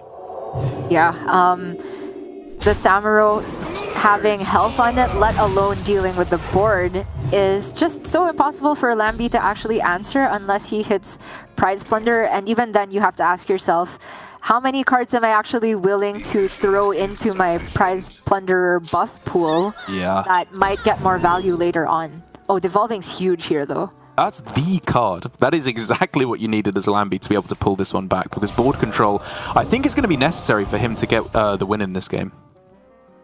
And the way he used Octobot like this kind of indicates to me that he is not trying to go for maximum possible combo potential, which I think makes a lot of sense because, again, even if you do get all the reductions you like, the Elucia can make quick work of that. So he is just playing it onto a board where maybe it's awkward for Blitzchung to deal with.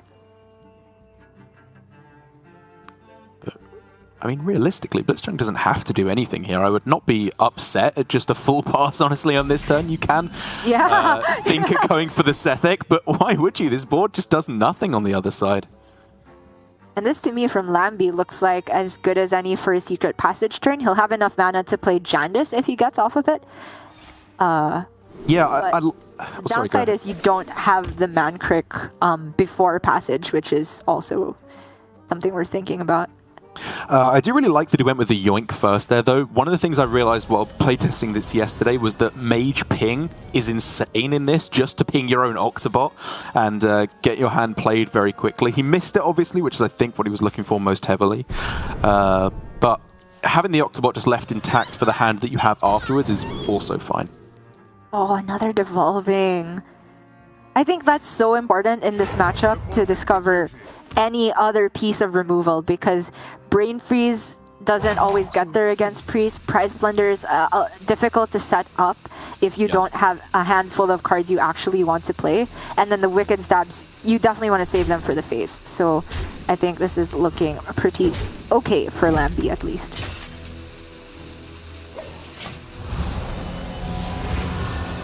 Yeah, definitely like holding on to the cards there. He's in no rush quite yet, especially as you said, with the extra Devolving. He'll be able to control the board for quite a while yet to come, you'd imagine. And Blitzchung being at 27 exactly means that the heal can only be 3 maximum, which means it still triggers Frenzy off of Octobot if it is a Zyrella turn. This is unbelievable. Blitzchung has 2 turns of essentially full pass. And he's still just winning, I think. Like, his hand is so strong. As soon as he needs to do something, he can just obliterate the entire board, generate a bunch of resources, and even steal Lambie's entire hand. Like, as soon as it becomes necessary, this Elucia will be nutty. Okay, there's finally a good Jandis gaming play from Lambie series. Gets 2 well-statted minions, and this is the board that Blitzchung cannot just press end turn on. That's what you think. Yes, no, I think you're correct. Reporting for duty. While he has the 2 mana spare, Lambie just going to re-equip Dagger. This Octobot has just been so intimidating that Blitzchung doesn't want to do anything. But surely now, he has the Zyrella for the full clear, given that the illusion is on the Optimistic Ogre here. Yeah, the question was just whether you want to do anything else with the rest of your turn. I like Sethic is the only other thing really happening in this hand right now, and I guess having spent 2 mana, you probably just wait another turn before there's something you actually want to hit with the Holy Smite, so just Scorpid, yeah, to keep bolstering up your hand.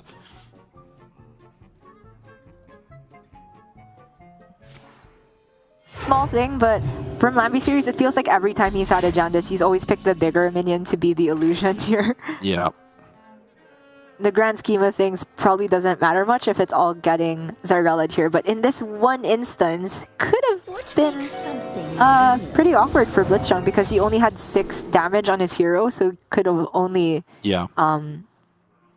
Like, it would take a lot more maneuvering to deal with a true 6-7. Oh, but use of Tenwu like this already tells you that Lambie is not all in on the Alex game plan. He's going for Jandice. I think this makes a lot of sense. He can still end with Shadow Stepping the Tenwu, which... Like, there's 2 branching paths here. He can Shadow Step the Tenwu and just hold it in hand so that on turn 10 onwards, he can just go double Alex for 16 burst to close out the game. Or he could just Shadow Step the Jandice here and keep going all in on that minion pressure.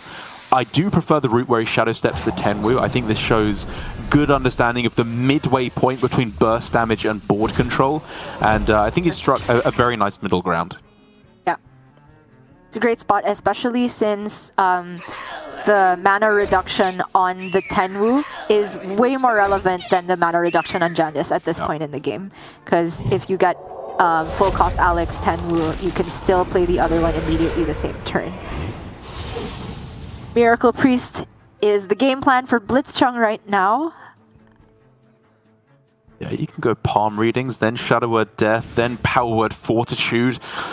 A lot of good stuff happening.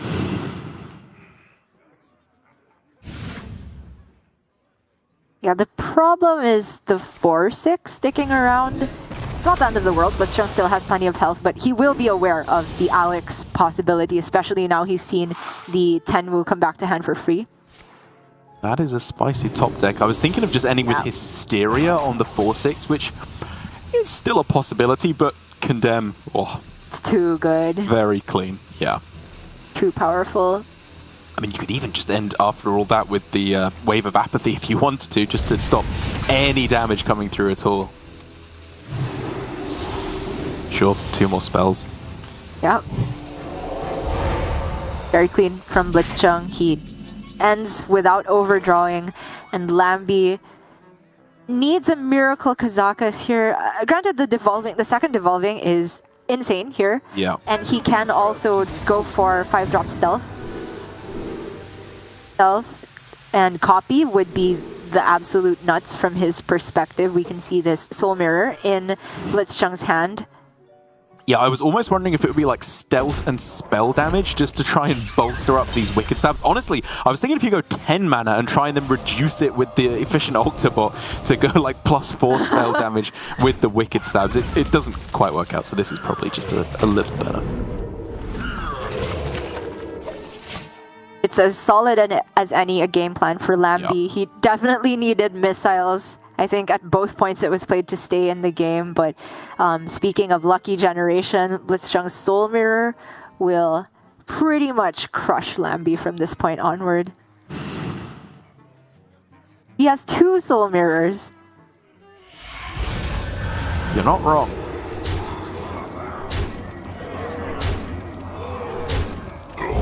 Only 4 damage stuck for Lambie now, so Blitzchung kind of sees himself at 23. That's still safe against the Alex breakpoint of 16.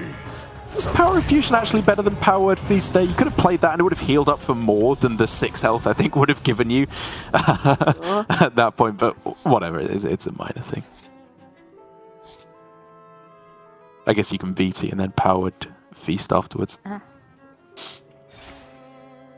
Well, one final push here, realistically, for Lambie series to try and turn this one around. Give me that. Look what I won. And a valiant push it is. The enraged... Sorry, that's not an actual keyword. Just the angry Mankrik certainly is difficult to deal with. Soul Mirror doesn't get the job done quite yet. But oh yeah, the Hysteria, there's still just so much gas for Blitzchung. The removal never ends. And for Lambi, the threats are almost completely gone. Yeah, clear the board, get yourself a 310 as well. Again, there is 16 burst damage from hand as soon as the Alexstrasza is found. So Lambi Series is just trying to figure out, how do I bolster it that little bit further? How do I squeak out the extra damage to win the game here? Because he obviously does not need a true 30 damage combo, but with what's left in his hand, it's getting really close to the point where he does just need that full combo. To me, it feels like he needs a miracle off of the Scorpid that's left. This feels like a secret passage turn to me, so that you guarantee that the Alex is in your hand by next turn. And also at this point, you cannot afford to play around Illucia. It's just, if it's there, that's just the game. So yeah, how I see it for Lambi is secret passage. Okay, he's going Octobot, so he can get the discount on the Alexstrasza. If he can damage it, that is. Yeah. Okay, so we can. But then it would also just go back into the deck after the turn, so. All right, yeah. Ooh, another stab? That's the kind of thing we were looking for. Sure, yeah. Freeze is big here as well, just lock out Apotheosis as a possibility. So again, it's a 50-50 for Alex off the top now, which would offer 16 burst damage. Then you have an extra 12 to follow thereafter. This is closer than I thought it was going to be at this point. Again, there's the Illucia that's there, able to just lock this one out almost certainly for Blitzchung, as long as he doesn't just die here. But it's a little close. Going for it. Yeah. I guess he just doesn't want to give away the Apotheosis at this point. Like, he could potentially just be dead if he doesn't have the healing in response. There. Okay. He hit the Alex, but this has to happen across 2 turns for Lambi to get maximum damage. This turn he can deal 16, and next turn he can deal 12. If you're living in a non-Illucia world, then this looks like just play Alex to me. Twice. So you're also living in a non-Apotheosis world. Right, well if you can do 16 and 12, that's 28, and plus the dagger is 29. Like, even if they have Apo here, you're still killing them in 2 turns. True. That does look like the best way to set it up then.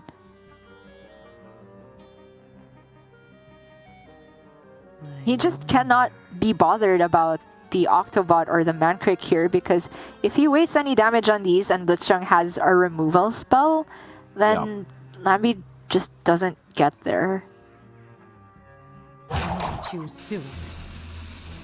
You can maybe, like, if you are very confident in the Alex sticking, get rid of the Mancrik here, and then you technically still have 12 from hand. But overall, I think this is the best way to go for it. And Blitzchung should know that most likely the stabs are in hand. If one is in deck, that's fine. He also just has Apotheosis. But what is the best way to just lock this one out? Like, you need a way to kill the Alex, which again, as long as you get 1 Wicked Stab, because he only knows 1 of them in the deck or in his opponent's possession in any way right now. Right. You trade, you Apotheosis. You could even go Powered Feast, actually, with the amount of mana you're saving from the Octobot as well. Initiating overdrive. Certainly looks like it. Ooh, okay, so he's just not gonna Illucia here. Sure. And if he goes over 12, that's still fine. Over 13, rather, that's still fine.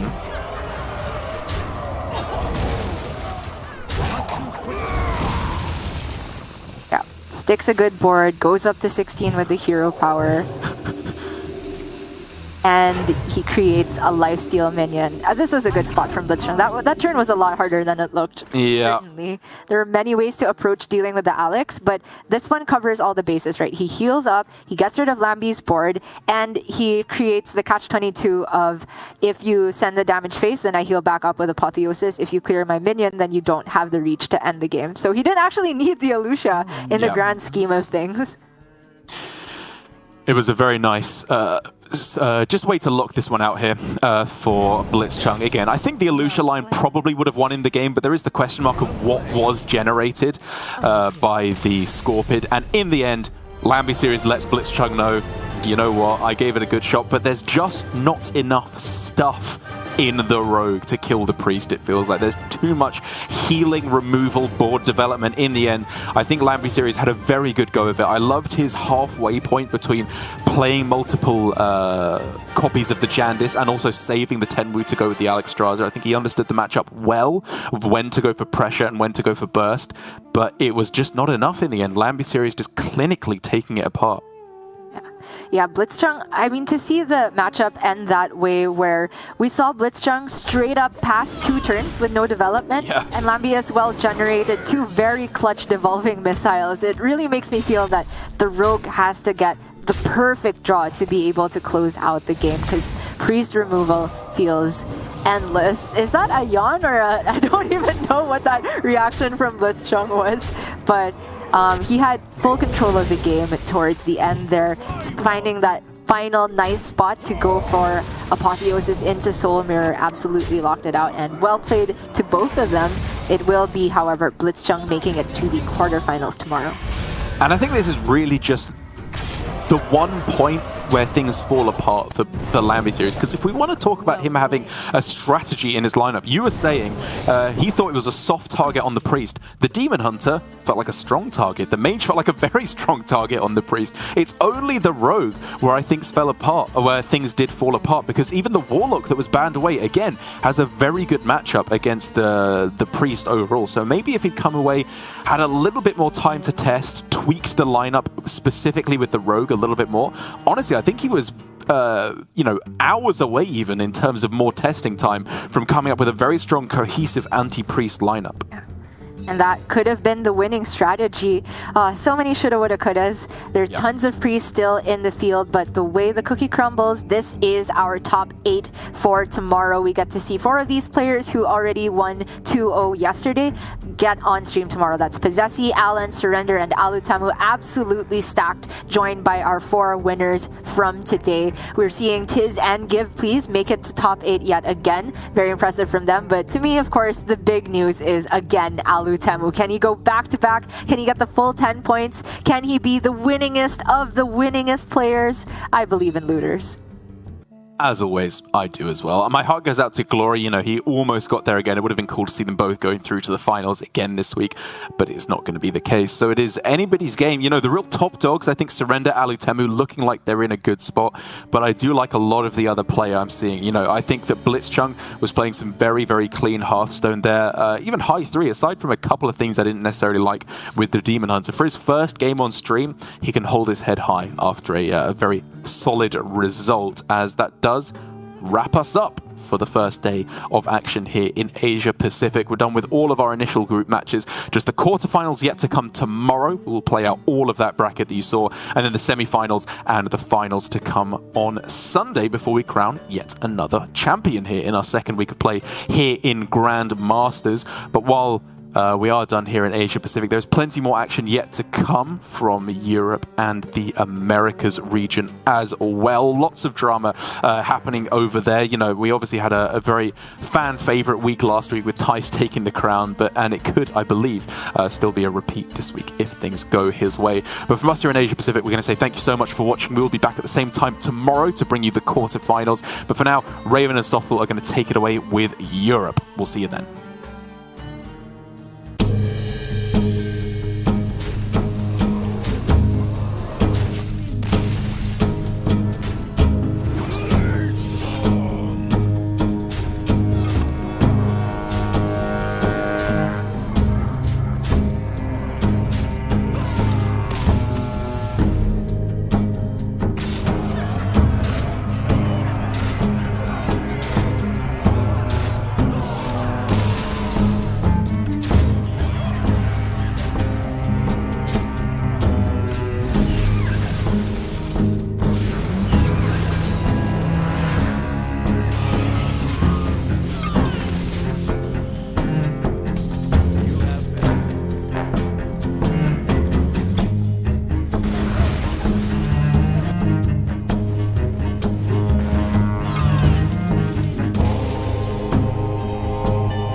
dead. Rosen's, that's a loss. And his parents are in. Look at that! He popped off! He popped off!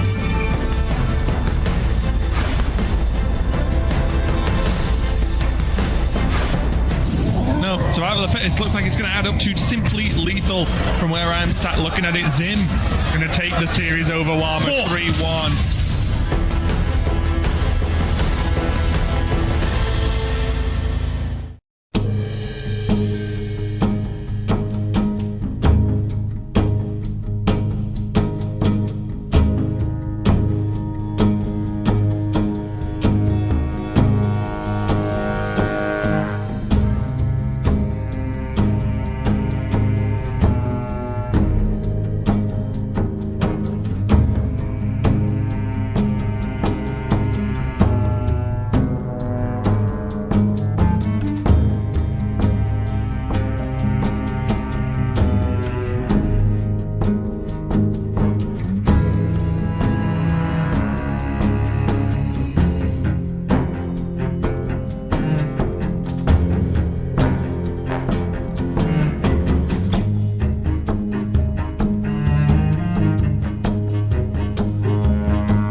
dead.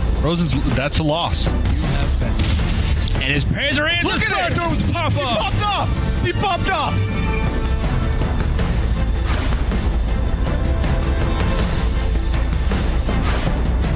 No, survival of the fittest looks like it's going to add up to simply lethal from where I'm sat looking at it. Zim going to take the series over Warmer 3-1.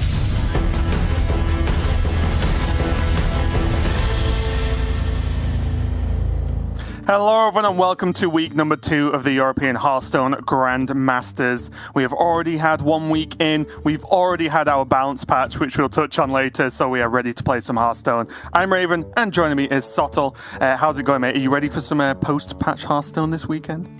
I could not be more ready. I think it's a super exciting way to kick Grandmasters off, where week 1 we have this brand new meta because we've gone through the biggest change in Hearthstone history.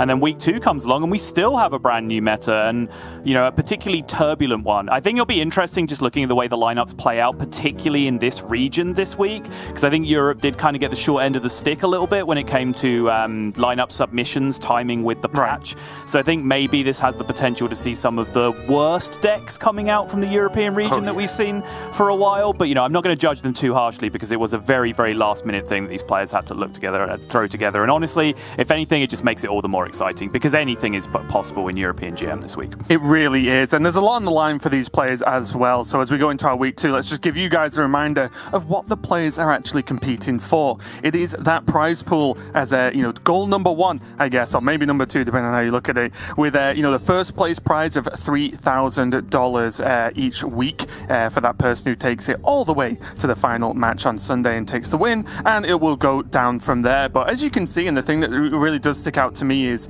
it really does feel like if I was playing, my number 1 goal would just be get top 8 every week, right? Get out of groups and hit that top 8. And I think for me, that would be level 1 of the goals. Anything after that is just a great bonus. Yeah, and I think, while this might not look on the surface like an overwhelming amount of money, you have the ability to put, 2 to 3 grand in your pocket every week alongside with the corresponding points that you're seeing now. And then money begets more money, just as in real life, Raven, because then that gives you the opportunity to qualify for playoffs and for the World Championships, where suddenly those prize pools become enormous and you get to put in those really career-defining amounts of money if you pick up those little chunks of change every single week. Yeah, and it really is huge. The points are what's going to be added on every single week. We add all the points together. We'll keep you guys up to date with where everyone stands. But already we're seeing a similar group of players already battling for that top 8 that we had last week. So we, naturally, we're going to see some players that are on very, very low points almost already, Sottle, right after this week. We do have a very important matchup coming up for our first match, which we'll get to in a few minutes. But for me, you have a bad week for week 1, that's fine. But then if you also have a bad week 2, you start to get a little bit afraid, or at least I would be. But let's check out the format we are going to be playing out this week, Sottle, because although it's the same as last week, we are going to be changing it up throughout the season. Yes, we are back to Conquest, of course, which is a tried and true format just in terms of how the games are going to be played out. But just to bring everything we've been saying so far into context is the overall format of Grandmasters as a whole this season, which means it's an individual tournament being played every week and those points are being awarded. So when we talk about good starts and bad starts, it's very, very crucial because the season doesn't get reset at any point. There's no second phase where you get split into Division A or Division B. Those points just get accumulated throughout the season. So players who get back-to-back top 8s, back-to-back top 4s, potentially back-to-back wins in the opening weeks are going to be carrying those points all the way through, and they're going to be in prime position to be fighting for playoff positions, while in the inverse case, if you have 2 0-point weeks to kick things off, you're suddenly already thinking about the prospect of relegation, especially with 1 extra relegation spot being added again this year across all regions, meaning that the turnover is even more brutal than it has been in previous years. Yeah, in a few years' time, there's going to be 15 relegation spots and just 1 player that wins it all. Well, sign me up. High stakes Hearthstone at its finest, Raven. Let's take a look at where the players stack up so far and how everything is looking for this week. We can see there the points. Tice, of course, taking the victory over Viper in the finals of last week. And you can see that although a week can make a huge difference, how far ahead Tice looks, right? Compared to, A-Rock, Frenetic, Felkine, and Zim, especially. But even everyone on that right side with only 1 point or 0, Tice looks like you could take a week off. and he'd probably still be okay. You know, not that he's going to, but I'm just saying. And I think that will come into it as well when if these players can get their wins in Conquest weeks, it might alleviate some of the pressure from Specialist that's coming up where you will get punished for a bad bring in Specialist. And, you know, you look at that left-hand side of the list and think, well, Tice definitely didn't take a week off because he's through as the winner of his group this week around. Yep. Viper is back on stream. Letter is back on stream. Casey has won his group as well. Yala has won his group. Like, all of those players who picked up points last week are back in the mix again to be able to pick up maximum points. Having already played yesterday, 0-2 players yesterday get eliminated. 1-1 players are featured on stream today to play off for their spot on Saturday. And the 2-0 players already go through to Saturday to await the winners of those matches we're playing today. So we are likely to see even greater disparity between the right and left-hand side of that graphic you just saw because so many of those players that have picked up points already are back in contention yet again in week 2. Yeah, and this is something I really like about this format is that, you know, I doubt we're going to see all the players around the same points, right? I think we are going to see a big mix. But let's check out how these brackets went, because as you mentioned, Sol, you know, these are all elimination matches we're going to be playing out today. So we saw there in Group A, Tice just make it through once again, doing absolutely fantastic in his week number 2. And this is the leading on for our first match of the day, and a big one, because guess what? Frenetic and Felkane both got 0 points last week. So whoever wins this match is at least, you know, in that position where they could actually completely make up for their previous week's failings. Yeah, exciting one for me to watch as well. Frenetic, obviously, new Grandmaster. Great story from last year, the level of support that he generated from his home nation, rooting him through the Masters Tour. I think Felkane, just good value, just an entertaining player to watch with his, you know, elastic-faced antics, reacting to all of the things going on. Did miss him a little bit last week, so happy to see him back on stream this time around. Yeah, and I think it was a very interesting group as well, because it's like, not that they're all new, but it feels like it was Tice and the new kids in that group, right? Because it's Felkane, Frenetic, and A-Rock, who are all, you know, fairly new to the Grandmasters, compared to Tice, who started, of course. So very, very cool group there. Here we see Group B, where Wama took a victory there over Zim and Viper to just win his group and go through. And our matchup is going to be that Viper versus Blyze. And again, a worry moment there for Zim, because Zim also didn't bank any points last week, and he's not going to get any this week. So he's going to be feeling that pressure, Sottle. Yeah, and Wama marching through with Ping Spell Mage going undefeated through the group. Very, very unorthodox version of the deck where it's basically just Spell Damage Burn Mage, but with a couple of Ping synergy cards thrown in there as well. And that leaves us with Viper and Blyze as the decider, as you mentioned. Viper did tweet out, I believe, just before we went live that he's feeling under the weather today. So we wish him the best and hope he's still able to put up a comfortable performance. But again, it goes back to that buffer thing, right? Viper put in a great performance last week. So if you are going to get sick for a week, it's nice to have that little security blanket of a great performance under your belt already. Yeah, and here we see an insane group for me, at least. Casey taking the victory there over not only Bunny Hopper and Boston to take the day off, which I think is also a very nice side prize for the players who get to 2-0 their group, right? They don't play today. They can just watch, practice, and prepare. Whereas now we have Psycho taking a loss, which means our match for Group C today is going to be Boston versus Bunny Hopper. And once more, if Bunny Hopper makes it through, he then starts to just bank more points again from last week. Yeah, the tortoises of the European region do seem to be clashing head-to-head directly. I believe it was Boston versus Yala that went head-to-head last week. This time it's going to be Boston versus We should just Hopper. force Nozdormu mode for those players specifically. It's like, there should be a limit. If your total game time equates to X, then you have to submit Nozdormu, and so does your opponent. That would be great. Yeah. Great irony, of course, is that Bunny Hopper named after a rabbit, but still, of course, the tortoise in any individual race, even going up against Boston, I'm sure, but we will settle in for the marathon that one is bound to be. Yeah, and like I said, I do think it's something that's quite sought after, I guess, for these players who do win the group. They do get that day off, and it is so big. Like, they can just fully prepare for the weekend. They can check out who they're going to play and just get more practice time, basically. Whereas here we have Group D, Yala taking the victory, continuing to show some level, his strong level of consistency. And then we have RDU versus Letter in the decider match there. So Swids, unfortunately for him, falling by the wayside in this group. This is the group right here, Raven. I mean, bow down to King Yala once again, worship your liege. But then in the decider matchup, RDU objectively the greatest player to ever touch any form of competitive Hearthstone. Of anything.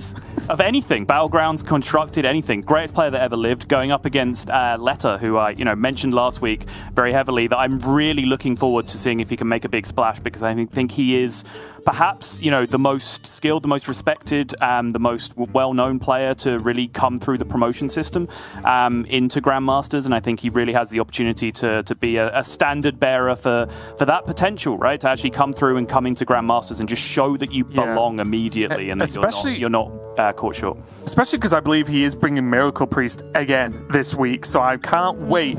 I can't wait to watch it. I don't care if it wins or loses. I just like watching it. But speaking of decks, let's take a look at the bring rates for this week, because we did have a big shake-up of the patch, and wow, look at that. I think that shows clearly the limited preparation time that these players have had, because it's just, okay, quick, we've got our pre-patch estimations, obviously, of what could be good, and then the less than a full day's play time to actually submit lists for the European players. So we are going to see a very mixed bag, and if the screen was wide enough, there would be many more bars on there as well. Yeah, I think what this very clearly demonstrates is that no one had a Scooby what was going on this week. Like, they just went with what they felt were good, right? Like, some people you had to make the, instant call, again, especially with Europe, just because of the way that Europeans naturally slept and what the timing of the patch was globally. They only had a few hours of testing after the patch went live if they then wanted to go to sleep at a reasonable time, unless they wanted to stay up all night and jam and then play Hearthstone again straight afterwards, which, you can argue is a fairly unhealthy thing to do. So a lot of people submitted with very, very limited time of testing. So you have to make the choice of, well, maybe I just submit the good deck, maybe Paladin and Mage and Rogue are still just good and I submit those, or maybe it means Warlock and Priest and Token Druid are now the best decks in the game, but they just didn't really have enough time to test those things individually. And I think what we'll see is the real choice for me that you can make is control or aggro. Was really what I saw as a reasonable start and something that the players could get a bit of a guess for. But let's take a look at what matchup we have coming up first, as we are getting ready to kick off our first match of the day. And I think, as we both said, Sottle, it's one I'm excited for, honestly.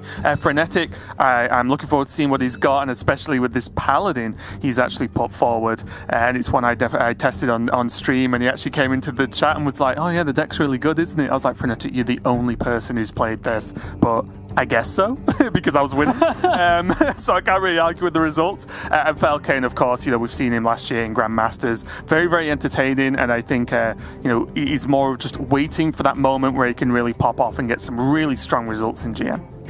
Yeah, so I think, with Frenetic's lineup, he does have a very aggressive lineup, like you were saying, with Token Druid, Face Hunter, Aggro Paladin, and the OTK Demon Hunter as well, which, although isn't an outright aggro deck, kind of fulfills that same space as a control buster. If decks are too slow, it does the same thing as an aggro deck does. It kills them before they're able to set up. So I think that's kind of the idea behind this lineup, and it's something that I did expect to be a little very common, is either a target Warlock, or I should say a soft target Warlock, or a soft target Priest kind of lineup.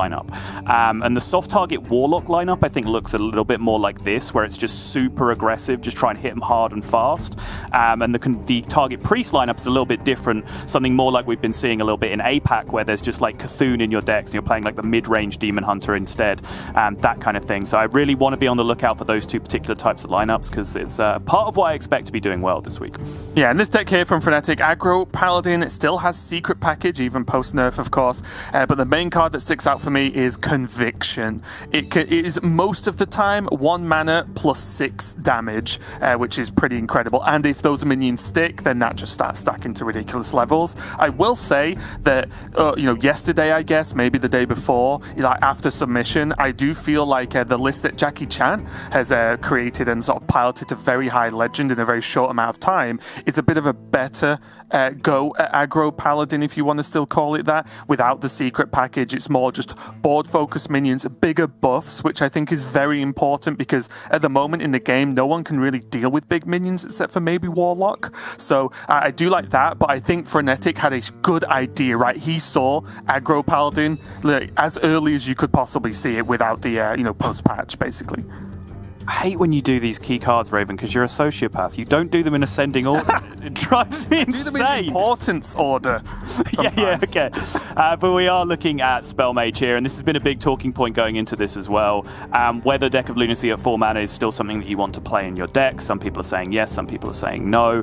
I've certainly had good experiences with Deck of Lunacy still at 4 mana. I've had very bad experiences now with Deck of Lunacy at 4 mana because it does delete a turn to play the card now, right? Like, deleting your turn 2 doesn't feel nearly as punishing as deleting your turn 4 because that's when decks are building up. That's when, for example, against Aggro Paladin, you're passing back into their turn 5, their Conviction upgrades, and suddenly you're getting 1 mana Fireballed by the minions that you just haven't eliminated because you've cast Deck of Lunacy.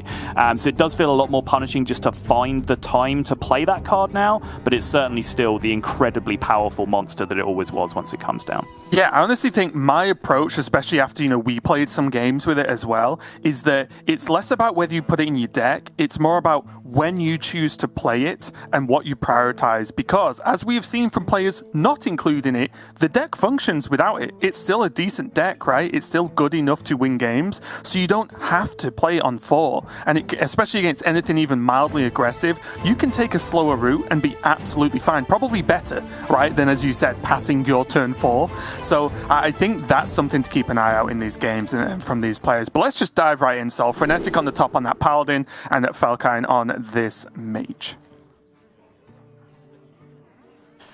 Straight away, none of the seriously juicy cards in hand for Felkane. He does have turn 1 Font of Power. Arguably, this used to be a throw in the older version of the deck because you had those 3 super power spikes to look for. Now, with Lunacy not being so much a guaranteed win card in your opening hand, it's more arguable about whether you want to just keep Font of Power and play it on 1, especially when you quite like the ability to just contest board with some 2/3s or whatever else against a board-based deck like Aggro Paladin on the other side. So this is a pretty good keep, I think, for Felkane, but crucially, he rolls straight into that Devolving Missiles as well, which I think is card number 1 you are looking for in this sort of matchup.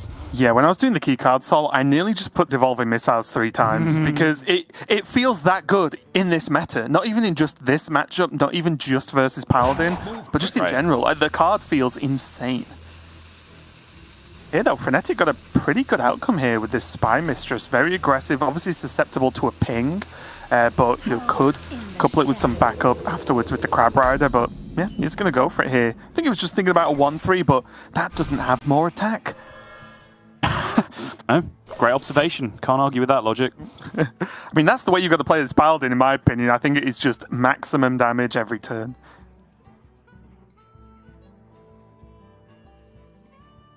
Are you a fan of Crab Rider here, or do you think Avenge Glacier is actually potentially a bigger payoff?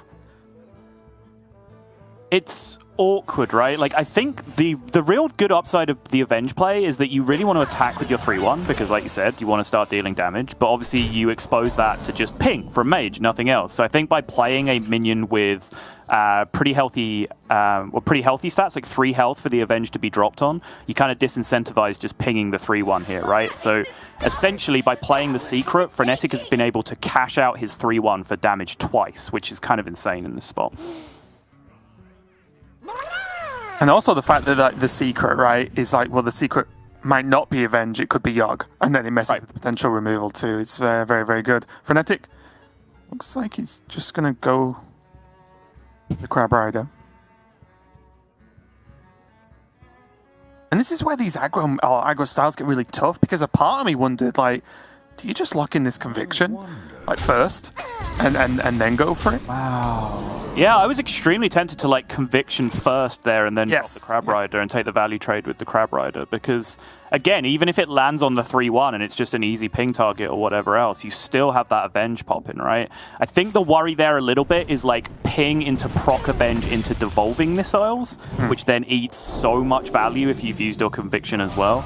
It's certainly a difficult turn if you do want to play around all the Mage outs, but generally good philosophy playing an aggro deck is not to play around everything, just play around particularly game-losing things, and I think perhaps that was a little bit too all-in to be met with the Devolving Missiles on the other side. Looking forward to seeing what this Golem was, because my instincts say 5 mana stealth of some kind. It is stealth summon copy. It is Oh, the wow, nutty that is one, the aggro deck. perfect. Yep. Perfect, because then he can freely, well, most of the time, freely conviction on, and you've just pushed an absolute insane amount of damage. Yep. Great combination with conviction. I know neither of us really came across as big Kazakus fans last week, if people were paying attention to the broadcast, but extremely different situation in this version of the deck where it does just do exactly what you want it to do in a lot of spots. Oh! It's not terrible. It's not terrible. Gold Road Grunt. Yes. The nuts. Yeah, the frenzy effect on this, if you've not seen it, is you gain armor based on the damage you took. And I guess at least Frenetic can just poke it for one. And that's just one armor. So when I said it's not terrible, that was my reasoning. He can do that and still just play the golem if he wants to. But he looks like he might be going for something else. But this has to be golem, right? Yeah, I think it has to be golem, yeah. But, you know, sure, the frenzy is going to do not much here. It's a nice little bonus, but the reaction to that is just 3/7 taunt. Oh, it's still very good, yeah. It could have no text on it in that scenario. It'd still be a fantastic outcome from the Apexis Blast.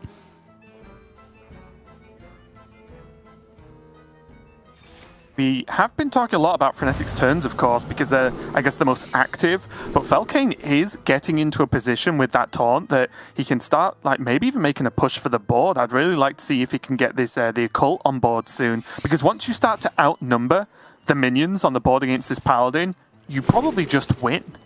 Yes, absolutely. Oh, new favourite card, by the way, in that Discover. Egwin. Okay, fair enough. Not for this matchup, but it's very, very powerful. It is a very strong card, yeah. It's hard. It's very strange. I think I said this to you when we were practicing earlier in the week. It's like, I had to reprocess how good a card that actually is. Now people are actually playing minions in their mage deck. Because you just never had to associate how powerful an endless chain of spell damage actually is, because you only saw it in Spell Mage, where it just never landed on anything else unless it was a prime. Generally with those builds, the minions are very cheap. So you get to just go, oh, 1 mana plus 2 spell damage plus something else. Seems good. This other secret is Oasis Ally, as you would have expected. Obviously, with the taunt in play, he is very eager to pick up Oasis Ally off the ring toss there, and has done. We'll get the, I would say, bad news, but again, you could argue that, well, it's not Ice Barrier, and is that good? I must move quickly. I think this is just a straight-up face plan now, isn't it? If you're Frenetic, you just got to try and push some damage, draw some cards, and just hope that you pick up, like, Hammer for like 9 extra damage to try and push over the line, something like that. Yeah, I like it.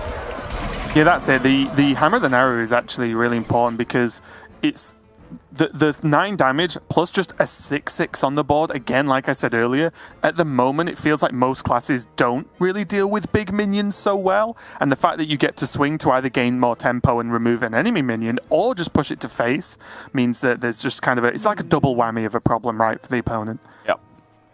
Yeah, it's just so much damage. I noticed, like, very early on when people were talking about, Watch Post getting nerfed, and I was pointing out that, like, well, is this like a feel thing? Do you just not like the way, like, do you just not like playing against them? Because they're not that strong in terms of win rate. And I was looking up cards that had a better mulligan win rate than Posts, and Hammer of the Naru, even back then, before Aggro Paladin was the played deck, had a better mulligan win rate than Watch Posts.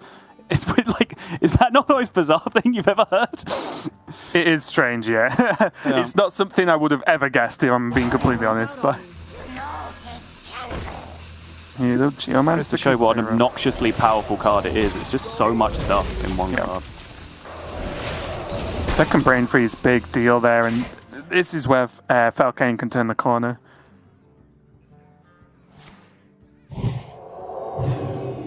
So, Crossroads Gossiper is a card I like the idea of, and it feels powerful. But the problem with it in this list I found was the list doesn't play Noble Sacrifice, and I think you almost have to with Gossiper, because a lot of the time you do this play and then they just kill the Gossiper first. And then you're like, like, never mind, it's a 4/3 that does nothing. It's a 4/3 with taunt to an extent, right? So it's just like, well, they kill it first. Whereas if Noble Sacrifice was there, the board kills on it would actually then obviously buff it, and then it starts stacking and looking very good. But Frenetic does not play Noble Sacrifice. It's certainly, in essence, a win more card, right? Because the idea being, you're the quicker deck, you're the more efficient deck, so you get ahead on board. So they don't have minions where they can just, like, bump into your 4-3, right? They have to cast spells, and that procs Oh My Yogg, or they have to, like, kill another minion first, and that procs Avenge, or whatever else. And that's not necessarily bad. Like, I think the phrase win more has a bad reputation. Like, if you do literally just win more by having the card in your deck. I like winning and I like more. Yeah, that's a good thing. Like, you can also just describe that as like snowballing, right? Like, you take a strong position and you make it stronger. Like, sometimes that is correct, but I'm kind of with you in that I have found it to be a very like awkward top deck in a lot of spots as well, when you just don't really have any secret synergy. So certainly not a card I'm 100% convinced about in the deck. This is where things are starting to slip here for Fnatic. He is just going to commit the conviction, because he's getting to the point where he might not have the board to actually use it anyway. He's playing off the top of his deck. He needs something pretty big here to be able to even threaten Falcane at this point. Or he needs the spell to be very good for him.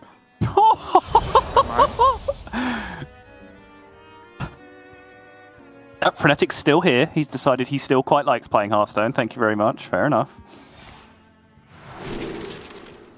I really like the look of Apexis Blast here. Yeah, I think so too. It's just another minion that might be a massive taunt. Yeah. Close. All right. Yeah, we take those. For those of you who haven't seen it, that is not just a 1-1. That has a 5/8 taunt inside its Death Rattle, so that is another enormous minion coming off of Apexis Blast. Reporting for duty.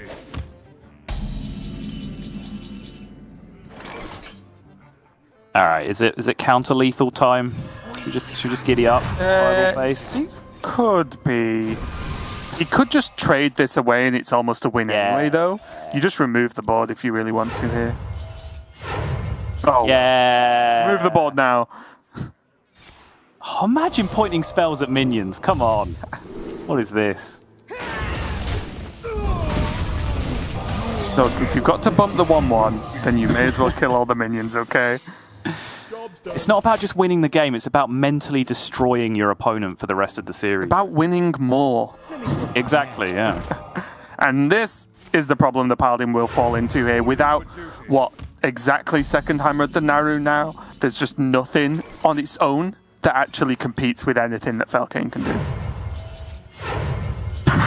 Like 3 Mask of Cthulhu. How many masks does this guy need? I'm fairly sure from my history in Vegas that rolling 3 7s in a row is a good thing.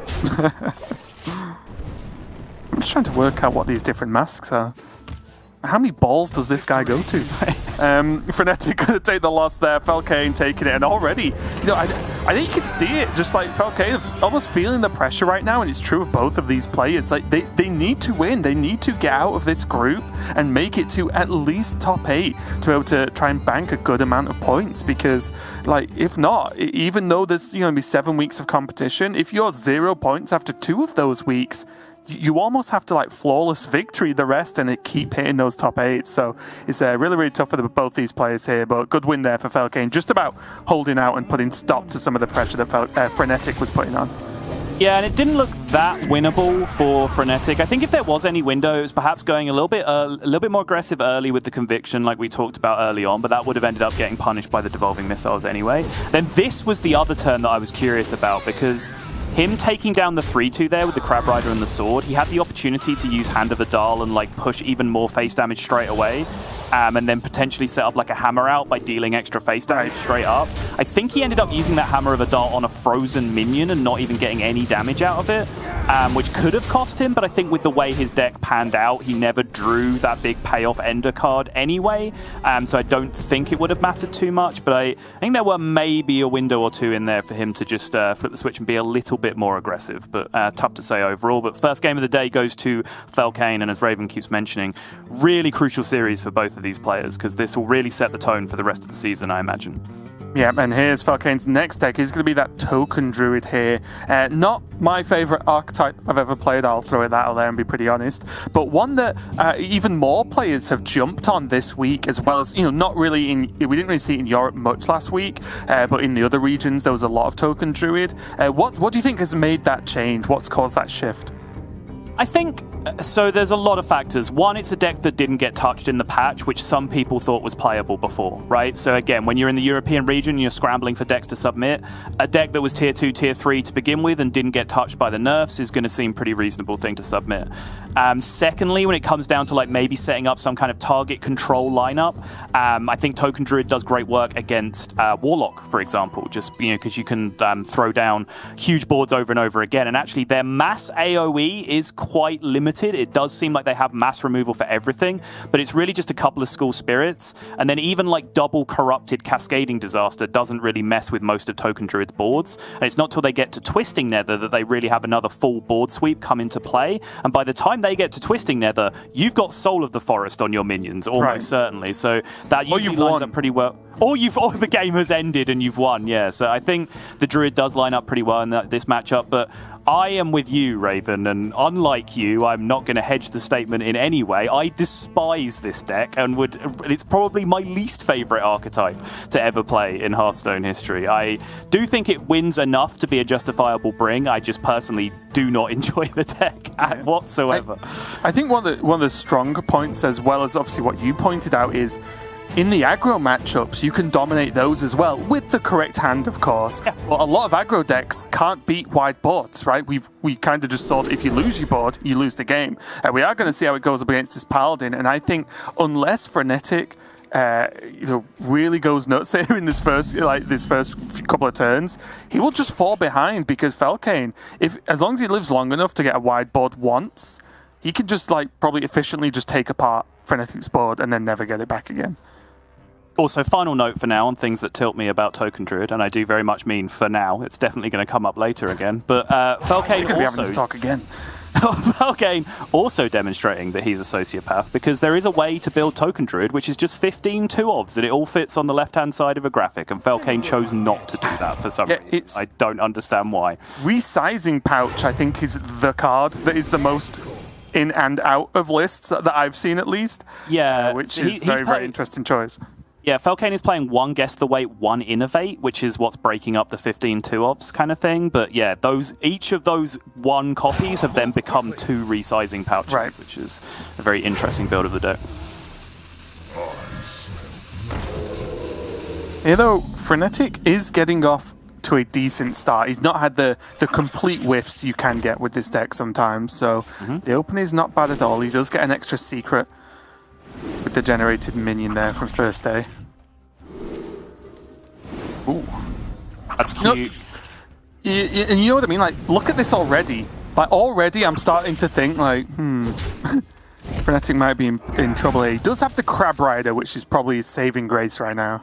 Yeah, I think Crab Rider puts him in a very strong position here, but even then, it's only because Felkane actually kind of whiffed on his resizing pouch. That is a play that you have to look out for if you're playing it in your deck, is discovering a 0 with recycling pouch, because then obviously you have access to Innovate and Lightning Bloom, which if he'd have discovered there and suddenly could get Adorable Infestation out as well, then Felkane was in business. But having, quote, only hit the pounce in that spot, a little bit unfortunate.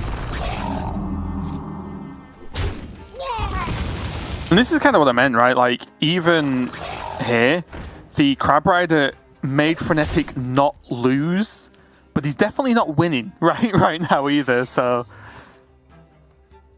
You like playing the 1 cup there as opposed to Bloom Soul of the Forest on 3 minions? That's a good point. That's a good point. I guess, if you draw like that, who cares? But I think if you're... if the trades happen... What? Sorry, the pain on Felkane's face as his Lightning Bloom did not get Omayogged, and he is actually now overloaded for the next turn. Going into what could have been a very strong 4-mana options, he's actually overloaded. He'll just draw an Innovate, it'll be fine. But yeah, I think the way they die is if they get traded into, and maybe Felkane was okay with that. Is the way I would view it, but I do agree that maybe he could have gone about it a different way and get that Soul of the Forest down.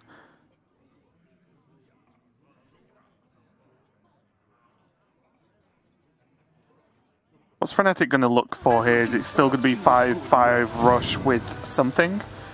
Preferably I imagine copy, it's 5. You'll be hard-pressed to find a bigger fan of 1-mana golems than me, but with a hand this currently low value, I think he just has to go for the 5 just to look for the curve play. Certainly Oasis Surger, just 2 rushing 5/5s is about the best you can get in this sort of matchup. Even the if it was like Rush Draw 2, that's still a very, very reasonable card in this situation for Fnatic. Yep, that's the face of someone who's playing Token Druid, all right? You either win or you lose.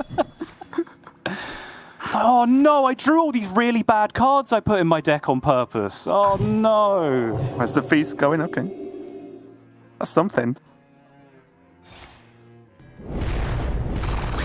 Job's done. This is my danger, right? Like, you know, maybe this is my inexperience with the deck, because, you know, you may have guessed I don't really subject myself to playing Token Druid too often, but I'm always worried about Soul of the Forest getting stuck in my hand, right? Particularly in these sorts of matchups where it's not like if you get a full board of Glowflies against Paladin, it's not like they have the tools in their deck to clear that, right? So it's not like you have to protect that board with Soul of the Forest, because they just can't really deal with it anyway if you flood the board. So I think just like using Soul of the Forest when it's reasonable, like it would have been a 4-mana 6/6 in the situation I was suggesting it, is just something that I tend to look out for in the more aggressively based matchups. I think this turn is potentially very difficult, because straight away I look at Marcel Cub Arbor Up, right? Which looks very good. But there are 2 5/5 Divine Shields, so you basically lose 2 of your minions instantly. But then the next question is, well, you've got 5 minions, so do you care if they get 2 free trades? Like, are you just pushing enough damage anyway? And that's why I definitely went from Arbor Up to Soul of the Forest back to Arbor Up again after I told myself in my head through that conversation. But it is worth thinking about, because I don't think it was straightforward. Yeah, and also, like, the one remaining secret Falcane knows is Avenge at this point, I believe, because he didn't get Oh My Yogg procced, and then he did proc Galloping Savior and dealt with it. So, like, you know, even trading the 1/1 into the Divine Shield and killing 1 5/5, for example, like, doesn't really achieve anything, right? Because he just ends up proccing Avenge. Okay, right back at you with the Gibberlings, buddy.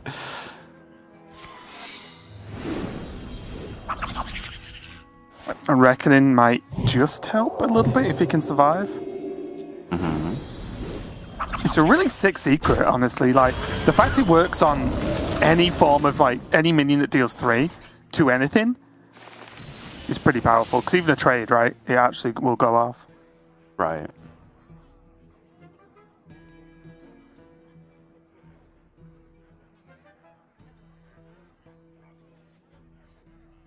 Fnatic's like, how do you like it, Token Druid? I've got the gibbering now. This board is a... Falcane has to just make the decision right now, doesn't he? I like this. So there's 17 on the other side of the board, which, you know, Paladin adding 7 to this is not a very big deal. Sorry, it's a very hard thing for them to do, the deck that they're playing, right? 7 damage for 7 mana is not really something that's that possible with their deck. So I think just going straight up for the race, and by the way he sequenced it, he's guaranteeing almost that he's going to have minions survive on the board next turn, right? Where he can then cash out the Pride's Fury buff for maximum potential. Whoa, whoa, whoa, whoa, whoa. Does he not want to hand over Doll first? There's convictions left, right? Yeah, absolutely he does. So if he hand over Doll's conviction, doesn't he just win? It'll add 6. Yeah, no, he would. Absolutely, yeah. He'll add 8, right? With the Hand of Adal as well. Yes, yes, sorry. In itself will add 6. You know? Yes, exactly. Yep. Oh! Okay, Fnatic's got something... Oh, he wants the weapon down for the taunt, but... Yeah, I guess if he Hand of Adals and misses, then he's in trouble, but... I think I would have just gone for it. And then... I like this play, honestly, right? Like, the game plan is so linear now. It's, you know, another one of the things that really bothers me about the deck. It's not... Okay! I was going to say... Hold the phone. Yes. But because, you know, a lot of the things like Swipe have been taken out of the game. Wait. Rush? Yeah, that's lethal, right? That's lethal. You can hero power. That's 5 damage plus the hero power through the taunt. The thing goes phase. That's insane. You always play 2 resizing powers. I was going to say, you know what, Sol? 100% of the time. Who are we to question?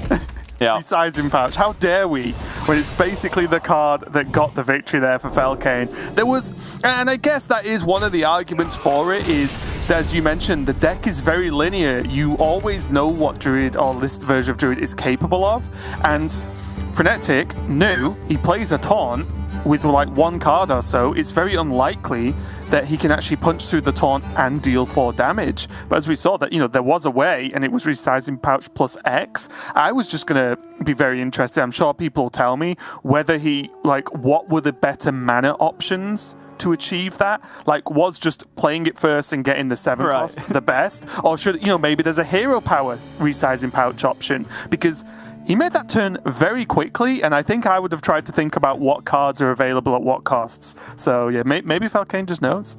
Yeah, I think the game massively rewards that kind of knowledge right now. I know little bits and pieces of probabilities at different mana costs, based on things that Deck of Lunacy throws up, things that Jandis throws up, all that kind of stuff. I think a lot of people do really fail to learn the probabilities, and it's something that you can just kind of sit and do in an afternoon. And it's probably, learning that stuff from scratch is probably more productive for you as a Hearthstone player than just jamming ladder for a whole extra afternoon. There are diminishing returns on just jamming more games, whereas learning some probability and stats based on the pools and different minions can dramatically increase your win rate. There was a spot last week where Yarla, arguably the best player in the world, I think made a really big mistake just because he clearly didn't know how similar the pool of 7 mana removal spells were. It's something that could have just directly impacted his ability to win the game. And also as well, going all the way back to 2014, Firebat was someone who made a ton of spreadsheets on everything, and still does to this day. But what I mean is, if you made a spreadsheet with this information on now, you could just add to it. Right? Once you've built the initial, you add just the extra numbers that are relevant, the new options, so on, and then it's more knowledge for you as a player. And that if that ups your win rate by a couple of percent, well, you know what, you'll take it over time. So yeah, really good win there for Falcane. Got away with it there with the Resizing Pouch, and that means Sottle, he's only 1 game away from a very quick 3-0 victory, and he has OTK Demon Hunter to do it with, a deck that again feels like always has just mixed results, at least on stream for Grandmasters. For sure, yeah. Before we move on, I do want to do my due diligence and just hold the L here and say, well, if you're going to, for the small price of me calling you a sociopath, if you want to build your deck like that and then Resizing Pouch wins you the game, sure, you take that every single time. Clearly a good decision. But yeah, OTK Demon Hunter is a deck that, if you play against it once on ladder and they just deal 72 to you on turn 8, which is possible, you're just going to not believe that this deck exists, right? But the problem is that it just does not do that with any amount of consistency. We already saw one ridiculous game of OTK Demon Hunter come up today from the APAC region, which I will be surprised if we get anywhere near in terms of high drama. But I'm sure Falcane is going to give it a good go. It's certainly a very, very difficult deck to play. It's one of those decks that there's always one deck in the meta where there'll be 2 to 3 players will just say it has 0 losing matchups. It beats every deck in the game as long as you play it perfectly. OTK Demon Hunter is that deck for this meta game. There's still those few players that yeah, it's just super hard. The only reason you lose is because you're throwing. You should never lose a game of Hearthstone with this deck. It's unbeatable. But no one can actually demonstrate that to be true. Right? It still just holds down a fairly 50% win rate in a lot of spots. And certainly does have the potential to beat anything. Yeah, and one of the things I probably enjoy more than playing / watching it is the different choice of deck building we've had this week. These 2 Sigils of Flame, one you can see in Falcane's opening hand here, I think are actually very good, because it just makes your opponent have to really decide if they want to just commit a minion into an AoE. Are they, well, 1, can they do that? Does it just insta-die? Or 2, if it lives, it's going to be on 1 health probably, right? And it's well, do you want a 1 health minion against Demon Hunter hero power? Probably not. So then do you just pass your whole turn and just have what you've got on board already? It really does sort of stifle a lot of aggro openings. And the fact that Falcane has kept it shows at least his respect for the card. Yeah, he kept it and threw Immolation Aura, which shows you how much faith and flexibility he has in that. But I will tell you what you do in response to that Sigil coming down, Raven. You play the one of Nerubian Egg in your deck. Deck building genius from Frenetic about to come out. Yeah, Honestly, because I played a good chunk of this the day before yesterday, actually, after submission.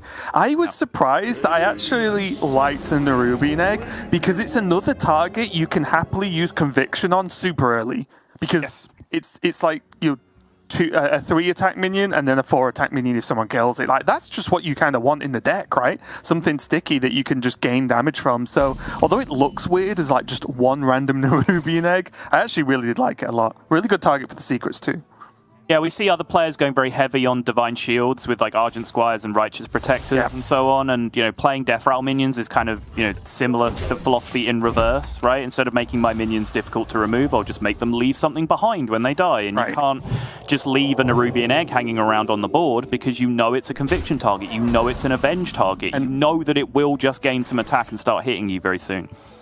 Yeah, and even like trade, and now it's a 4/4 after a trade. Wait, what? So it's really, really good, especially as you mentioned for those Avenge targets. But already Falcon just chucking down the Sigil of Flame and throwing this, showing this 3/3 some respect. But now the ultimate payoff, Insta has the option to go Possess Villager or Avenge here, to both develop something a little bit extra. But I was kind of interested in Felkane's turn as well, because obviously he's trying to unlock from the left now because he got Skull early, so he's trying to play that left-hand side of his hand out as best he can. But he did double jump straight into Spectral Sight there and then turn down the Outcast on the Spectral Sight to be able to keep playing from the left-hand side of his hand instead.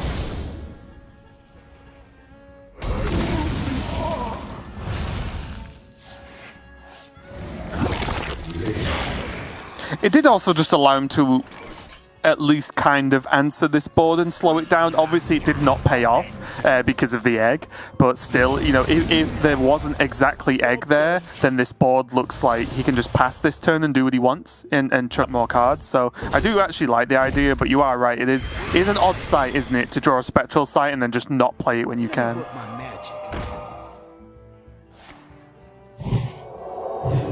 Frenetic living up to his name here with the pace of play. Suddenly, as we progress through these Paladin games, I think he was playing a much more considered pace in the opening game, so it's been very, very rapid in his decision-making so far. Yeah. Similar to me, when I queue against Demon Hunter on ladder, I just want to get it over with.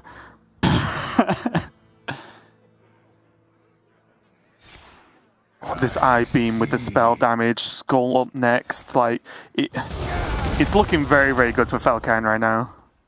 It is, but that is a philosophy and 2 I-beams already used, which are all potential combo pieces that you can use to end the game, because, many combo decks or control decks don't ever need to execute their win condition to beat aggro decks, right? They just need to survive for long enough before they can take over the game. Absolutely not the case with OTK Demon Hunter, that you always need to execute your win condition. It's just your win condition has so much redundancy that you can generally get it done regardless. Those are 3 pretty key pieces that he's used already. Yeah, I'm honestly sat here thinking, does Frenetic swing and just re-equip Hammer of the Naru for the 6/6 here? Because it wouldn't be the most hated play I've ever seen. Oh, I've done that so many times. Yeah. Like just chewing up 1 charge to get an extra 6/6 on the board nice and early. It's fine, but I think in this spot he has the ability to generate a very comparable amount of power on the other play anyway. Yeah, and I think as well, with drawing Kazakus, and you can go for the AoE buff soon, because if you get to stick that board, then that's just a 1 extra selling point on top there. Well, I think this is the point where Felkane has to make a decision. How much Skull from the right again here, maybe?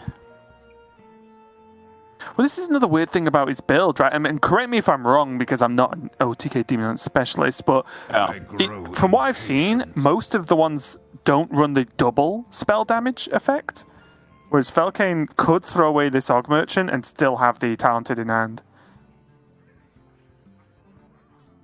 I think I like the Skull suggestion here.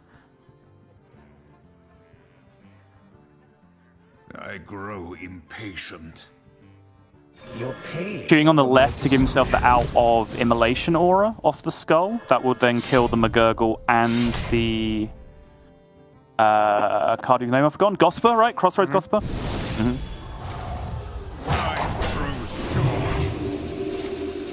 Alas, poor war. discounted Okay. Il'gynoth. That's good for the Okay. future, but he needs answers now. None of these are it. So we're going to go for the studies. Spectral. Only 1 mana left. Not really anything he can do with this 1 remaining mana at this point.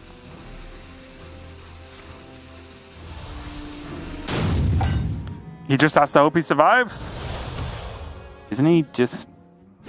He needs no, there's 3, 20 right? showing? Yeah, he needs 3, which is doable with Kazakus. Kazakus for 1, yeah. Yeah, +1/+1. I'm looking for a few good mercenaries. Think a little bit faster, Frenetic. Give your minions +1/+1. Yeah, look good to me. Frenetic spots it straight away, of course. There's the +1/+1.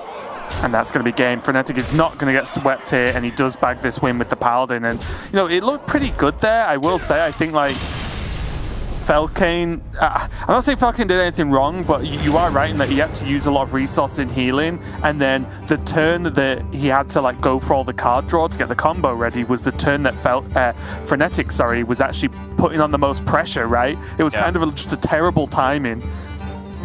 And it became kind of exponential problems as well because he dumped 2 I-beams early. He then used 1 Fellscreen Blast to set up that turn, then played the Skull, and then he could have played the second Fellscreen Blast, which would have kept him alive, theoretically, in that position. But at that point, he's then completely out of lifesteal activators for his own combo because he's already used 2 I-beams. Unless he's able to then discover an additional I-beam. And even then, killing your opponent with 1 I-beam is quite difficult, even for the amount of damage that OTK Demon Hunter can put together. So there was a couple of spots in there that I'd like to talk about, but I think, you know, certainly it's a very, very difficult deck. And remember, the card that he was really fishing super hard for at the end, Immolation Aura, he still had 2 copies remaining in his, like, single-digit deck at that point, and he threw it away from the opening hand as well. So, you know, lots of things to look back on there, you know, going back to Spectral Sight sequencing, whether the Sigil of Flame was played on the right turn, but also just, you know, shout out to the inclusion of Nerubian Egg from... Yeah, exactly.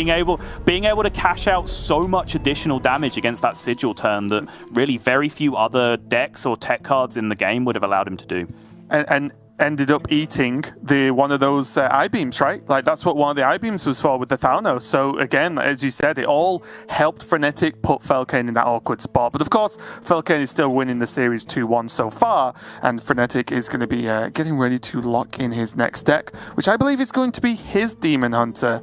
But I'm just going to triple check to make sure I'm not crazy. Oh, okay, it is a mirror match with both players running OTK. Oh, because there is a mixture, right? There's some, I guess, mid-range Demon Hunters, the name has been thrown around. The more sort of minion-based aggressive ones with Inquisitors in there as well. So it's not necessarily correct, I guess, to assume everyone is just playing OTK. Let me help you out, Raven, as the self-elected president of the Hearthstone Deck Naming Committee. It is Soul Demon Hunter, it's OTK Demon Hunter, and it's Green Rack. Those are the 3 decks. Oh, Green Rag, okay. Green Rag, yeah. I thought it something else then. Anyway, moving on to Frenetic's list. He's only running the 1 Sigil of Flame, and I can't quite off the top of my head see what... Oh, is he running an Ooze instead? Playing an Ooze, yeah. Yeah, that's it. Yeah. So he's running an Ooze instead. Maybe has some impact in the mirror, but normally it's going to be just completely going for that OTK, right? Yeah, you would imagine so. I believe he's also running 2 Spectral Sight in place of the 1 Acrobatics that Felkane is running, which, you know, does potentially give Felkane a little bit of extra ability to turbo through super hard, but Acrobatics is not a card I'm a huge fan of in OTK Demon Hunter, just because there's so many cards that are earmarked for specific purposes. Like, how often do you actually draw 2 cards and go, oh wow, those 2 cards are specifically really good this turn right now, right? Like, it's just not that kind of deck. You draw cards, you're like, okay, well, that's a combo piece. There's some healing that I might use like 3 turns from now, right? Like, that's just kind of the style of card that you have in your deck. So for me, Acrobatics not a card I'm a huge fan of.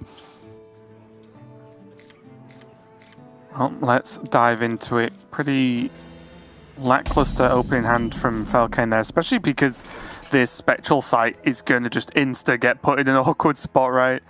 The Ethereal Org Merchant is going to have to be chucked away at some point, unless there's going to be a skull off the top, which I guess Illidari Studies can maybe get him, but still nothing too crazy right now for Felkane. Yeah, both players kind of unfortunately have some weird cards locking up the left-hand side of their hand right now, right? Like, Frenetic is not going to want to dump the Talented Arcanist anytime soon, right? So that's kind of preventing him from outcasting things from the left-hand side. Whereas Falcane, kind of similar spot with the Ethereal Orc Merchant. Obviously not as big a punish to get that card out of his hand, but still not ideal. I was already watching then whether he's just going to tempo it out. Like, just play a 2-1 and go.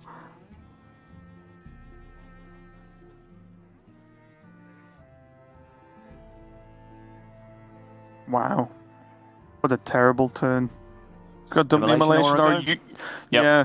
It's not even one of those things where, like, oh, that's a waste, you could have just hero powered and dumped it later. Mana control is actually very important in Demon Hunter because you need to spend the mana empty in your hand when you can in these weird situations.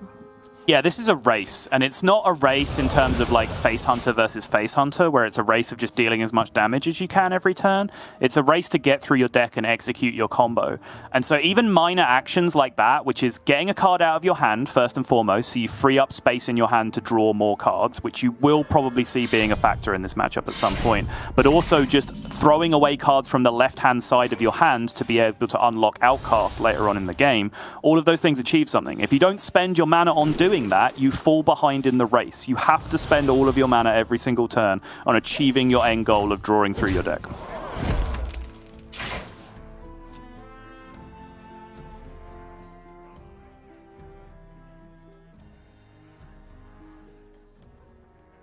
Once again, Frenetic in a very similar spot.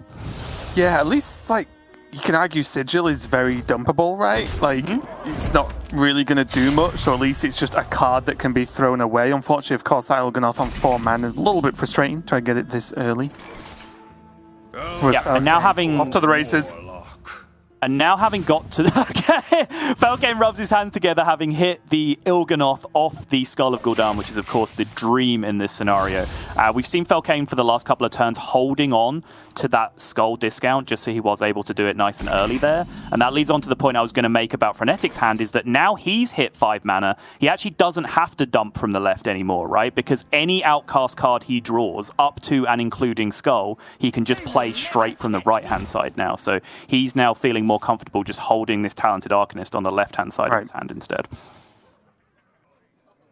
Yeah, you can see how weird this matchup is when Frenetic just almost insta-passed last turn on 5 mana, did nothing, didn't swing, didn't do anything, because again, swinging doesn't achieve anything with the weapon unless you're killing a minion that feels like a must kill. If, like, for some reason the other players left a Moarg on board, you would try and kill it, I guess, but generally speaking, there's just no reason to. And Falcane now has to just focus on, like, not messing up, I guess is his job, because it's he has everything he needs, or at least he has the beginnings of everything he needs. He just needs to not have any missteps, right, and get himself caught out.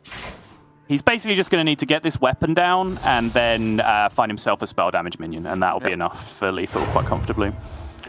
Discovers the Skull, though. Frenetic is going to need to hit some juice here himself to find his way back in this. He needs these to be combo pieces so he can go off with his Il'gynoth in hand equally early. Those are not it, unfortunately. At best, he saves 1 mana on an I-Beam if he casts it from a non-outcasted position during his combo turn. Yeah, that combo turn isn't looking too soon, though, is it? With Il'gynoth at 4 mana, the spell damage at 2 mana, and so on. So, is that just lethal? Yep.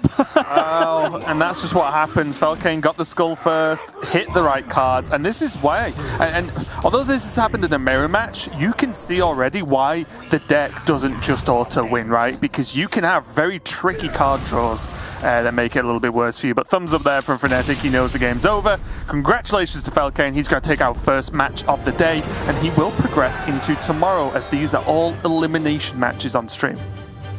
Yeah, it looked very, very straightforward, and it likely was, but there were some minor details there that might have changed the outcome.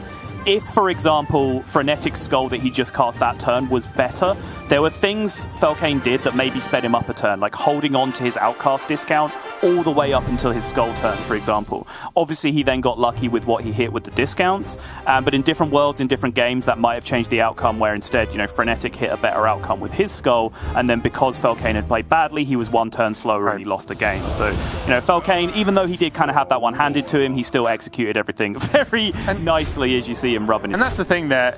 With this deck, I do think there's a more of a fear of messing it up, right? Because you can play one card wrong and you've ruined it. Like you've not got your easy win, so to speak, with that kind of skull. So, like you said, the skull was fantastic, but he did everything right leading up until that point. So that's the way that mirror does go. You can see how Group A is going to be finalized now. Tice, of course, already having taken Group A and going straight through to tomorrow, not having to play today, and Felkane taking the win over Frenetic, and he must be feeling fantastic, just recovering from a bit of a disastrous week number 1. Yeah, and on the flip side for that, now Frenetic has some questions to ask, right? Like, new Grandmaster coming through and 2 fairly underwhelming performances. Obviously, he's on stream. He's made it to the decider match here in Group A, so it's an improvement on last week, but certainly he will be looking for those qualifications through to Saturday and Sunday to really start getting some big points under his belt, because otherwise, if you start getting to week 3 to week 4, there's got to be some doubts setting in, right? Like, are you up to this Grandmaster's level? If you get up here and suddenly you're just finding that you can't hang and you're not making any of the latter stages, I think certainly he has it in him to be a very, very good player, and looking forward to bigger things from him in the future. Yeah, especially with that specialist coming up very, very soon as well, puts even more emphasis, because you only bring in one deck, so there's a lot of pressure going to be mounting on these players. But that is our first match of the day done, so we're going to go to a quick break while we sort out and get ready our match number 2. So don't go anywhere, and we'll be right back.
Welcome back, everyone, to the Hearthstone Grandmasters. We are in our match number 2, or about to kick it off, should I say. And we've got Viper versus Blyze coming right up for you guys. And this might be a bit of a lightning one. Demon Hunters are going to be banned out here, Sottle, I believe. So that's definitely an interesting take here, and one I've not seen too often in Grandmasters across the regions. Yeah, super interesting. Different versions of Demon Hunter as well. Blyze is running the OTK that we just saw the mirror of, whereas I believe Viper is going with the green rag deck, which, if you're not familiar with, Illidari Inquisitor is a new 8-mana 8/8 that you can kind of just guarantee to deal damage to 8 damage to your opponent's face on the turn you play it, which very similar to what people would have liked Ragnaros to do in different situations, giving it the pet name of the green Ragnaros. So interesting that 2 different builds of Demon Hunter are both getting banned, which, as you mentioned, is just interesting in the first place that Demon Hunter is getting banned at all. But certainly here we are now with Rogue Mage Warlock going to be going up against Mage Priest Druid on the other side from Blyze. Yes, and very, very interesting. We get our usual Viper spice, which is why I love seeing him make it to stream, because he does his own things. This is probably the least spicy deck that we're going to see from him here, but it's still got a sprinkle because it's just not going to play Lunacy. So we were talking about a little bit earlier in the day, but yeah, look at this, just no Lunacy at all, just straightforward Spell Mage. And again, I think this deck is good enough. I've still not fully decided on whether Lunacy should make it in a perfect world or not, but I do like double Netherwind Portal, double Combustion. Yeah, it's interesting because I'm certainly less of a fan of the secrets when you take Lunacy out of your deck, because just paying 3 mana for a secret isn't generally that impactful, but when you have Lunacy in your deck, it has the added upside of that 3-mana secret transforming into a 6-cost card. And 6-cost cards are premium because they draw you cards on 4 out of 7 instances of the cards in that slot. So being stacked on 3-drops was really, really important with the Lunacy deck. I do feel like people have just taken Lunacy out of the deck and then not adjusted the deck.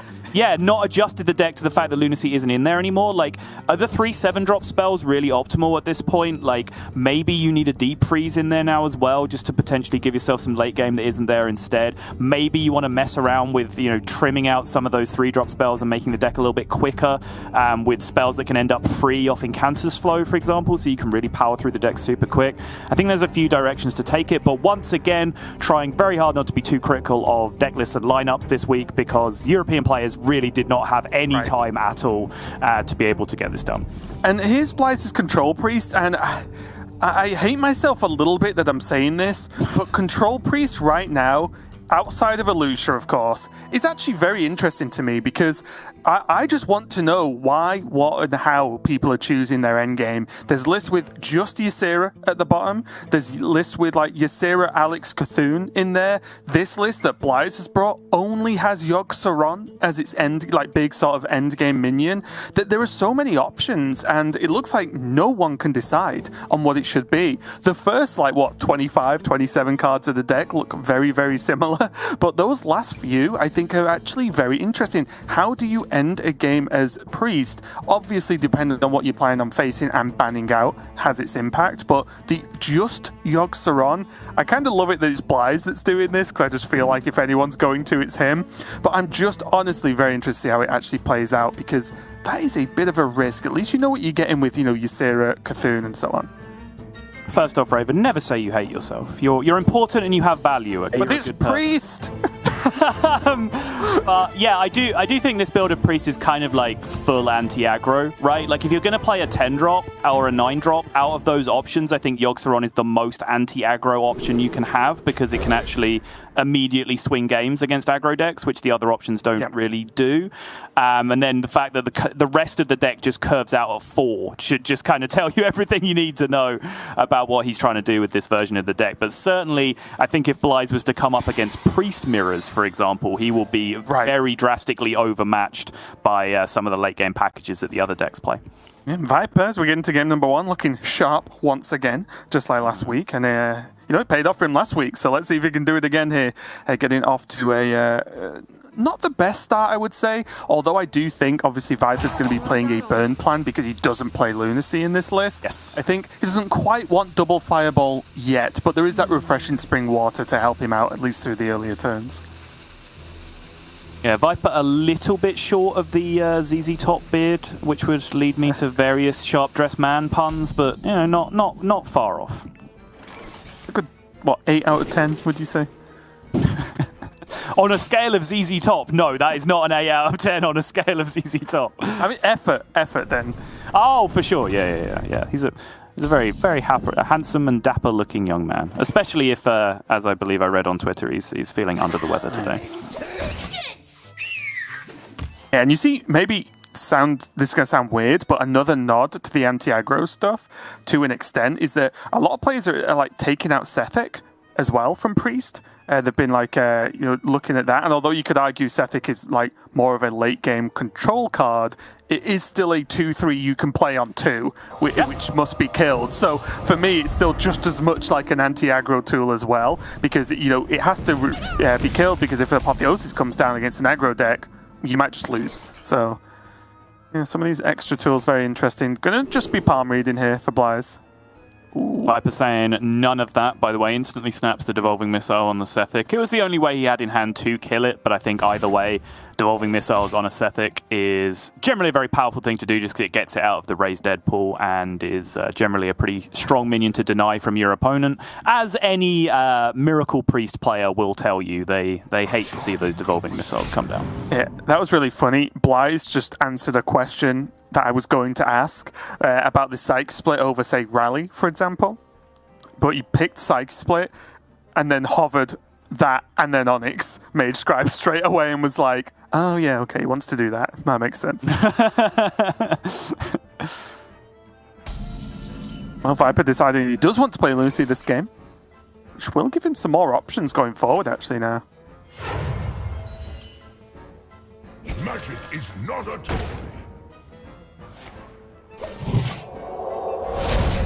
Do not lose these. Blyes very smartly there using that smite, and it might look very silly, but against this spell mage, Blyes is probably expecting now, because of the 4-1 or 4-4 at the time, that this mage scribe will not live to fight another day. Right. I think this is Blyes as well, just appreciating just generally how low value his deck is and just saying, well, you know, I need to start getting something in play. Even though I'm a very resilient deck against aggro, it's board-based aggro, right? Like, if he just sits back and allows Viper to discount his deck twice and then draw through the whole thing, he will die to all the burn that's in the deck. Like, he can't possibly resist all that if it comes down quickly enough. So he does have to start getting something on board, start counter-pressuring, give Viper some problems to deal with, which he has successfully done so far on every turn up until now, I'd say. Yeah, Pex's Blast, really nice one there just to help clean this up. Unfortunately for Viper, not the best minion you can get from a Pex's Blast by any means, but he does just have that board, right? Mm-hmm. Something that Blyes can consider, but then again, as you mentioned, Priest kind of wants to deal with board. It's what the deck's best at, so maybe this is just okay for him now as he gets off of that desperate prayer, and just about enough with that Raise Dead as well. Pretty cute there, just to Raise Dead first and get the Zarella out to clear the board. Yep, very nice. All the while juicing up this Yogg, by the way. He is now only 4 spells, I believe, away from getting this Yogg fully juiced for turn 10, so it looks like that will be a very achievable goal for him. But now, Deck of Lunacy cast, very limited pressure on board, and double Spring Water in hand now as well for Viper, meaning he will almost certainly draw a power play on the next turn with the amount of free card draw he has available to him. Yeah, the only thing, and this is very loose description, the only thing limiting... Oh my lord, there it is. The best card in the game. The only thing limiting him, really, is just no Incanter's Flow, right? Yeah, like that's like the only thing that's really slows him down if you look at this hand. But is this just lethal in some way? Because it feels like it should be. So Malevolent Strike costs 0, that kills the 4/9, and then is Nagran Slam efficient enough at that point? I know we're being ludicrously greedy when we talk about is Nagran Slam efficient enough against a 4/4. Yeah, question Nagran Slam, it's always efficient. Yeah. But it's the thing, it's just like, it's so easy just to get this to hit face for 12 every time, right? That like, it's kind of questionable as to whether you want to play it in spots like that against a 4/4. Yeah.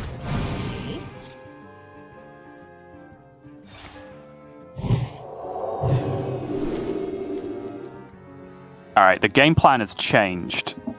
Blyes is going to have to survive a bunch of minion generation now as opposed to a bunch of burn spells.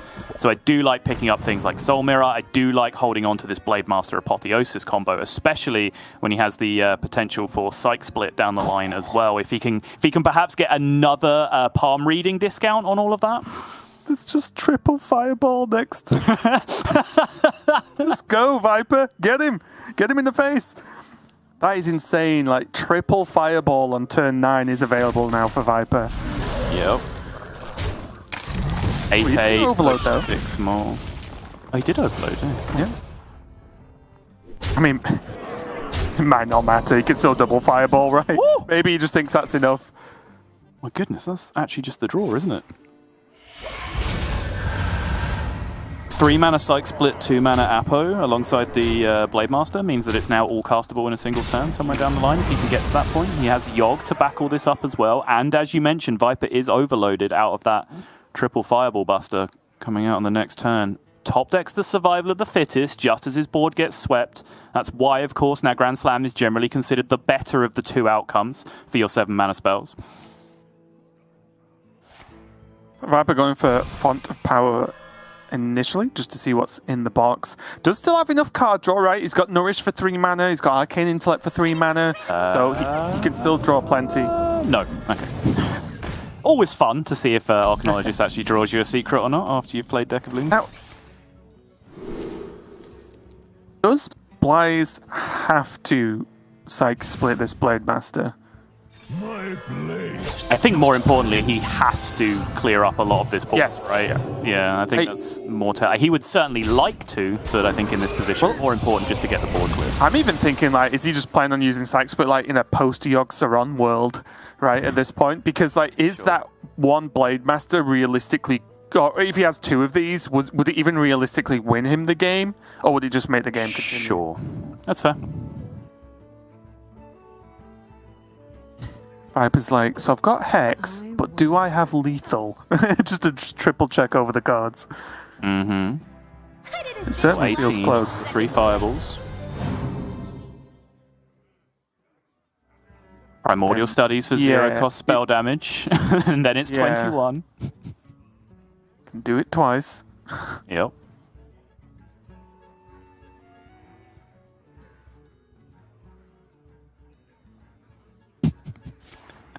Have you ever seen just like a straight up fireball OTK? Like not like Sorcerer's Apprentice Infinite Antonidas, but just I have all these fireballs just in my hand and you're just dead.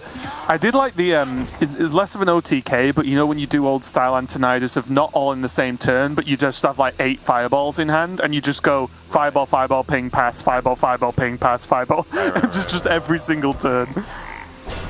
But it looks like Viper is not getting too distracted by the fireballs, which I do think is smart here. He has Survival of the Fittest in his hand, so he's just trying to stick a board every turn, right? That's his goal.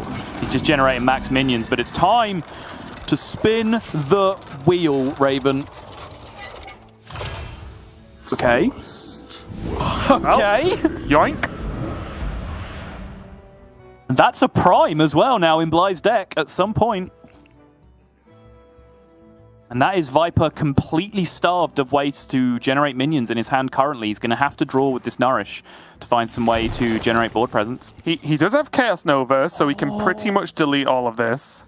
He can, but he's not going to win the game without making a board, and he's just found his 3rd 7-cost spell, and it's another survival, which means there are no now Grand Slams left in his deck at this point, guaranteed.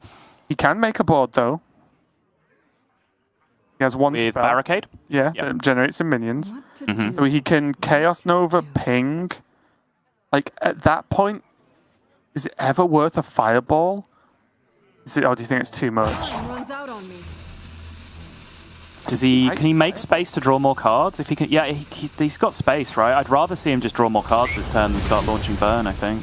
I was just thinking if he plays Barricade and doesn't clear, well, he makes 1, 2, 4, and he has 2 Survival of the Fittest. So I think that's what Viper's doing here. He wants his 2/4s to stick, so he can just go Survival, face, Fireball, something. Okay. Depending on damage, of course. You can get behind that.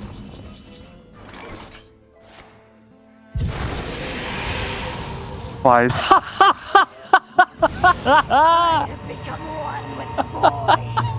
Saul's just lost it, it's okay. Going for the frog play. Oh, I don't know why, but that's objectively the funniest thing I've ever seen in my life. Okay.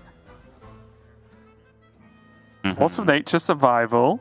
That's pretty sick.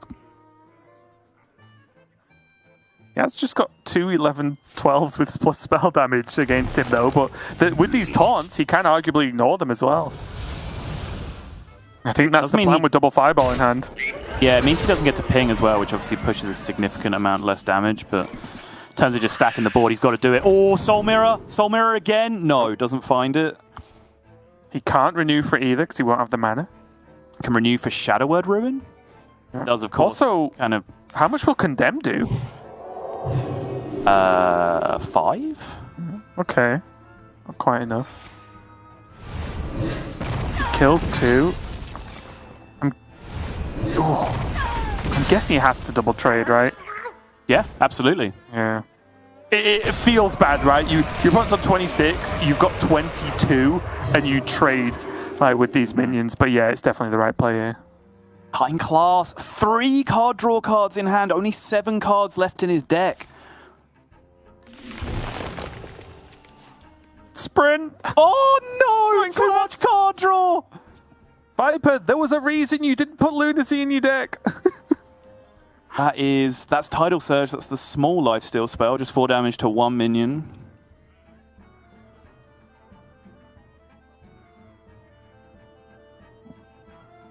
He's just running out of minions. And also, he might just be dead next turn. Right.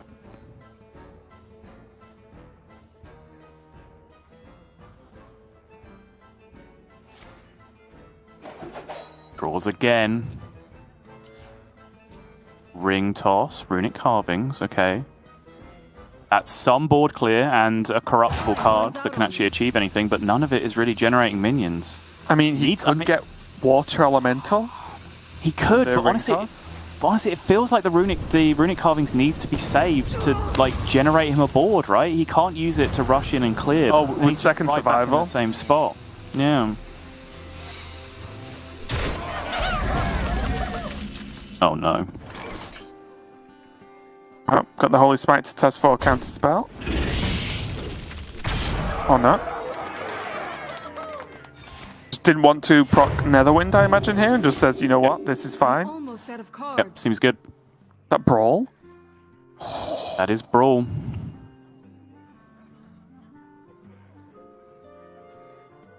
So if Viper wants to overload here, he can get rushing 6/6s, which would have to trade 2 into them. What if he just Fireball Tidal Waves this and then tries to rely on the board he makes next turn?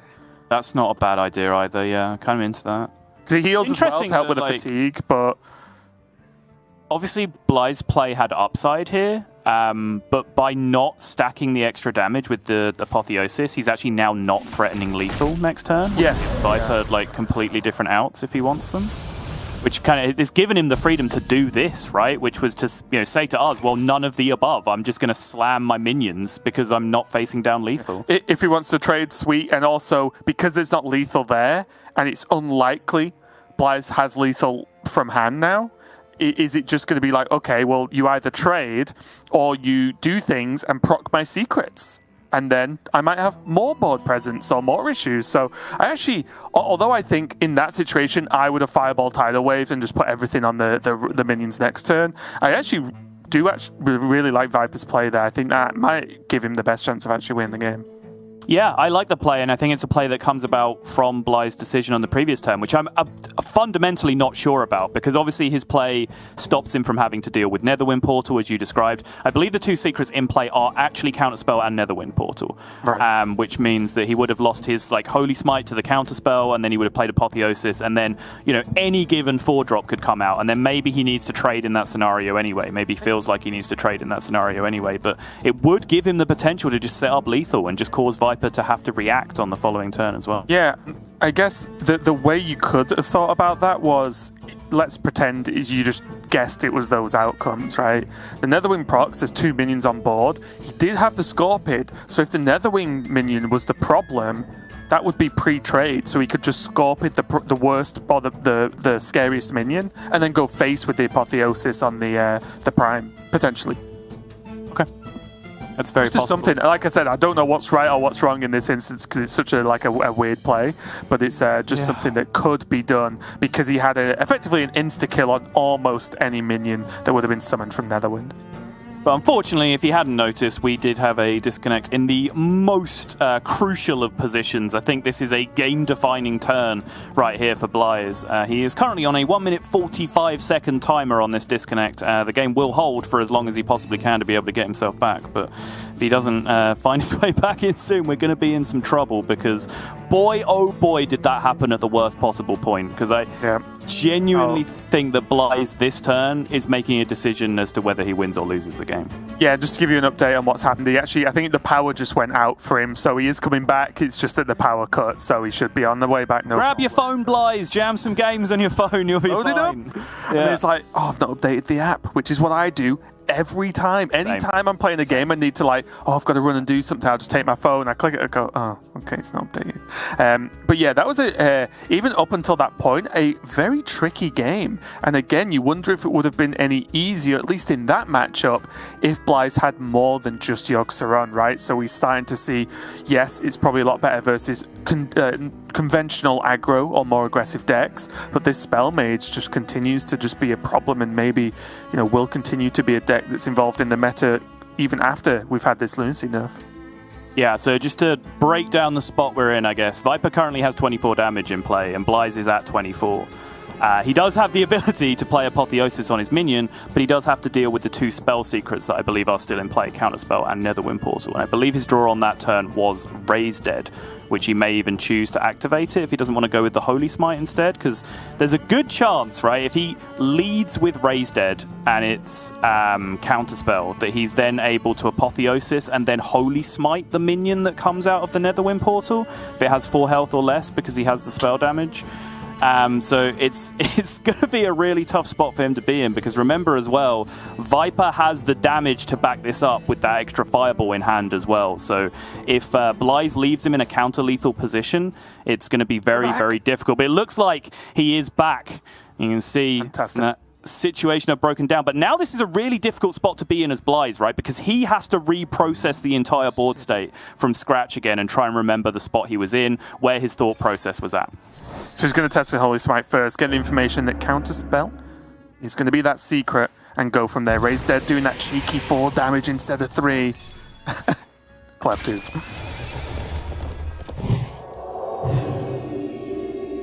He goes up to full health, but he still has to trade, right? Yep. And now there is 21 on the other side of the board. 27 with the Fireball, 28 with the ping. Oh, Soul Mirror, though, means that Viper might just be able to carry this one on board from this point. That's the perfect option just to deal with the board state. And he can Tidal the 3/5, right, as well. So he doesn't even have to make any trades this turn. He can literally go all face. He heals a ton, even though he's hitting fatigue. And now he has all this damage. And pretty much if anything lives next turn, it looks like he's going to take it. That's the boy right there. That is all we need this turn from Blyes, and Renew is absolutely not it off the top. Oh, yes, Soul Mirror won't cut it. Yeah. Wow. I did not see this happening, Sol, as Viper takes game number 1. And look at the relief on Viper's face there. I actually think, after seeing all those card draw generations from the deck of Lunacy, I thought that was just a mess. I thought Viper was just going to, as we saw, run out of cards, have draws left, and that's like all he's got. But it was just enough, that second wave of the board. But I will go back to that one turn Viper said, you know what, I'm just going to make a board and let's see what happens. And I think it really paid off for him there in that tough spot. Yeah, I think he definitely understood that board generation was a premium because of how his Lunacy rolled. And it did roll kind of low, right? And the big problem was the 5 mana cards. Because as I discussed, like your 6 mana cards, they're going to be Sprints and Nourishes and Skull of Gul'dan. That's what you expect them to be. That's what they are most often. But it's the 5 mana cards, that's where your Glowfly Swarm is, your Arbor Up is, your Force of Nature is, your Apexis Blast is, your Psyche Split is, your Stand Against Darkness is, right? That your 5 mana cards generate you boards. That's generally what they do. All of Viper's 5 mana cards were freaking cutting class at the end of it, right? Like every single one of them. So each one of those cutting classes that he drew could have been a card that ended up building him a board, you know, from his original 2 mana cards ending up as a 5 mana card. But it just wasn't the case. He was just never able to build a board that entire game. Yeah, not really whether you could say this is overly lucky, unlucky, whatever, but even the fact that he got like 2 Survival of the Fittest and 1 Nagrand Slam instead of the other way around, even just the other way around, not even 3 Nagrand Slam, but the other way around, I think he wins that game no problem because there just weren't the clears for that many minions that many times. So yeah, a really close game there, and although Viper did end up playing Lunacy, even though it's not in his deck, still, bit of a crazy one, and that means he goes 1-0 up. And this is where the shenanigans are starting to happen, Saul, because Viper is going to be playing, I believe, I'll triple check, yeah, Warlock here, and look at this list. I don't want to. Look at it, Saul. Head. Look at it. I'm looking at it, okay. I will say that, like, I played against this on ladder the other day, and the enhanced Dreadlord I was not ready for, mainly because I didn't expect it. But it was just, it is a bit of a problem, right? It's a lot of stats if it can get pulled out or even naturally played. It procs a lot of the corrupted minions, or pretty much every corrupted card in the deck, and also not only a taunt, but then lifesteal afterwards. So although you can argue about whether it's good enough, it definitely serves a very specific role, again, if Viper's looking at some more of that anti-aggro options available to him here. Yeah, and it's obviously also extra synergy with Archwitch Willow, which he's also including in the deck. So that's kind of the premium target to pull out and get on the board. Willow, of course, has then kind of anti-synergy with Ticketus in matchups where Ticketus is important. But, you know, Ticketus isn't that important in a lot of matchups. In some matchups, you quite happily play 6 mana, 8/8, burn 5 cards from your own deck, right? Like just to have it on board and representing tempo when it's just a battle for board and season control. So if you can cheat it out for free and get it for 0 with Archwitch instead, then you're in business a lot of the time. So certainly it's a deck that needs a little bit more finessing around win conditions, understanding which of the win conditions is appropriate for the matchup that you're playing. And it's certainly not the standard build of the deck, but it's Viper. Like what else have we come to expect at this point? He very rarely brings the standard stuff that everyone else is bringing. Yeah, Blythe is going to be on this Token Druid, and although, of course, we don't have to dive into Token Druid, we've seen it already today, but I will say that it's a very interesting matchup because it is quite unfavoured for the Warlock. I know Language Hacker, I think we were all watching it, the cast at least, like Language Hacker was just jamming Warlock versus Token Druid for like hours in practice on stream, and I think, at least when I last looked, he was around 35% as a number roughly. So this matchup generally is very bad for the Warlock. But, Subtle, do you think these changes are enough? Do you think the taunt will come out and be involved? Do you think the high health taunt or the lifesteal potentially will be good enough? Or do you think it all happens too quickly? It's interesting because it's about the last turn of the game, I would say, that Warlock can really have a big impact, right? Like, it doesn't generally get to turn 10 and start doing its Yasharaj nonsense. It generally needs to have done something pretty impactful by turn 8 if it's going to survive against a decent Token Druid draw. And as we discussed previously, like, Twisting Nether generally is not that thing because they quite often have Soul of the Forest down at that point. Sometimes if it's like Twisting and Corrupted Strongmen, right? If you have that actual big tempo push in the same turn, that can do enough to get it done. But maybe a big swing from Willow on turn 8 might be enough just to, you know, counter pressure against the Druid instead, because that really is one of, in my opinion, many big weaknesses of Token Druid, is that they don't really have the ability to deal with with counter pressure if you're able to start getting that on them, because they just have 0 defensive ability in the entire deck. Oh, I don't know. So all I see there is a resizing pouch, and so best card in the game at this point. You never. It's the best card because it's any card, kind of. But here we saw it played nice and early, and you pointed this kind of option out before, right? He got the Lightning Bloom from resizing pouch on turn 1, so already these options really open up for Blythe. Right. Yeah, it's just one mana Zephyrus, right? That's what resizing pouch is. Yeah, I've never heard true words said, Sol.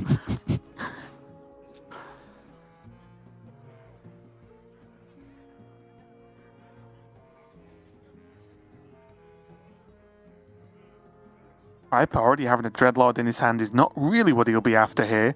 I think one of the other good options he can look for is, or have available to him, is Tamsin. I think that's very, very powerful with, of course, School Spirits, but even Drain Soul, Soul Share as well. Just anything to kill off a couple of minions, right? Even at minimum, it can kill like 2 things, which in the early game versus Druid at least is very, very powerful. Also, he does run the double Ogremancer, which I think is just a good card to put in almost any deck right now.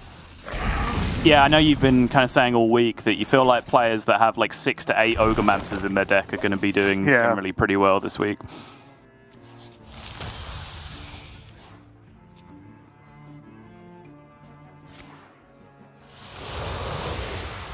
Well, Viper's passed test number 1. He isn't dead yet, as there's not been an incredible opening from Blythe. But again, something that I think all the casters have sort of reiterated is, yes, this deck can go nuts on turn 1 or 2, but it doesn't have to, right? It's not, oh, my draw's bad, I lose, because there's a card called Glowfly Swap and Arbor up that really can, you know, pull you back even in the worst of games, especially with the Soul of the Forest too. Yep. And now Blythe has access to Bloom Solar Arbor on the following turn for massive board out of nowhere, which I think is why he went for just small tokens this turn, right? It's obviously some nice cards used for very little board presence, but this is just kind of a Brucey bonus, right? Any of this that sticks going into the next turn, fantastic. Even if it's just like 1/1/1, he gets an enormous amount of extra value out of that.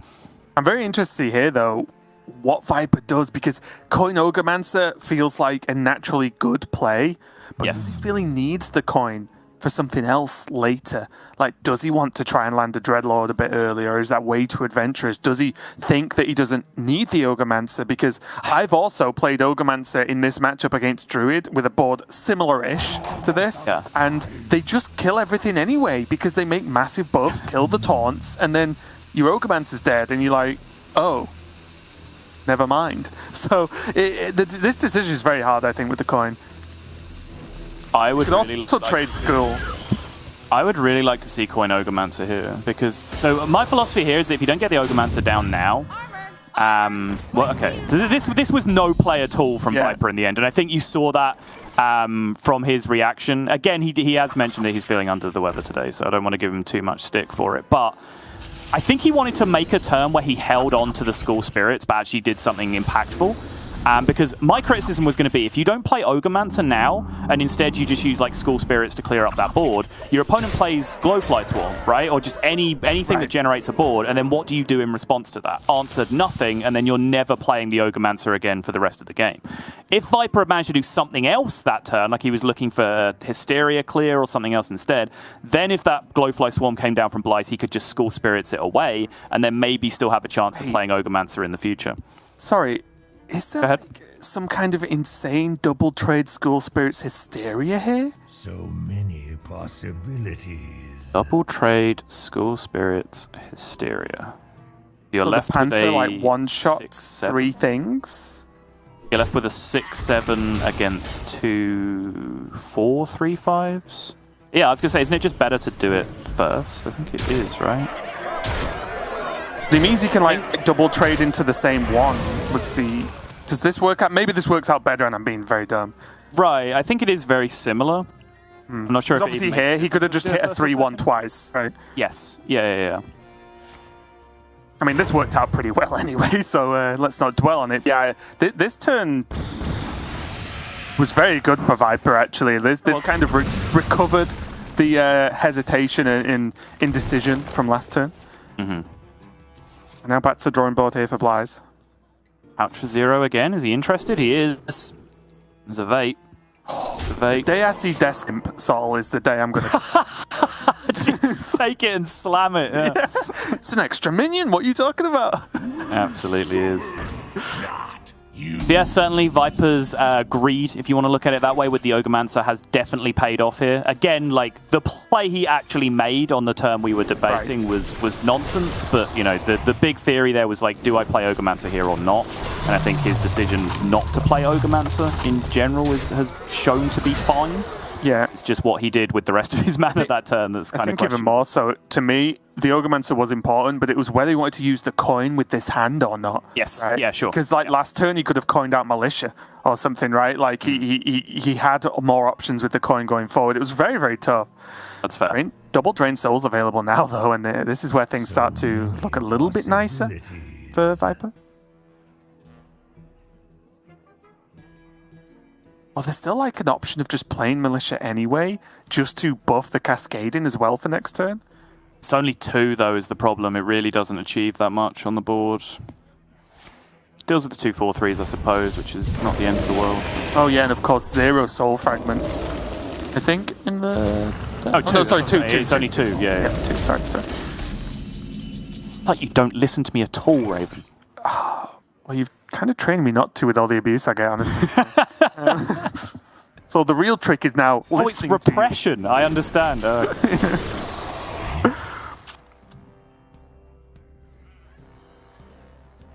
go for the Ironbark there. I do find these discovers from Druid fascinating because, like, none of the cards feel great, but you always think, like, some of them have hope.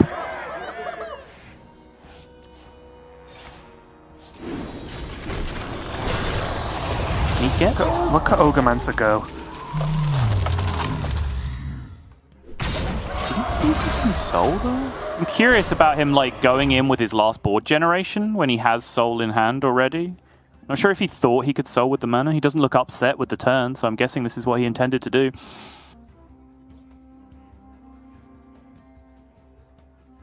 Hyper working out what he can do here. He does have the very straightforward option of twisting Nether Strongman, which definitely wouldn't be bad if he went for it. But I think he's looking for something else to make use of these 2/2s, right? For sure. But you can't Militia and Drain Soul, which would be very nice. Ooh. Wait, what? What's the plan now?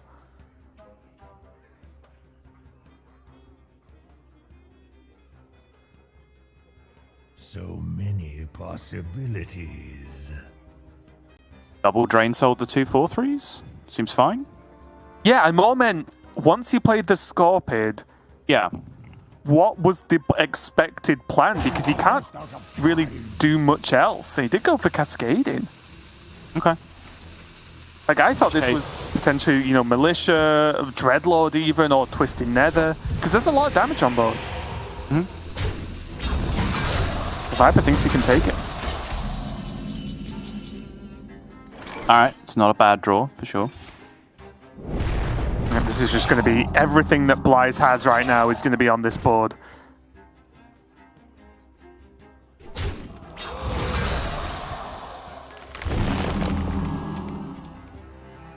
I was going to hold the Pride Fury. Okay. I think you hold, yeah. I think with what you've seen so far, you've seen one School Spirits get used, like, you know, your board is not really dying to stats most of the time, so I think you want the Pride's Fury to land on the board that's attacking your opponent's face next turn for maximum, you know, potential of actually winning the game.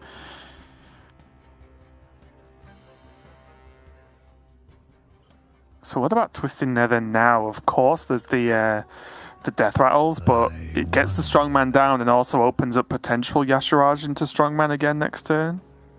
That is true. Because Viper's got a little bit of health to play with, and when he has a 10-10 on the board, Blythe has to listen at that point. Yes.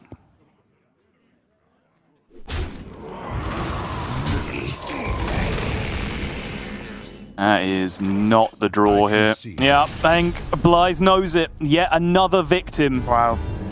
Of the token druid curse. Just not finding a way there. And like you said, we both watched, you know, Language Hacker test that matchup extensively. And I think although he started off with like a decent enough win rate, like 40 to 45%, I believe, it fell then, you know, quite enormously towards the end. And it does seem to be a pretty rough matchup, and it does seem to be a deck that people are bringing with that nod to Warlock in mind. But Blythe was just never really able to get down that consistent pressure where, even with that one particularly indecisive turn that came out from Viper, was not enough leeway for Blythe to get himself over the line. Yeah, it was a really crazy matchup as well, because even when Warlock wins, it doesn't normally win on like 27 health, you know what I mean, or whatever he ended on, right? Like, it was insane. And I think that showed in some of Viper's plays where there was some wiggle room, right? He could afford to like take a hit and then have a better response after the fact. I do think that turn, of course, as we mentioned multiple times, the turn before, the setup turn, I guess, where he kind of was indecisive about what to do and kind of just threw it, did lead to a very good turn with the Hysteria Skull Spirits, which was probably the turn that honestly won him the game at that point. But it does mean Viper only has this rogue left, Zottel, and it's one you watched me play on ladder, and it didn't go too well. I will admit, though, of course, Viper is not playing ladder with this deck. He's playing in a tournament where he gets to ban something. So, of course, I was just getting destroyed by aggro most of the time. But when you start to look at it, if you're looking to go against Priest, Warlock, anything slower, then suddenly you think, okay, well, Rogue has access to some powerful tools. What's my end game? Then there's the Cthulhu, the Ogremancer, which of course I like. The Ticketmaster, I'm not convinced by, but I certainly see where Viper's coming from with this. Yeah, it's weird. I'm kind of in the enviable position here of saying that, like, I do not like this deck at all. Like, I'm fundamentally opposed to the philosophy here. I think, like, even if you're trying to control bust with your Rogue, the Tenwu Alex package is a better way to do that than Cthulhu is, in my opinion, while still being more flexible to use against aggro decks than, like, the Cthulhu spells end up being most of the time.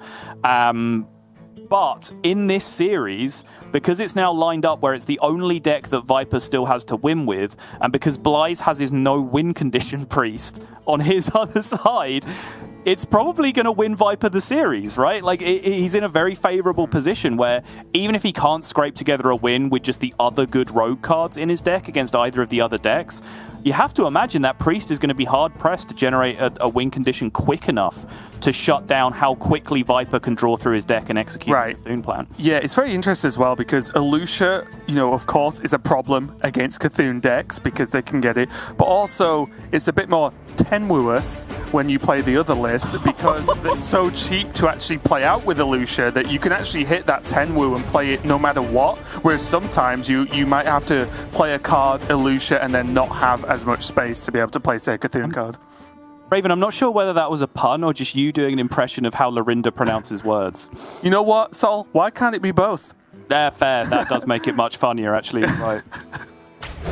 I thought you'd like that one. I thought of that a minute ago and was like, I'm saying this no matter what. Even if I just had to just randomly say it out of nowhere.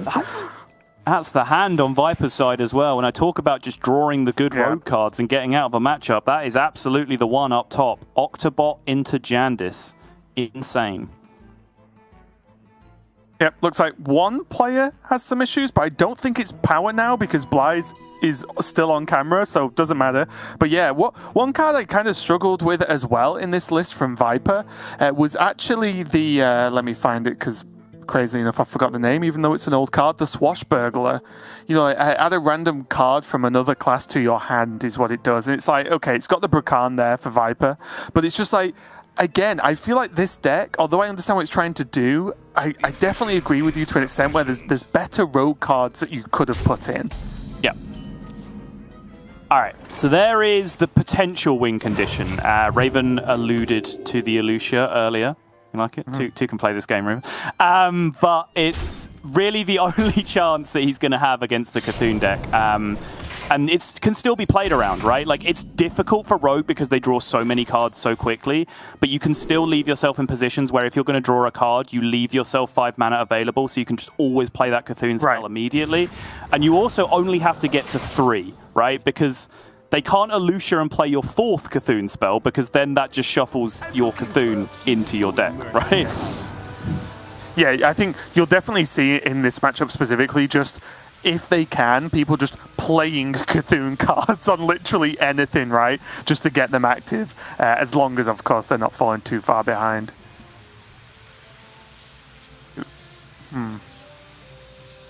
What do you like here? It's kind of weird against Priest, isn't it? Probably don't need Rush, though. Yeah, Rush seems sketchy, so it's between Divine Shield and Stealth for me. You can pretty much split the difference there as far as I'm concerned. I guess, like, normally, I'd go for Stealth just because of Hysteria. But yeah, both, you know, whichever one you feel like at the time. With a board this wide, maybe it doesn't matter, and Divine Shield's a little bit better. Choose soon. Oh, Viper. Just thinking about Zarella. Yep. And this is what I've definitely not seen enough people explore in GM and on ladder, honestly, is like how you would deal damage in these early turns, especially when you want the board to stick. Raven, we were like 5 years deep in the game and people still hadn't figured that they're supposed to play around Battle Rage sometimes. Not expecting huge things from Zyrella, you know? Sol's respect for the Hearthstone community continues. Yep.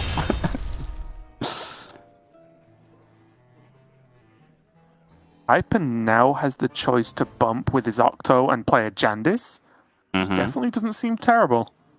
Does seem powerful. There is a Coin Soul Mirror available on the other side, though, which would be a potentially huge answer for Blyze, because otherwise, not much doing. I suppose he does have the Renew and Zyrella available. Ooh. What do you think about like Field Contact, Brain Freeze, and then Plunderer, and can he then discount? Yeah. Initiating overdrive. Yeah, you can go Field I think Contact. Viper just You wants could go to Field troll. Contact, Swindle, and then discount, and then Brain Freeze, right? Like that's a fine way of doing it if you wanted to. Either way, drawing cards equals good in Rogue, especially this one. Agreed. Choose soon. And I actually really like the no Jandis. So many cards. It's insane. It's insane. Like you can just draw your deck over like 2. Oh my goodness. Okay. Step Kazakus, maybe? Be interested in this Jandis too much? And you could even look at the Golem, right? As in, step in the Golem. Depending on, I'm not 100% sure what the Golem is, if I'm honest. That's definitely a Sol problem. The Golem is Stealth Summoner copy. Oh, okay, yeah, so it's the good one.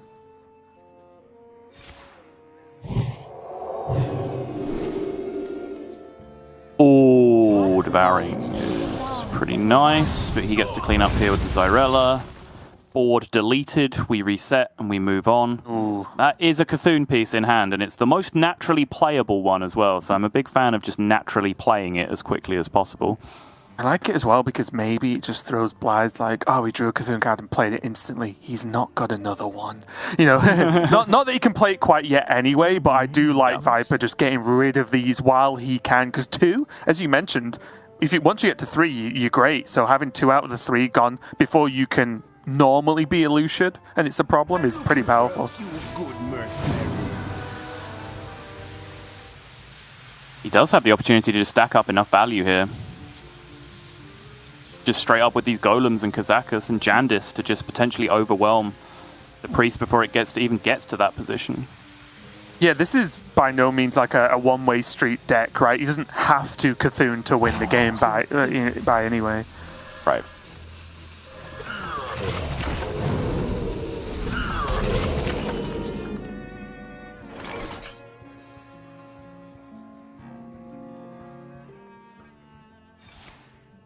I mean, Blythe is a very smooth Soul Mirror here. Does hold on the coin as well. Yeah. Was just briefly thinking about Raise Dead implications there, but there was no way for him to like kill his Zyrella first and then Raise Dead to get a Zyrella back. And honestly, at this point, like that's some pretty high quality cards that he has inside his Raise Dead at this point anyway. So just get the Golem or the Kazakus. Like, yeah.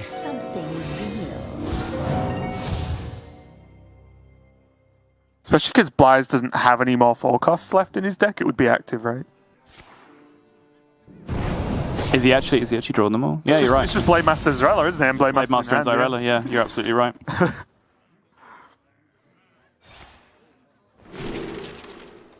Ooh.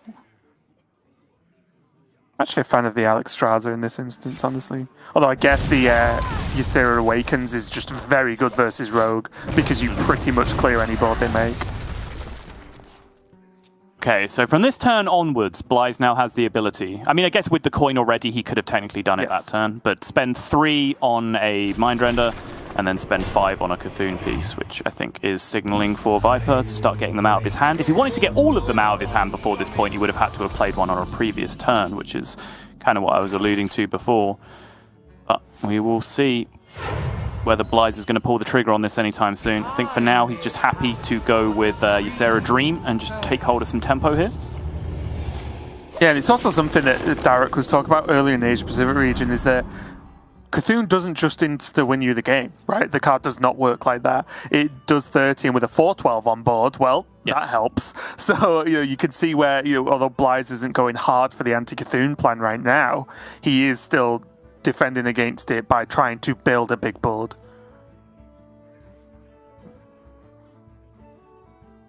The remaining golem for Viper is poisonous deal damage, by the way, so he does have clean answers if he needs it, and this might just be the situation for that.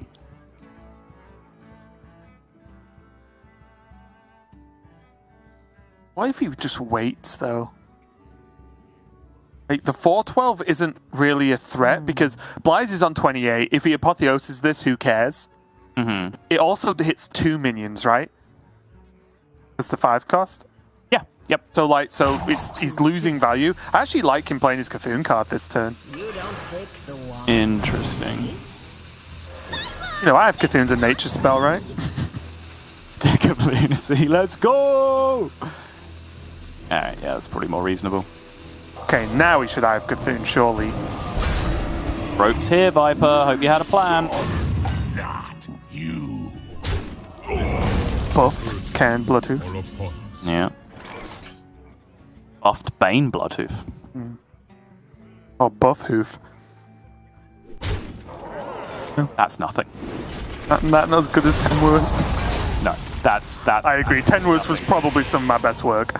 Highlight of your casting career, honestly. I mean, it's sad that I agree, but it's true. Yeah. No, actually, to be fair, French Caliber was the highlight of your casting career. One a season, I guess. All one a season. Yeah. This board is getting very scary now because, of course, Viper will be aware that Nightmare exists, as well as the general selection of priest buffs that are available. So, yes, he could just be dead soon. Very true.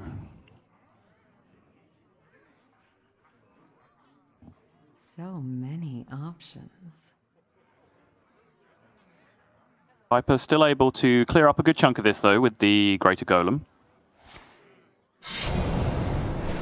Yep, Deadly Poison down the Bane first.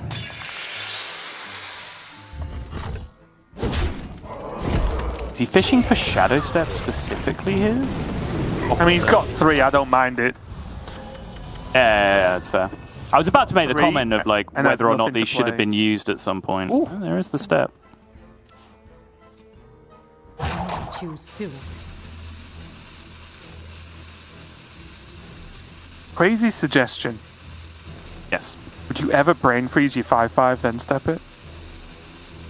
Just so you don't draw a brain freeze this game? Yeah, because he just wants to draw better cards, right? Yeah. Reasonable. I mean, he still has I think he still has 1 field contact left as well, right? Or has he used both at this point? No, he's out apparently. Okay. Mana It's in hand, that's why. Yeah. So with the field contact in hand, you can certainly still, Brain Freeze isn't that bad a card. Obviously playing it there cycles it for 0 mana, essentially, because you don't float this 1 mana, but it's still a decent card if it draws a card, right? 3 damage for 1 mana is fine.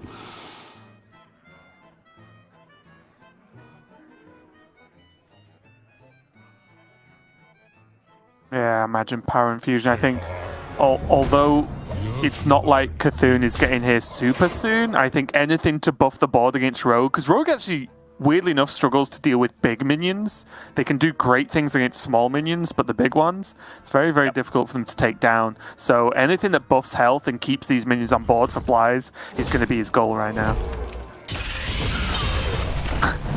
Has he got another Shadow Step? No, he's out. I believe that was his last one. Oh, I can't remember what he Shadow Stepped first. He Shadow Stepped the Kazakus to get the second golem in the first place. Oh, yes, of course he did, yeah. Mm-hmm. But he could go fishing there for, I believe he still has Destroyer Minion Cthulhu piece in his deck, and I think he has both Wicked Stabs still. I know our deck tracker technology currently always shows 2 copies of Condemn cards in people's decks, but I do actually believe that's true in this case.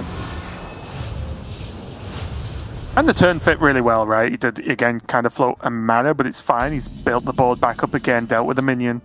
Yep. So back to square one for Blythe. Yep. My blade seeks vengeance. Gonna be double. Oh, sorry, the power infusion as well. Yeah, Okay, kill off the 5/5 looks good. Yeah, seems good. He still has that emergency button of the Ysera Awakens too. Mm-hmm. These pesky bears that'll come out from the Ticketmaster. Yeah, there you go. Yeah, there's more drawn. That was one of the outs he was looking for. And this is where we get to see, Viper's decisions pay off now, right? Because I guess Blythe is not paying off to an extent if we talk about the Cthulhu story, because Viper could have played Elucia by now and could have stolen that the Eye of Cthulhu. Yeah. I think largely, though, it's because Viper has very much made this into like a tempo matchup, right? So Blythe has always felt under pressure, like he needs to fight for tempo, needs to stick a board, needs to clear a board. So it hasn't really been that opportunity for Blythe to just play Mindrender because, it's very easy to focus on like, well, I can just play Mindrender this turn and then if there's a Cthulhu spell in hand, I win the game. Well, no, you don't, because you only play one spell from their hand and that's your whole turn, and then they get to delete your entire hand on the backswing, right? And then potentially you can still straight up lose to tempo or value at that point anyway. So I think Blythe has been correct here to just go ahead and keep playing his hand because he's largely looked in control of the matchup, and Viper's had to find some pretty scrambly options to deal with some of these boards that he's built, right? With Secret Passaging for specific answers, Shadow Stepping a Poisonous Golem that he wasn't guaranteed to get in the first place. So I think Blythe has done the right thing by fighting for tempo. It just hasn't really paid out in this spot. Interesting choice again there from Viper, because he can go Field Contact and draw with Mankrik, but he could just start Secret Passage. He's not got that many cards left in the deck. Right. Oh, and now he's doing a bit of both. Oh, I thought this is what you meant when you said start Secret Passage. I really like this line. I think there's enough juice left in there that this is worthwhile. Well, there's the Cthulhu. Now this Swindle actually helps Viper out a lot. Although he doesn't play the Cthulhu card now. He doesn't. Which surprised me. I actually thought he still had 1 more mana. This is 3 damage AoE, so he would be blowing up his own board as well, so I imagine he sees more potential in just digging through right now.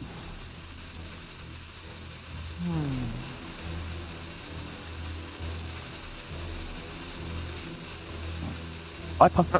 Also, like, does he ever want his 3/2 to die? I'm almost out of cards. So he can continue playing cards without things happening? Yeah. I mean, this... Yeah. I guess this guarantees that he can... Next turn, if it lives, he can play this, but of course, Blythe can kill everything anyway. Yeah, interesting. I think that was just a tricky turn, honestly. There was a lot of options there. I honestly like it, though, because the more I watch this matchup play out, the more I realize that this fight for tempo is actually a lot more important than we were perhaps making it out to be in the first place, right? Because, like, if Viper had just sat back and fully focused on completing his Cthulhu win condition, Blythe would be at 30 right now with minions in play, right? And then Viper would have nothing left because he'd draw through his whole deck, and then he'd just have a Cthulhu and he'd lose because it wouldn't deal the 50 damage he needed it to. Whereas fighting as aggressively for tempo as he has on every single turn has meant that he is in a position where Cthulhu can win the game right now. Yeah, I definitely agree. It's this Ysera Awakens that's just made me thought about the past turn or so, because like, how hard do you want to fight for board when you know he can just snap it away at almost any point for free? Sure. It feels like, 'cause it's so cheap. Blythe's though going to start stacking up. Focus will actually, again, is going to be nice to try and help out with the Cthulhu turn. There's Yogg. Is Yogg going to get him? This is just the battle of the old gods right now, Sol. Pretty much, yeah. Remaining card ticket, and Swashbuckler is the draw, so the last card is the Cthulhu piece.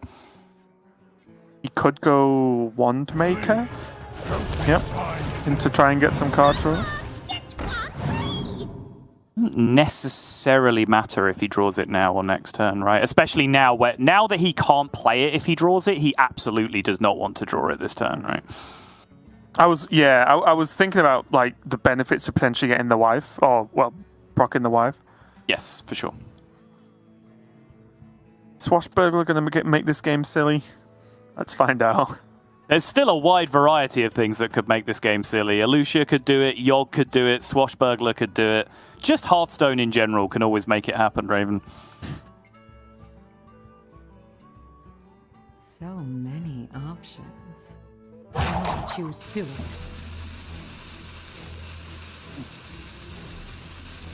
Could just play body again, right? That doesn't seem too terrible. I think it's just like Ogremancer Brain Freeze the poisonous minion. Oh, okay. Yeah, I can get behind that. Seems good. Because again, like you just want to be ahead on board, right? For as long as you possibly can. It's really weird because your last Cthulhu spell is the 3 damage AoE. Yeah. So being ahead on board doesn't even really achieve anything. Be quiet, Soul. Things are happening. All right, sorry. Time for analysis is over, I guess. Here comes Yogg. My time to shine. Well, good old-fashioned one. And we might be here for a while, kids, because there's been a couple of spells been cast this game. Well, that didn't go well. Okay. Is he dead? Damage. Blyce can attack, by the way. Like, is he just... Oh no! Oh, Raven, what's happened? Is that good? Is that bad? I don't know. It's probably good for one person and bad for another. I just go, oh, never mind. There goes the wife. There goes Heart of Cthulhu. And it might well be Viper's chances of winning this game just went out the window as well. There's a Deathwing in the hand, which means Blythe must be winning. It cost 9 because it was generated after. Oh no! The Glowfly Swarm. Oh. I'm almost out of cards. 3/3. Cards. 1 mana Zixor Prime. Yep. Seems good. Fortunate that got shuffled into his deck, I suppose.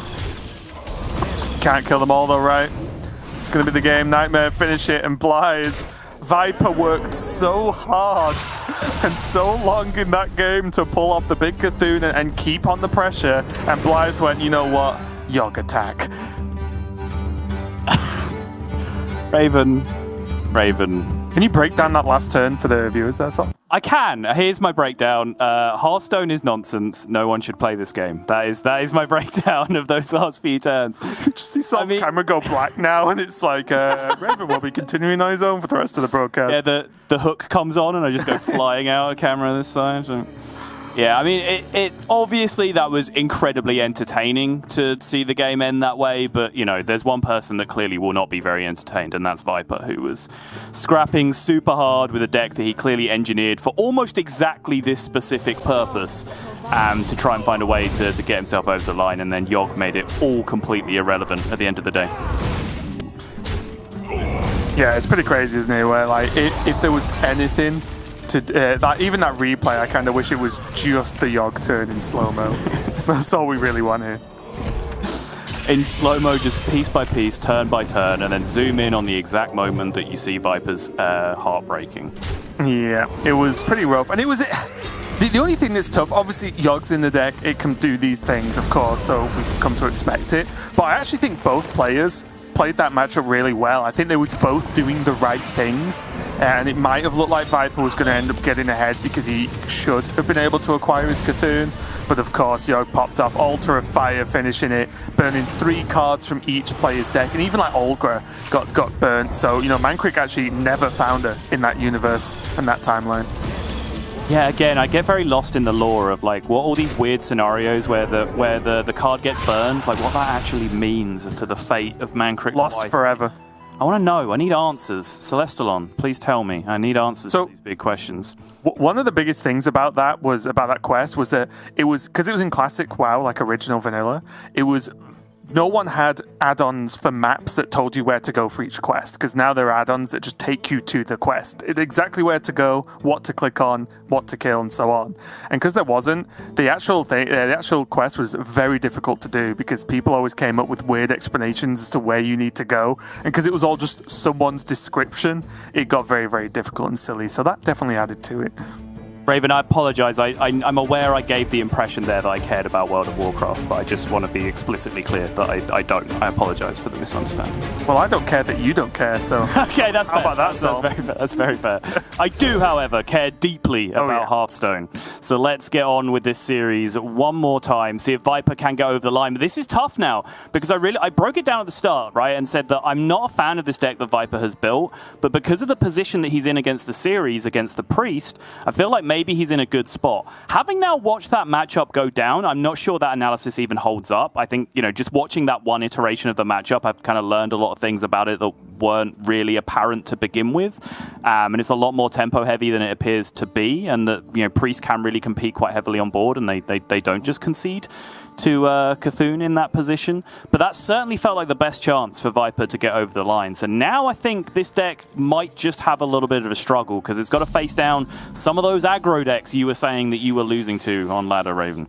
Yeah, and this is the problem, right? It's when suddenly a 4-3 that shuffles 3 things that you might not see into your deck just doesn't really cut it compared to what Rogue can usually do. But we'll see how it goes off, because Viper has got hold of a pretty decent opening here.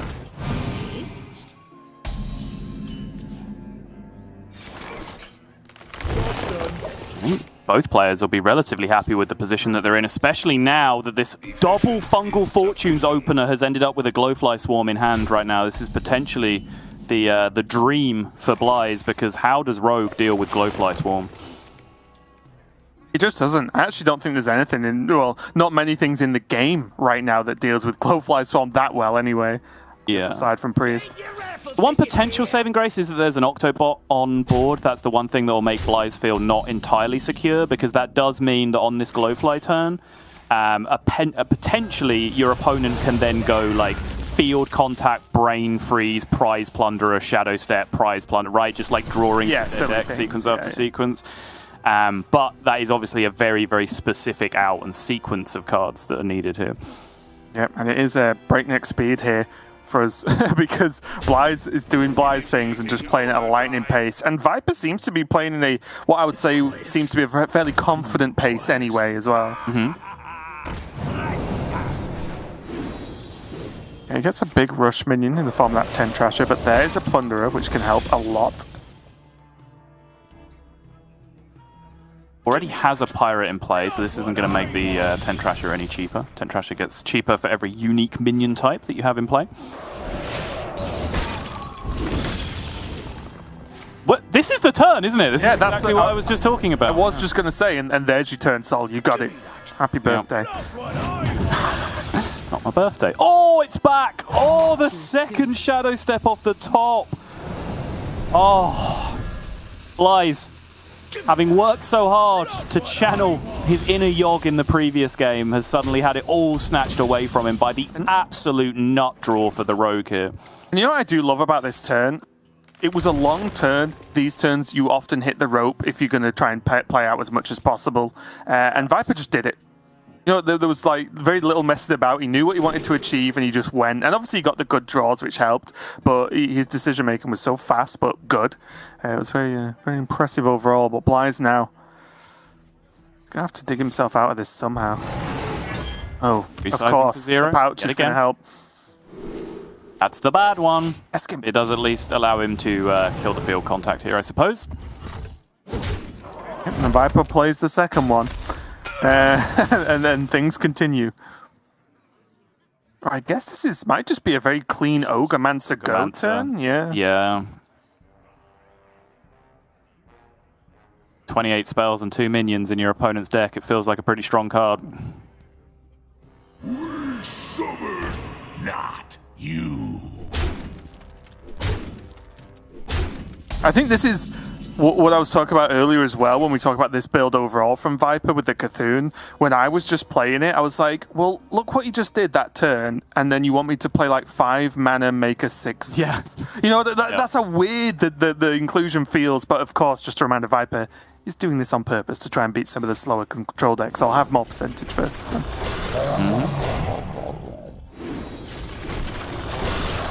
Why is this going to respond? Yep, he has Solar into Arbor here, which is the absolute dream in terms of generating a board out of nowhere. A bunch of 5/4s and 6/4s, but the each spell he casts there is still generating a 2/2 for the opponent, which I think it was why it's so important there for Viper not to mess around and just get his Ogremancer down in play. Because without all of those extra stats that you see on the left-hand side of Viper's board, he might actually be in trouble yet again here. Even the fact that a 1/1 and a 1/2 has lived here for Viper is kind of a frustration, because he could have had more 2/2s, but still they do still get to trade and do some damage here. I really feel like Viper needs to be doing things at this point. Oh, okay, he's not going field contact again. He's just going to take the rush minion. Interesting. I like this because it's... I'm not sure what his draws, because he's played double step Plunderer. I'm not sure what he draws that help him with this. Whereas a 5/5 with Rush, well, that kills the thing. It's true. Now he can freeze as well. That'll freeze 2 minions, right? After turn 5 for Flurry? Yes, correct.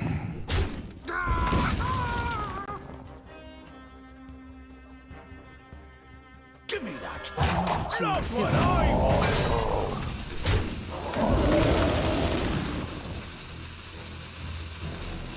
Did he trade into the 4/3? Just wants to go face to set up lethal, right? Like, Okay, want to mess around. I'm kind of into it. Yeah, I like it.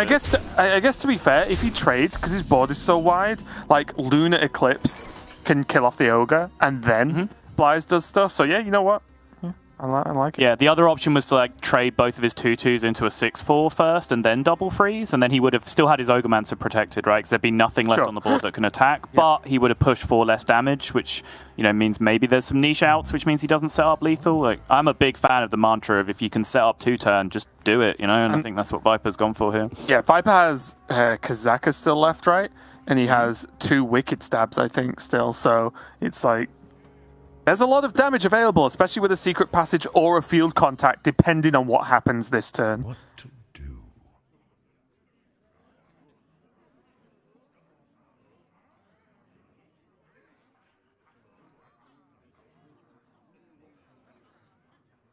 The problem here is as well, Blythe doesn't have access to any of the cards that can trick his way through. Yeah, I was going to say, there was no resizing pouch, there was no nature studies or anything, to create taunts, generate some extra removal, some armor or something. None of that was there for Blythe, and that's just going to be game, and that's just going to be series. As Viper does end up taking it, and funnily enough, he took it in a way that most rogue decks would take it outside of weapon, right? With just using the efficient, like the high efficiency, high card draw rogue tools, and it was a pretty impressive game, honestly. I didn't think he'd be able to sweep a board twice, Sol. Yeah, I think his deck did him a big favor there by just not drawing any of the cards for the entire game. So he was basically just good rogue at that point.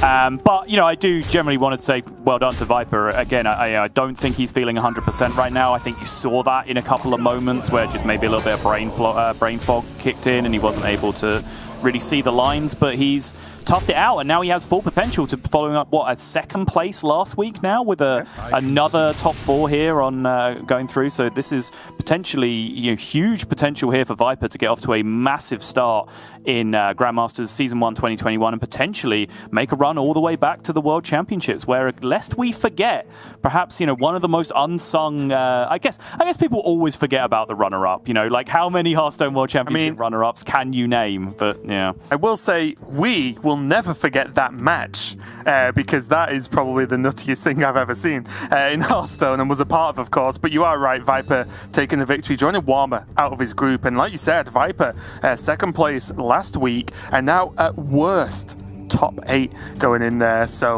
looking great to just bank some more points. And honestly, even if it ends up being 2 points, maybe 3, then that is enough because he did well last week, and that's just stacking and stacking and stacking, and like you said, looking really, really good for him. So yeah, I'm pretty impressed because Viper has now 2 weeks in a row brought kind of strange lineups, as he is wont to do. We know this. But they're working. Like, he's getting wins, so it's doing the job. Do you know what the best thing is, Raven? I believe Viper also tweeted, like, my lineup's pretty standard this week, but I've got something a little bit more special cooked up for the different formats coming up soon. So that was his idea of a normal-looking lineup. And now as we move into Specialist and Last Hero Standing, we're going to see something a little bit more wacky, apparently. I don't know what that means. Looking forward to it. Always want to see what he puts together, but we are going to go to a quick break while we set up our third match of 4 of the day. So make sure to stay tuned, and we'll be right back with some more Hearthstone.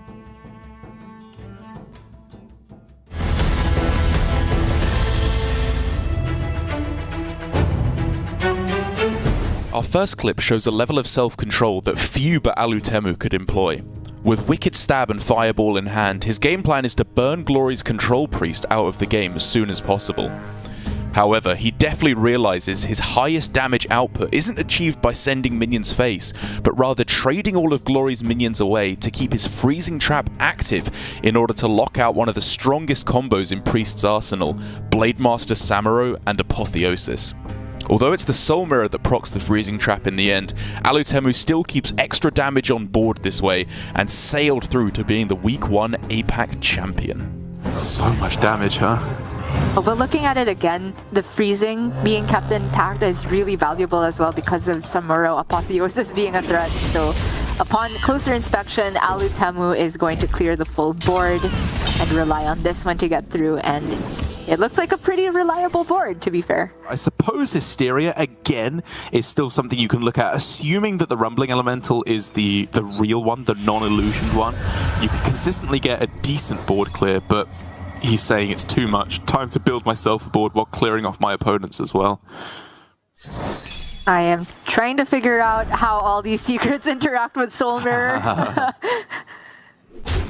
I mean, I wanted to know whether it would attack the Noble, then attack the 3-4. Probably just the Noble, but we'll never know. The line between genius and madness is a fine one indeed, as shown perfectly by Monsanto. Against No Hands Gamer's Paladin, he attempts a very clever play here by swapping hands and decks with Mindrender Elucia, and then killing Talan Fordring to draw Malagos the Spellweaver from his own deck. However, he forgot about one thing. The already completed Cthulhu in his deck, letting No Hands Gamer play it to close out the game. Share your thoughts with the class. Oh, no. Okay, he really needs to not throw this. He really needs to not throw this. If he plays Lever of Justice, he's dead. He's dead. Did he just... Yeah, No Hands knows it. No Hands is... He's dead. Oh my. He just killed himself, right? Oh my. Because now No Hands trades in the Talon, and he draws the Cthulhu. He's done it. He just killed himself. What was that? No Hands hadn't seen it coming. He's only just realised what's happening. And no, Monsanto doesn't know yet. He's lacking critical information, TJ. What the heck, man?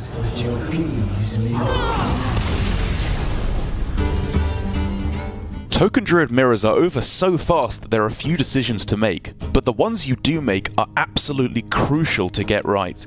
Tiz realizes this by roping out his turn 1 despite having a hand that looked like a very easy Gibbling, Innovate, Nature Studies and Thorngrowth entries on turn 2. But by playing his Gibbling on 1 and leaving it undefended, he accomplished 2 very important things. He gets the first minions on board to dictate trades in case of a Gibbling from Tom, and also demands coin hero power to kill off his Gibbling. It just goes from bad to worse for Tom after that. But given that Tiz was looking for something else to do in these early turns, he has most certainly found that with, I mean, what looks like a turn 2 play here of Gibbling, Bloom, Studies, Thorngrowth, but instead he's just going in right on turn 1 instead. I also had that knee-jerk reaction of this looks like turn 2. It's really interesting because it goes even deeper than that, doesn't it? It also factors in that Tom kept 2 cards in hand.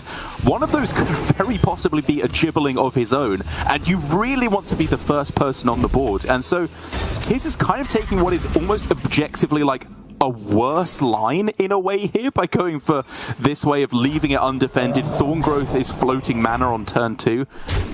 Still pretty good, right? Unless they have Lightning Bloom into Arbor up, then you're in a pretty good spot. If they do have this, though, you are going to be dead long before you reap the benefits of those extra mana crystals. I love Tom's expressions. I was just waiting for it. And it finally appeared, the legendary clap from Tom.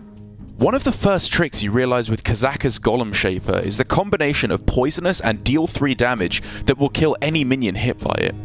Letter instantly spots that as his out versus Psycho's dominating board, but cleverly doesn't go for the 5 mana Golem, instead taking 1 mana and playing it twice thanks to the Potion of Illusion. This allows him to get another Man-Crick and Kazakus back to hand as well, providing much needed value and showing he's more than ready to play in the big leagues. Yeah, that one hurt me. It was just setting up lethal if he didn't hit face. Oh. Yeah. Okay, this is a Golem with 10 mana, which means a 5 cost or 1 cost Golem could be played this turn. Is it poison damage? Oh. Wow. That's he so gets the copy. He gets not only the copy of Kazakus for 1 mana, but the copy of the poison. Oh. Mate, that was such a cool play. I didn't even spot that in time. Like, usually I spot the poison damage plays. No surprises, I'm sure, as to what our #1 clip is this week. Despite Tice being way ahead on the board, Letter had many cards still in hand, and Miracle Priest can pull off, well, miracles in situations far worse than this. In the end, though, it was the terribly temerarious Tempo Ticketus that was the ticket for Tice to totally trash to Letter. How all in this deck is on getting those core synergy cards. Are we going to see it? The ever rare Ticketus play? Okay, I mean, it's not that it's necessary to burn Letta's deck at this moment. That was actually with Jirax's weapon as well, yeah, I think, if I added it up right. I mean... Pick your poison. Yeah, exactly, Phil. That's the more stylish way for sure. Congratulations to Tice. If I'm not mistaken, this is yet another reverse sweep he has pulled this weekend to make it now to the finals.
Welcome back, everyone, to the Hearthstone Grandmasters European region. We're on our first day of this weekend here, and we have already 2 matches in. So we're going to be kicking off our 3rd match of the day, hour 4, and it, again, is another decider match. It's going to be Boston versus Bunny Hopper Sottle, with both players bringing some pretty out there lineups, honestly, and at least a couple of out there decks.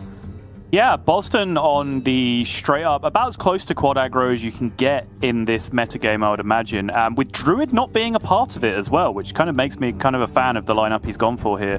I will say that his rogue deck is a little weird. It's like he hasn't got the memo that there's another weapon in the game, and he's just gone for the old school stealth self-sharpening. Yeah, it's stealth self-sharpening sword rogue instead of the sort of generally preferred poison rogue now, which is a little bit unusual. But he does have Face Hunter in there, but he has a very trimmed down version of Face Hunter, similar to what Viper was running last week. Again, not much like what we're seeing on ladder these days, which is more the Warsong Wrangler list that draws bigger rhinos and so on, doesn't generally play Headhunter's Hatchet, doesn't generally play Scrapshot either. Again, there's a very easy explanation for why the lists perhaps look a little bit out of date, and it's because, well, they are. These European Hearthstone players really only had a few hours to decide on what to submit, and they had to do it on Wednesday, I believe. So in a brand new metagame terms of things, the fact that we're now 2 days on from that is it's night and day difference in terms of the decks that are being played. But there might be some deliberate choices here in terms of what he wants to target. Maybe he's looking to, hunt down Warlock a little bit more effectively with some of the lists that he has, and Warlock is a deck that we're seeing on the other side. But either way, he's going to be kicking things off with his Spell Mage first and foremost, and Boston is one of those players who has decided that Deck of Lunacy is still very much good enough to include in the deck, so we'll see how that pans out for him. Yeah, and even the deck overall just seems very standard. It's just, this is the list, or close to the list people were playing last week as well. Deck of Lunacy you can't play on 2, but the deck's just good enough. And I would agree. I think we were saying a lot, even to each other last week, that even if Lunacy gets nerfed, even if it got deleted, Spell Mage is still a deck that you can play. It might not be tier 1, might not even be tier 2, but it definitely has a place, right? Because what it does without Lunacy is still pretty strong. Now, Bunny Hopper, I believe, is has a bit of a interesting lineup himself. He has the Priest, which I'm pretty sure is banned out.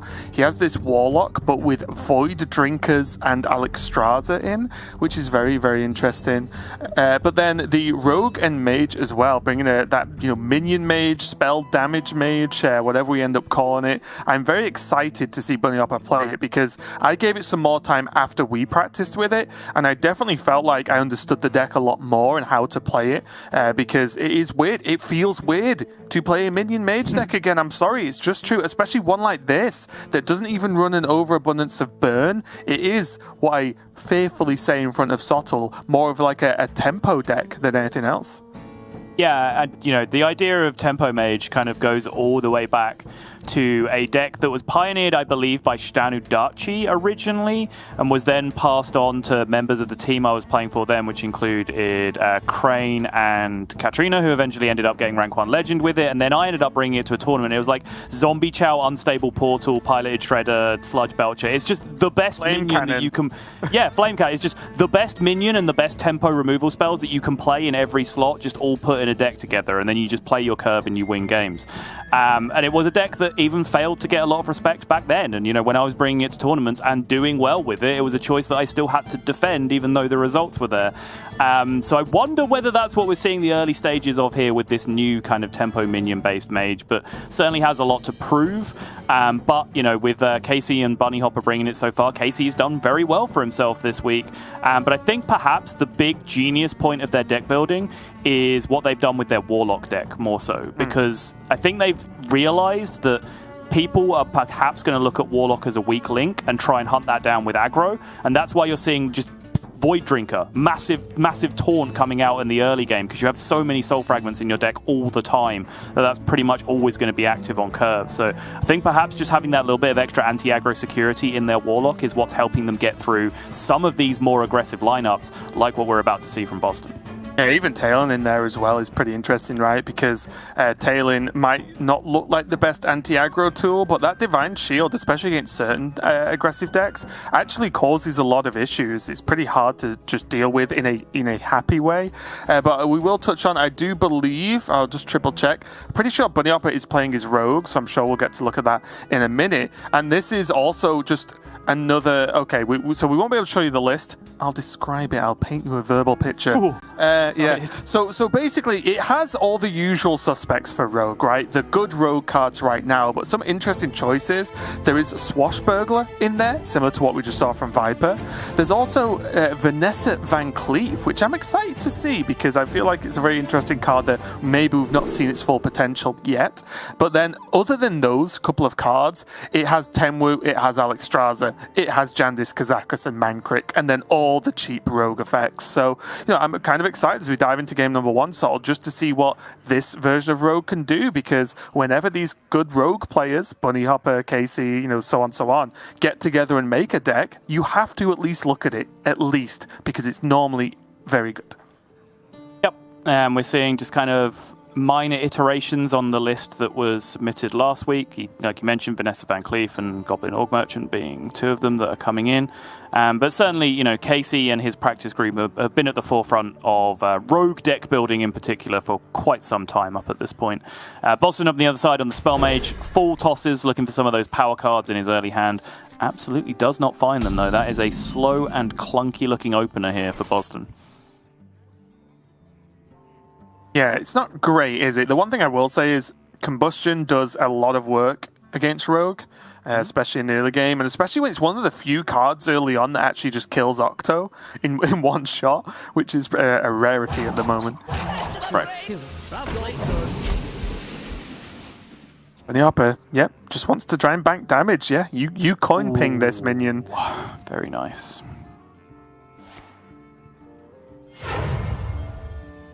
Boston decides to coin the flow here, I guess, surmising that he can just ping on 2 and that'll probably end up being a reasonable turn anyway. Right. Don't hate it. Yeah, ping on 2 and then flex between Combustion and Arcane Intellect on 3. Mm-hmm. Not the best turn either from Bunny. He might just... yeah, I guess it's okay. I was trying to map out the rest of his turns, and it's like, well, what does this card have to be to actually have a good turn 3 here? I really like this counter spell. Just lines up so nicely, right? Like, your opponent is going to play like Ruined Orb or Ping usually this turn, right? Or like maybe a second flow. And then what do they want to do on turn 3? They want to cast Combustion to clear your board, which, you know, is something you'd like to prevent, or most punishingly, when they have their deck discounted, they want to play Arcane Intellect and start drawing cards. So the way that the counterspell lines up into that should look very nice, I think. Ooh. Okay. So, question here, and I think it's a very good one. Can Boston just play a Brain Freeze to not take 2 damage? Do you think that's too much of a throwaway attitude here? I do, yeah. Obviously, it's going to pan out really nicely here because he can even use it to test the secret here if he would like to, which will be a really big deal for him. But even without that knowledge, I think, you know, Brain Freeze is just too valuable a card to be throwing away on 2/1s in the spot. So many options. It's always a play I really like, though, this Ogre Merchant on 1 from Bunny Hopper, because it's banked 4 damage now. Like, yep. That's really good. Job done. Counterspell comes down. Boston, as you mentioned, does have Brain Freeze to test, and with the quality of his hand, mainly Incanter's Flow. Oh, lovely. Even you better. Actually like this? I do, yeah. Okay. I think 0 mana Brain Freeze is just too efficient, right? Like, if you need to deal with a field contact, if you need to stop some huge golem from hitting you in the face, like, at some point this matchup is going to come down to a race, right? Like, you're going to want to burn out the rogue, and they're going to be trying to get minions in play to pressure you back. So I do generally think that Brain Freeze is a more efficient card in the matchup. Yeah, it's more thinking of what the next couple of turns look like from Boston. Maybe a cheap spell damage minion just to get on board would be nice. Maybe draws a card or something, but yeah, it's definitely not an easy choice. He is going to commit to it now. Damage. Yeah, use it to reduce damage right now. Allows him to have the greedier turn with the second Incanter's Flow.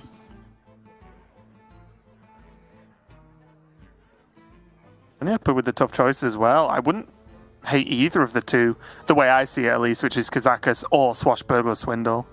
Mm-hmm. Because Kazakus with minion development. Okay.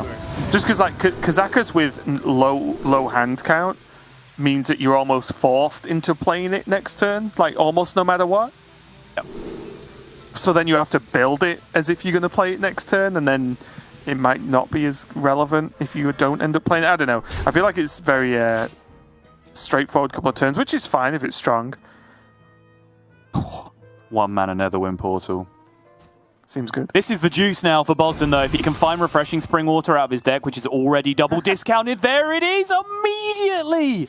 Oh, it's a new level of caster cursing, Raven. You can actually just put it on the screen for posterity. Yeah, caster curses with visual aids. Yes. Obviously, that now straight up just generates mana for him. It has built-in innovates because it costs 2 and refreshes him 4.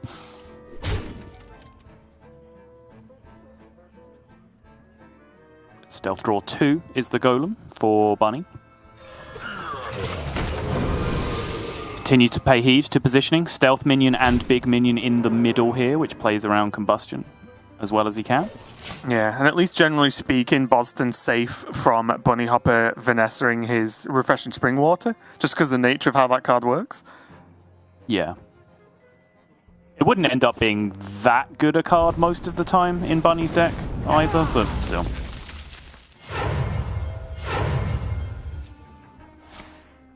Double font, okay. Unusual hand to be getting on with at this point.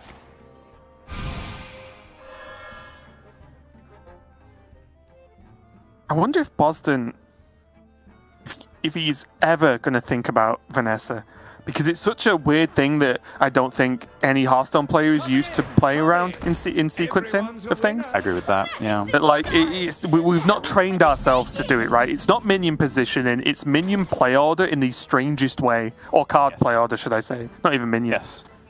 Particularly, you know, when there is like a best practice order of operations that every player's kind of drilled into themselves, that sometimes will just naturally end in playing the best card last, which is something that you now have to think about specifically against Rogue, I suppose. But yeah, I think it might take some time before that one really gets hammered in.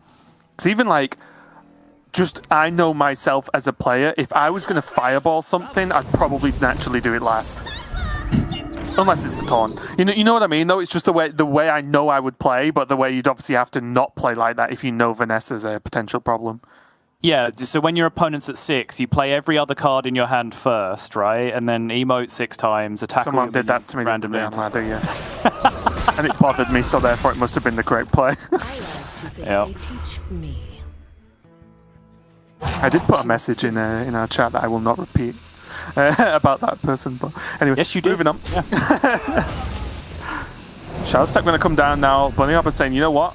I'll take another stealth minion that control me cards. Seems good. And he's slowly pressuring Boston here. Again, pristine mechanics from Bunny, getting that positioning spot on again. Stealth minion dropped in the middle once more. And the way it's worked out is that Boston has a load of good stuff, but nowhere near enough mana to do it with. Right. He obviously, Refreshing Spring Water was a nuts card there. Like, forget about it, you know? Like, draw 2 cards, gain 2 mana is a stupid card no matter what it does. However, when you have double flow discount, you almost turn into like prime Miracle Rogue if you get the right sequence of draws, right? If you can AI into Spring Water, into Cram Session, into Spring Water, into AI, and just like get the whole way through your deck while gaining mana all the time back from those Spring Waters, you can actually do ridiculous things. I think we saw it, I think it was in the Americas region last week, where I think it was Eddie, perhaps? No, I think it was Killing All Day, like just had lethal from like 24 with no cards in his hand just because he drew Refreshing Spring Water. And ended up missing it with the last card or something. It was a ridiculous thing, but you absolutely can do that with this deck. One thing I'd like here is either some kind of minion development or to start using these cards, because there's double fireball, there's mask, there is all sorts of good stuff in Boston's hand. So play it, get it out there, and try and set up some kind of lethal in the next few turns, because the damage is insane. Third flow for 0 and an AI found off the top there for Boston, which once again, I believe he still has 1 Refreshing Spring Water left in his deck. So he has the ability to put a lot of stuff together on this following turn. Still 2 Apexis Blast buried in that deck as well, which are going to cost 2 after this third Incanter's Flow is played. There's a lot of emphasis on 2 there, Sol. Give me that. That's what I want.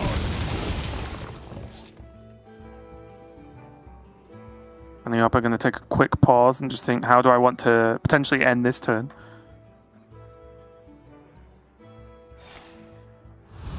Oh, looking for a Plunderer, number 2.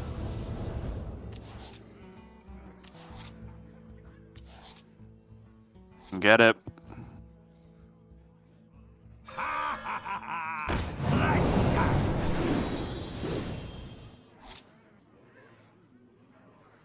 Yeah, second Plunderer and obviously Shadow Step for the one that he has on board there with the 2 big outs to be able to clear the board.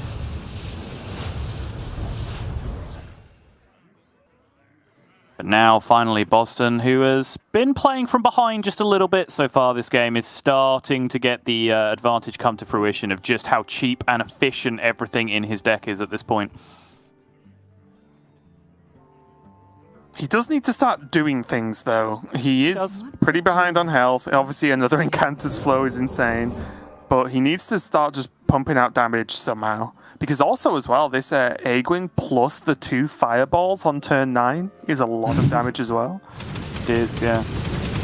Guess is what leads him to this mask play. Like, this is good, don't get me wrong. Like, this is a 7 out of 10 Hearthstone turn. But, like, his deck costs -3 and he has a 1-mana Arcane Intellect in his hand and a 1 remaining Refreshing Spring Water in his deck, right? Like, the ceiling of what his turn could have been there was so high that I'm so tempted to just go for it, but Boston just took the solid 7 out of 10 play, which I can't fault too much. I think he does pretty much have about all he needs in his hand to be able to get this game done.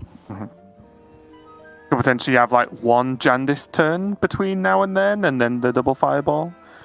Yeah. Obviously depending on what Bunny Hopper goes, or you could just go for Arcane Intellect and just open the box. The big kicker here, though, which we are yet to talk about, is that Bunny does just have a random Tidal Wave on the far left of his hand. So if it is to just go all in on straight burn damage to the face, Bunny does have the ability to heal up, but there's also a question of how many minions are going to be in play to allow that to be a significant amount of healing. This now gets masked, because it was the second and last card played on the previous turn, yep. Nice.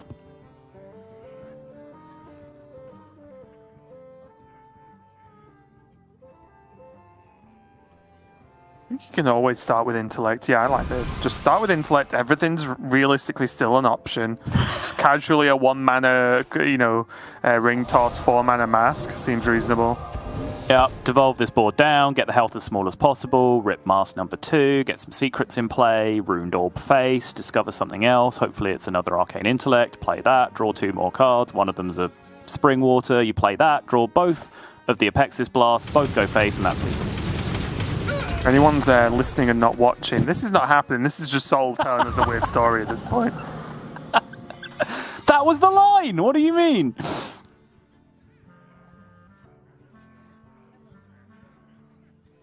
Time runs out on me. Could go for Barrier there, but I wouldn't have hated Netherwind either.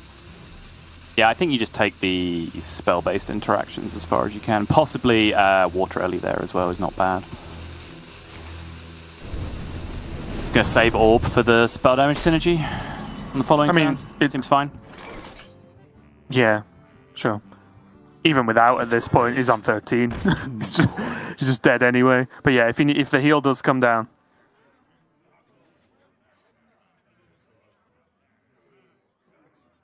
Yeah, we're gonna be in trouble here.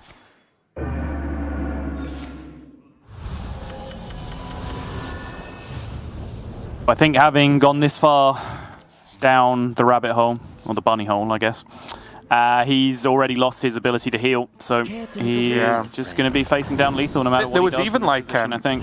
Yeah, there was even like a Self Alexstrasza, right, as an okay option. Obviously, he's afraid of Mirror Entity potentially, because he would have had to play it just straight. Give me that. Not what I want. Efficient is sufficient. Oh, that is going to be a nice game 1 going over to Boston. Just too many discounts coming out, and you can see Bunny really didn't have access to his own ramp engine. The 2-mana Emperor Thaurissan that is an Octobot here really coming out to the party far too late. Yeah, I think, were they both in that passage then? And you just I think so, one? Yeah, so it's not as if he only got one okay one off. He just didn't get any reductions, and you can see he's punished because the good old double Fireball, Apexis Blast finish.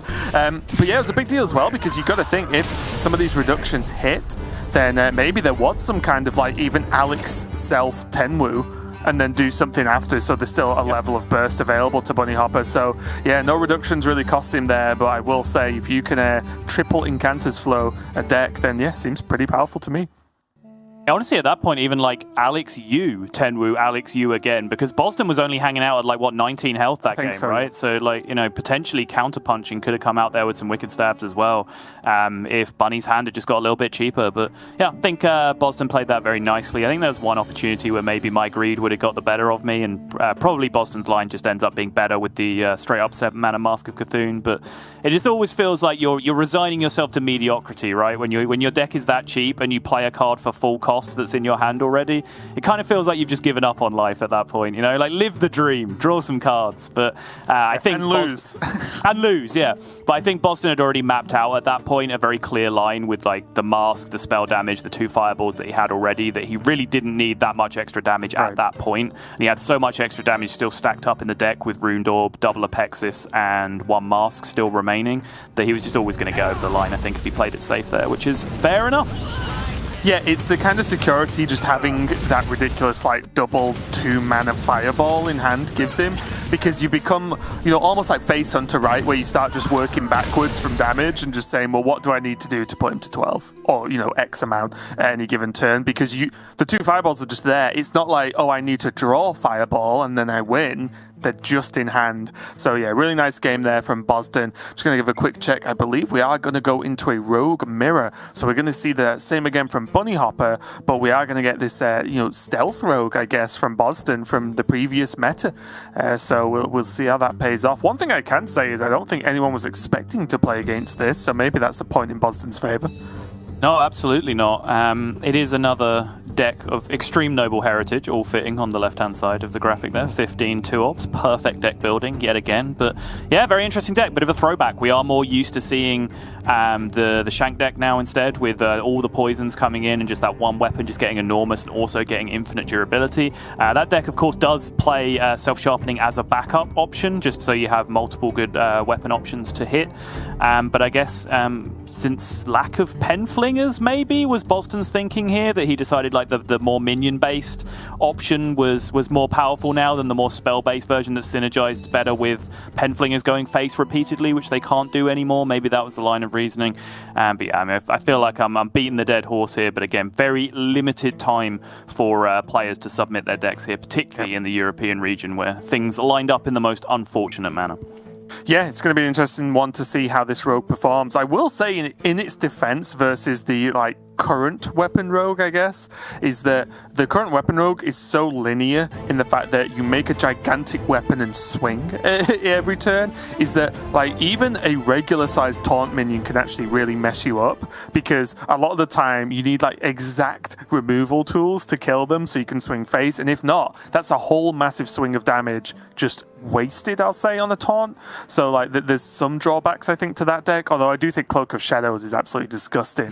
And just I don't know, I'm surprised it's flown under the radar for this long. But let's dive into this rogue matchup here. Boston currently leading this series 1-0 and could do with the victory here with this rogue, and Sol does have access to a pretty good opening even before we see card number 3. Yeah, for sure.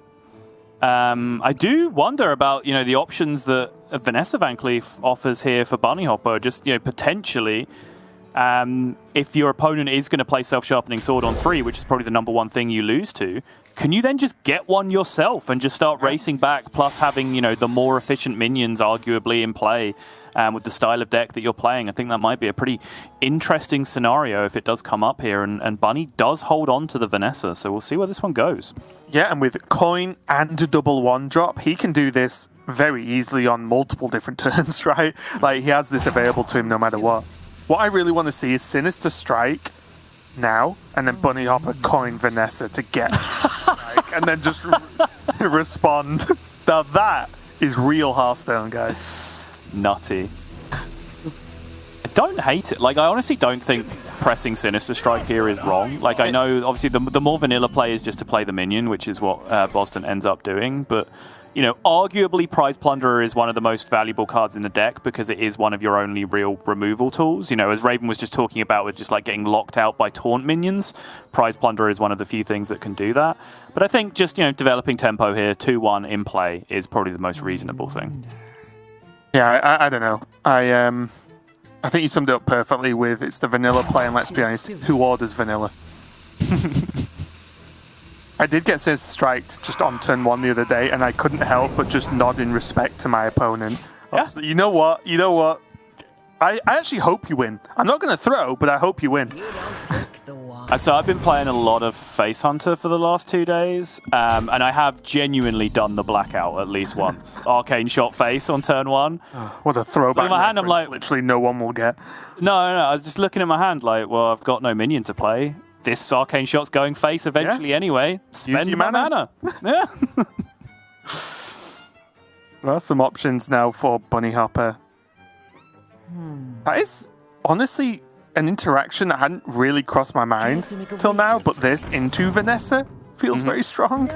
And again, you could say, oh, Raven, that's obvious. I'm like, right, but it's not like I've played tons of Vanessa Rogue right now. So, yeah, this is kind of cool. It's just more stats on board, right?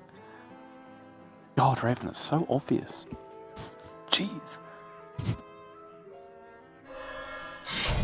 So I guess the keep was just, for straight up efficiency, really, from Bunny. Just having a River Croc to play that can do some nice things for him, which is very reasonable, I suppose. I would have liked to have seen him draw Shadow Step this time. Yeah, I was just about to say, if he drew Shadow Step, that weapon is the fastest equipped thing in the West. Would have been so good. So many options. Options. I mean, he has a reasonable hand to actually just play Octo here, and then maybe the book if he wants. You want to cast a spell? Just because reducing both Kazakus and Jandis seemed pretty reasonable to me. Yeah. Oh, and refreshing Spring Water. Now that becomes, instead of it being mediocre, because obviously it's in a minion deck, like 3 mana, draw 2, maybe gain some mana. Seems good. Secret Passage here for Boston. If he can just pick up any stealth minion, that'll be fine, because his natural hand has a Greyheart Sage in it. Wow, that is not ideal.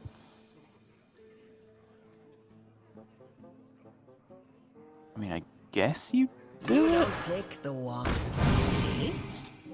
Sure. Prep double poison. Seems good. Yeah, I mean, that worked out very well, but he could have just gone for the poison with Cutting Class anyway, right? Yep. But yeah, why not? Why not just have it all, Sol? Why not have it all? Bunny's devolving face as he watched that turn progress was fantastic. He saw Passage, he's like, oh, Passage, that kind of sucks. Saw a Hesitation, he was like, oh, maybe it's a bad Passage. Then one by one, as the cards got played, he just got more and more miserable. He's not just a good Hearthstone player, Sol. He's an entertainer. He is. Just an obnoxious amount of damage now. Next swing goes for 6, then 7, then 8. So already built in, that's what, 21 damage just from this weapon? How crazy would you go if it came down to Boston being 1 mana off being able to play Sinister Strike for least? I'd never let him hear the end of it, Raven.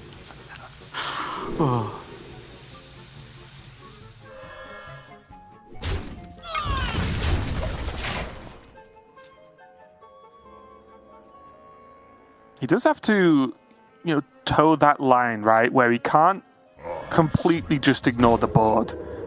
Because the damage, there's an extent where Bunny Hopper can race, especially after seeing Kazakus now. He's going to be a little bit afraid and show some respect.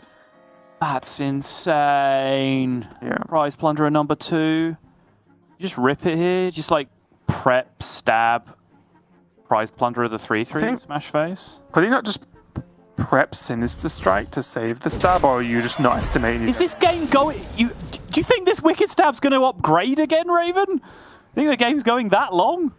Well, what did he pick from Golem, right? Because if there's Lifesteal Rush... he has Lifesteal Summon a copy. Right.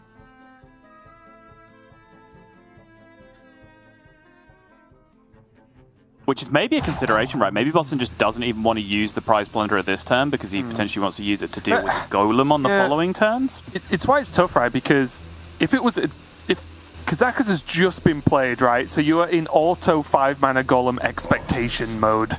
So, and what's Bunny Hopper going to go for? Lifesteal, Rush, 2 offs. It's not rocket science. So I do like at least some consideration for this Golem.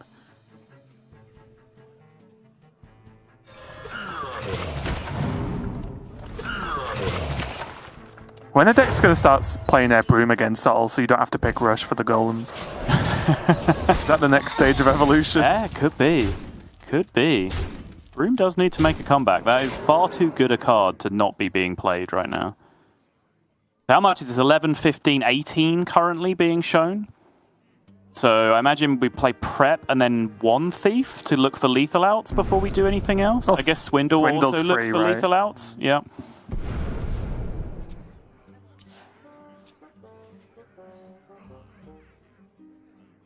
He can... Could he get anything here? It would actually fit.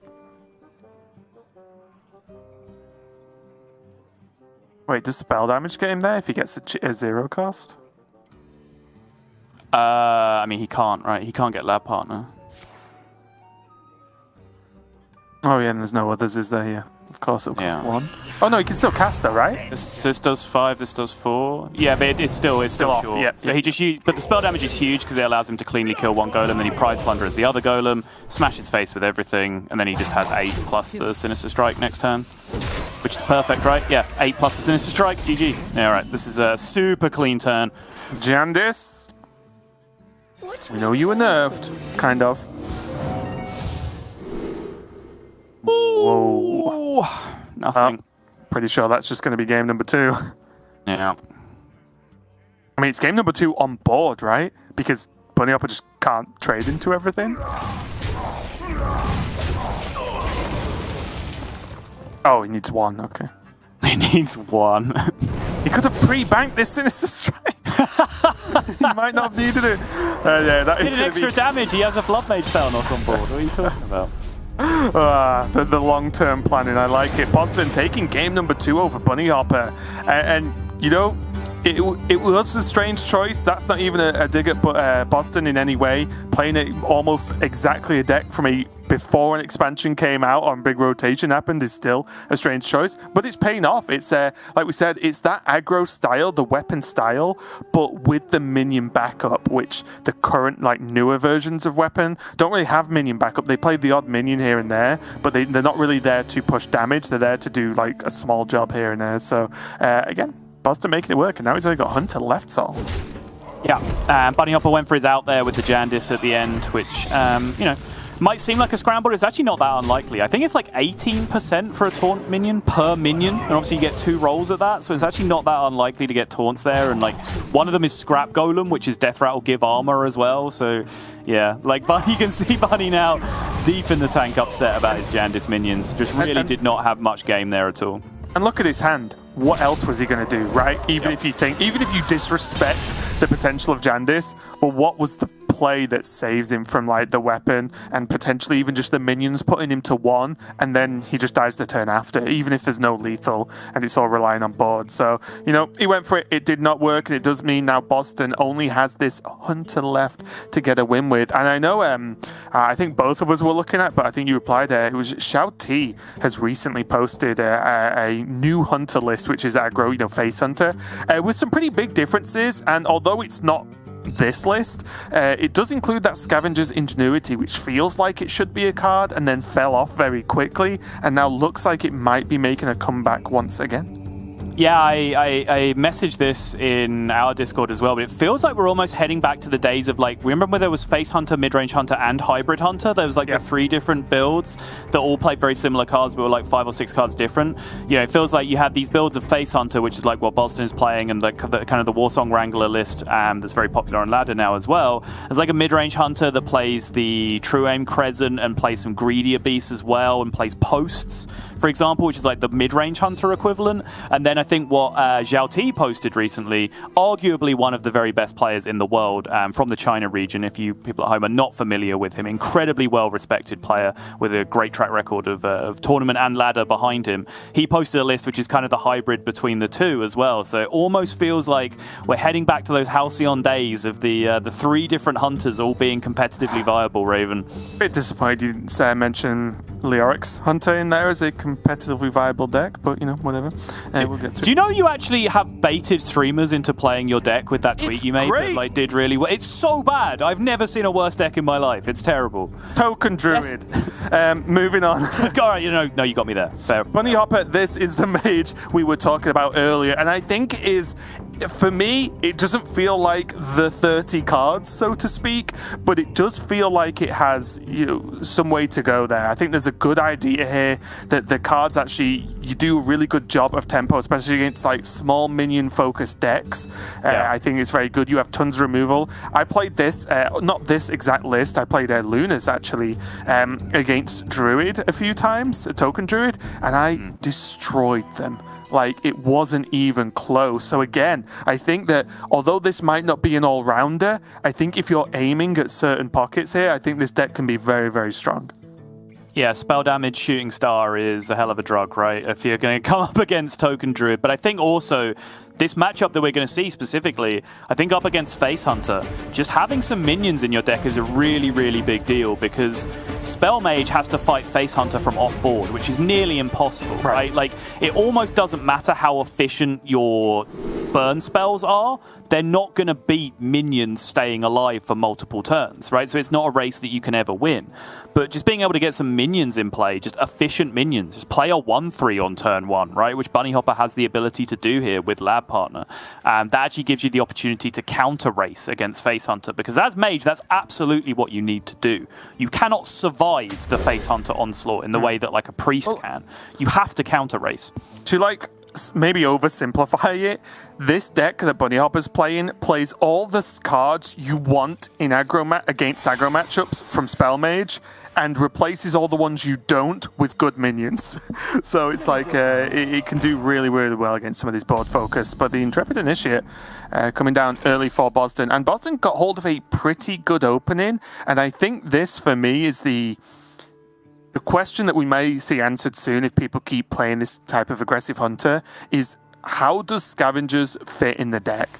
And when do you play it? Because I think it is not so simple. Of course, Felmore on 2 seems great, but then after that, things start to get a little bit blurry in terms of when you play Ingenuity. Yeah, I personally don't like it. I personally prefer just playing Warsong Wrangler in the deck instead, which is obviously a more expensive way of doing something similar. But you get to control which beast you get, first and foremost, which is huge, because a lot of the times you are in spots where, like, well, it's a 50-50. If I get this beast, I'm really happy. If I get this beast, I'm really sad, right, when you play Scavenger's Ingenuity. But most importantly, it's just a minion. It's not something you have to, like, set 2 mana on fire to play and not pressure your opponent with. It's a minion. It's a 4 mana 3/4. It's not a great minion, but it represents pressure. So I personally like that list a lot more than this Scavenger's Ingenuity build. But again, we will see what the philosophy is right now for Boston.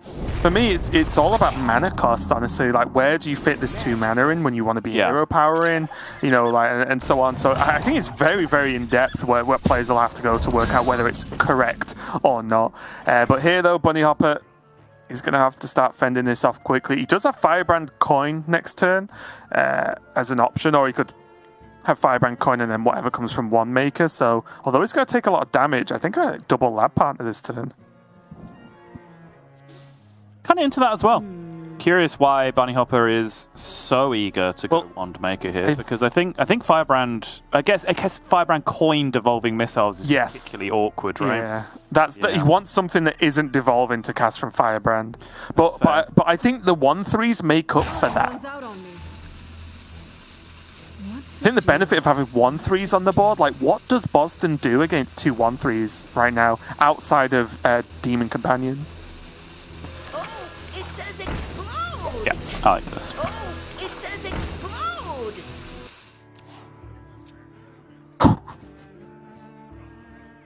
Easiest collect of your life, Boston. I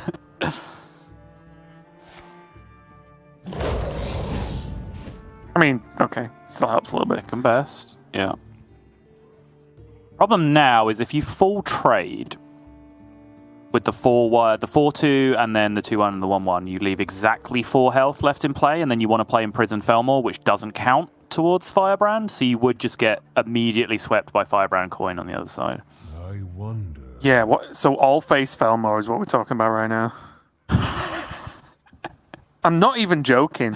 No, I know. Yeah. I think that might actually be the play. Because the way you path out the turn, right, is Felmor this turn, all face, push max damage, Ingenuity into hopefully Rhino next turn with hero power at worst. And that might actually be better. And then you have a buffed Rhino, hopefully again, to kill whatever minions that Bunny Hopper's definitely played, because he's playing a deck with a lot of minions and he will have probably gained board by then. Yep, I like it. Boston is going to trade. There is, a possibility that we have some fairly severe caster vision in this position where we're staring at the firebrand, but I honestly do like the all-face plan. I have found that a lot of the time, I'm like, oh yeah, I'm kind of good with Hunter. Yeah, I disagree with every play I see a pro player make. And I'm like, I have to start questioning myself late at night thinking, am I okay at Hunter or is something wrong? So we'll see how that pans out here. But Bunny Hopper didn't get or didn't go for, should I say, the other 1-cost spell. And I guess he just floats the mana and he's okay with it because there's Felmor, right? Yep. Oh, Scavenger's Hero Power, let's go.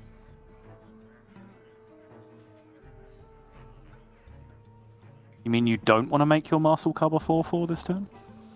Nope, because I can't play it this turn. No, exactly. Yeah, if there's one more mana, we can definitely talk. But I think if he scavenges first and hit the other Wolpertinger, would you just play it? Whoa! Okay, was not expecting that one. Jeez. Okay. Oh, I just feel like it's missed 2 damage. By not hero powering that turn? Yeah. Yeah, I kind of agree. 1 extra damage to buff a 1-drop, then he has to play, then get to live, and then hit face. But I'm not really a huge fan of Scrap Shot in the deck anyway, so again, that might be just my bias taking over of the card. But again, Boston's going to have to pull a plan out, because the issue right now is the next turn, if he Ingenuity's into a Rhino, well, he just can't play it. So then it's like Ingenuity X something, hero power maybe? Very, very tricky. Yeah, worst case scenario, he can Ingenuity hero power and play his 1-mana 4/4 next turn, right? Just a big deal. Face? No, okay.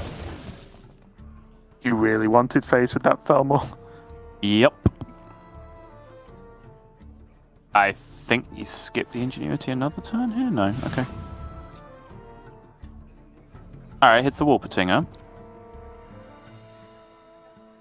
I can only imagine if he is... Yeah, I can only imagine if he's playing the Ingenuity this turn, he is skipping the Felmor this turn.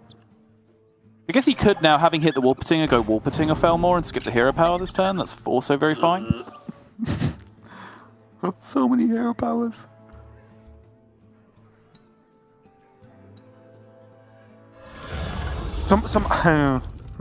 My problem is, so, okay, this is good because it gets the Felmor on the board. Right? And that's what you want. You want it on the board early, it attacks earlier. Great. But what if he just draws like a 1-drop next turn, and then it's 1-drop hero power pass? I think that's my worry of not hero power. Like next turn, he can always, at worst, go 2-drop, buffed Marcel Cub, hero power again, and then he's managed to hero power twice in 2 turns. So I think the second Felmor, if it came down a turn later, it's still going to attack this game, because it's not fast. Good positioning, though, because he knows his opponent plays Shooting Star, so that was very nice positioning.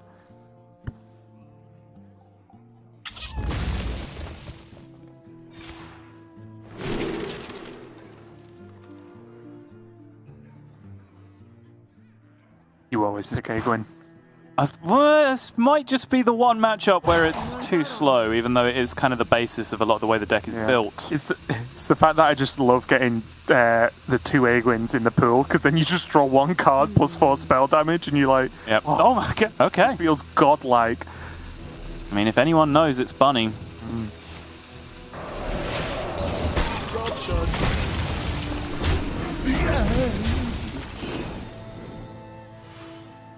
Bunny has full information as to how the game is going here as well, because he knows that that card in hand is the buffed Marcel Cub.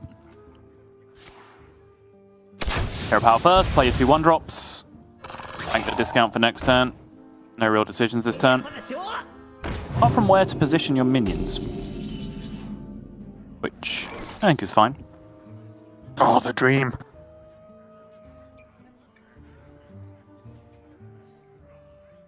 Probably going to wait till next turn to devolve on the Felmor. So this just plus shooting star looks really good. Yep. Just don't take 4 this turn. Seems very difficult for Bunny to lose this game from this position. This has to start by going face, surely. Okay. This draw needs to be insane. Not sure that qualifies. Definitely not. I wish you could choose when to use the 0 mana hero power and be like, no, I'll pay for it this turn, I've got the cash. Can I just start a hero power tab, please? Oh, second A when shooting star. It should just blow up the hero portrait at this point. Yep. It's so ridiculous. I mean, obviously this has been a pretty trashy draw from Boston. I do also think he's built his deck in a fairly trashy way, which is inclined to have more trashy draws than some other ways you can build it. But first test for Bunny Hopper's, weird spell damage minion mage, it's passed with flying colors, right? Like, I think genuinely this is still a draw that Spell Mage could have lost to, right? Because far more minions would have hit face in the early game. The Firebrand wouldn't have been there to clear up the Intrepid Initiate. Every point of damage would have just been hitting face. The Felmors would have all been hitting face because there'd be no minions to attack on the other side, right? So it's definitely a real thing. Yeah, well, 100%. Like I said, in all the tests I did with a slightly different list for some of it, I found that anything that was small minion focused of aggro, you just cleaned up so easily. Yeah, okay. Well. Did not look good for game number 3 for Boston, of course. Still leading the way there, but we'll say went very, very well for Bunny Hopper, just getting the minions out nice and early. And honestly, when you see, he actually just had devolving missiles all game there, right? And he could have just snapped away any board at any given time, because obviously the nature of Face Hunter, you're not playing high cost minions, so it's not even often you can like high roll someone devolving missiles in you. So pretty easy one there for Bunny Hopper, honestly. So Boston's got to do it again, and this time he's got either Warlock or Rogue to go against. Yeah, and like I said, the Warlock, I think, does have a few extra nods to anti-aggro in there with those Void Drinkers that can come down as huge taunts early, which I think can be a very, very big deal. But the Rogue, yeah, not so much. Vanessa Van Cleef, is that a tech inclusion that's going to help you out against aggro? I mean, it is an extra River Croc that you can play out early in the game, which I guess is relevant. We saw that be relevant earlier.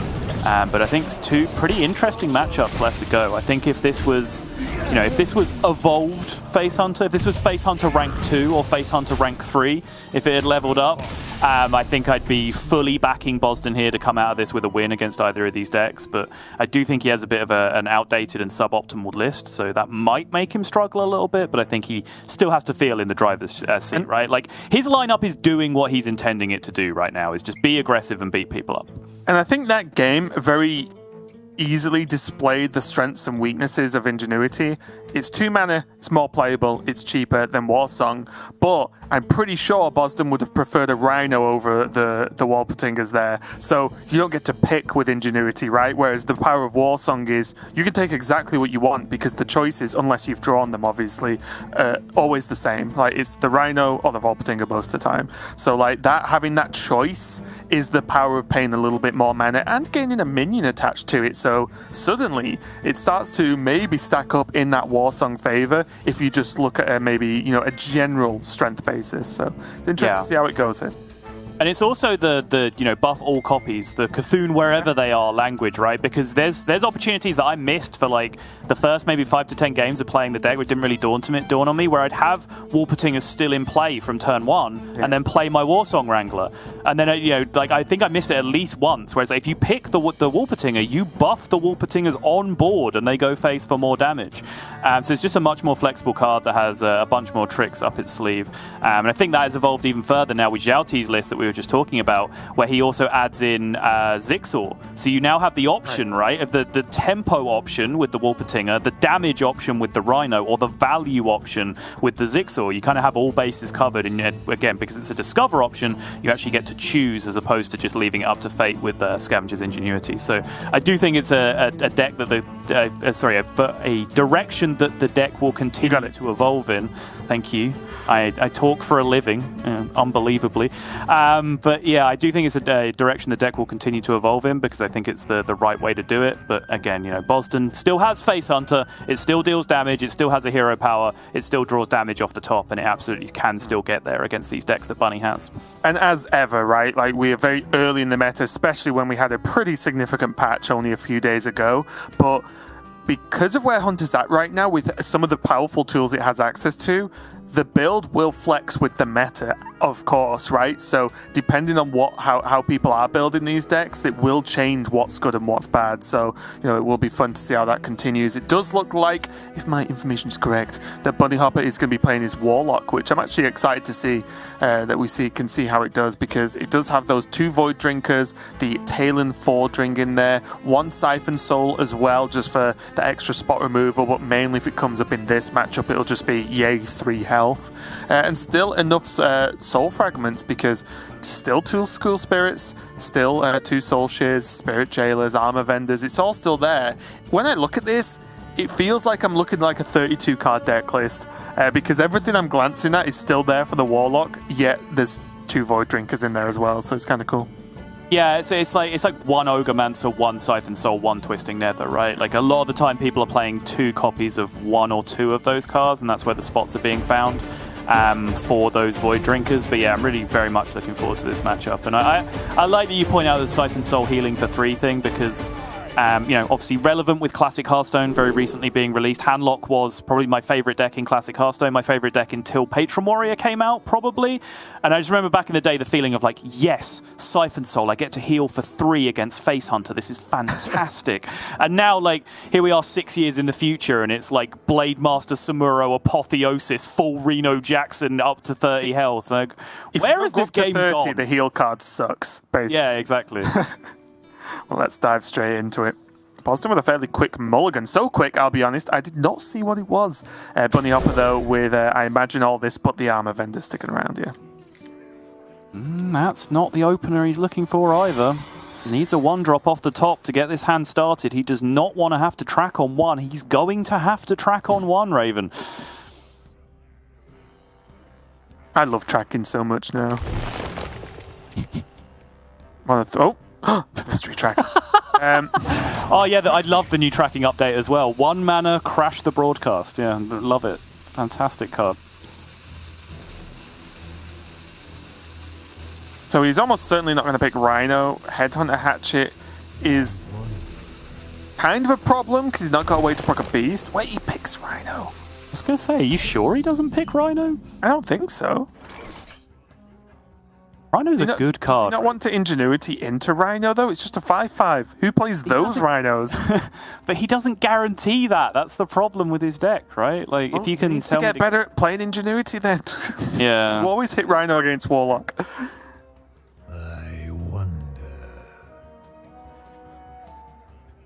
Almost out of time. It's also worth noting that he does play Scrapshot as well, right? So having it in his hand isn't necessarily the worst thing. It's not strict downside like it is in the other. Actually, I mean, it's not strict downside in the other version of the deck. If you draw 1 and then you discover the other, you still have 2 buffed Rhinos in your hand. Like that's still really good. And one kind of weird problem when you look at the list is like, oh, what's their turn 5? Okay, 4/5. Oh wait, it gains 3/3 and has pawn, and I have a 5/5 Rhino. Yeah. Oh, what's his other 5-drop? Talon? Oh, yeah, that's a bit of a problem as well. Ogremancer? How much health does that have? 7, you say? Oh, it's a bit awkward. So what you're saying is I need to scavenge his Ingenuity into my second Rhino. If only there was some way in my deck to make this a 7/6 instead. That seems more powerful. Oh, he does get the Volpatinger though, so he's going to pile a little bit more pressure onto this board. And a good time as well, because clearly this Soul Share only deals with 1 of them, and the Felmore's about to proc, so not too bad at all, honestly. Yeah, potentially pretty big damage coming in now, especially now with Scrapshot drawn as well. He has, Knife Vendor, Scrapshot, and Rhino to come over the next 3 turns, and the potential for like even 10+ damage just to go face on the next turn. This has ramped up very, very quickly for Boston. What if he coins cascading. Is that madness? Why would you do that? We can keep all the soul share, maybe like the. So the slight worry is if I guess there's a lot of ifs, but if he just draws the fragments too early, then one, he can't activate the Void Drinkers, and two, he could heal for nothing. And the Cascadings normally aren't great, and it just kills off one of them anyway. It does use the coin up, which is obviously the massive downside. I'm going to be honest, Raven. Even for you, that was nonsense. Thank you. Oh, the pause broke my heart. I was like, oh, did I actually upset him there? No. Bad. You know it takes more. Scrapshot. I do, but that's why I was surprised that you just didn't have a comeback. Scrapshot is available for Boston now, but again, it's that weird turn, isn't it, where you can't Scrapshot and then gain a reward from it, because if he hits the Volpting, he'd love to play it, but yeah. But does he just play Knife Bender? It's just a minion. I think he should play it. Yeah, you've always got to, in situations like this, when you're aggro deck against Priest or Warlock, you have to look at, do I actually make my board worse against Hysteria by developing more minions? And the answer to that right now is no, not really, because your board is just perfectly ruined by Hysteria right now anyway. So I kind of just like playing more minions here with the Knife Bender. I'm on board. However, if he plays the Scrapshot and hits, obviously on the Rhino, that's a really big deal for the next turn, right? Especially if it's going to be like Coin Argomancer or something. So what you're saying is he should play Wobble this turn and pass. Then he should play Scrapshot to make sure he lands it on the Rhino, and then play the Rhino. No, that is absolutely not what I said. Oh, the Void Drinker draw. Yeah. It is live as well, because he didn't go for my play. Yes. Coins it out now. He now corrupts both Cascading Disasters, which Raven wanted to use as 4 mana Soul Shears earlier. I'm still confused as to what you were talking about, but here we are. So this is a pretty good Scrapshot clear, right? Scrapshot plus the Felmore pushes through, and it doesn't really matter which one you hit at this point. You're fairly happy either way. Oh, I think I still would have played the Wolpertinger there. First, I mean. Really? I mean, you just get to play it now as 2 4/4s. That's insane, isn't it? I guess it's good with versus Hysteria. I'm just worried if this Rhino is going to achieve anything in its life. It's got big aspirations, Raven. It'll get there. The Dreamer is shooting for the stars. Gotta just play Cascading, right? Yeah. No other option. Kills 2, did get corrupted last turn by the Void Drinker. It means he's taking up to another 8 damage on this turn. Oh, he missed. Oh, that's the max! Could tell just by Bunny Hopper's reaction that he completely missed that one. It was a full head tilt. Piercing shot? Interesting. So I kind of want to save Adorable Infestation right now, so you can go Adorable Infestation. I guess you have Wound Prey as well, right? You save Wound Prey because you can always cast it, right? Because you can always cast it. Yeah. Oh, correct, yeah. The Rhino's time to shine? It's garbage against Hysteria, though. That's the problem, right? Hysteria is a full clear at that point. He could just Infestation the 4/4, right? True. Which makes it not necessarily a full clear. It's never a 4 clear at that point, right? Oh, because the 1/1, yeah. The 1/1, yeah. Yep. I was just counting the buff. Quickly. It can still be very bad. Like, yeah, okay. So he gains 2 damage if he plays this. Hysteria would be a full clear now anyway. So don't you just like Wound Prey, face Hero Power, and just hold the 1/1 in your hand at this point? Don't you? You can do lethal with Piercing Shot. Yeah. Kind of like that line, honestly. As long as you have a 1/1 guaranteed for Piercing Shot, you're fine. Yeah, I think I like Wound Prey Hero Power there, and then you hold on to the remaining 1/1 that you have for the Piercing Shot next turn. Then you have 7 mana for one mana, then Piercing Shot, then Hero Power on the following turn. Yep, agreed. I think, yeah, the only reason that was Wound Prey was being held initially was because it wasn't guaranteed, right? Mm-hmm. If the board was cleared. But now it is. It certainly looks like, obviously, we were hotly debating the lines on that previous turn, but I think the quality of Bunny's hand is so poor that it's not going to end up mattering. I mean, Yashiraj, Jiraxxus, Militia, Twisted Nether, 2 strong men. Not the opening hand, but not the hand you want on turn 6 of a game against a Face Hunter. So congratulations to Boston there. He got the job done. And the lineup's working. So again, you know, however much, and I'm sure Boston will completely ignore, you know, us questioning this Hunter list, but however much we look at the lineup, it's working, and you know, you can't truly argue with results. So big congratulations to him. I do feel like this is a big win. Not only him taking the victory and obviously moving on to tomorrow, but also knocking Bunny Hopper out of tomorrow, because, you know, that's one person I'd like to get less points than me per week. Yeah, I mean, I guess that's one way to look at it, right? It's like the, do you deliberately grief Rafarm or Ragnaros in a game of Battlegrounds, right? Like, are you more concerned about just gathering points yourself or ruining everyone else's points? And I think there is, you know, definitely a factor of that, of, you know, who you view as your big rivals for those top spots, and picking up big wins over big competitors is definitely a big deal. And I think Boston, off to a decent start this week, now finds himself through to Saturday. Bunny will have to reset, but a decent opening 2 weeks for Bunny, it has to be said, making it to stream on both occasions. Yeah, like I said, for me at least in these first few weeks, as long as you can make some level of point impact on your score, then you're probably going to be okay, or at least still have a very good chance to make playoffs. But we see what is the ending there of Group C. Casey, of course, 2-0ing his way through, taking down Boston in the winners match, and then Boston obviously taking down a Bunny Hopper on stream today to go through. So it's going to be Casey and Boston out of Group C. So yeah, Casey makes it, Bunny doesn't, even though they both have similar lineups. So at least one of them made it, I guess. It's some level of result for the old minion mage.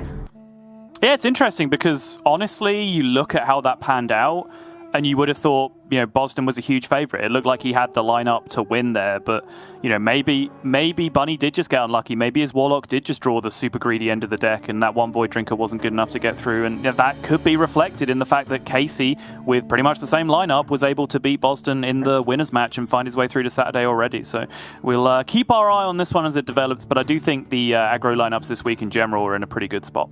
And it does mean we have our final matchup getting ready for you guys. It is going to be RDU versus Letter for the final match of the day, and I think it's going to be a great way to end it as well. So make sure you stay tuned. We'll be right back with that match, so don't go anywhere.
Hello everyone and welcome back to Hearthstone at Grandmasters. We are ready to go with our fourth and final match of the day. Just one last reminder, these are elimination matches. So the winner goes on to tomorrow and the loser is done for the weekend. We have Letter versus RDU Subtle. I think it's going to be an exciting one. I do too, yeah, very much so. RDU kind of has a pretty interesting hybrid lineup. He does have Control Warlock in there, but he's also running Face Hunter and Token Druid. I know from watching RDU stream a little bit that, you know, he really just kind of played as much constructed as he could and just found what he felt like were the good decks. I know he is a pretty big fan of Token Druid, actually, and I've seen him confess himself that he thinks that might be because he just gets gibbling every single game. So I'm waiting for him to come crashing down to earth when he realizes what happens when that doesn't happen. I'm just waiting for his transfer to the Asia-Pacific region to go through, because I feel like that's the only thing that can happen if you get gibbling every single time, whereas Letter is going to be bringing, I guess, what already feels, and maybe this is too soon, but feels like his trademark Miracle Priest right now. He's played it 2 weeks for 2 here in Grandmasters, so clearly has a love of the deck because other players are bringing priests that are still performing pretty well. But we are going to take a first look at RDU's Face Hunter, and this is much closer to the list you will have run into on ladder probably a lot in the past few days. Yeah, this is, as far as I'm concerned, almost the list. I don't particularly like Headhunter's Hatchet, but this is most of the way there for me. The other card that we never really talked about, which I think is absolutely absurd, is not in that other scrapshot list, is Kolkar Pack Runner, which I think might be like the best 2-drop in the game right now. It's so broken in any like board-based matchup. If you're facing like the Face Hunter Mirror, if you're facing Aggro Paladin, if you're facing Rogue, for example, with all the 2-1s and 2-2s and so on that they like playing in the opening. If you're just on coin with Kolkar Pack Runner and you just go like runner, coin, wound prey on turn 2, like the game just ends. Like it's just over. There's no way back from that point. Could you suddenly clear their board and you have 4 damage in play and like no one's running like backstab or small removal anymore, so that damage always gets to push and then you snowball from there. Like the card is just absolute nonsense. Yeah, so very happy to see that RDU has hit upon what I think is the good Face Hunter list. I think the only brick wall I've found with that opening is against a Paladin that plays Secrets and gets Galloping, right? Because obviously you naturally play 3 cards in that kind of opening, and then there's a 3/4 taunt. You're like, oh, that's annoying. But let's take a look at Letter's Rogue. Again, very interesting choices here, where it's much more a lower curve. There is none of those end games, whether you want to go Viper's Cthulhu or whether you actually go for the more standard, Alex Straza plan. He is just playing a few more good cards, I guess. The main standouts being the 2 Cult Neophytes and the 2 Ogomancers, of course. Exactly, yeah. 2 Cult Neophyte, 2 Ogomancer, and of course the Jandis in there as well, just to round out that top end and make it just a very mid-rangey deck. No big win condition, no Alex Tenwu package, and no Cthulhu, I guess, as we saw from Viper on the other side. There's been recent rumblings, and again, this is not something that I fault any of these players for missing, because it's only really over the last 24 to 36 hours that I think this has been evolving. The push for Secret Rogue to actually potentially be the rogue of choice for people to come out with, which again foregoes a lot of this late game and just focuses on efficiency, and then of course has Hanar in there as the extra value engine as well. But just Sparkjoy Cheat, lo and behold, is still a very good card, even when it's been fixed to work correctly. It still functions very, very nicely. So we'll wait and see, maybe going into next week, whether we'll see a few more secrets take over, but for now, at least in Europe, it does seem everyone is focused on this tempo. Yeah, I did. After seeing a lot of Paladin and then some of the Secret Rogue on ladder, I did enter the word Flare into my collection and then realized it rotated. I was like, no! What's happened? So yeah, we might see more of that Secret, especially considering we have players such as Bunny Hopper, who was the main, I would say, Secret Rogue player of last year and did extremely well with that list. So maybe it does come back, we'll see. But for now, yeah, we do have this matchup of Rogue versus Hunter. And how do you feel like this in general? Because these lists are close pretty much to what you would expect the 2 decks to do. You could argue that, I guess, Letters is better because Alex Straza doesn't often come into play in this matchup. So, what do you make of this matchup? Because I think it's actually very close. I just brought my stats up as you were asking that question, because I have predominantly played Face Hunter for the last day or so, and I am 11-3 against Rogue. So I personally think it's a very, very strong matchup, because I think it's very similar to the Mage matchup in that you kind of have to accept the fact that you will lose board at a certain point, and it's usually around turn 6-ish. Like, you're ahead on board after your first Rhino comes down, because your first Rhino is amazing, but then after they deal with that, that's about the point where you're running out of gas.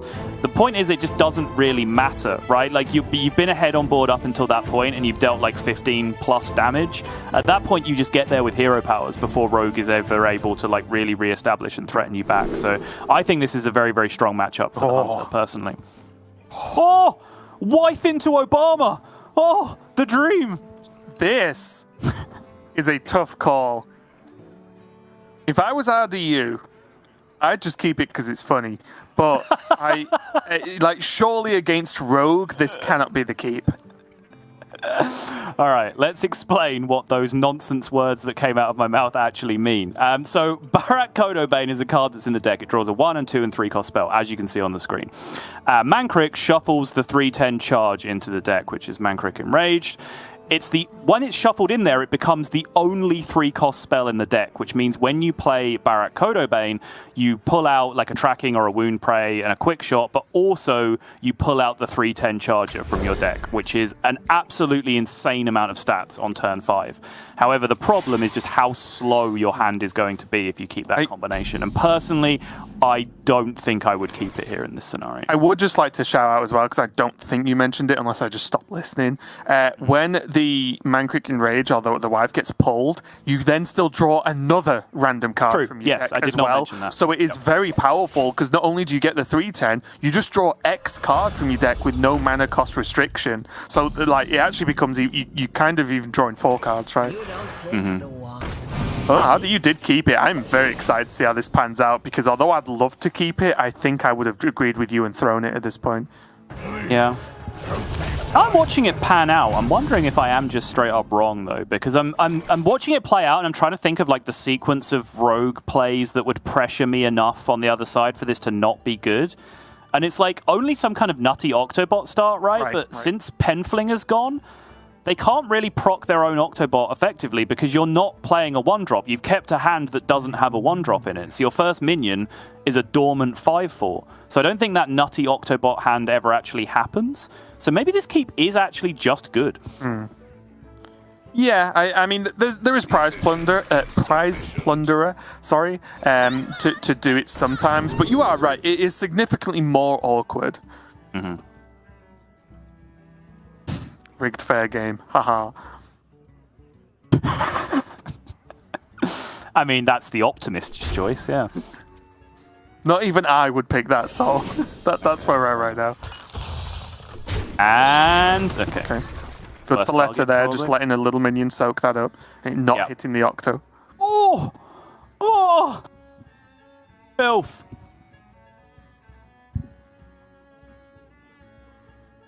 Oh, I think RDU would absolutely love an Adorable Infestation right now. He certainly would, yeah. To the point where I'm wondering if he's considering like Kolkar Quickshot here to not go, because even if he plays the Warsong Wrangler this turn, like Kodobane is still better than Rhino next turn, right? So I don't think the Rhino will be his turn 5 play.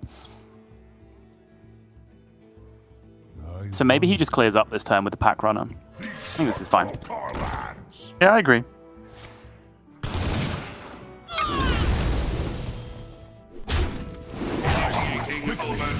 A part of me wouldn't have overly hated leaving the Octo up and just letting him proc it. Yeah. Just to push, what, 3 extra? I think, although it sounds like not a lot, it's like, Letter's still on 30 and it's nearly turn 5. It is upsetting, isn't it? Yeah. I am also quite perturbed. But that is the choice that obviously RDU has made with this keep, right? Because he's going to deal minimum 3 next turn, obviously, because he can go for the Barak, and then whatever else is left. And he's going to have a very difficult board for Letter to deal with, even if just the 3/10 lives. Yeah, but it really does come down. I think the Felmore waking up really led the way that turn, because obviously the Felmore could have hit the Octobot, which would have been great, right? And then RDU has no problems.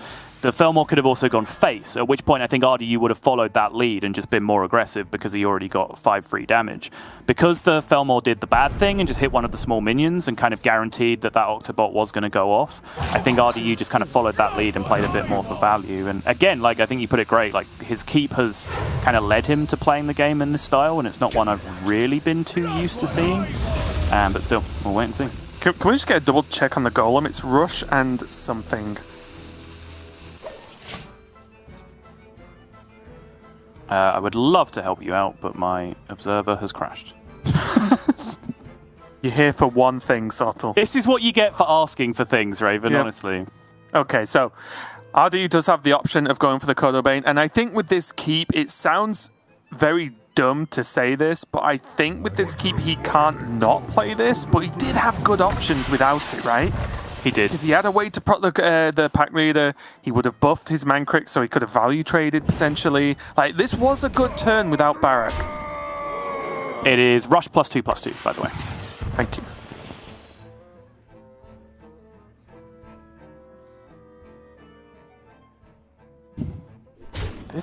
This game's actually super close. It is, yeah. Because this Flame Strike is pretty good. Not this turn, of course, but... Even this, right? You can just play the Golem and trade the 3/5. Oh, wait. Will he bump into the 3/10? Option. Clear it off, okay. Yeah, I'm flip-flopping again, but, you know, it's not a keep that I've ever been presented with. Obviously, the exact keep of Mankrik and Codobane is rare, and so I've never actually specifically had it in this matchup, so I'm not entirely sure where I come down on it, so I'm just kind of watching the game evolve. But now, having seen a bit more, it feels like that keep has pushed the game in more of a mid-rangey direction, and being mid-rangey is something that Rogue does better than Face Hunter does. Whereas just, outright aggression early is what, where Hunter really shines. Because you can just out-tempo you at this point, right? That's the fit. Yeah. What makes something real? Oh. Both of those minions are good. Okay. I do believe Ryathorn is playing Razormane in one of his decks in America. Of course he is. Yep. Oh, brilliant. I'm 99.9% sure. It is a good effect though, right? Like, it obviously it's maybe not good enough to just put in a deck, but its effect as a 5/6 gets to, basically swing twice in a turn. It's very powerful. Yeah. The unfortunate part here is that he doesn't have anything zero cost in his hand to be able to proc it immediately, which would be a big deal, right? If he could just actually use it as a bootleg rush minion this turn. What if he weakened it and then Shadow Stepped it? And then he could Guardian Og Merchant it. Oh, combos. Piercing Shot says damage on it. Did he take Pack Runner? He did take Pack Runner, okay. Just wants to dominate the board. He does just want to dominate the board. So, at this point, he has to go face with everything, right? The 1/1 trade obviously was fine. Yep. But surely he can run he can track in, I think, this turn? I imagine that's what's happening if he took Pack Russian Runner. Like, I'm very unsure on the Pack Runner pick generally, but if he's taking it, then it's absolutely a tracking play that's happening here. And then he rushes the 1/1 into the Jandis just so he can deal with that problem, and then just send everything that can go face to the face. Just one less damage. Okay. He gets to keep an extra 1/1 on board this way, I suppose. And it's more stuff for the 5/6 to miss into. True. It's starting to come together. Now we press Flame Strike. Yeah, and then he can clear with the double bump, right? Yeah. If you go Brain Freeze first, then your second attack is guaranteed to go face, which I think you're interested in, right? Because you're setting up the race.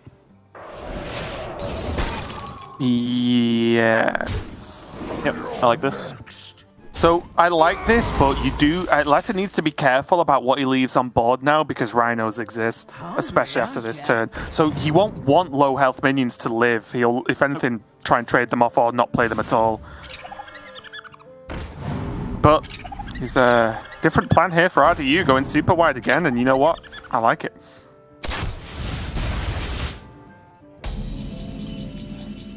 So how much damage is this? It's 5, 9, 12. If he Shadow Step... Oh my goodness, 15. If he Shadow Step this and...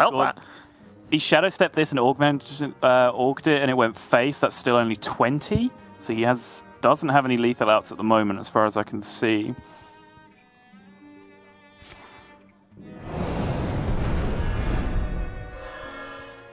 You don't pick the ones, see? That helps. A little bit. Yeah, not enough though.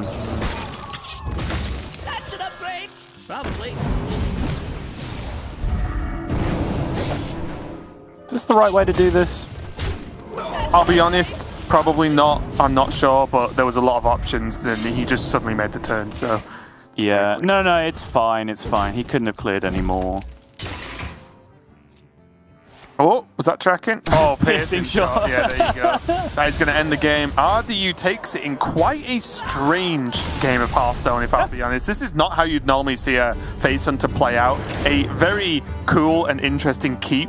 One that I'm not sure whether it's technically correct or not, but it worked and it was just about enough. I think his endgame came together very well, that he could go so wide that even one attack minions hitting face was a big deal. And then, like, the Hunter versus Rogue factor kicked in. It just kicked in about 6 turns later than it normally does in the matchup, I think.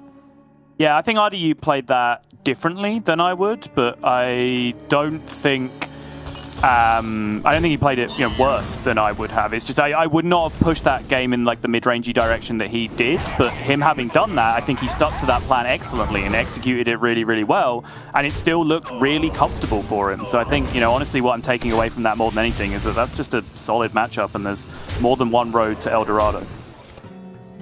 Yeah, I think again, it's tough, right? Like, oh, that convinces me it's a more solid matchup. With that opening, you'd hope it would be okay. You know what I mean? But it's hard to do as Face Hunter, right? Because there are obviously, there are openings that really look bad, and the second Rogue lands an Octo, and you have like a 1/1 on the board, and that's it, which the openings do exist. It's like, oh, well, do I just lose now? So really, really difficult, but RDU is going to go 1-0 up, of course. I do believe we are going to dive into that Sol's favorite deck, which is that Token Druid from RDU going up against Letter's Miracle Priest. Yeah, looking forward to it. I think this is a very unique matchup because it's essentially 2 decks with the goal of making enormous boards that both have kind of very limited tools in able to deal with enormous boards on the other side, right? Because like Miracle Priest does sacrifice a lot of the best control tools that are available to Priest, like Soul Mirror, for example, is not a card you can play in your deck because it ruins all of your pools. It's not like it just messes with Raise Dead like it does in normal Priest sometimes. It can also mess with Rally, right? Which you need to be 100% consistent to actually execute your win condition a lot of the time. So their mass removal for Token Druid boards is kind of just limited to Condemns and then hoping that they can get Hysteria to work as well. Anything outside of that, they need to generate from Miracle Turns and from Sethic Veilweavers to try and make something happen. But likewise, if the Priest is able to generate that first huge board, the Druid just has, honestly, as soon as you see, them have 2 Sethics and 2 Nazmanis on board and you can't kill them with the minions you have, just concede. The game's over for Druid at that point. They have no way to get back into the game. Outside of, I guess, resizing pouch, which now we have to throw out there as the caveat to every situation. So things are very, very chaotic matchup.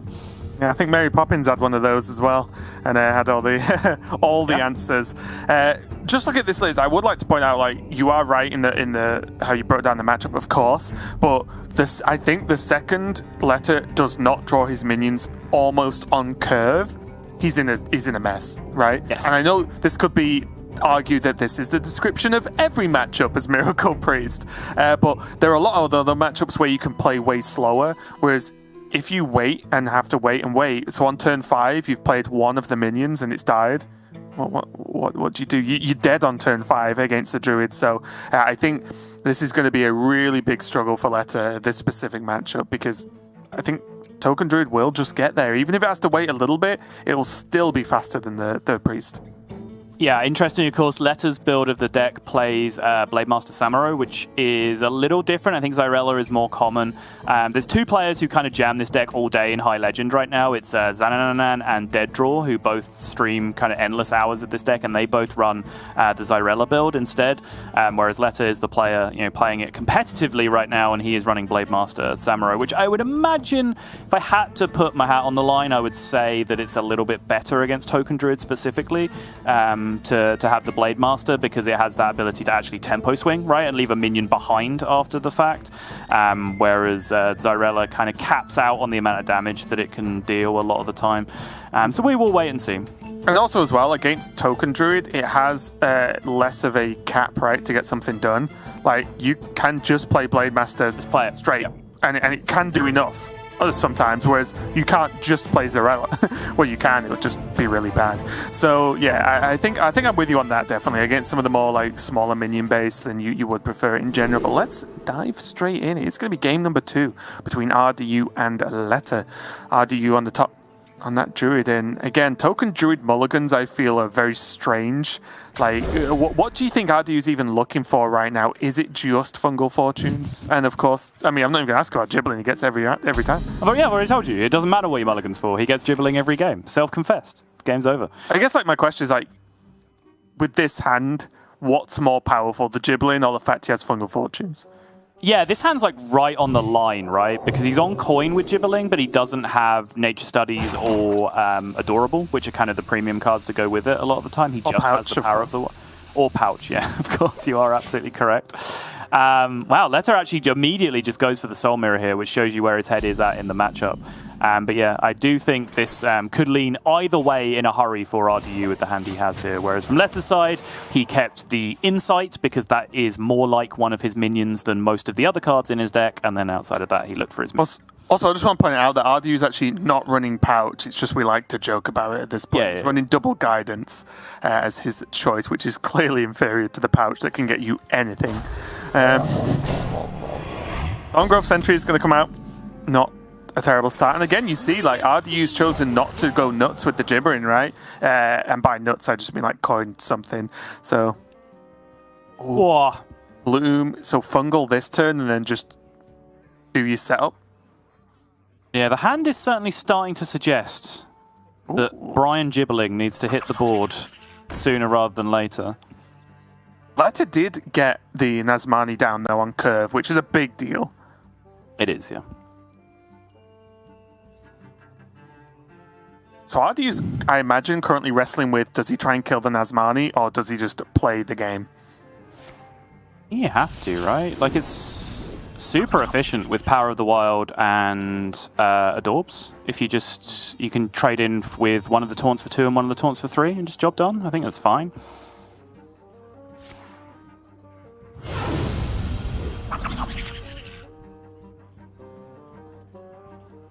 Time waits for no one. We will know by where this infestation goes. Yep, this is the decision point right here as to whether he's killing it or not. Yeah. And he's going to go Solar Power. Well, maybe I'll just call it Solar Power because it's just got the word solar in it.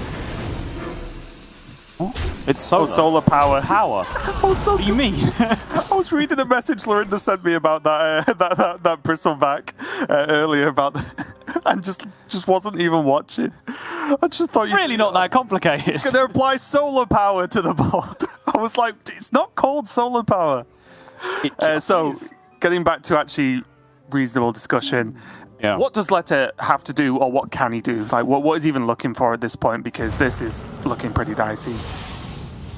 I mean, it's come down on turn 4, which is utterly miserable. Which means, not even rank 2 Condemn would make a dent in this. Not that it would anyway, because RDU got to double up on his Power of the Wild buff. You ask me what he needs to do, Raven. The simple answer is probably play a different game of Hearthstone, because this one is not looking like it. The problem as well is, even if this is... It's say there's not lethal as guidance comes into hand for RDU.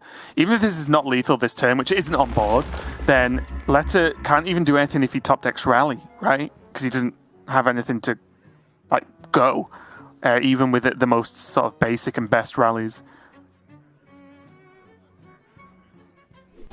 Wait, how much is this? 19 and 23 out the Moon Touch. Wait, what? 23? Yeah. I mean, you could just wait, right? He doesn't have to do anything. And he might just end up fungling next turn or something. Like, there's so many options when he's got Bloom. So now he goes Power Word Hysteria. But it only cleans up 3 minions, right? Most of the time? No, all of the time, in fact. Which just leaves 9 on the board, and Moontouch Amulet is going to end the game. 2-0 for RDU. Yeah, and that's the problem. And honestly, like, there aren't, at least the way I see it, obviously you had the gibbering turn, but I don't see too many times that this general outcome doesn't just happen.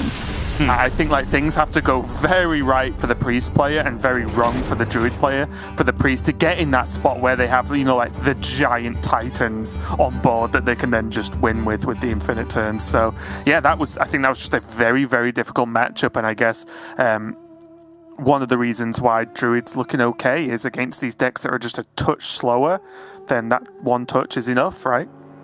Yeah, so that, you know, that turn, obviously, it ended up being a bunch of Gibblers, but it could have also just been, you know, Vate Glowfly Swarm, for example, right? And not been a 4-card combo and just been a 2-card combo instead. And the crucial thing is, as long as you get that down before the priest hits 5 mana, they still don't really have an answer to that either, because they don't have rank 2 Condemn at that point. So the only games where priest really manages to climb into that is where the druid has a particularly slow start, you know, where it's just like fungal into guess the weight to accrue resources, and then priest manages to get to 5 mana relatively unscathed. Then maybe they can fight, and then maybe they're in the matchup. But if you have any kind of quick opener as the druid, you're generally going to blow out the game. Does mean we are going to go to RDU on his Rogue as the final deck, and you know, he could take this as a 3-0 and just finish the day early, I guess, for him. Looking at the list here, it looks, again, extremely standard. This is like almost like the back end of last week's list, I guess. Close enough. The Cult Neophytes and Foxy Frauds are in there, of course, because there's no Penflingers, but yeah, overall just a good list. There's the Alex Straza with the Tenwu as the potential late game combo, but yeah, in general it's just good Rogue, and I think this is just if you want to start playing some Rogue, this is a good starting point, right, regardless of what type you'd end up liking. Yeah, very much agree. With all of Letter's decks up to play against now from the other side as well. So Letter definitely has an uphill climb in this one. And still, I believe that Miracle Priest is underperforming on stream when it comes down to it, because I believe he got reverse swept in one of the series that I didn't cast last week while either Derek or Lorindo was filling in. 0-3 all on the Miracle Priest, is that correct? I believe so. He definitely lost more than once with it. So yeah, that's definitely true. Just checking this out. Oh, go on. Sorry. I was just saying, obviously, like, you have to highlight it, right? When someone brings what's clearly like a pet deck to a tournament repeatedly, you know, we brought it up, for example, like Yala kept bringing Galakron Warlock, so we had to focus on how he was performing with it, which, you know, occasionally wasn't very well. And the same thing with Hunter Ace in the season before. So when someone brings a little bit of an off-meta deck week after week after week and they aren't performing, you kind of have to at least ask the questions about whether they should continue to do so. It's tough though, right? Because last week Letter brought it, he got out of groups because he played in top 8, right? I mean, this week he's out of groups. Well, I mean, he's on stream at least, right? So he's won a game. Yeah, and like this week again, and you know, he might still win, and then if he wins, of course Miracle Rogue I think the problem is, honestly, Miracle Rogue looks terrible when it loses. Like, Priest. I think sorry, Miracle Priest, apologies. Yeah, it looks like the deck shouldn't ever exist when it loses, but when it can like start to fight, it looks like the most incredible deck that's ever been made. It looks like it shouldn't be allowed. So I think it is just an extreme deck, whether it's an extreme loss or win. And like I said, Letter's made it to stream both weeks. He got top 8 last week, so it is winning games. It's just whether, I guess the question is, would another deck do more? Really, right? Right. Let's dive into it, and I think Letter wants some revenge here, queuing his token druid to say, well, how do you like it, RDU? But we'll get to see a Gibbling. I'm going to assume when this hand appears for RDU that we're all going to be very unimpressed by what we see, because I think RDU has already seen it and gave it the full-blown stank face when it came into his hand. Yep, no, that's not looking great, is it? Got his endgame plan sorted. I thought you were going to say, I'm sure when we see this hand come into RDU's, it's going to have a Gibbling in it. And I was like, what? He's against Druid. He's not playing as Druid. I'm sure when we see this opening hand, it's going to be the absolute nuts because it's RDU and he doesn't draw anything else. Actually, this is a very poor opener from RDU, has to be said. Coin Swindle does help a little bit, though. Obviously, it's not exactly what he wants to do, but it does help him at least dig. One Thief can help a lot. Brain Freeze is there for like the early minion development from Druid. Okay. Pep presents some interesting options over the coming turns, but this turn looks like just a dagger. But use the turn to Tenwu Shadow Step and really get ready for that turn 10. Fair, yeah.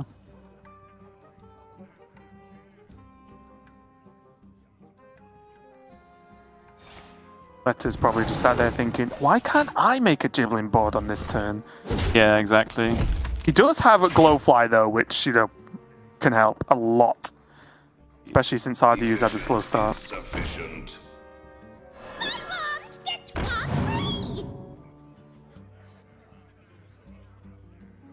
Probably just Brain Freeze. 2-0 mana Brain Freezes seems like a place I want my hand to be at.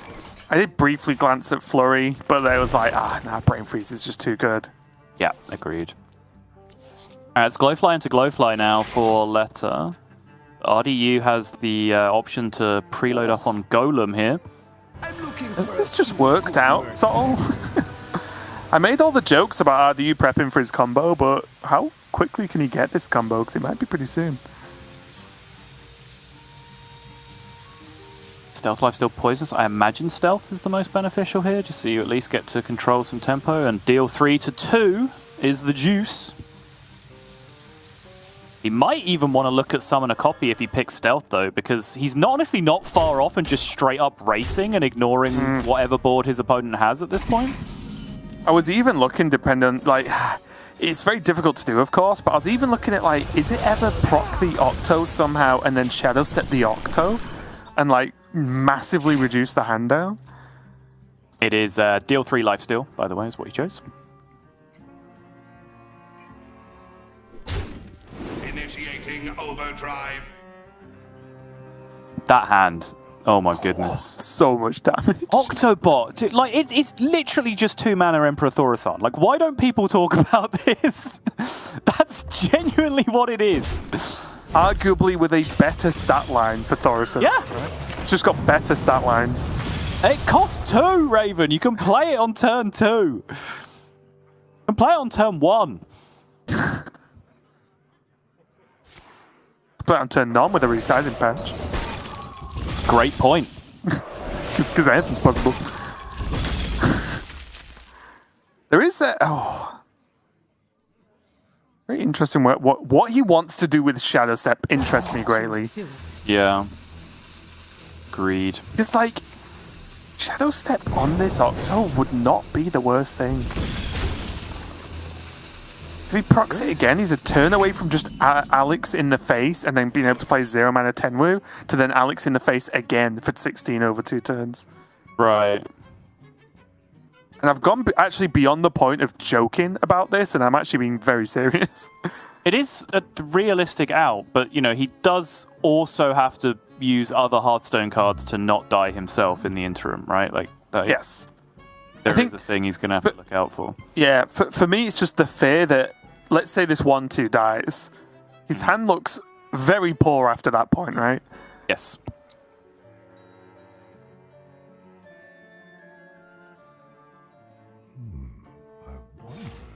Glowfly, though, huge deal, of course, for Letter. He's able to develop another board and say, let's go again. Value trades the One Thief, paying respects to the Shadow Step. Yep. Oh, Shadow Step is going to punish him anyway.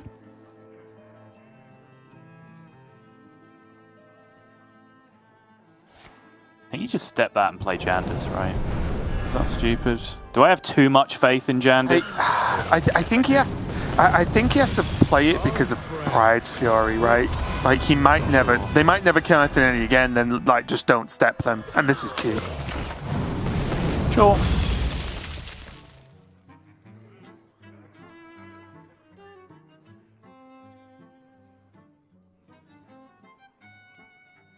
We'll do this. If we're clearing, don't we just want to go all in and clear? What harm can a 2/2 do? I mean, it's Token Druid. Quite a lot. Like, your opponent can, like, Solar Arbor up this turn, right? And then all of a sudden you just don't have a 5/5 anymore. Yep, Solar Power Arbor up. Seems good. No, you can't play all those cards this turn, Raven. You still haven't quite understood how this works, have you? You know that wasn't what I meant. I know.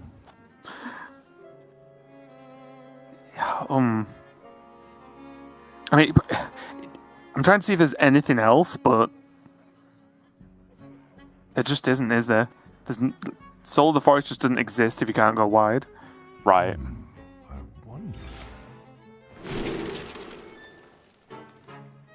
Fog Beam does cost 0.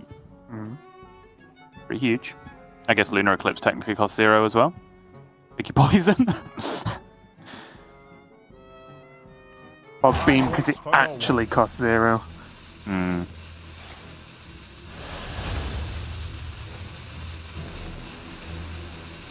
Solar Arbor. Can kill the 5/5 and the 3/2. Drop.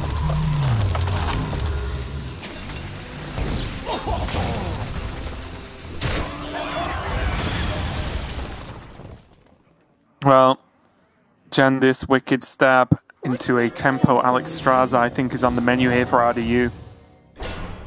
Those are large. Yeah, not too bad, right? Just fine. Like, they weren't terrible, and one's got taunt.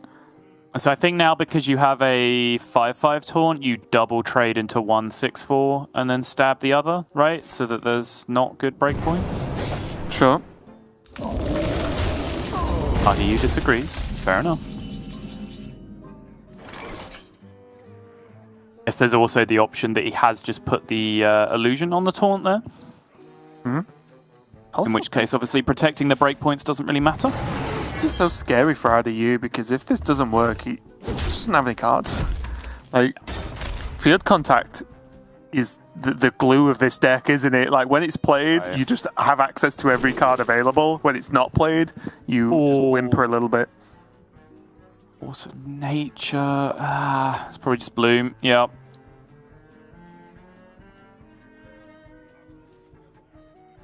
Still no real premium minion generation. No board in a can really left in his hand at this point. It's going to be a scrappy ending to this game, I think. Yes, Soul of the Forest is kind of a board in a can. Soul of the Forest, that's true. And he could just like trade now and do it, right? Yeah, just play the minions. Yeah, I like this. Bloom the Soul. Yeah, that's too. And he has Pride's Fury to follow this up. Yeah, this definitely looks like the lines. Looks very, very clean.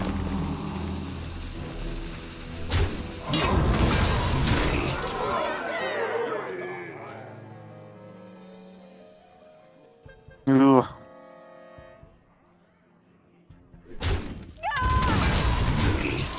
Yikes, that's ugly. Just like willingly has to trade his illusion. When you make the value trade, it's miserable.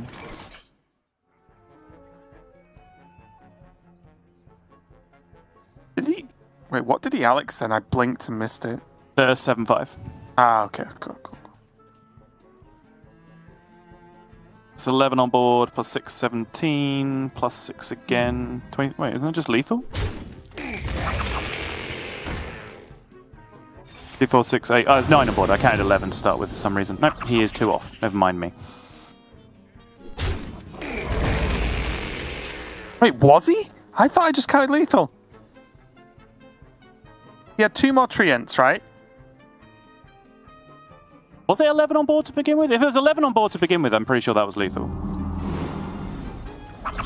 He had 2 more treants. He had those 3 and 2 more, and the one on board. Okay. It's quiet. Someone check the replay. Quiet. He went too fast for me. Either way, unlikely that Letter is going to get punished for it. Yeah, TJ confirms in our Discord that my initial count was correct, which is 11 plus 6 plus 6. Very weird lethal to spot in that, because it's just like all of your damage plus all of your cards equals lethal. Yeah. You know? Like, it's a weird thing to miss. And also, like, Power of the Wild is just +1 to each minion. It's not like, I don't know.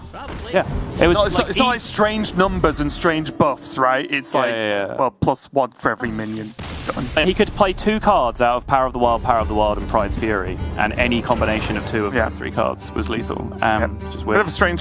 Bit of a strange one there, but Letta does take it. And as you mentioned, I think, miss lethal or not, never good to miss lethal, especially on stream. But he was so far ahead anyway. I literally don't think there was a turn from RDU that could exist that would have dug him out of that situation. And a really tough one, honestly. I think RDU made, I feel, a lot of really good decisions here, but was just limited by no field contact all game. He instead had 10 Wu Alexstrasza stuck in hand for a long time. And I think, one field contact in this game can look very, very different. Yeah, there were small things that, maybe I'd like to talk to RDU about that probably wouldn't have made a difference, like whether to full clear on that one turn where I was questioning whether to full clear or not, that would have protected his 5/5 lifesteal golem in the end, but I don't think that ends up, being a big enough deal to really change the result of the game.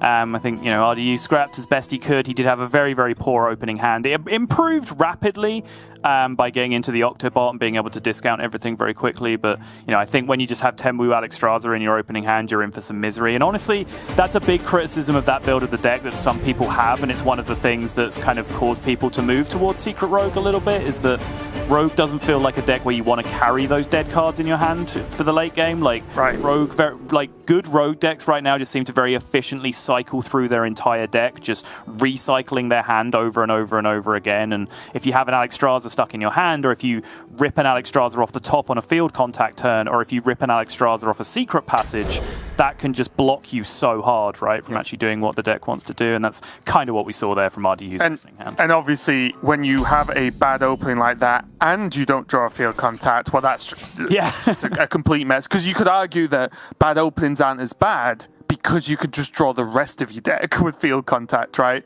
But obviously, if you don't hit it, then bit of a problem. But let's go straight into this. It's Miracle Priest once again for Letta. And again, this is a tricky matchup because although Rogue can be aggressive, it's currently not really built to have aggressive minions. It's aggressive by removing minions and keeping board of little dudes. But Letta doesn't overly care if his minions are removed initially, because when he summons them back, they're going to be insane. So I'm very interested to see how this matchup will go. I coin Foxy Swindle here, follow it up with the Octobot. Max pressure on board.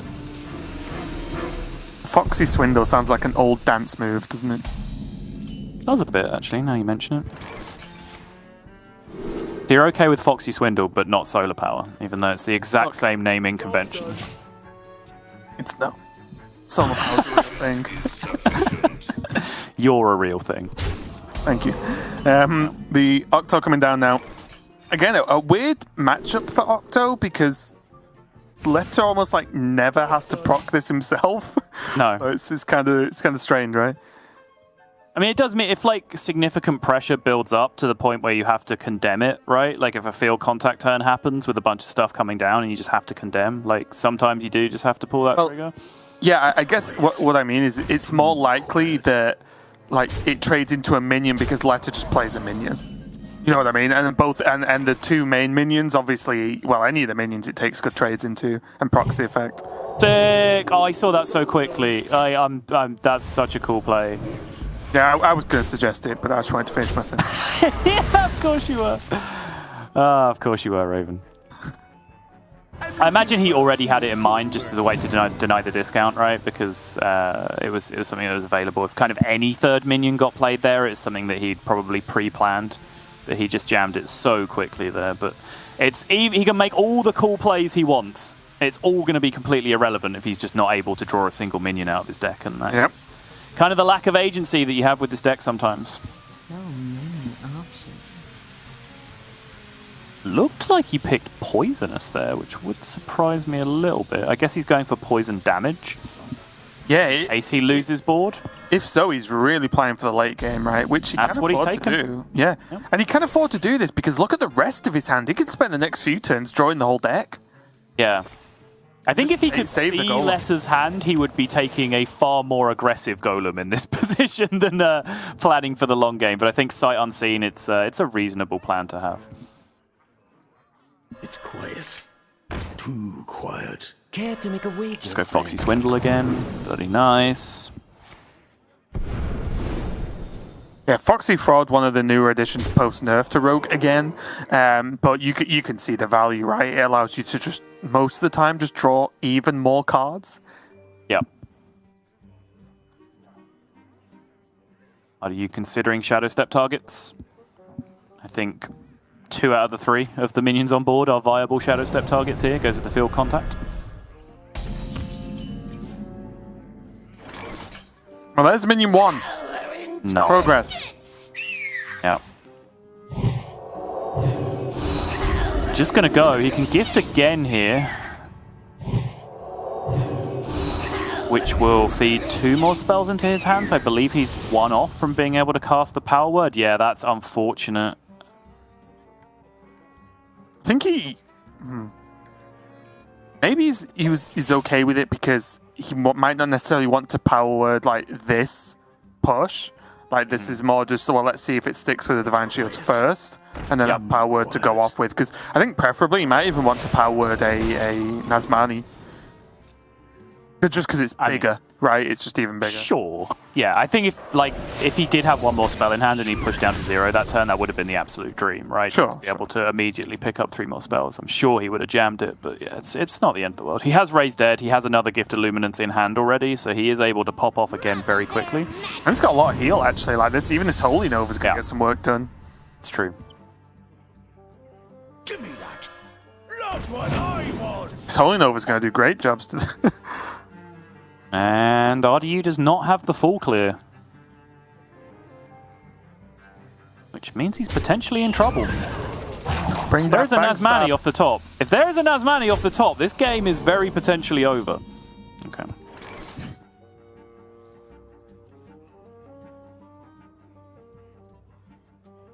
So Nova's 4. Trade. Should he Fortitude now? It doesn't just get like picked off with the dagger, like Fortitude Nova. I don't mind it. Yeah, I think he needs to hold the Luminance for sure, because that's actually a crucial part of the pop-off turns when he actually gets going. He's already played 2. Right. Yeah, but taking control of the board with just like a big minion with Power Word Fortitude does seem pretty reasonable here. It's just like just don't give them the dagger, right? Because he wants to clear. Because otherwise Kazakas is going to live through this Nova. Then that means you just can't have his Sethic just be daggered down, right? Surely. Because he doesn't even have Rally either. That's taking his time and not a deck you normally associate with a lot of time to play your turn in. Let's see how it pays off. Power Infusion, not too bad. Yeah, I think I like keeping this turn relatively simple. Yep, like this. Like this a lot. Still holding on to the Raised Dead as well, because the ideal Raised Dead in most scenarios is 1 of each, not 2 of the same, because you do want to have combinations of Nazmanis and Sethics going off in tandem.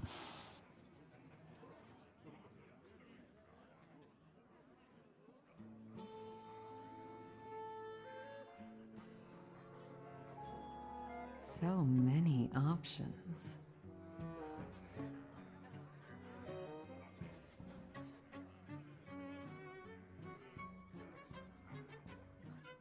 Looks like he's going to commit the Golem. I think this is reasonable, mainly because he must have a very good idea that there's no Nazmanis in hand here for Letter, right? Like, they would have come down a long, long time ago. And use Hysteria to corrupt the Insight this turn if he wants to. Fish for the discounted Nazmani and then pop off with Raised Dead on the following turn to get his Sethic, and he has Gift of Luminance to get going as well. There's a route, like I can see it, whether or not it gets there or not, I don't have enough experience with the deck to tell you completely, but there is certainly a route to get going. Yeah, and I'll bow out of this one as well because I don't really want to question whatever Letter does with this because he's playing a lot more than me. But one thing I will say is with this 5/5 on board, Power Infusion Hysteria is a very interesting combo for next turn.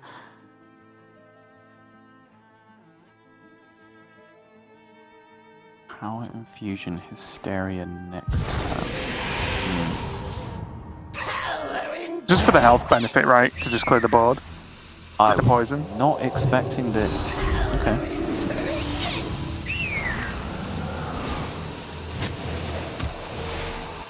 So Letta is just consistently presenting the idea of like you need to have sources of damage to deal with my Sethix. Like every single turn for the last 3 or 4 turns, he's like RDU's had the annoying issue of dealing with Sethix from hand. Yeah, it's interesting, right? He's kind of playing rally every turn somehow. Kind of, yeah. I don't know how, but he kind of is. And you know, generally what happens is when the priest plays rally, if they don't go off that turn, then the idea is you have to clear the board because then they'll just have a nutty turn and the game ends. Yes. So Letta's kind of mimicking that somehow, which is pretty impressive since he doesn't have rally. This is filth, by the way. Org Merchant and Prize Plunderer. Would you play all this turn? Well, not all. Yeah, I'm just trying to work out what you want to Tenwu, right? Like, or if you just do want to draw Tenwu later for a finisher, like I'm not sure. Like, Dagger actually gets work done here, right? Because you dagger the Divine Shield to get to push 5, which is a really big deal. Yeah, I like this. I like what RDU's doing here. The only thing that scares me is if this board is cleared somehow, then like, is the follow-up good enough? I guess so. But he has Alex, right? I actually forgot he had Alex. Yeah, I forgot. I honestly forgot he had Alex in hand. I thought it was the rest of the stuff.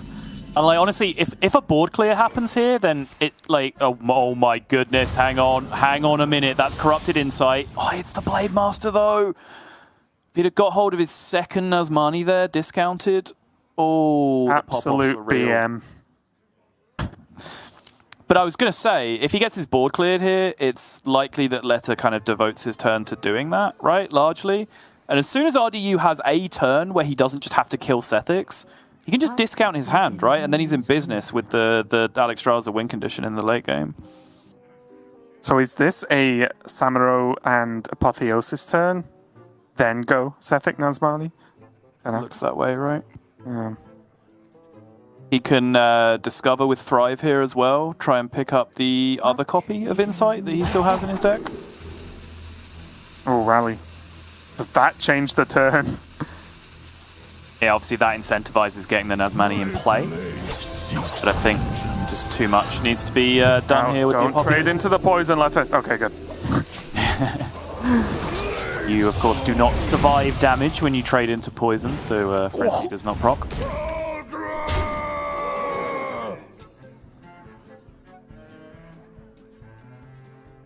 Four cards remaining for RDU. We can look at them here. Ignore the Wicked Stabs. They are ever present on this tracking. Does not quite function with the way they upgrade. So the other 4 cards. Step, Passage, One Thief, Jandis.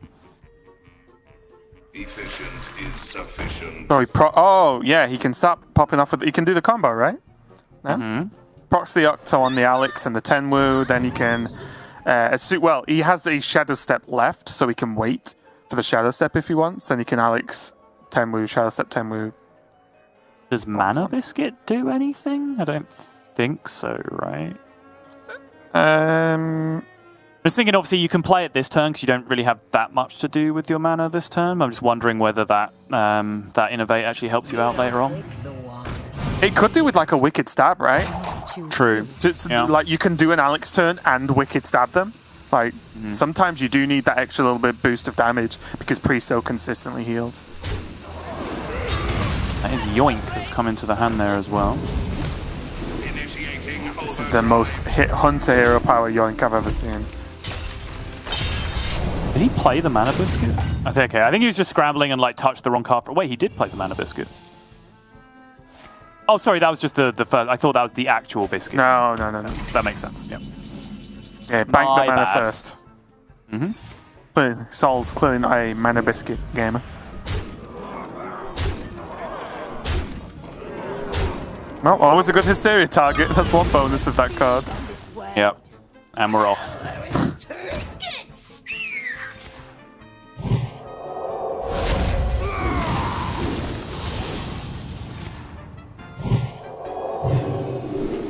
Okay, so that's Flash Heal. Powered Feast, potentially the pickup here. Draconic is playable if that's where the discount lands, which helps him continue to chain through his hand potentially. And Hysteria's just might be good enough to win the game because RDU doesn't have much stuff left. It's true. That is true. I still think it might be Power Word here because... Oh, it's tough. I mean, Letta clearly agrees, right? He's taking his time over this decision. So he has to expect, or at least consider, these 2 Wicked Stabs, right? Because that's how his board dies, because he's not managed to buff anything. Ooh, gets a death for the Alex, though, if it's stuck on board. Mm-hmm. And is picked up for RDU.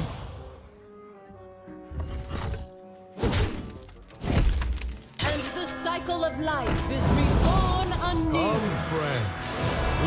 He just has it, right? Yeah, he just... Does he have it? Yeah, he just mana biscuits with... Oh, yeah, the mana biscuit double. Oh, the stabs are 1. Yeah, that's just lethal. That's just game, and that's just series. And yeah, really nice choice there, the mana biscuit, preemptively front-loading that mana. And there we go. That's just going to be the game. Nice little combo there with the Tenwu. And I guess that's maybe redemption for the deck Sol, because obviously RDU got kind of in a tough spot because he had Tenwu Alex in his hand earlier, and now it seemed to pay off for him in the end and getting that high burst damage against Priest. So again, unlucky for Letta there, he's going to take a loss. And again, the Miracle Priest didn't look great, but it is a deck that looks super bad when it wins and looks fantastic when it... super bad when it loses, fantastic when it wins. So tough one there, but RDU gets through to top 8 Subtle tomorrow. Yeah, and really good performance, honestly. Like, I know I meme on RDU a lot, but, like, genuinely and earnestly, I think that was very nicely done, especially in that last game. Like, I called the line, like, in broad strokes of, like, okay, he's dealing with Sethix. As soon as he doesn't have to deal with Sethix anymore, he just discounts his hand and then gets ready to pop off, right? Which is what he did.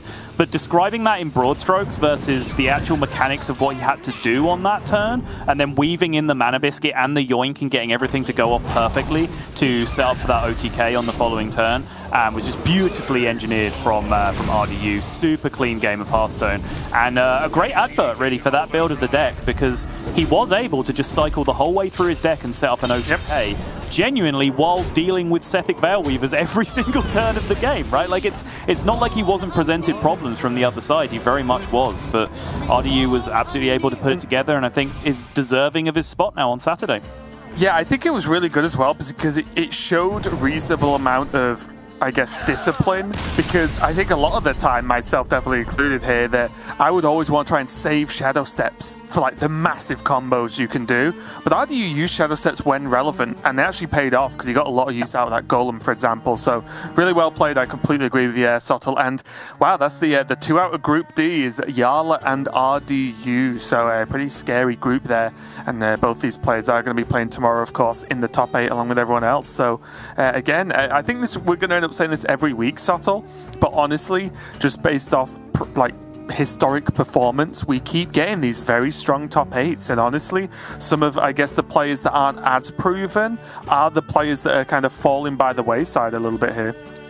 Yeah, I mean, it's hard to pick a weak top 8 out of the players that we have in Europe. It's very difficult to be done, but even within what is a very strong pool of players, it does seem in Europe that the cream does consistently rise to the top, and when we start getting down to top 8s and top 4s, they are really some of the strongest and most consistent players in the region. Yeah, so let's just check out what the group is going to look like, or the top 8 is going to look like for tomorrow.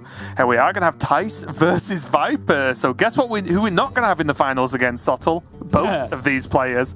Then we have Casey versus RDU, Warmer versus Felkane as match number 4, and Yarla versus Boston. Back. The return of that matchup from last week. So already, I mean, again, it's too easy to say the great matchups, but they really are. I'm excited for every single one of these, and especially, I think for Warmer and Felkane, again, just based off historic performance, that they've got to really take this chance now as they're facing, obviously, not the best performers we've had in GM, so they get to maybe get that slightly easier run at top 4.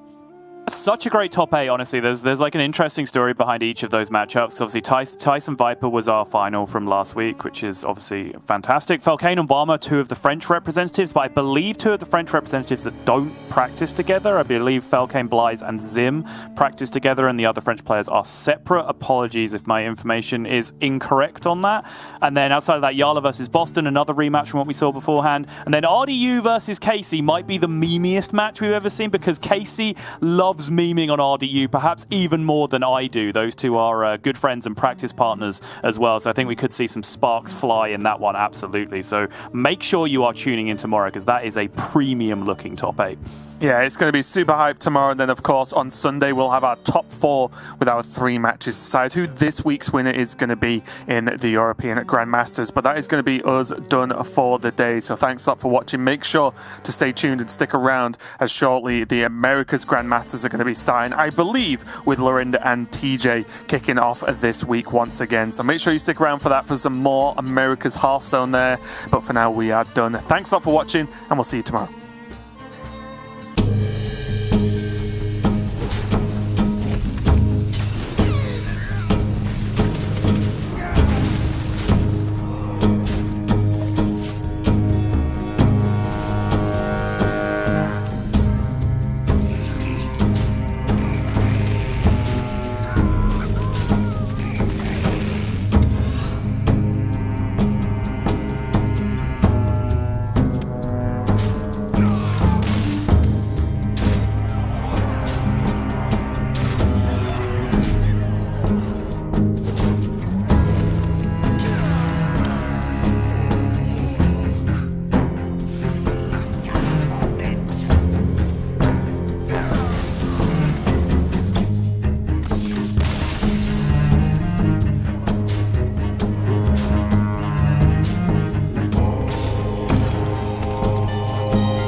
dead. That's a loss. And his parents are in. Look at it! He popped off! He popped off! What point? No, survival of the fittest looks like it's going to add up to simply lethal from where I'm sat looking at it. Zim going to take the series over Warmer 3-1.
dead. Rosen's, that's a loss. You have been getting his pairs around. Look at it! He popped off! He popped off!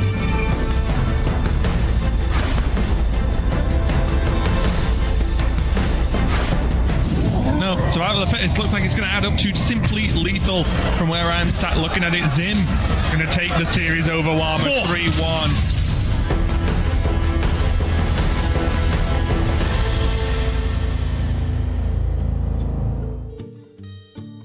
Hello, everybody, and welcome back to America's Grandmasters. It's day number 1 of week number 2 here in our 2021 season 1. I know that's a lot of numbers, but the gist of it all is we got some more Hearthstone action coming at you this week.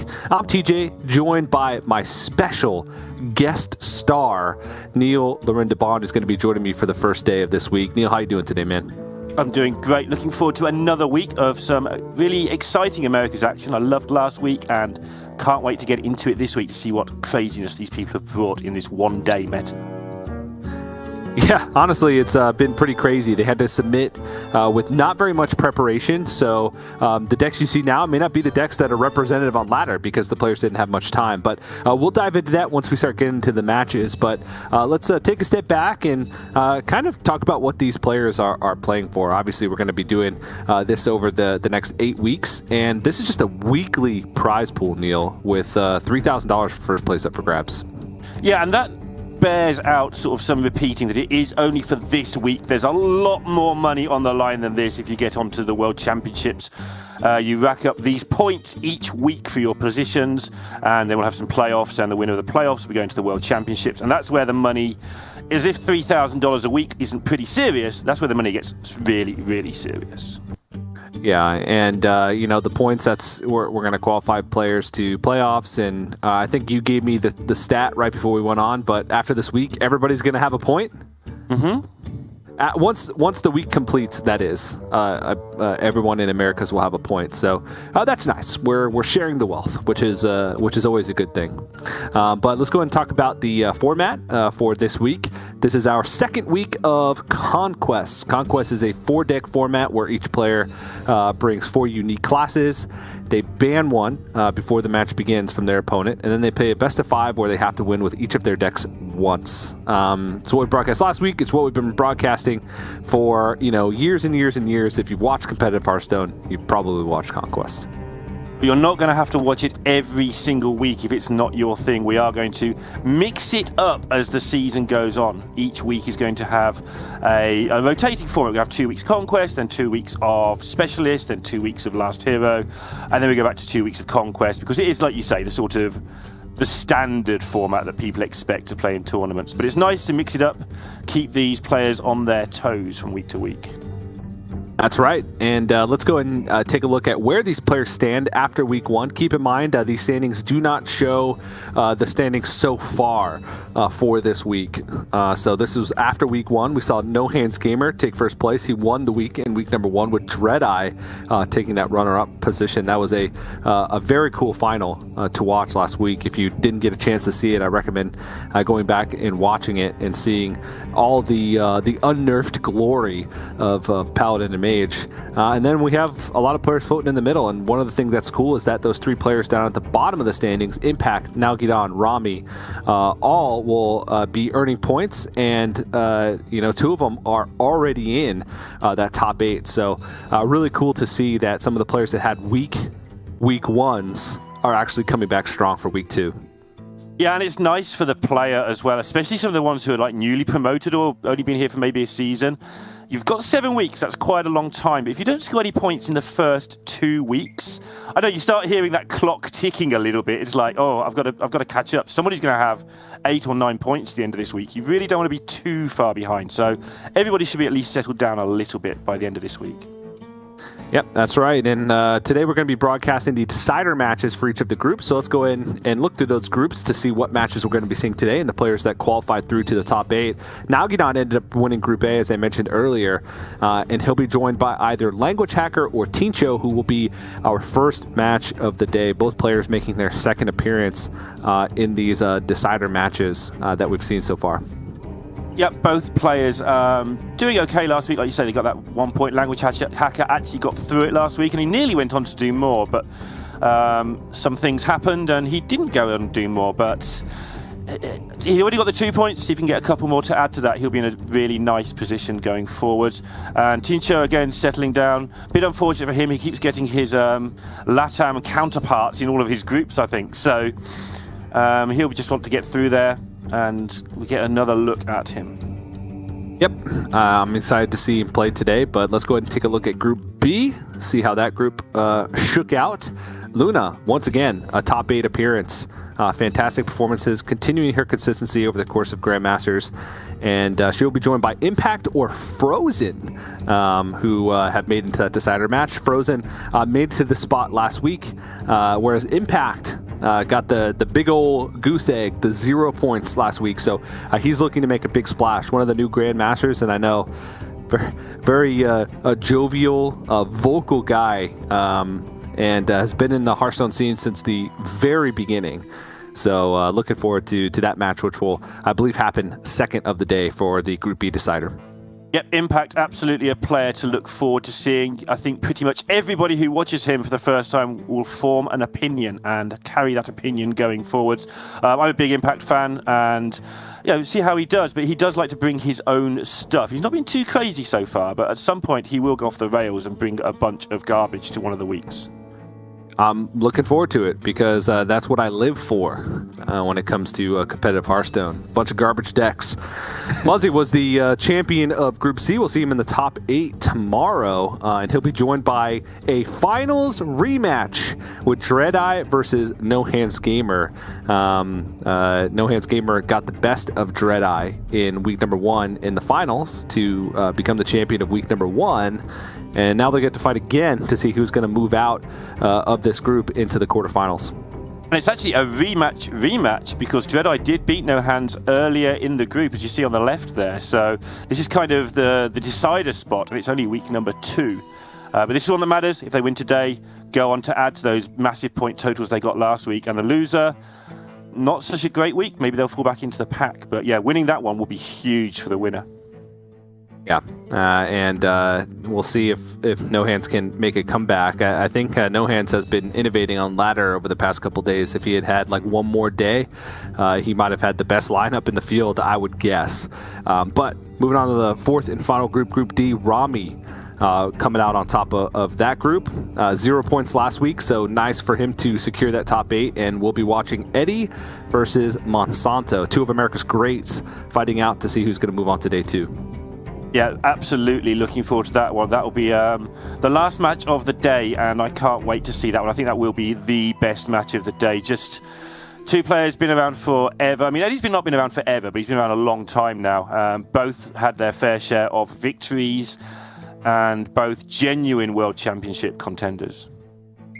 Yeah, and I would bet that both those players will end up near the top of the standings by the end of the season, just because of their pedigree, their accomplishments of the past. So definitely should be a good match to watch as our last match of the day. But let's take a look at the bring rates for week 2 of Americas.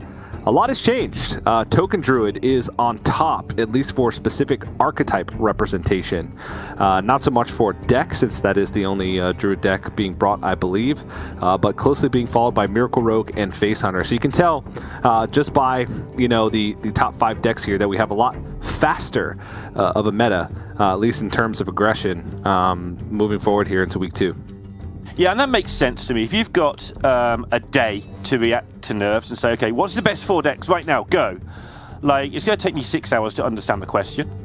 And then at some point you go, well, I can't build this meta in a day, so I'm just going to bring aggro, because day 1 decks, aggro, unless your opponent's got a really refined deck, hitting people in the face is usually, again, referring to day 1, it's quite hard to stop. As time goes by, you learn which are the best cards to stop people hitting you in the face with. But for day 1, just being tried and tested things, a bit like speaking, to get you through the day. But it doesn't necessarily mean they're the best decks. They're just the easiest ones to not get wrong. Yes, that was basically the benchmark, right? It was there a deck that was playable, like, tier 2, tier 3, that didn't get hit by the nerfs? All right, it's probably a safe bring. And I think that's kind of where Token Druid, Control Priest, Control Warlock fall in. It's where players tried to experiment with new things that I have a lot of respect for this week, but it's few and far between because players didn't have much time before they had to submit. Talking about this matchup, though, two different styles. Tincho's bringing more of an aggressive lineup with Face Hunter, with the Demon Hunter. Pretty sure he's bringing OTK Demon Hunter, but that deck can kill on turn 7. It's classified as an aggro deck. And then Token Druid and the Paladin, whereas Language Hacker going with more of a control lineup. One of the few players to bring Mage to this week, which for Americas at least actually wasn't that popular of a choice. You can see we didn't even see it on our bring rates graphic. That's how low it was. So not many players having faith in the Mage, despite I still think there's a couple Mage archetypes that are competitive and that we'll probably see shake out into lineups, both the Minion Mage and the Spell Mage with or without Lunacy. And maybe we'll see Hero Power Mage, though I don't think we've seen super refined lists. In Europe, is it Warma? Is Warma the one who's bringing? Okay, and he's in the top 8 already. Yeah, he won his group with the Ping Mage. So I'm excited to see how that deck's going to evolve. But for now, we're just going to be seeing some good old-fashioned Token Druid for Tincho to start things off. And this is a deck that you played a lot of in week 1, and I played a lot of it in week 2 because I didn't want to be left behind. And it's just a deck that, when it does its thing, is very hard to beat, and when it doesn't do its thing, is a complete pile of trash. Yeah. Now, one of the things, it doesn't always have to do the best things, right? And by best things, I mean the Gibberling openings or the super heavy card draw Fungal Fortunes opening with Glowfly Swarm. It can play a little bit scrappy because it can go for some crazy turns as long as just a couple minions are left on board. So we'll see. And Teacher's going to be going up against Language Hacker's Control Warlock. Now, you think Control Warlock, Control Warlock, they just kill everything. But Control Warlock doesn't have as much board-wide removal as maybe they've had in the past, right? It's basically the 2 School Spirit and Twisting Nether. Hysteria doesn't usually do much against Token Druid, and Twisting Nether comes very late in the game. So if you can get those or get the free copies of School Spirits, perhaps from Tamsin Rome, then you can have a good amount of board removals. But one of the hallmarks of Token Druid right now is their ability to just keep developing wave after wave after wave of threats. So yeah, I'm looking forward to this one. And one of the big deals is that Soul of the Forest. I'm not suggesting you keep it, but because of that board clear, the Twisting Nether being so slow, you quite often get to get 3 minions down and then Soul of the Forest going into that Twisting Nether turn, and the Warlock's like, oh, well, I can't kill all your things now. And you see here Tincho keeping the sentries, which to me suggests, he just wants to get a little bit of early board presence to try and maybe get rid of one of those early removal spells out of the way, one of the School Spirits. Well, we'll see how it's going to work out. Picks up Guidance and Nature Studies. Whereas Language Hacker starts with a 1-drop. Armor Vendor, good. But other than that, not too much going for him as far as what you want to be seeing. You pretty much just want all early game removal in your opening hand or those minions just to be able to fight on board. As it stands, Twisting Nether is incredibly far away. Talon Forging, which will most likely draw the Yasharaj, not the best, because Yasharaj is, I would say, almost an unplayable card in this matchup, because even if you get Corrupted Things down, you've probably already won the game and don't need Yasharaj to come back, but we shall see. All right, well, another Armor Vendor and a Spirit Jailer picked up off the top here for Language Hacker. He's got himself at least somewhat of a decent start here. Tincho's ripped the Fungal Fortunes. I was actually quite interested in his choice a minute ago between the Solar Eclipse, when he's already got one, and the Feral Rage, which is just some extra damage to finish off a game sometimes out of the blue, maybe messes up calculations. And he made that choice really quickly, so I think he's played this a lot. Yeah, a lot of times you want to go for big bursts of boards, especially if you don't have the Gibberling opening. You don't want to just have incremental boards, because that lets your opponent have incremental removal. And I think that's where Warlock succeeds the most, right? They have like Drain Soul, Soul Shear, to be able to deal with small waves of threats at a time. It's when you start making these bigger boards that they struggle with. They can only deal 2 damage AoE. And when we say that Druid sometimes looks like a pile of trash, look at those cards. Hand only a mother could love. It's what is it? Yeah. I mean, this hand can pop off with like a single draw, right? Glowfly Swarm, even Arbor Up, even though he's a couple turns away because of the Solar Eclipse plus Armor Up. Arbor Up, Gibberling as well. Teacher also has a couple of cards that can help him shore up some of the weaknesses, right? I was thinking Resizing Pouch instead of Innervate, but again, that goes against what I said about trying to go for those bursty minion turns. But Guidance can be incredibly helpful when trying to find a game plan. So we'll see how it's going to work out, but Language Hacker here has to make a decision.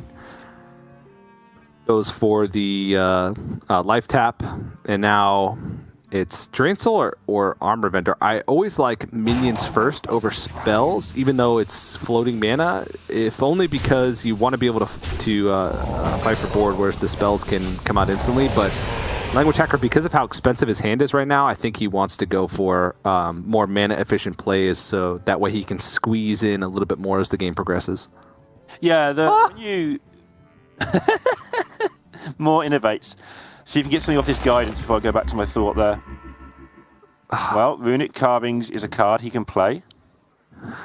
Yeah, I mean, you could make use of the coin, the Innervate, to get the Runic Carvings out. The problem is that gets taken down by 1 School Spirits. Yeah. Not playing it and buffing it up in the same turn, which is usually what you want to do to try and play around some type of AoE.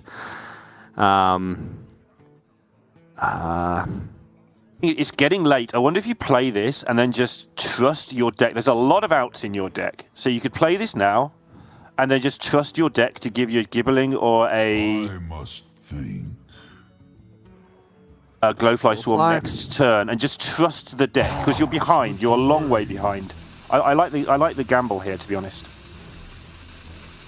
Even though you're expecting it to get blown up by School Spirits, which, as we can see, isn't actually there. But that's not my reasoning. My reasoning is you want to draw 2 times in a row, just get lucky. Yeah. Very small thing, but Tincho used the Innervate from his Nature Studies instead of the Natural Innervate. I'm not sure.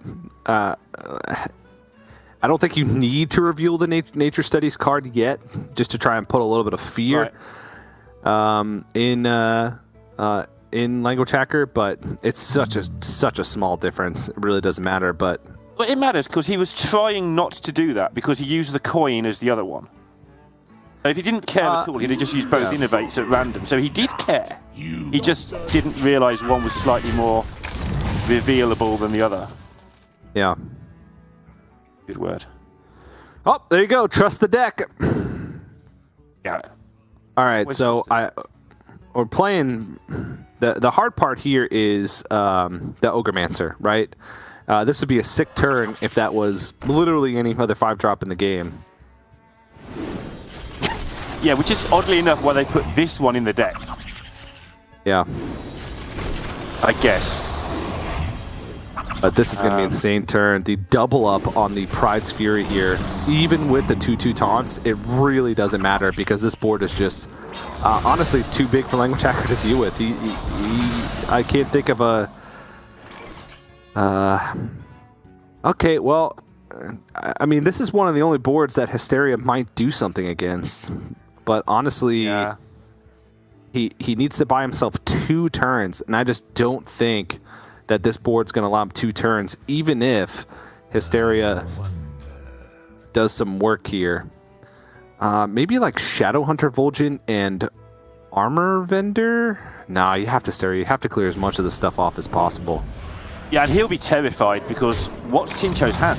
Like, he's expecting loads of buffs and things. As it happens, Tincho's hand is, is one of those druid hands that you don't particularly like. But from Hacker's perspective, those cards have been there a while. They're all buffs and, game-winning cards. He has to go for any sort of clear he can get. Yeah. Pretty brutal. Pretty much any... okay, well, Glowfly Swarm doesn't do anything for Ticho here, so that's effectively a dead draw, at least for now, but does have Guess the Weight, is overloaded for 2, so maybe Language Hacker can buy himself a turn here. He's got Sociologist Militia for the follow-up. There are 4 Soul Fragments, so assuming he doesn't draw a Soul Fragment off the top, that's going to allow him to clear up some stuff to make way for Twisting Nether. But that's... ugh. Yeah. But, you know, Tincho can't put all this into the face. There's too much going on here. He's got to hold back and tidy up ogres and all that sort of stuff. Yeah, his glowflies aren't particularly great. Is that an arbor up though? So, you know. It is an arbor up, but is overloaded. Hitting a 5-drop off the first Guess the Weight is the ideal outcome because it's always less or equal. Something you don't realize till you play this deck is how painful overload is. You always want 5 mana and you've always got 4 or 3. It's so irritating. You really don't like overloading here, and he had to do it with the card last turn. Yeah.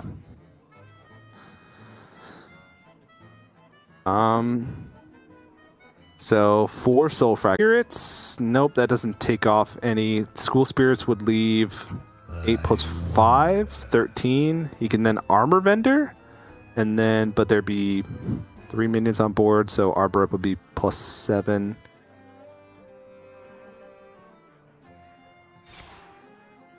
Yeah, School Spirits, I think, gains more health.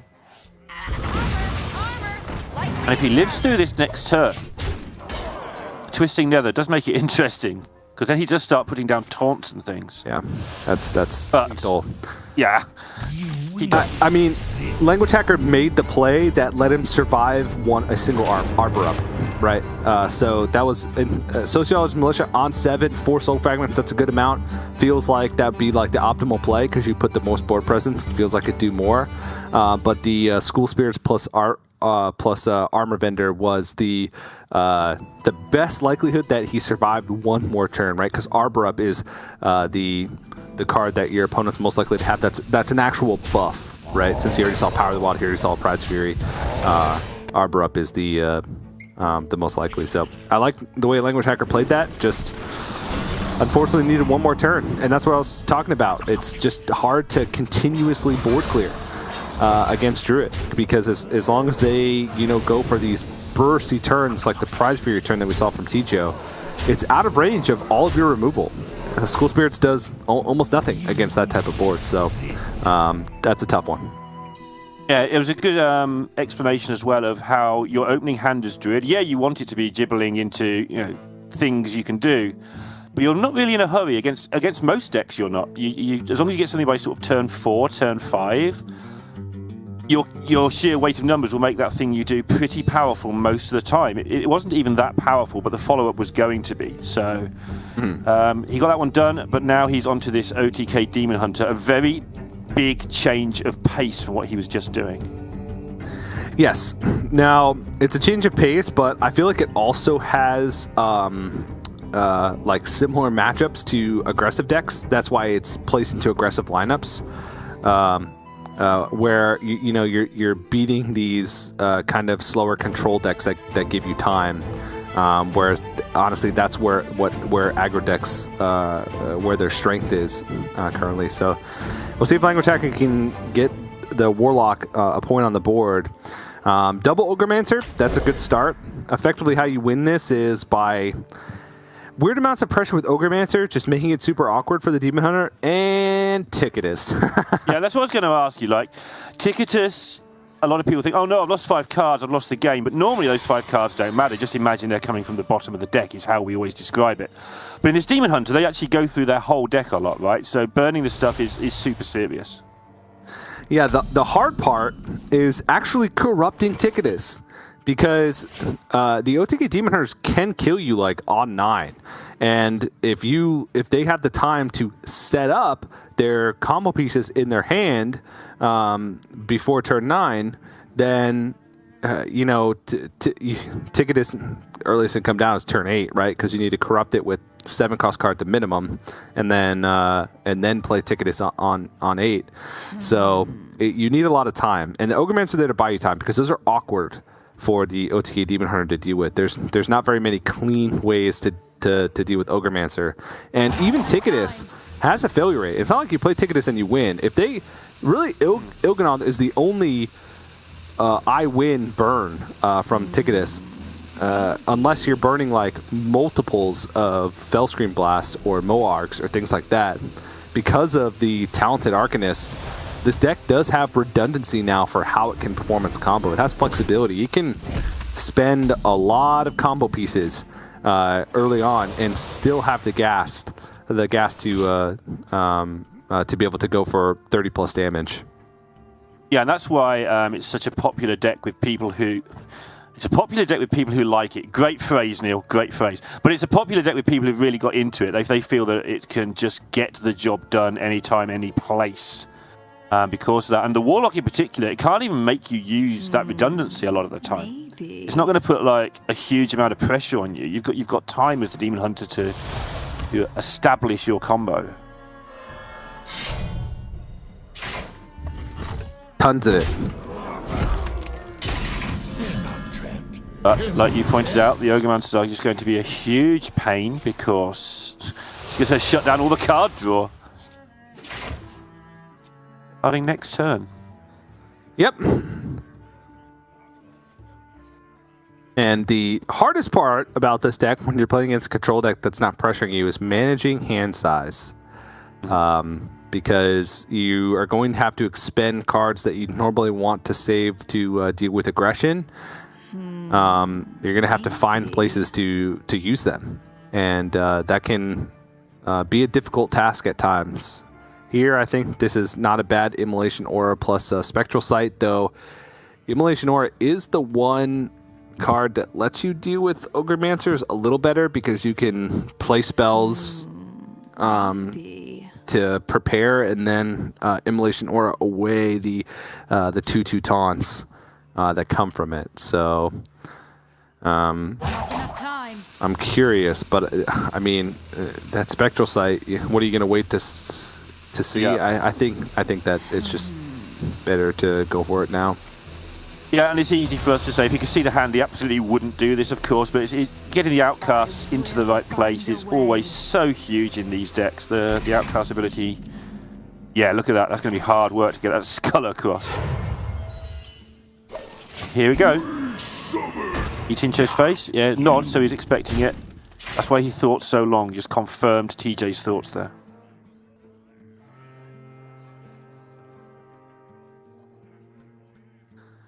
Okay, well, Ticho could hit Talented Arcanist and I-Beam to deal with this one. It would summon a 2/2, but at least the Ogremancer would be dealt with. It looks like it's going to be left side Talented Arcanist because it's actually, even though that skull is one card away from being outcast on the other side, it's actually more likely that it's outcast on the left side of the hand, just because Philosophy is an easy card to dump, I-Beam is an easy card to dump, and with Philosophy being played, Moarg is an easy card to dump. So, whereas a card taken off the top, Team Show doesn't know that that's going to be able to be dumped. So, I've fallen for that so many times. Oh, I'll get it from the right. I've got a 2-drop. It's easy.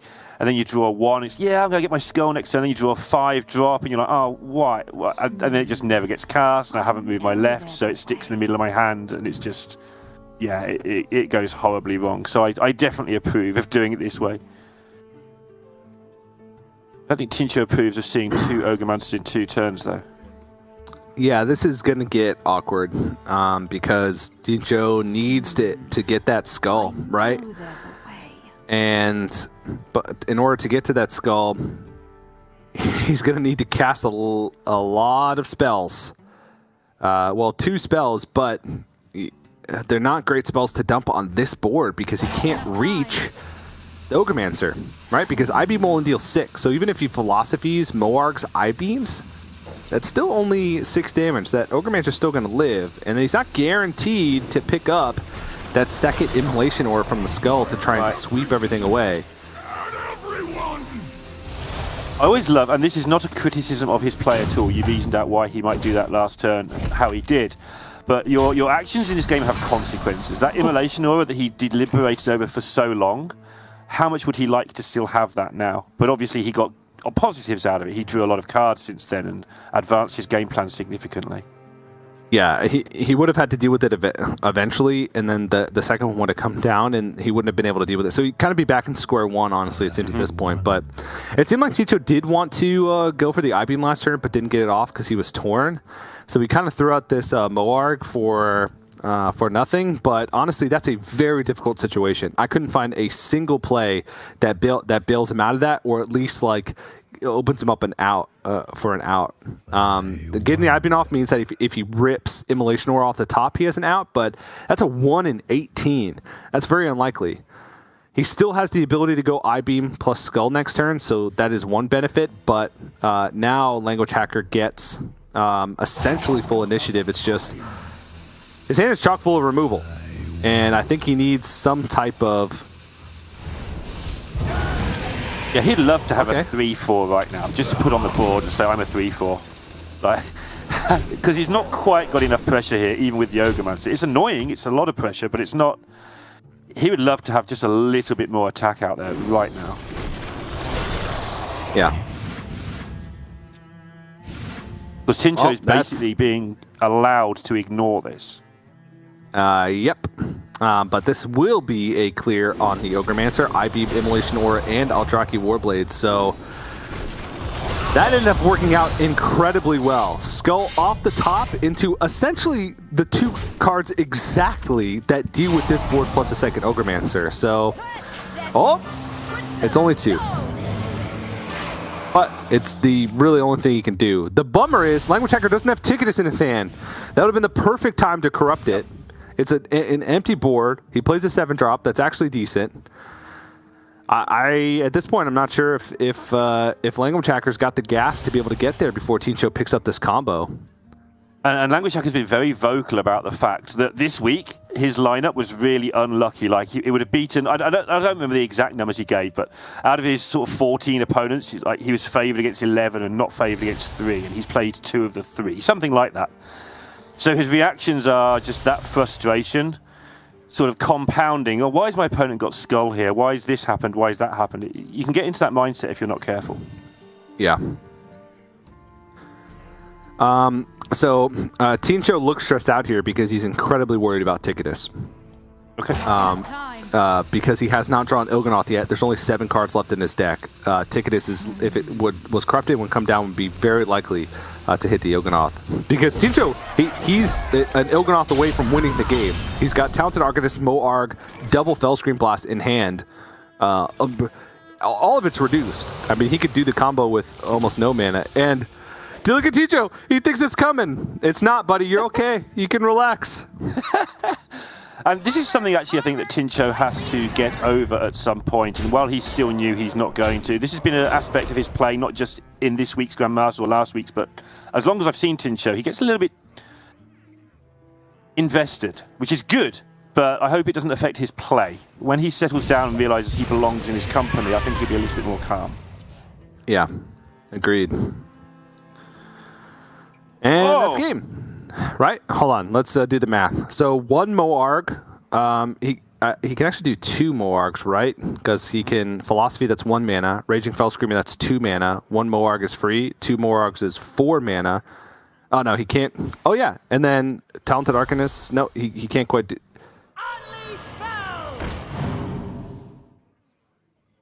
Wait. He started playing... Because now he can only do 1 Moarg and Talented Arcanist, which would be Fellscream Blast would be +3 doubled. That's 8, so it would deal 24. The second Fellscream Blast would only be able to deal 16. Yeah, that's lethal. Okay, I'm going with you on that one, teacher. This is the hugest weak point in all of my Hearthstone is this exact situation in his deck. Because at that point he plays Talented Arcanist, Moarg. Right, that's 2 more mana. Il'gynoth, that's 4 more mana. That would be exactly 6 mana. Oh no, he wouldn't be able to play the second Fell Scream Blast. Oh no, he would have because the extra hero power. He had 7 mana left after that turn, right? Yeah. So yeah, and then the first Fell Scream Blast goes on the 2/3/3s. Oh, never mind, because only the next spell cast gains the spell damage. So we I think to play... he had lethal because I'm going by his face. No, he didn't. He didn't. No? Because the first Fell Scream Blast would have to be on the 2/3/3s, and it would only be double for Morag, so it would only be 4 damage. Yeah. Because it'd only be doubled for Morag. And then the second would deal 24, so that was 28. So it actually wasn't lethal that turn because he couldn't. Not enough time. What about both Moargs? It would be doubled to 2, then doubled to 4. No, that definitely wouldn't be it. Yeah, he was 1 off.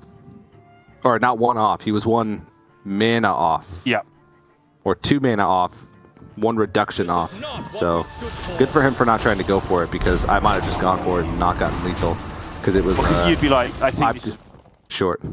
Gut tells you it's right, and then you go for it, and yeah, I think he started doing it and then stopped.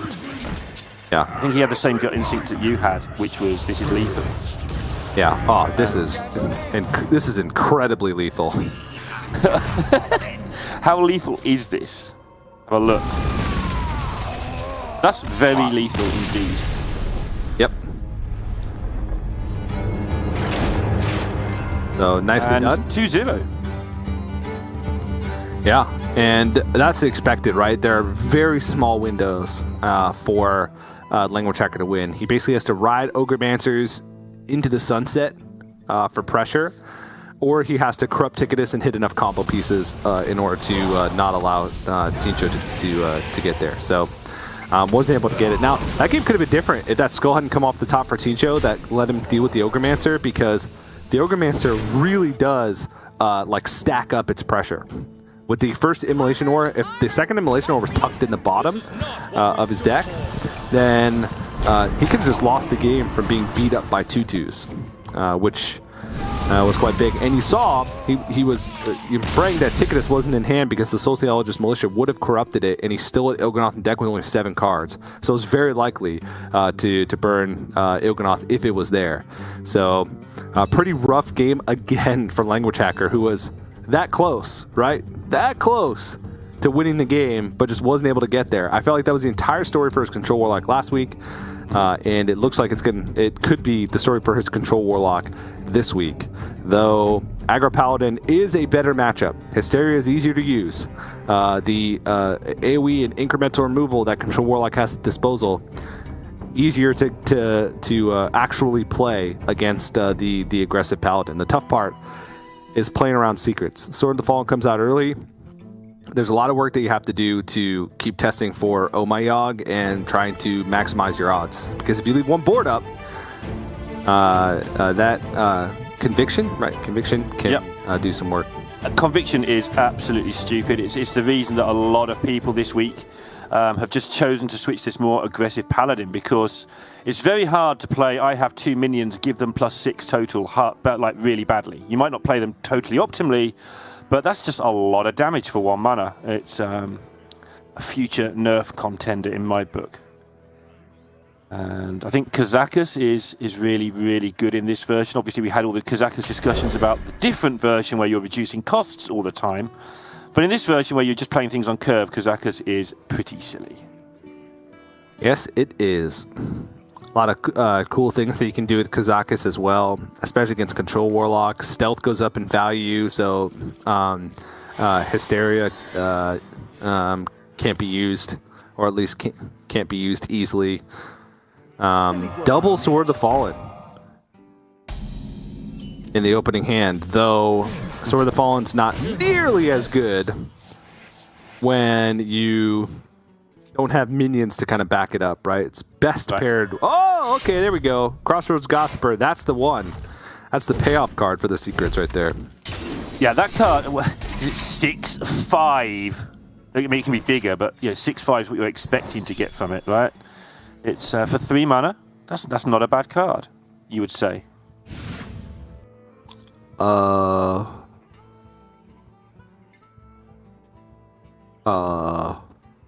Okay, that's pretty good. Conditioning?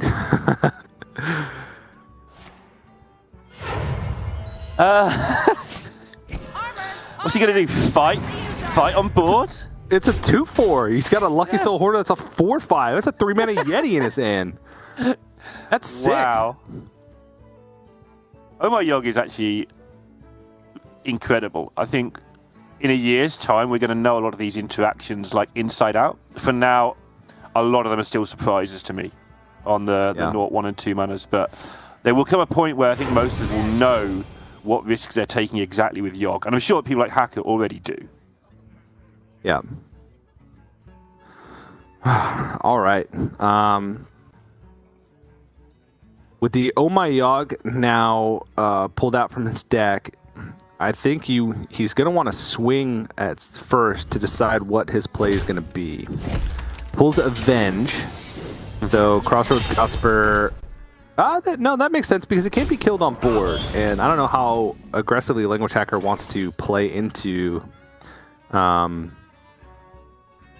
another Oh My Yogg. It's actually tough. This is one of the strengths of Secret Paladin, is just being able to have this disruption where your opponent has to make these decisions of like when to respect and when to not respect certain secrets. Yeah, and good for Hacker there, although it didn't work out well. He didn't let his, or maybe he did, like, he's got this slightly negative mindset right now, and that can get to you. It's like, oh, is it going to be another Yogg? And you've still got to play the odds. But it becomes harder and harder if you're running badly to work out what the correct odds are and what is the right play. You just start expecting the worst thing to happen to you all the time. Yep. And this is going to be difficult to deal with. The secret that was pulled was not Oh My Yogg? I actually don't know. It's not on my thing. There's one Galloping Saber in the deck, so it's essentially 50-50. And Language Hacker's just really hoping that this isn't Oh My Yogg. And yeah, the applause. The Hacker applause.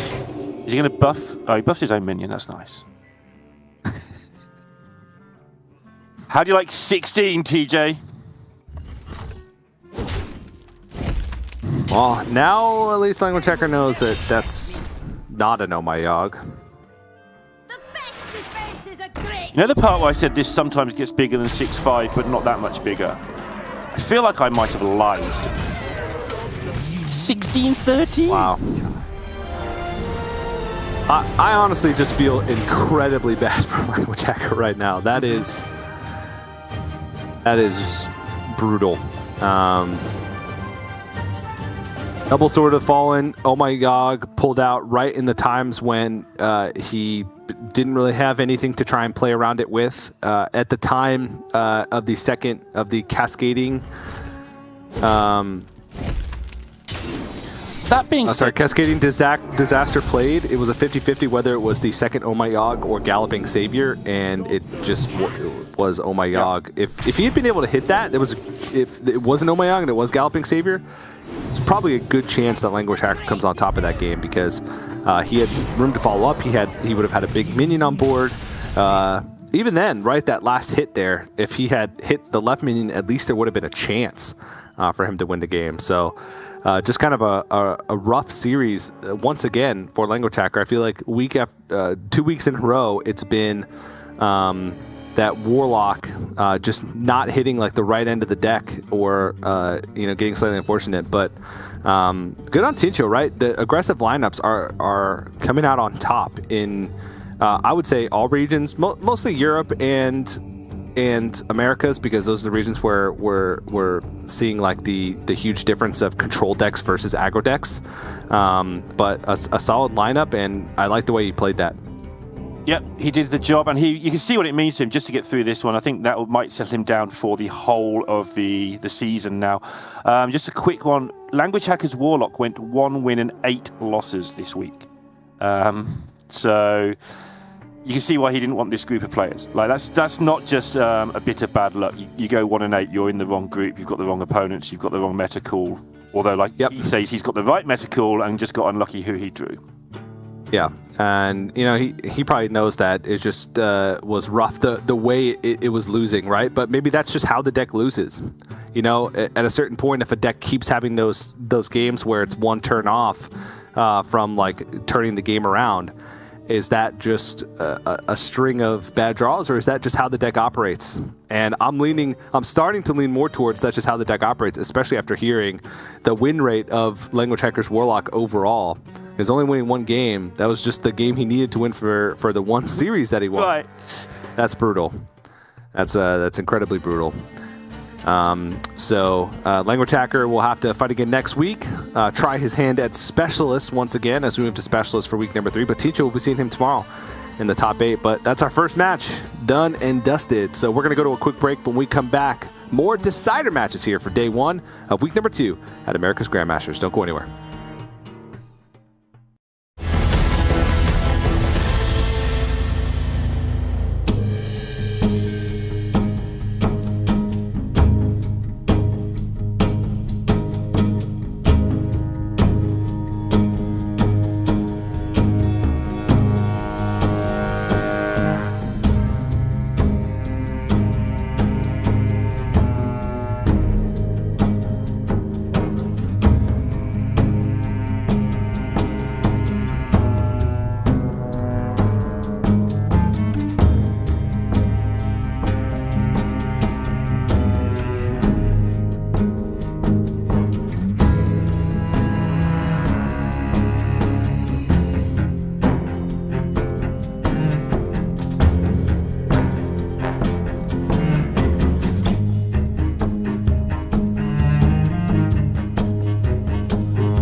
Hello, everybody, and welcome back to America's Grandmasters. We're one match in to our day number 1 here of week 2, and we just saw Ticho defeat Language Hacker to move on to the quarterfinals on Saturday. Now we have our second decider matcher of the day, decider matcher, whatever you want to call it, to each their own. It's Impact versus Frozen with some incredibly different lineups here, Neil. Yeah, and it's the first showing from Impact. So have a quick look at the lineup. Impact is hitting people in the face. That's the thing he likes to do best, in fairness. He's always done that. And Frozen with a very control-heavy lineup. But it is the first time we've seen Impact, and I'd like to just mention him a little bit. 2018, he had so many top 16s in tour events. He didn't he didn't come that close to being a GM, but 3 or 4 spots down the rankings for starting off in GM. And then in the Masters Tours, he's sort of been next in line. At the end of every season, he missed out by 1 or 2 places, which, in Americas means he turned up and played some games of Hearthstone. But he was always sort of next in line, and he's finally got his chance. And this is the first time we're going to get to see him on cam. So I am looking forward to it, and I'm sure he is too. He will stir things up as well, which is great. Yes, he will. That's one thing about Impact. Very vocal guy, and looking forward to seeing him in action. But you mentioned it slightly, but very different lineups for both these players. Bros are bringing a Control Warlock that's a little bit different. It's more like Demon Heavy. He runs Free Admission and Void Drinker. It's more like mid-rangey, kind of, than full control. And then a Control Warrior deck, which is actually quite cool. I imagine that's the deck that's going to be banned if I had to pick one. But we'll get a chance to see that, and OTK Demon Hunter as well to kind of round things off. But Impact going to be starting off with the Secret Libram Paladin. This is not the aggressive version that we just saw from Ticho. This is there's not even many differences. This is just he copied a deck code from last week and just jammed it in there. It's like a Murgle has been all that's added, even after the nerfs to Penflinger, still running 2. The Madman. This is the most Impact deck you can see. We're going to see this a lot from him every week. He will copy a deck that's known, and then he'll go, Murga McGurgle, that's the answer. And quite often he's right, and sometimes he's very wrong, which is what I love watching about him. We'll see it again later in his Rogue deck as well. He didn't bring Alexstrasza, he instead brought the Oil Rig Ambusher to do the same job, but maybe more efficiently, maybe more quickly, but not as big.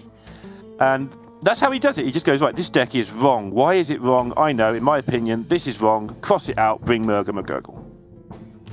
Yeah, it's a little bit weird, especially that Rogue deck. I'm curious to see that one in action. But the Paladin as well, double Penflinger, it's definitely not as good as it used to be. Still good for board control, which is a big part of the metagame currently, honestly. But the flexibility of that card to go face later on in the game is not there.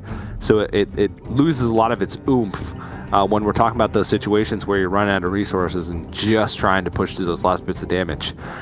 Bro's going to open with OTK Demon Hunter. I feel like as long as you don't get run over early by secret nonsense and minions and first day of school, hand of a doll, whatever, I feel like this should be a pretty easy time for Frozen. Also showed incredible proficiency on the OTK Demon Hunter last week. I think the game that he played, the one game that he played on stream and won, was played flawlessly. I would... And OTK Demon Hunter, just as a deck, has been performing exceptionally across all 3 regions when it's been brought since the nerfs. Weird way, it's the only really well-tuned control deck. I know it's not quite a control deck, but in terms of the current meta, it's one of the few decks that people know what they're doing with already, that isn't bad priest cards, that controls the board, gives you some sort of element of stopping the aggro. We've seen that it works. So it's from a previous meta. There's like 5 cards difference or something. Yeah. Not really anything. They got more tools, if not less, which is kind of crazy to think, since it seemed like a well-oiled machine even before the rotation. They got all the support they needed plus some, with Talented Arcanist making its way into the rotation. So it gives you opportunities to expend some of your combo pieces early and still get the job done by having so much those redundant healing effects and spell damage boosters. So we'll see how things are going to kick off, but I'm curious how the series is going to unfold. Control Warrior banned, as expected, and Token Druid banned on the other side. You saw how difficult Token Druid could be, even for control decks with wide board sweepers, because of how potent you can be if you just wait for a burst minion turn, like Tinshu did against Language Hacker. So bans don't surprise me. It's going to come down to the control versus control busters. Yeah, and I'm interested to see this Warlock that you talked about, because we just saw the problem Language Hacker had, like, in control of the game, needed a minion, didn't have one. Well, I don't think Frozen gets enough respect for this over the years, in fact, in general, but he's a good deck tinkerer himself. Again, he likes to innovate, he likes to put things in, and he's just gone for, like you described, it's not a mid-range deck, it's still a control deck, but he's got some mid-range elements to it. And if your opponent misses a step in their aggro, you're just going to put down a minion, and sometimes that's enough to make all the difference with these decks that have high casting costs. Yep. Void Drinker is a heck of a card in a lot of situations, which is not a card that we're seeing